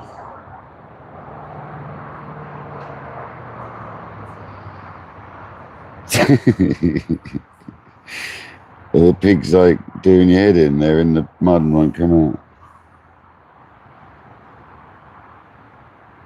I'm not allowed to use a lot of boilies though, Leroy. We're only allowed to use so much bait a day in 24 hours. I wish I could use loads of boilies, but I'm not allowed. We're only allowed 2 kilos over 24 hours, so it's a bit of a tricky one, mate.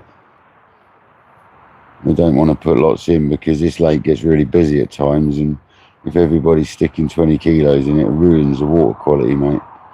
So they've got a limit. It's normally 4 kilos for 24 hours, but at the moment, with the water levels as they are, it's only 2 kilos for 24 hours. But that'll change. Let the weather get some rain in the lakes and that'll go back up. As soon as you've got a bit of water back in the lakes, I'll put it back up.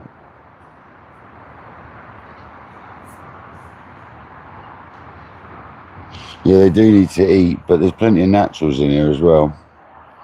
That's why the old bloodworm from Sticky Baits did really well in there for quite a long time. I think it still does. A lot of people use the bloodworm boilies with the additives and all that, because there's quite a few bloodworm patches in this lake. But you're just not allowed, mate. It's not the sort of place you need to fill in, to be honest with you, buddy. You don't actually need to fill this lake in. I mean, come winter, mate, all you need is to flick out 10 boilies and a single hook bait with a minute little sock on it, maybe a stick mix or something, and that'll do you, you know what I mean? You really don't need a lot of bait in here. In fact, I find it completely the opposite. If you fill it in too much, you put them off.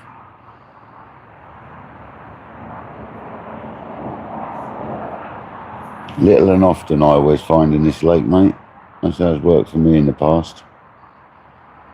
I've never filled it in and I've always done really well.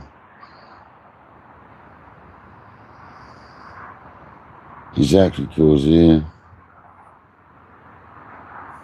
They come in the kitchen, monster. Hopefully you hose them off before they come in the kitchen, after their mud bath.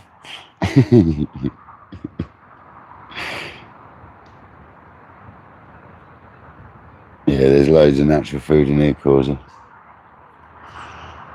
Loads of natural food.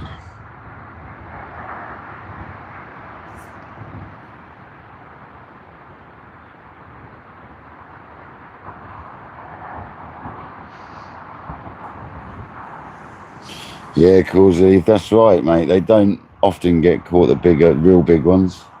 And to be honest, when they do get caught a lot, it's normally a concern.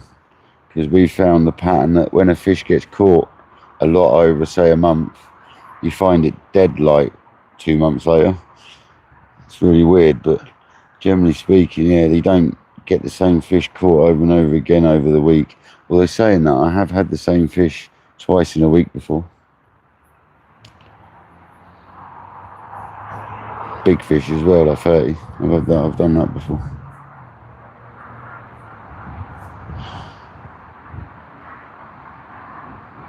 Yeah, Leroy, I like low oil. Yeah, that sounds good. Sounds like a good bait, mate. I'll have to work something out at some point, buddy. Let me make some inquiries first and I'll get back to you in a little while. Get back to you in the near future. I don't mind trying a bit if you want to give some, mate. Just to work something out first, right? I haven't used freezer baits for a while because I've been on the CC Moore shelf life. I found them such good quality for a shelf life. I've not bothered with freezer baits for a long time. I used to swear by the freezer baits as well. I used to use nothing but now CC Moores have really upped their game on their shelf lives in the last God knows how long, because since I've come back to carp fishing, God, they're good. Really good. Right, jumper time. Breeze is getting chilly. It's great to say that, isn't it? The breeze is getting chilly. I'm glad to say that.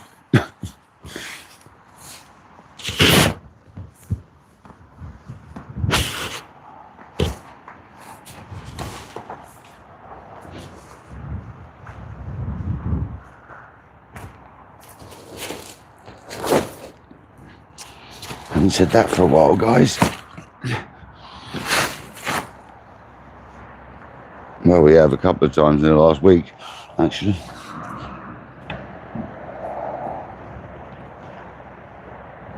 I'm just going to stick you down here and water the horse.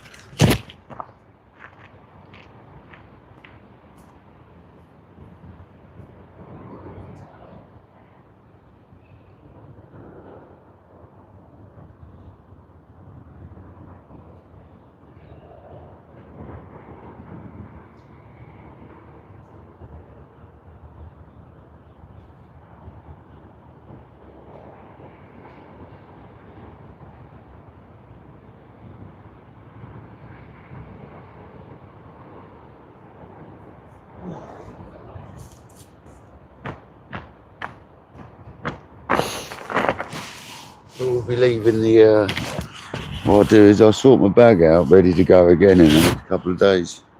I'll take all the gear to work and we'll go straight from work one day. Maybe Wednesday. I've got to go to the one site tomorrow and I need to pop in the other site on the way home, so I'm not going to have time tomorrow. We might do it Wednesday.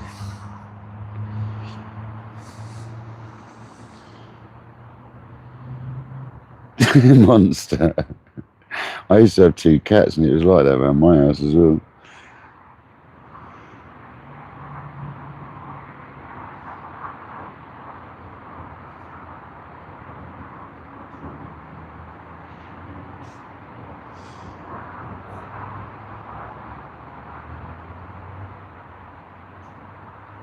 It sounds really good, Leroy. Sounds really good, mate.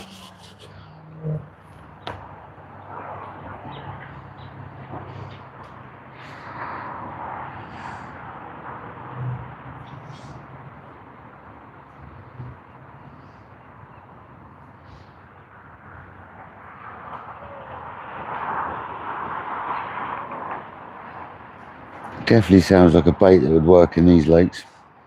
Just like the sort of bait that would work in these lakes.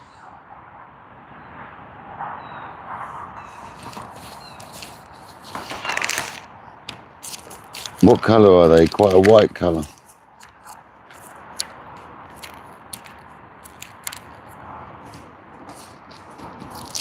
Or just like a standard beige, sort of standard undyed base mix colour. Just what my peach and black were.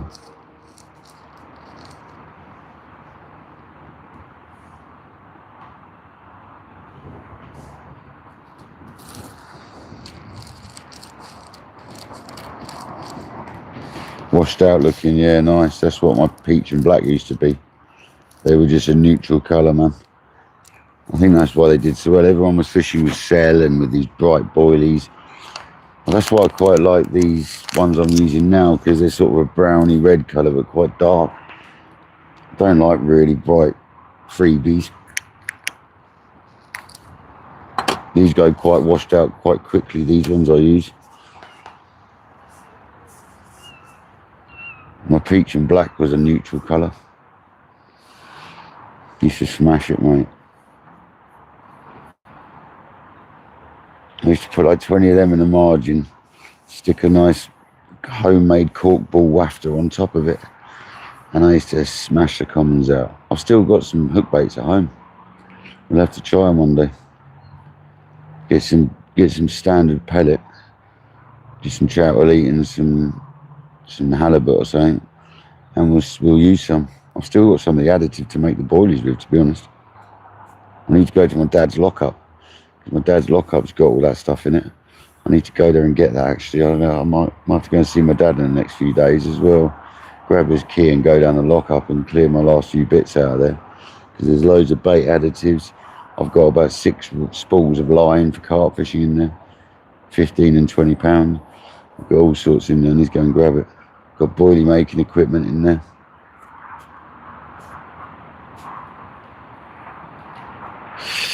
Let's go and grab it.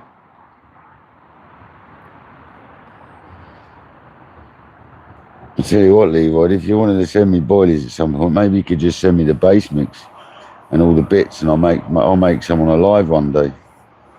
That might be the easiest way. If you're saying the freezer baits, that might be the easiest way. If you made up the mix and sent it over at some point, I could make some up on a live and we could use it like a day or two later. Keep some of them fresh in an air dry bag. Dry them up a bit and use them fresh.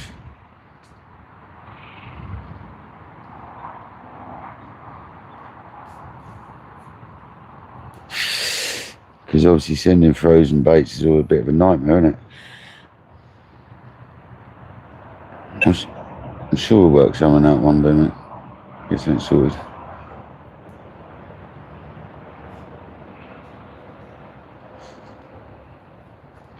Come on, righty. Now we've got all the mat and the net dry and the sling. Let's have a 30.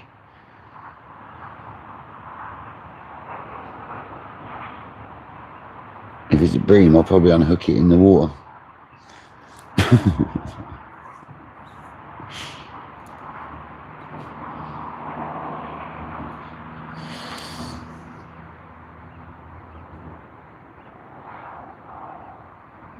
Have you got builder's brush set up from the scratch against all over the place?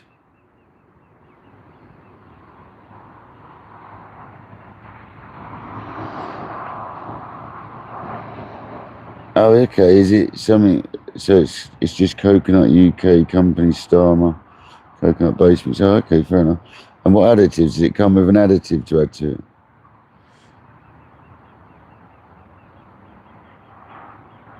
T-bar it, or like Patrick.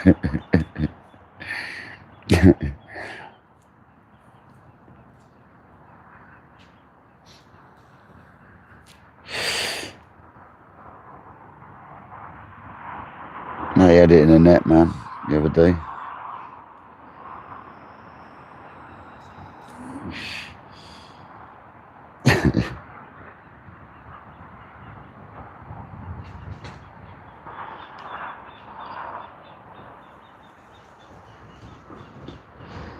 Come on, Carp, be good to us. Give us one big old carp before we go.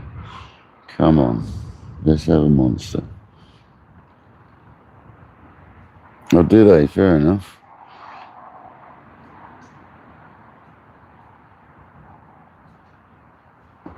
Yeah, but Leroy, do you use a additive with it, or is it literally just the base mix? Is there no additives? Normally you have an additive to put in it, like a flavouring. Is it literally the base mix is flavoured and you just make it up with eggs? Literally as simple as that, because that sounds good if that's the case.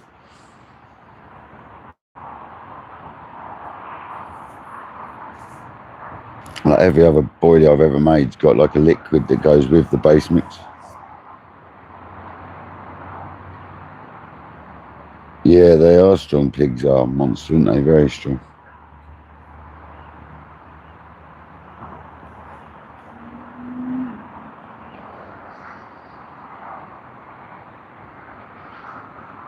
Oh, okay, you use a bit of the old cell in it. Gotcha, 30 mil of cell, okay. Fair enough. To 8 egg mix, alright. Gotcha, so you're using the base mix with cell, gotcha. Fair enough. It sounds interesting, mate. I've got to say. And it's a lot cheaper than Mainline's base mix, I take it. Because Mainline's base mix is crazy money for a 20 kilo bucket of that these days, or 10 kilo bucket. Ridiculous price.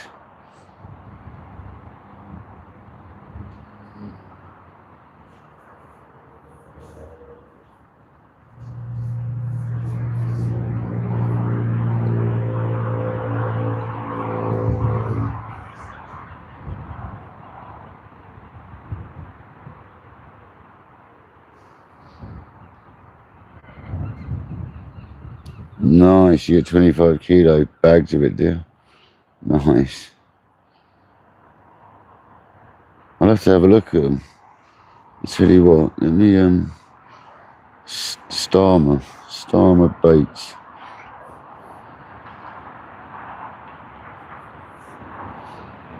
I'll have to have a look at that.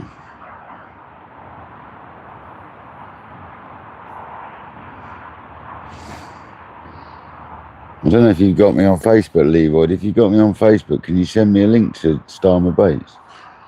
Please. I'm not sure if £3 a kilo. Holy smokes, man, that's cheap. A 10 kilo bucket of mainline and additives is like over 104. I don't know, it was 100. It was like 100 odd quid last. It was ridiculous money last time I was buying that. I don't know what it was. I can't remember exactly. 100 quid or something. That's crazy, Leroy. That's the one. That's the way to do it, buddy. And then the mainline additive is probably about 15 quid a tub, isn't it? That's bloody good going. I used to buy mainline base mix.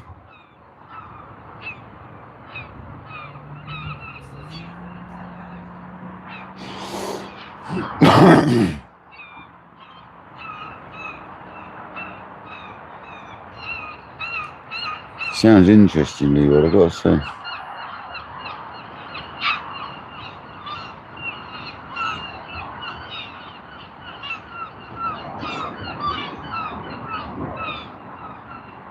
Oh, really, Lewis? Fair enough. I think I've heard of them before. Is it them that used to do all the unique pellets and stuff back in the day? It is, isn't it? They've always done like really different types of pellets. I'm sure it is them.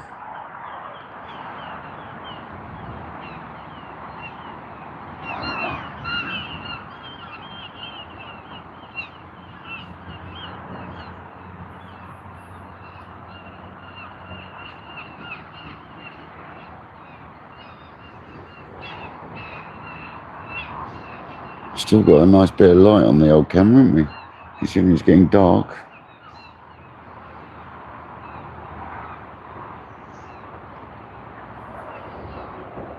£150. Wow, that's a big old pig.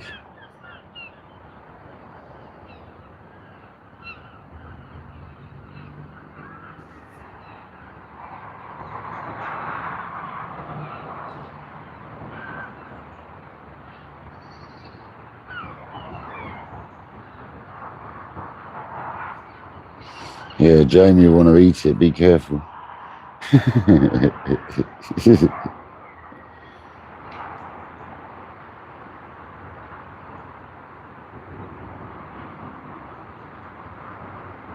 Well, fair enough, Rob, fair enough.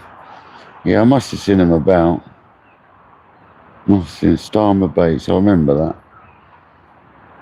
I'll have a look at that later or tomorrow. Just out of interest.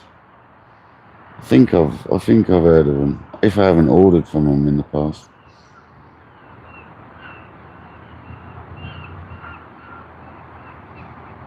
Maybe that's where I've seen them, Rob, on eBay.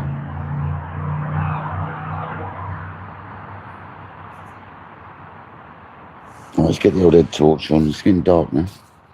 Doesn't look it for you guys, but it is.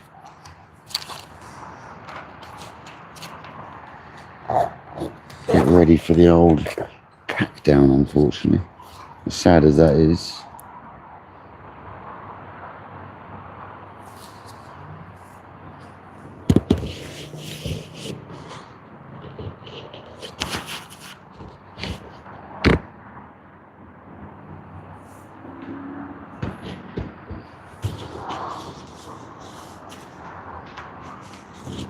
They're like dogs.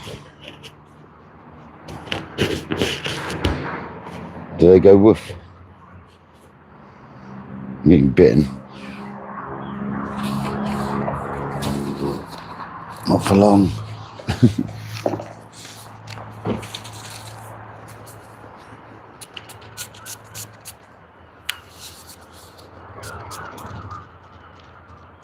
That's all the small of this now. It's getting low. That's got an airlock. No.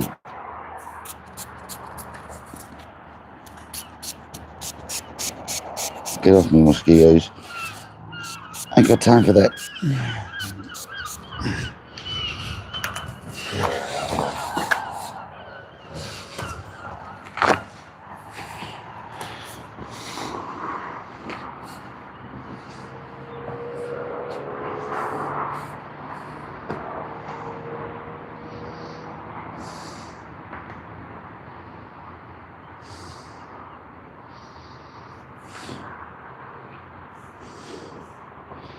Don't panic, guys. I'm not touching that stuff with my hands. I just sprayed it on. That'll deter the buggers.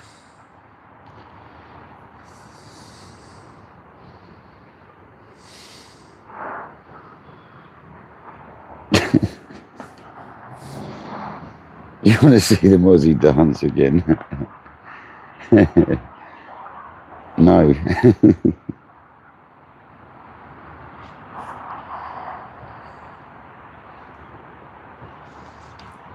I still can't get over how that tench ran. That was a beast of a take.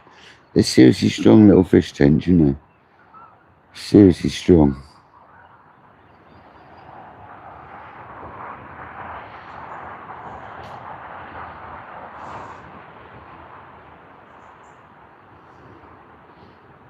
Patrick informs me that the bank that we were fishing when we caught the PB, that all along that bank there, about 20 yards out, with corn, lobworm or such like, is really good for tench. So we'll give it a go on the feeder one day and no doubt we'll catch a carp. We'll give her a go for tench.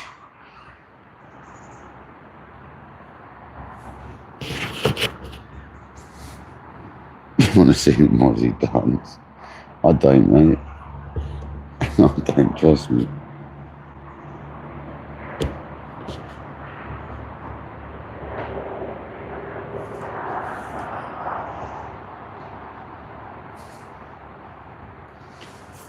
$140 likes, 54 people still here. Absolute legends. Thank you very much.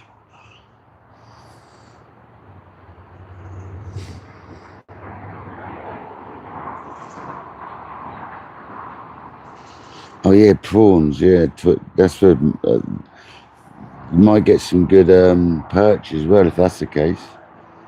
Yeah, they like a bit of prawns at the tench, don't they?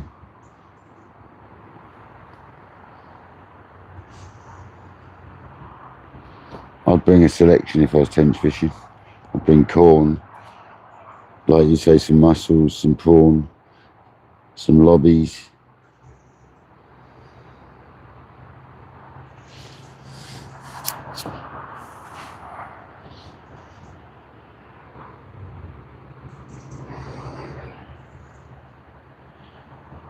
You know what fish like, Rob. You got loads of them in your pond, mate. How many tench have you got in your pond?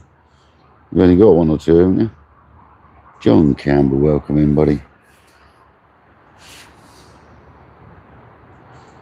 We've had a 23 pound 8 ounce mirror carp, and we've had a tench, like 2.5, 3 pound.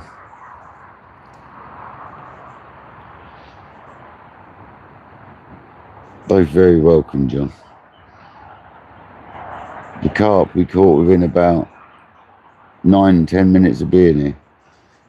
Literally, I put the left hand rod out. I was sorting out a marker float, casting it out, working out the right hand rod, and the left hand rod ripped off right next to me.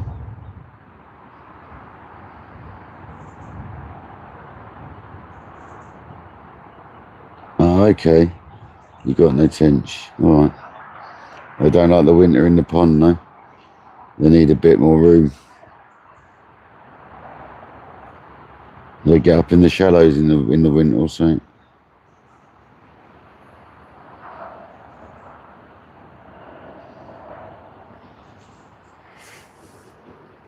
Oh, dear me. Excuse me.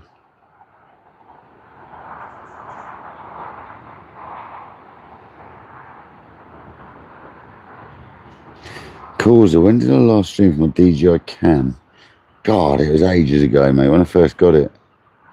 If I can find it, if I saved it, I'll send it over, but it kept crashing out, Causa. It was a long time ago. There's a function on it as well. It says go live, and you press it, gives you all the options. You go live, and it just says live pending, or it comes up with like live will start later or some crap, and it just never worked.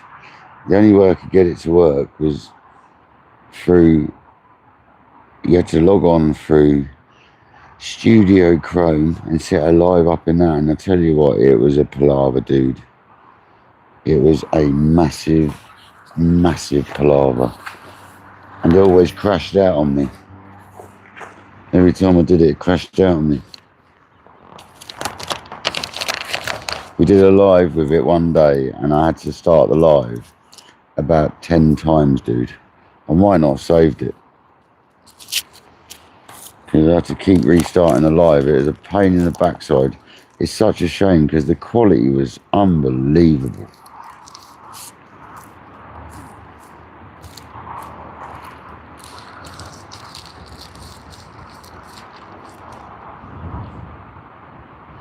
Yeah, monster, yeah. Ollie goes fishing. Welcome in, buddy. How you doing, pal? Nice seeing you. As the pin message says from Kojak earlier, we've had one 23-pound 8-ounce mirror, and we've had one tench. So not a great fishing, but it's not an easy lake, this one, so any fish is a result on this lake. We didn't get our 30 today though, guys. We've had a 30 the last 3 sessions on here, and today we didn't. So we've broken that amazing run of 30s, it looks like, on this session. What a shame.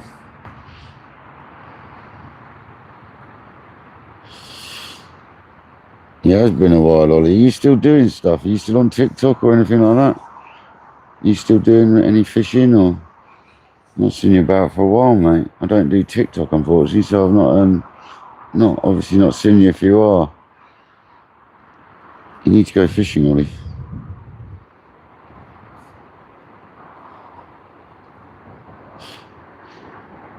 Adi, how's it going, buddy?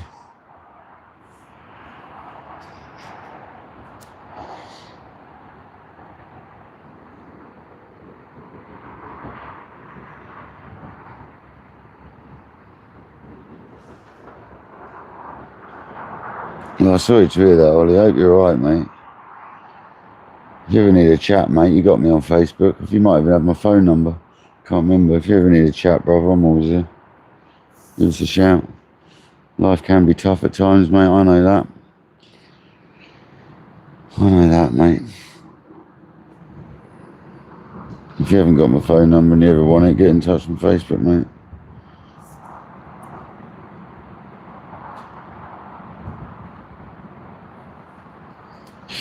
I updated it about 4 months ago, or 5 months ago, and tried again, and it didn't work.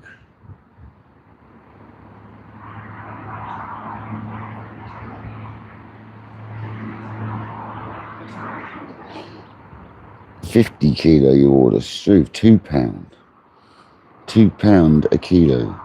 So it's £100 for 50 kilos of base mix. Is that what you're telling me? That's bloody ridiculous. That is so cheap.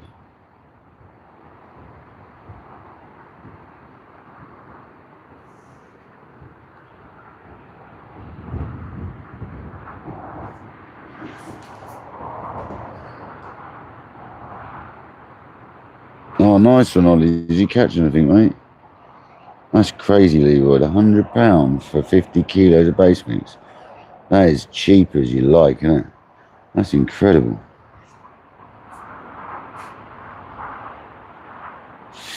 That's like 100+ kilos of boilies when it's made up. That's insane. That's insane, man.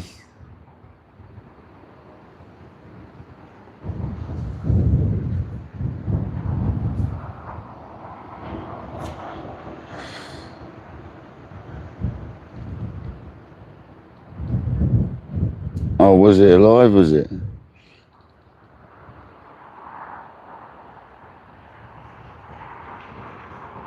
Was it alive, a bait fish? Nice.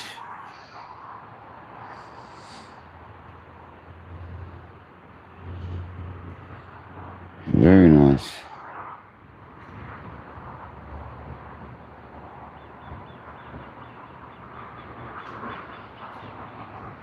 Yeah, it's nice to get out fishing. It's good for the soul, Ollie, isn't it? It's very good for the soul, man. That's why I do so much fishing. If I didn't do any fishing, mate, I wouldn't be in a good place at all. Honestly, I have to fish. If I don't fish, my mental health goes totally downhill. I definitely have to fish lots.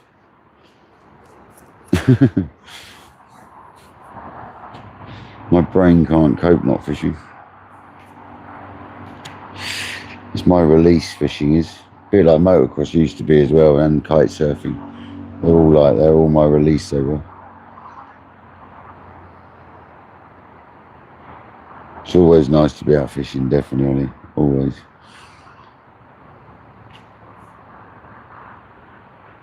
Go on, give us the screamers so we have to wet our mat, our sling.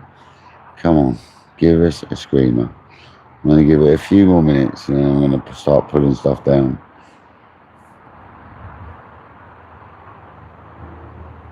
I would say I'd shut the live, then pack the rods away, but I might as well pack the rods away whilst I'm still live because I've got nothing else to pack away. I might as well put my distance sticks away now.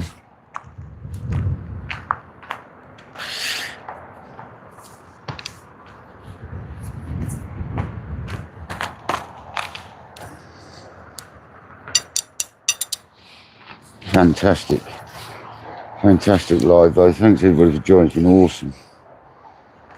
As always. Really had fun. It's been a fun old live. Really enjoyed myself.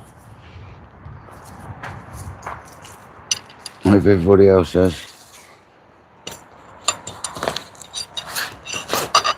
Mr. Carp, you need to hit our rod soon, man. I want to go. I'm terrible for hanging out for another fish, you know. It probably ain't going to happen. We'll give it another 5 or 10 minutes, shall we? As long as I'm on by about 10, half 10, that's all that matters. Give me a time to chill out, get my kit away, chill out.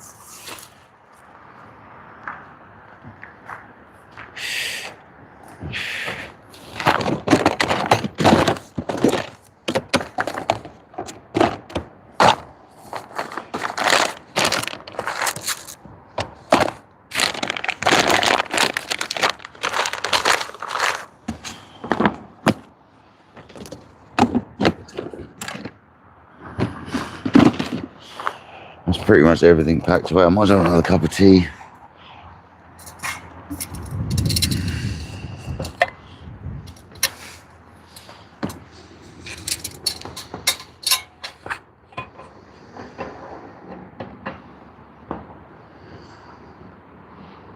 Julian, thanks very much. Appreciate you joining today.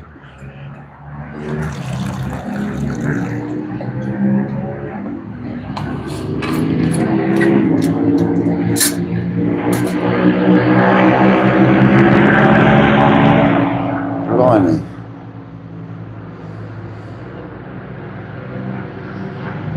Yeah. I'm scared of the fish away, Rocket Man.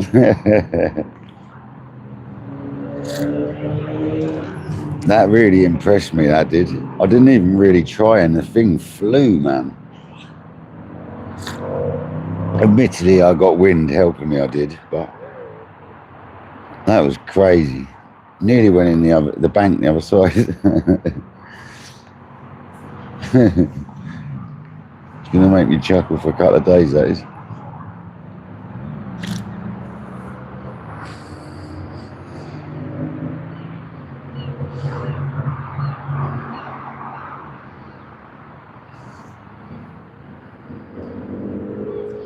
I am, Michael, 100%. I've still got loads of shorts to make of some of the fish we caught recently as well.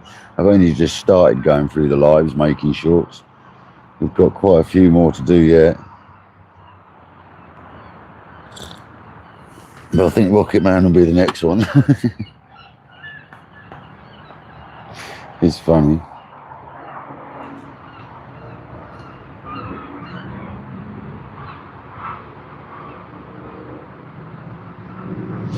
Yeah, it did, yeah. Or that guy on Facebook and Instagram who's got the dog and he's got the potato cannon. He launches the homemade missiles out of the homemade Nerf balls out of. They whistle like mad, didn't they? That guy's amazing. He makes some amazing rockets to launch out of that thing. His dog goes and collects it. It's got like a spaniel or something.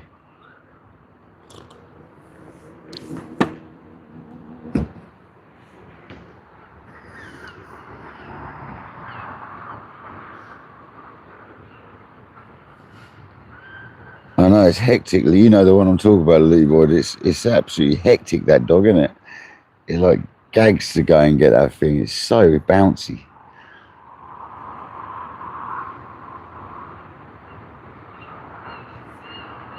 Yeah, the 3D printed rockets. Yeah, that's all.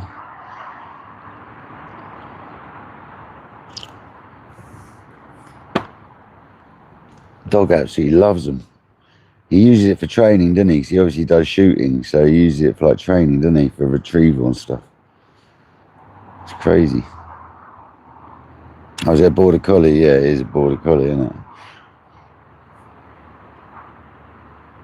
It's like absolutely like waits, like gagging for the thing to be fired.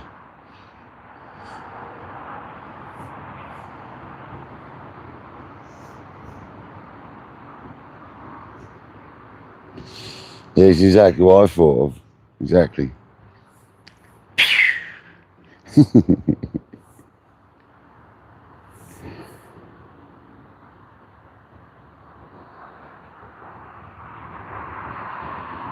I'm seriously considering now. I'm going to have to take that rod out one day, I think, and stick like a 6 or 8 ounce lead on it and give it some proper whacks and see how far we can bang it. Do it on the field or down the beach or something. See how far we can send a lead with it. I reckon we can send it some. I really do. It's designed for 12 ounce spods at the end of the day, so we'll be able to stick a 6 to 8 ounce lead on that, no problem. Yeah, spod gun, yeah. Well, there is bait cannons, isn't there? That's basically what the same as what fellas made, basically, bait cannon. It's very similar. There is such a thing for sea fishing, isn't there?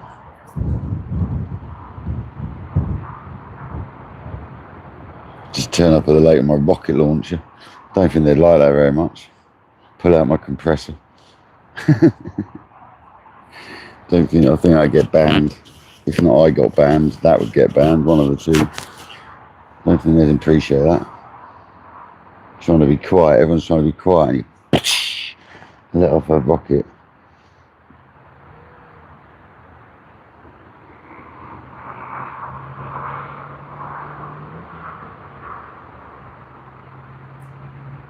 Bait bazooka.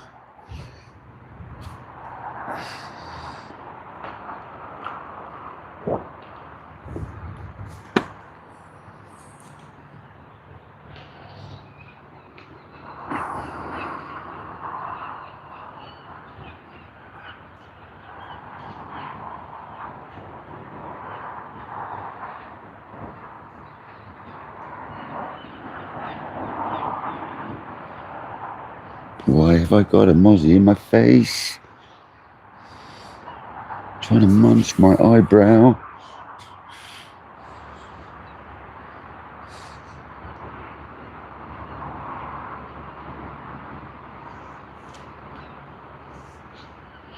Is that 8 hours, 23 minutes we've been live? Holy smokes.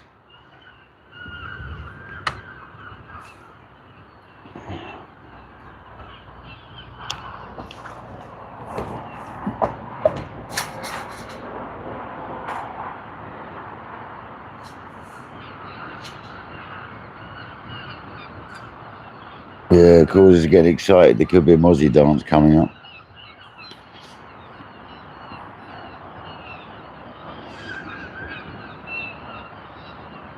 Well, a few more minutes and I'm going to start thinking about getting rods in.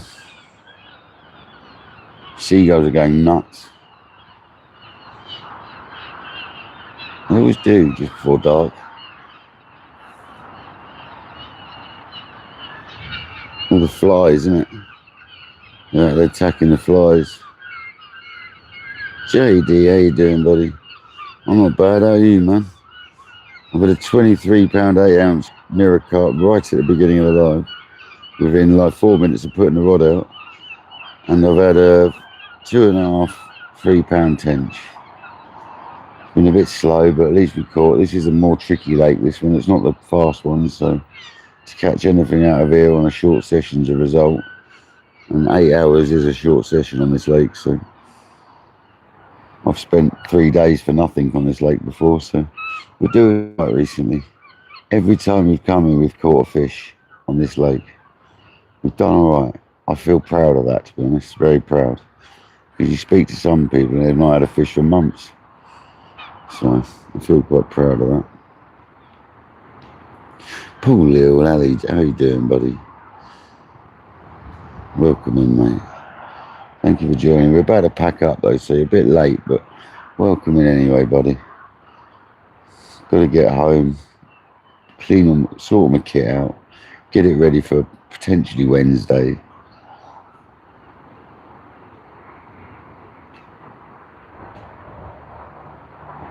Probably JBT, wouldn't surprise me.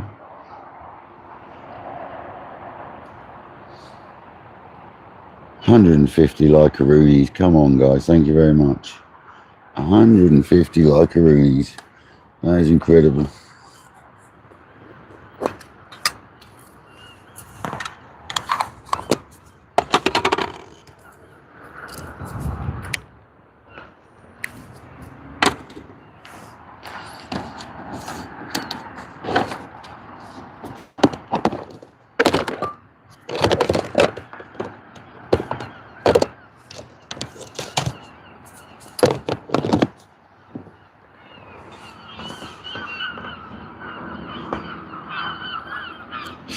Yeah, it's been a good laugh today.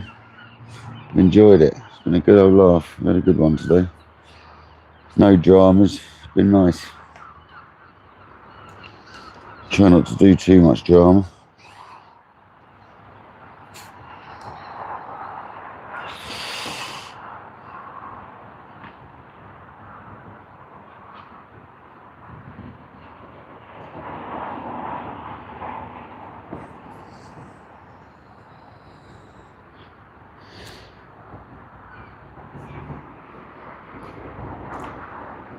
And we've caught fish. So what a result. I still can't get over how quick that fish was. We must have put it right in front of it. I did see fizzing when I put the bag in. When I flicked the bait into that margin, I literally put it on top of a patch of fizzing. So I'm not surprised it went.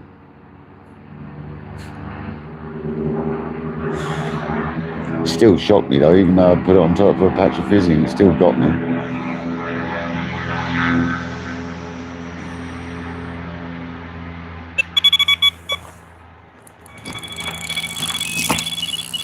Wrong rod, numbnuts.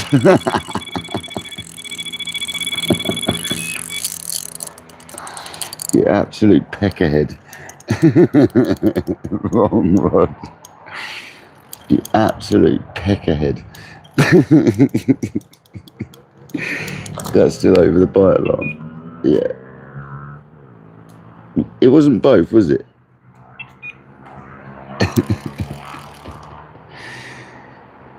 You absolute pecker. Pick the wrong rod up. There's another short right there. This is a good fish.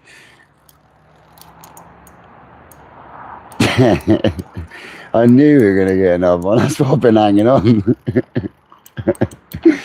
I knew it, guys.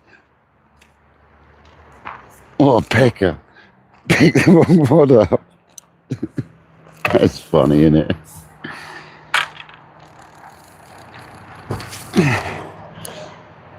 Feels like a better fish.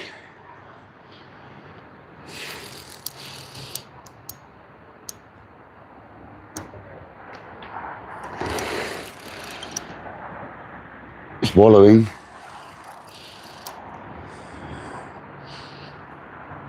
What a way to finish alive.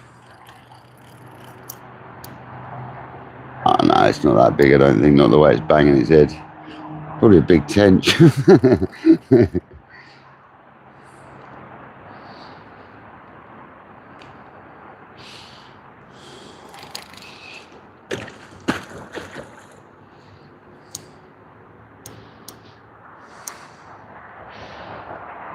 I can't believe I picked the wrong rod up. What a numpty.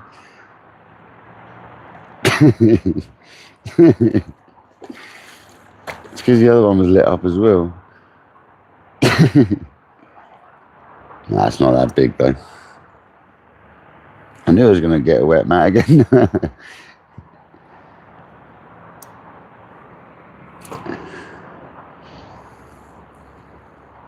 What a pecker. No, don't go down the other line. That's only a tiddler.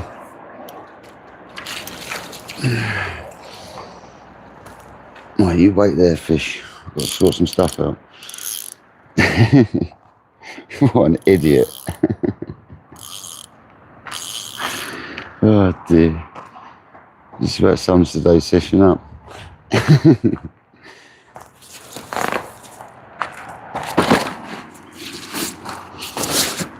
Bloody wet mat again. And sling and everything.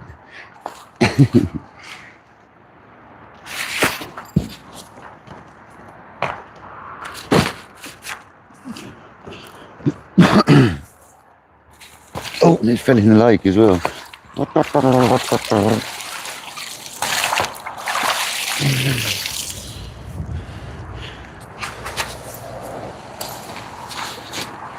We'll get the scales on it because Kojak likes to know his weights and all that.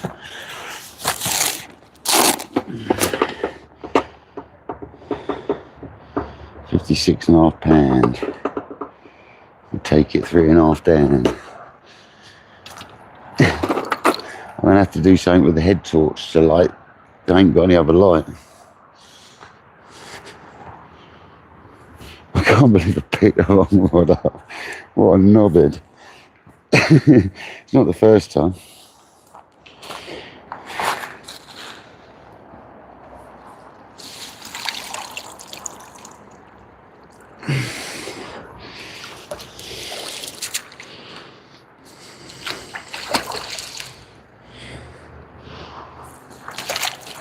Yeah, it's only a babber compared to what we do catch sometimes.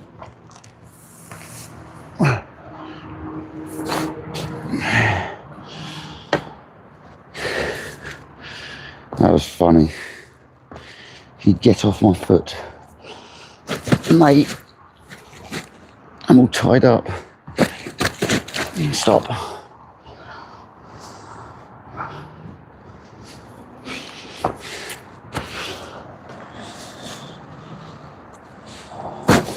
Stop it.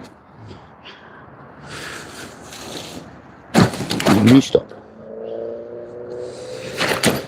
You put the hook in my hand then.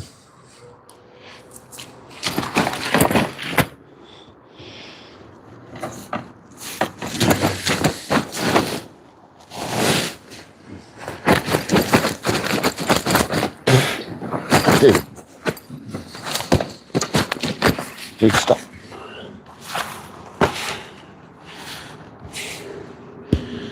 I'll have to do something with the torch, I guess. Something like that. It's going to be under red light, I'm afraid, guys.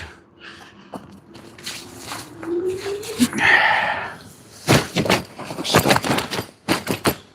I'm going to water my bucket, so I've got to be quick. Please stop. It's almost a leather.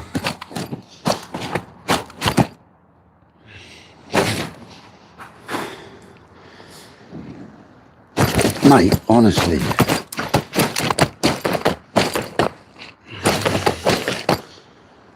Shh. Mate, stop it. Mate, seriously. Okay, I'll try the other way round. Sometimes fish don't like being picked up one way. Mate, you're trying to get me in there. Can you stop?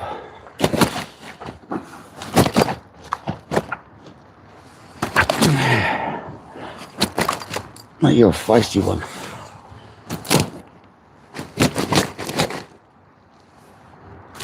Mate, seriously.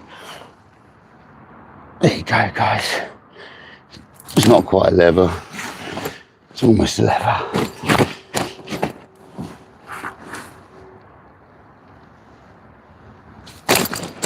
Will you bloody stop?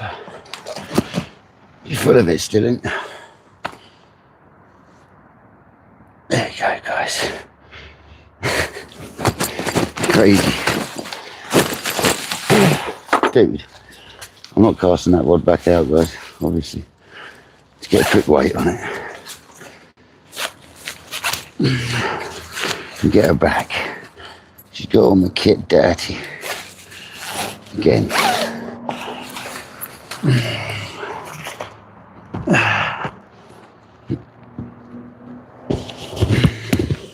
Oh, that's funny. Typical, isn't it? Give it a couple more minutes, I said. Bang. Off she went. Where's the other strap?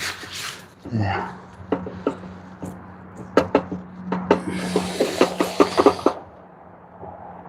That's bigger than I thought.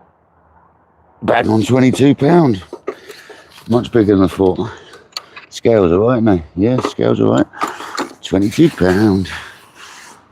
2 20s. That's alright, isn't it?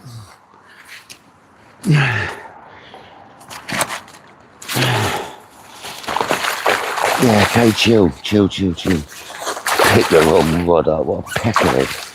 Chill, fish, chill. There's not enough water to release the bloody thing. Go on, off you go, mate. Thank you.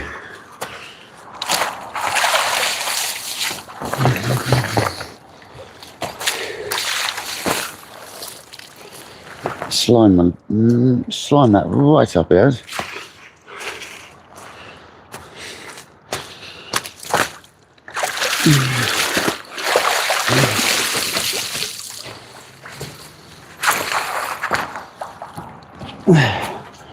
Oh dear me, that was just sod's law, innit?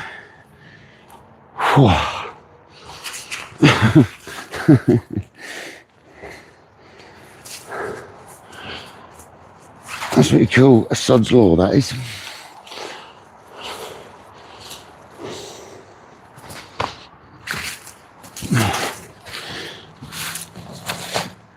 God dearie me, I can't believe I picked the other rod. I want a peckerhead.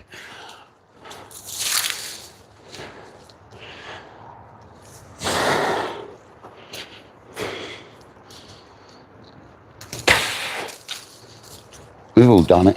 You've got to admit it. We've all done it, guys.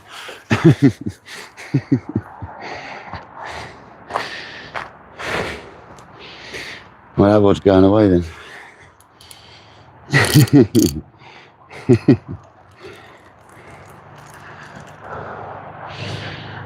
Oh, that's funny.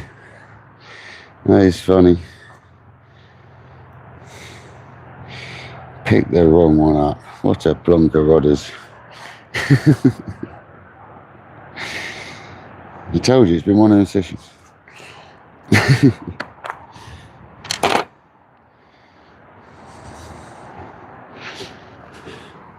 Oh, that's funny, man. Go on, left hand rod needs to go now. Even though I've disturbed it, it can still go.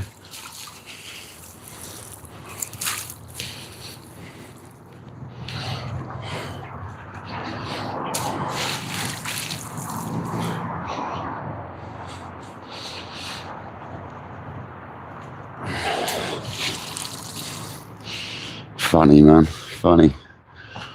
Just what we didn't want. No, we did want. Oh, dearie me.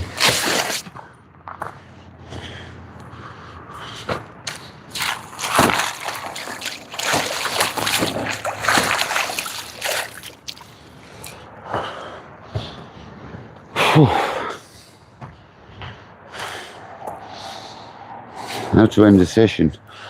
Have a stonker. Happy days.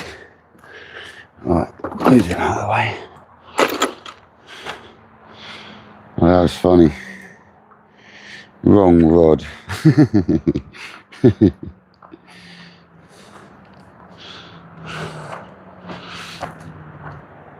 Everyone's like, no, wrong rod.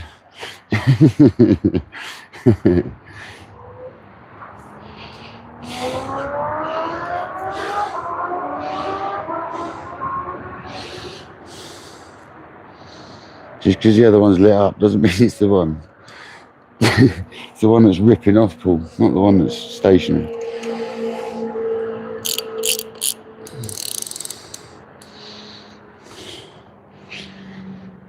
Oh dear, guys, that was crazy.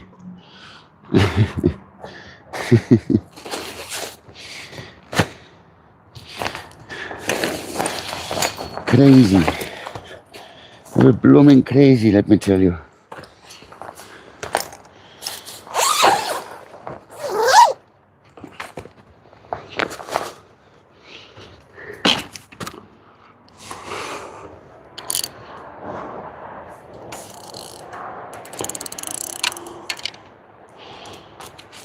I said we'd get another one. Someone else has got to run on the other side of the lake. On the other, behind me on the other lake.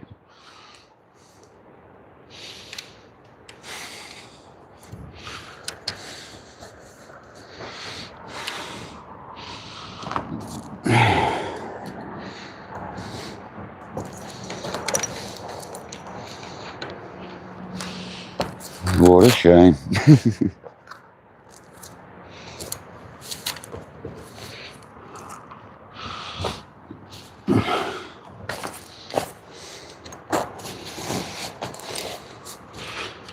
What a pecker. Call me wrong rod kayak. Not one rod Rob, it's one wrong rod kayak.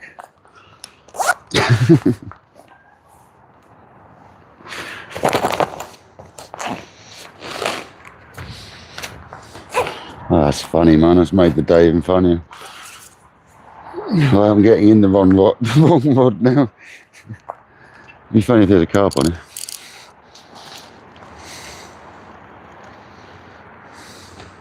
Was it still fishing? Yeah, she was fishing fine. I'll pack these away and I'll say goodbye, guys. That was that was funny.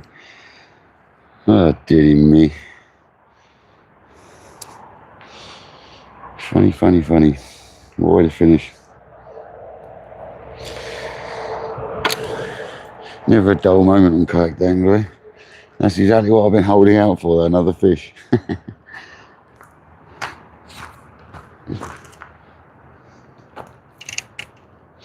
Never a dull moment.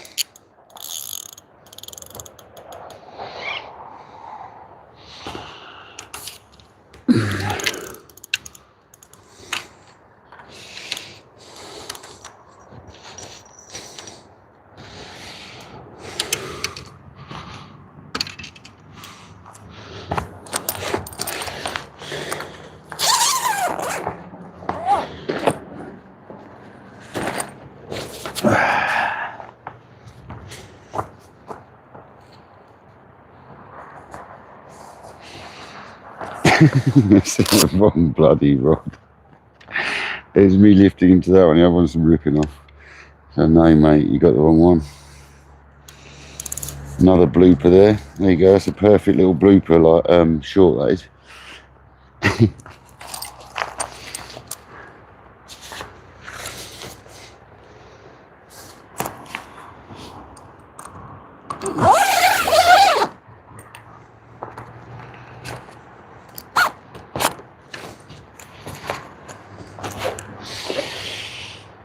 Oh dear.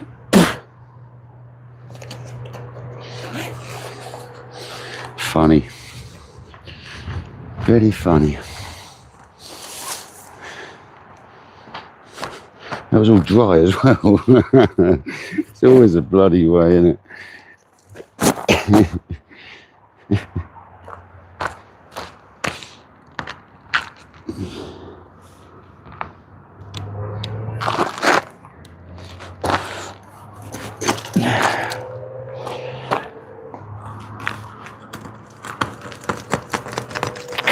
Get off.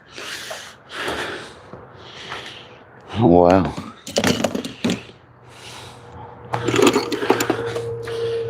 Oh dear.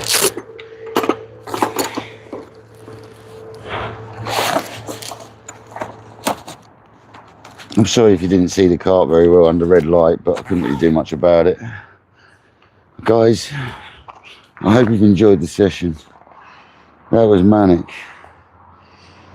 Seriously, thank you very much everyone for being there. Jamie, wrong rod rocket, man.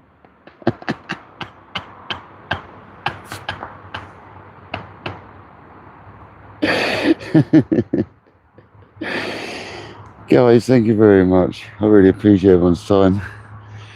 I'm going. After that dismal attempt on the last fish there. That was funny, man. I hope everyone's enjoyed it though. I found that absolutely hilarious myself. That's another. It's just been a life full of stuff, hasn't it? But guys, thanks everybody. It's been absolutely awesome. I'm not going to turn the camera around and say goodbye because I don't want to blind myself with light. Oh, I will do. Sod it. Go on. Oh, that turned itself off because it's stupid hand mode. Oh, now I'm flashing. Guys, that was funny. I hope you all enjoyed it though. Thanks for the kind donations and all the support. We've had like 10 more subscribers today, so thanks very much. I'll probably come Wednesday. Let's see how it goes.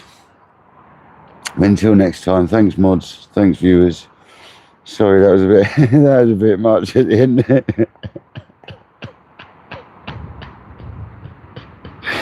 Until next time, guys, this has been Kayak Dangler. I'll catch you down the bank because the beach is fishing crap. I'll see you soon, guys. Thank you very much. It's been awesome. See you later.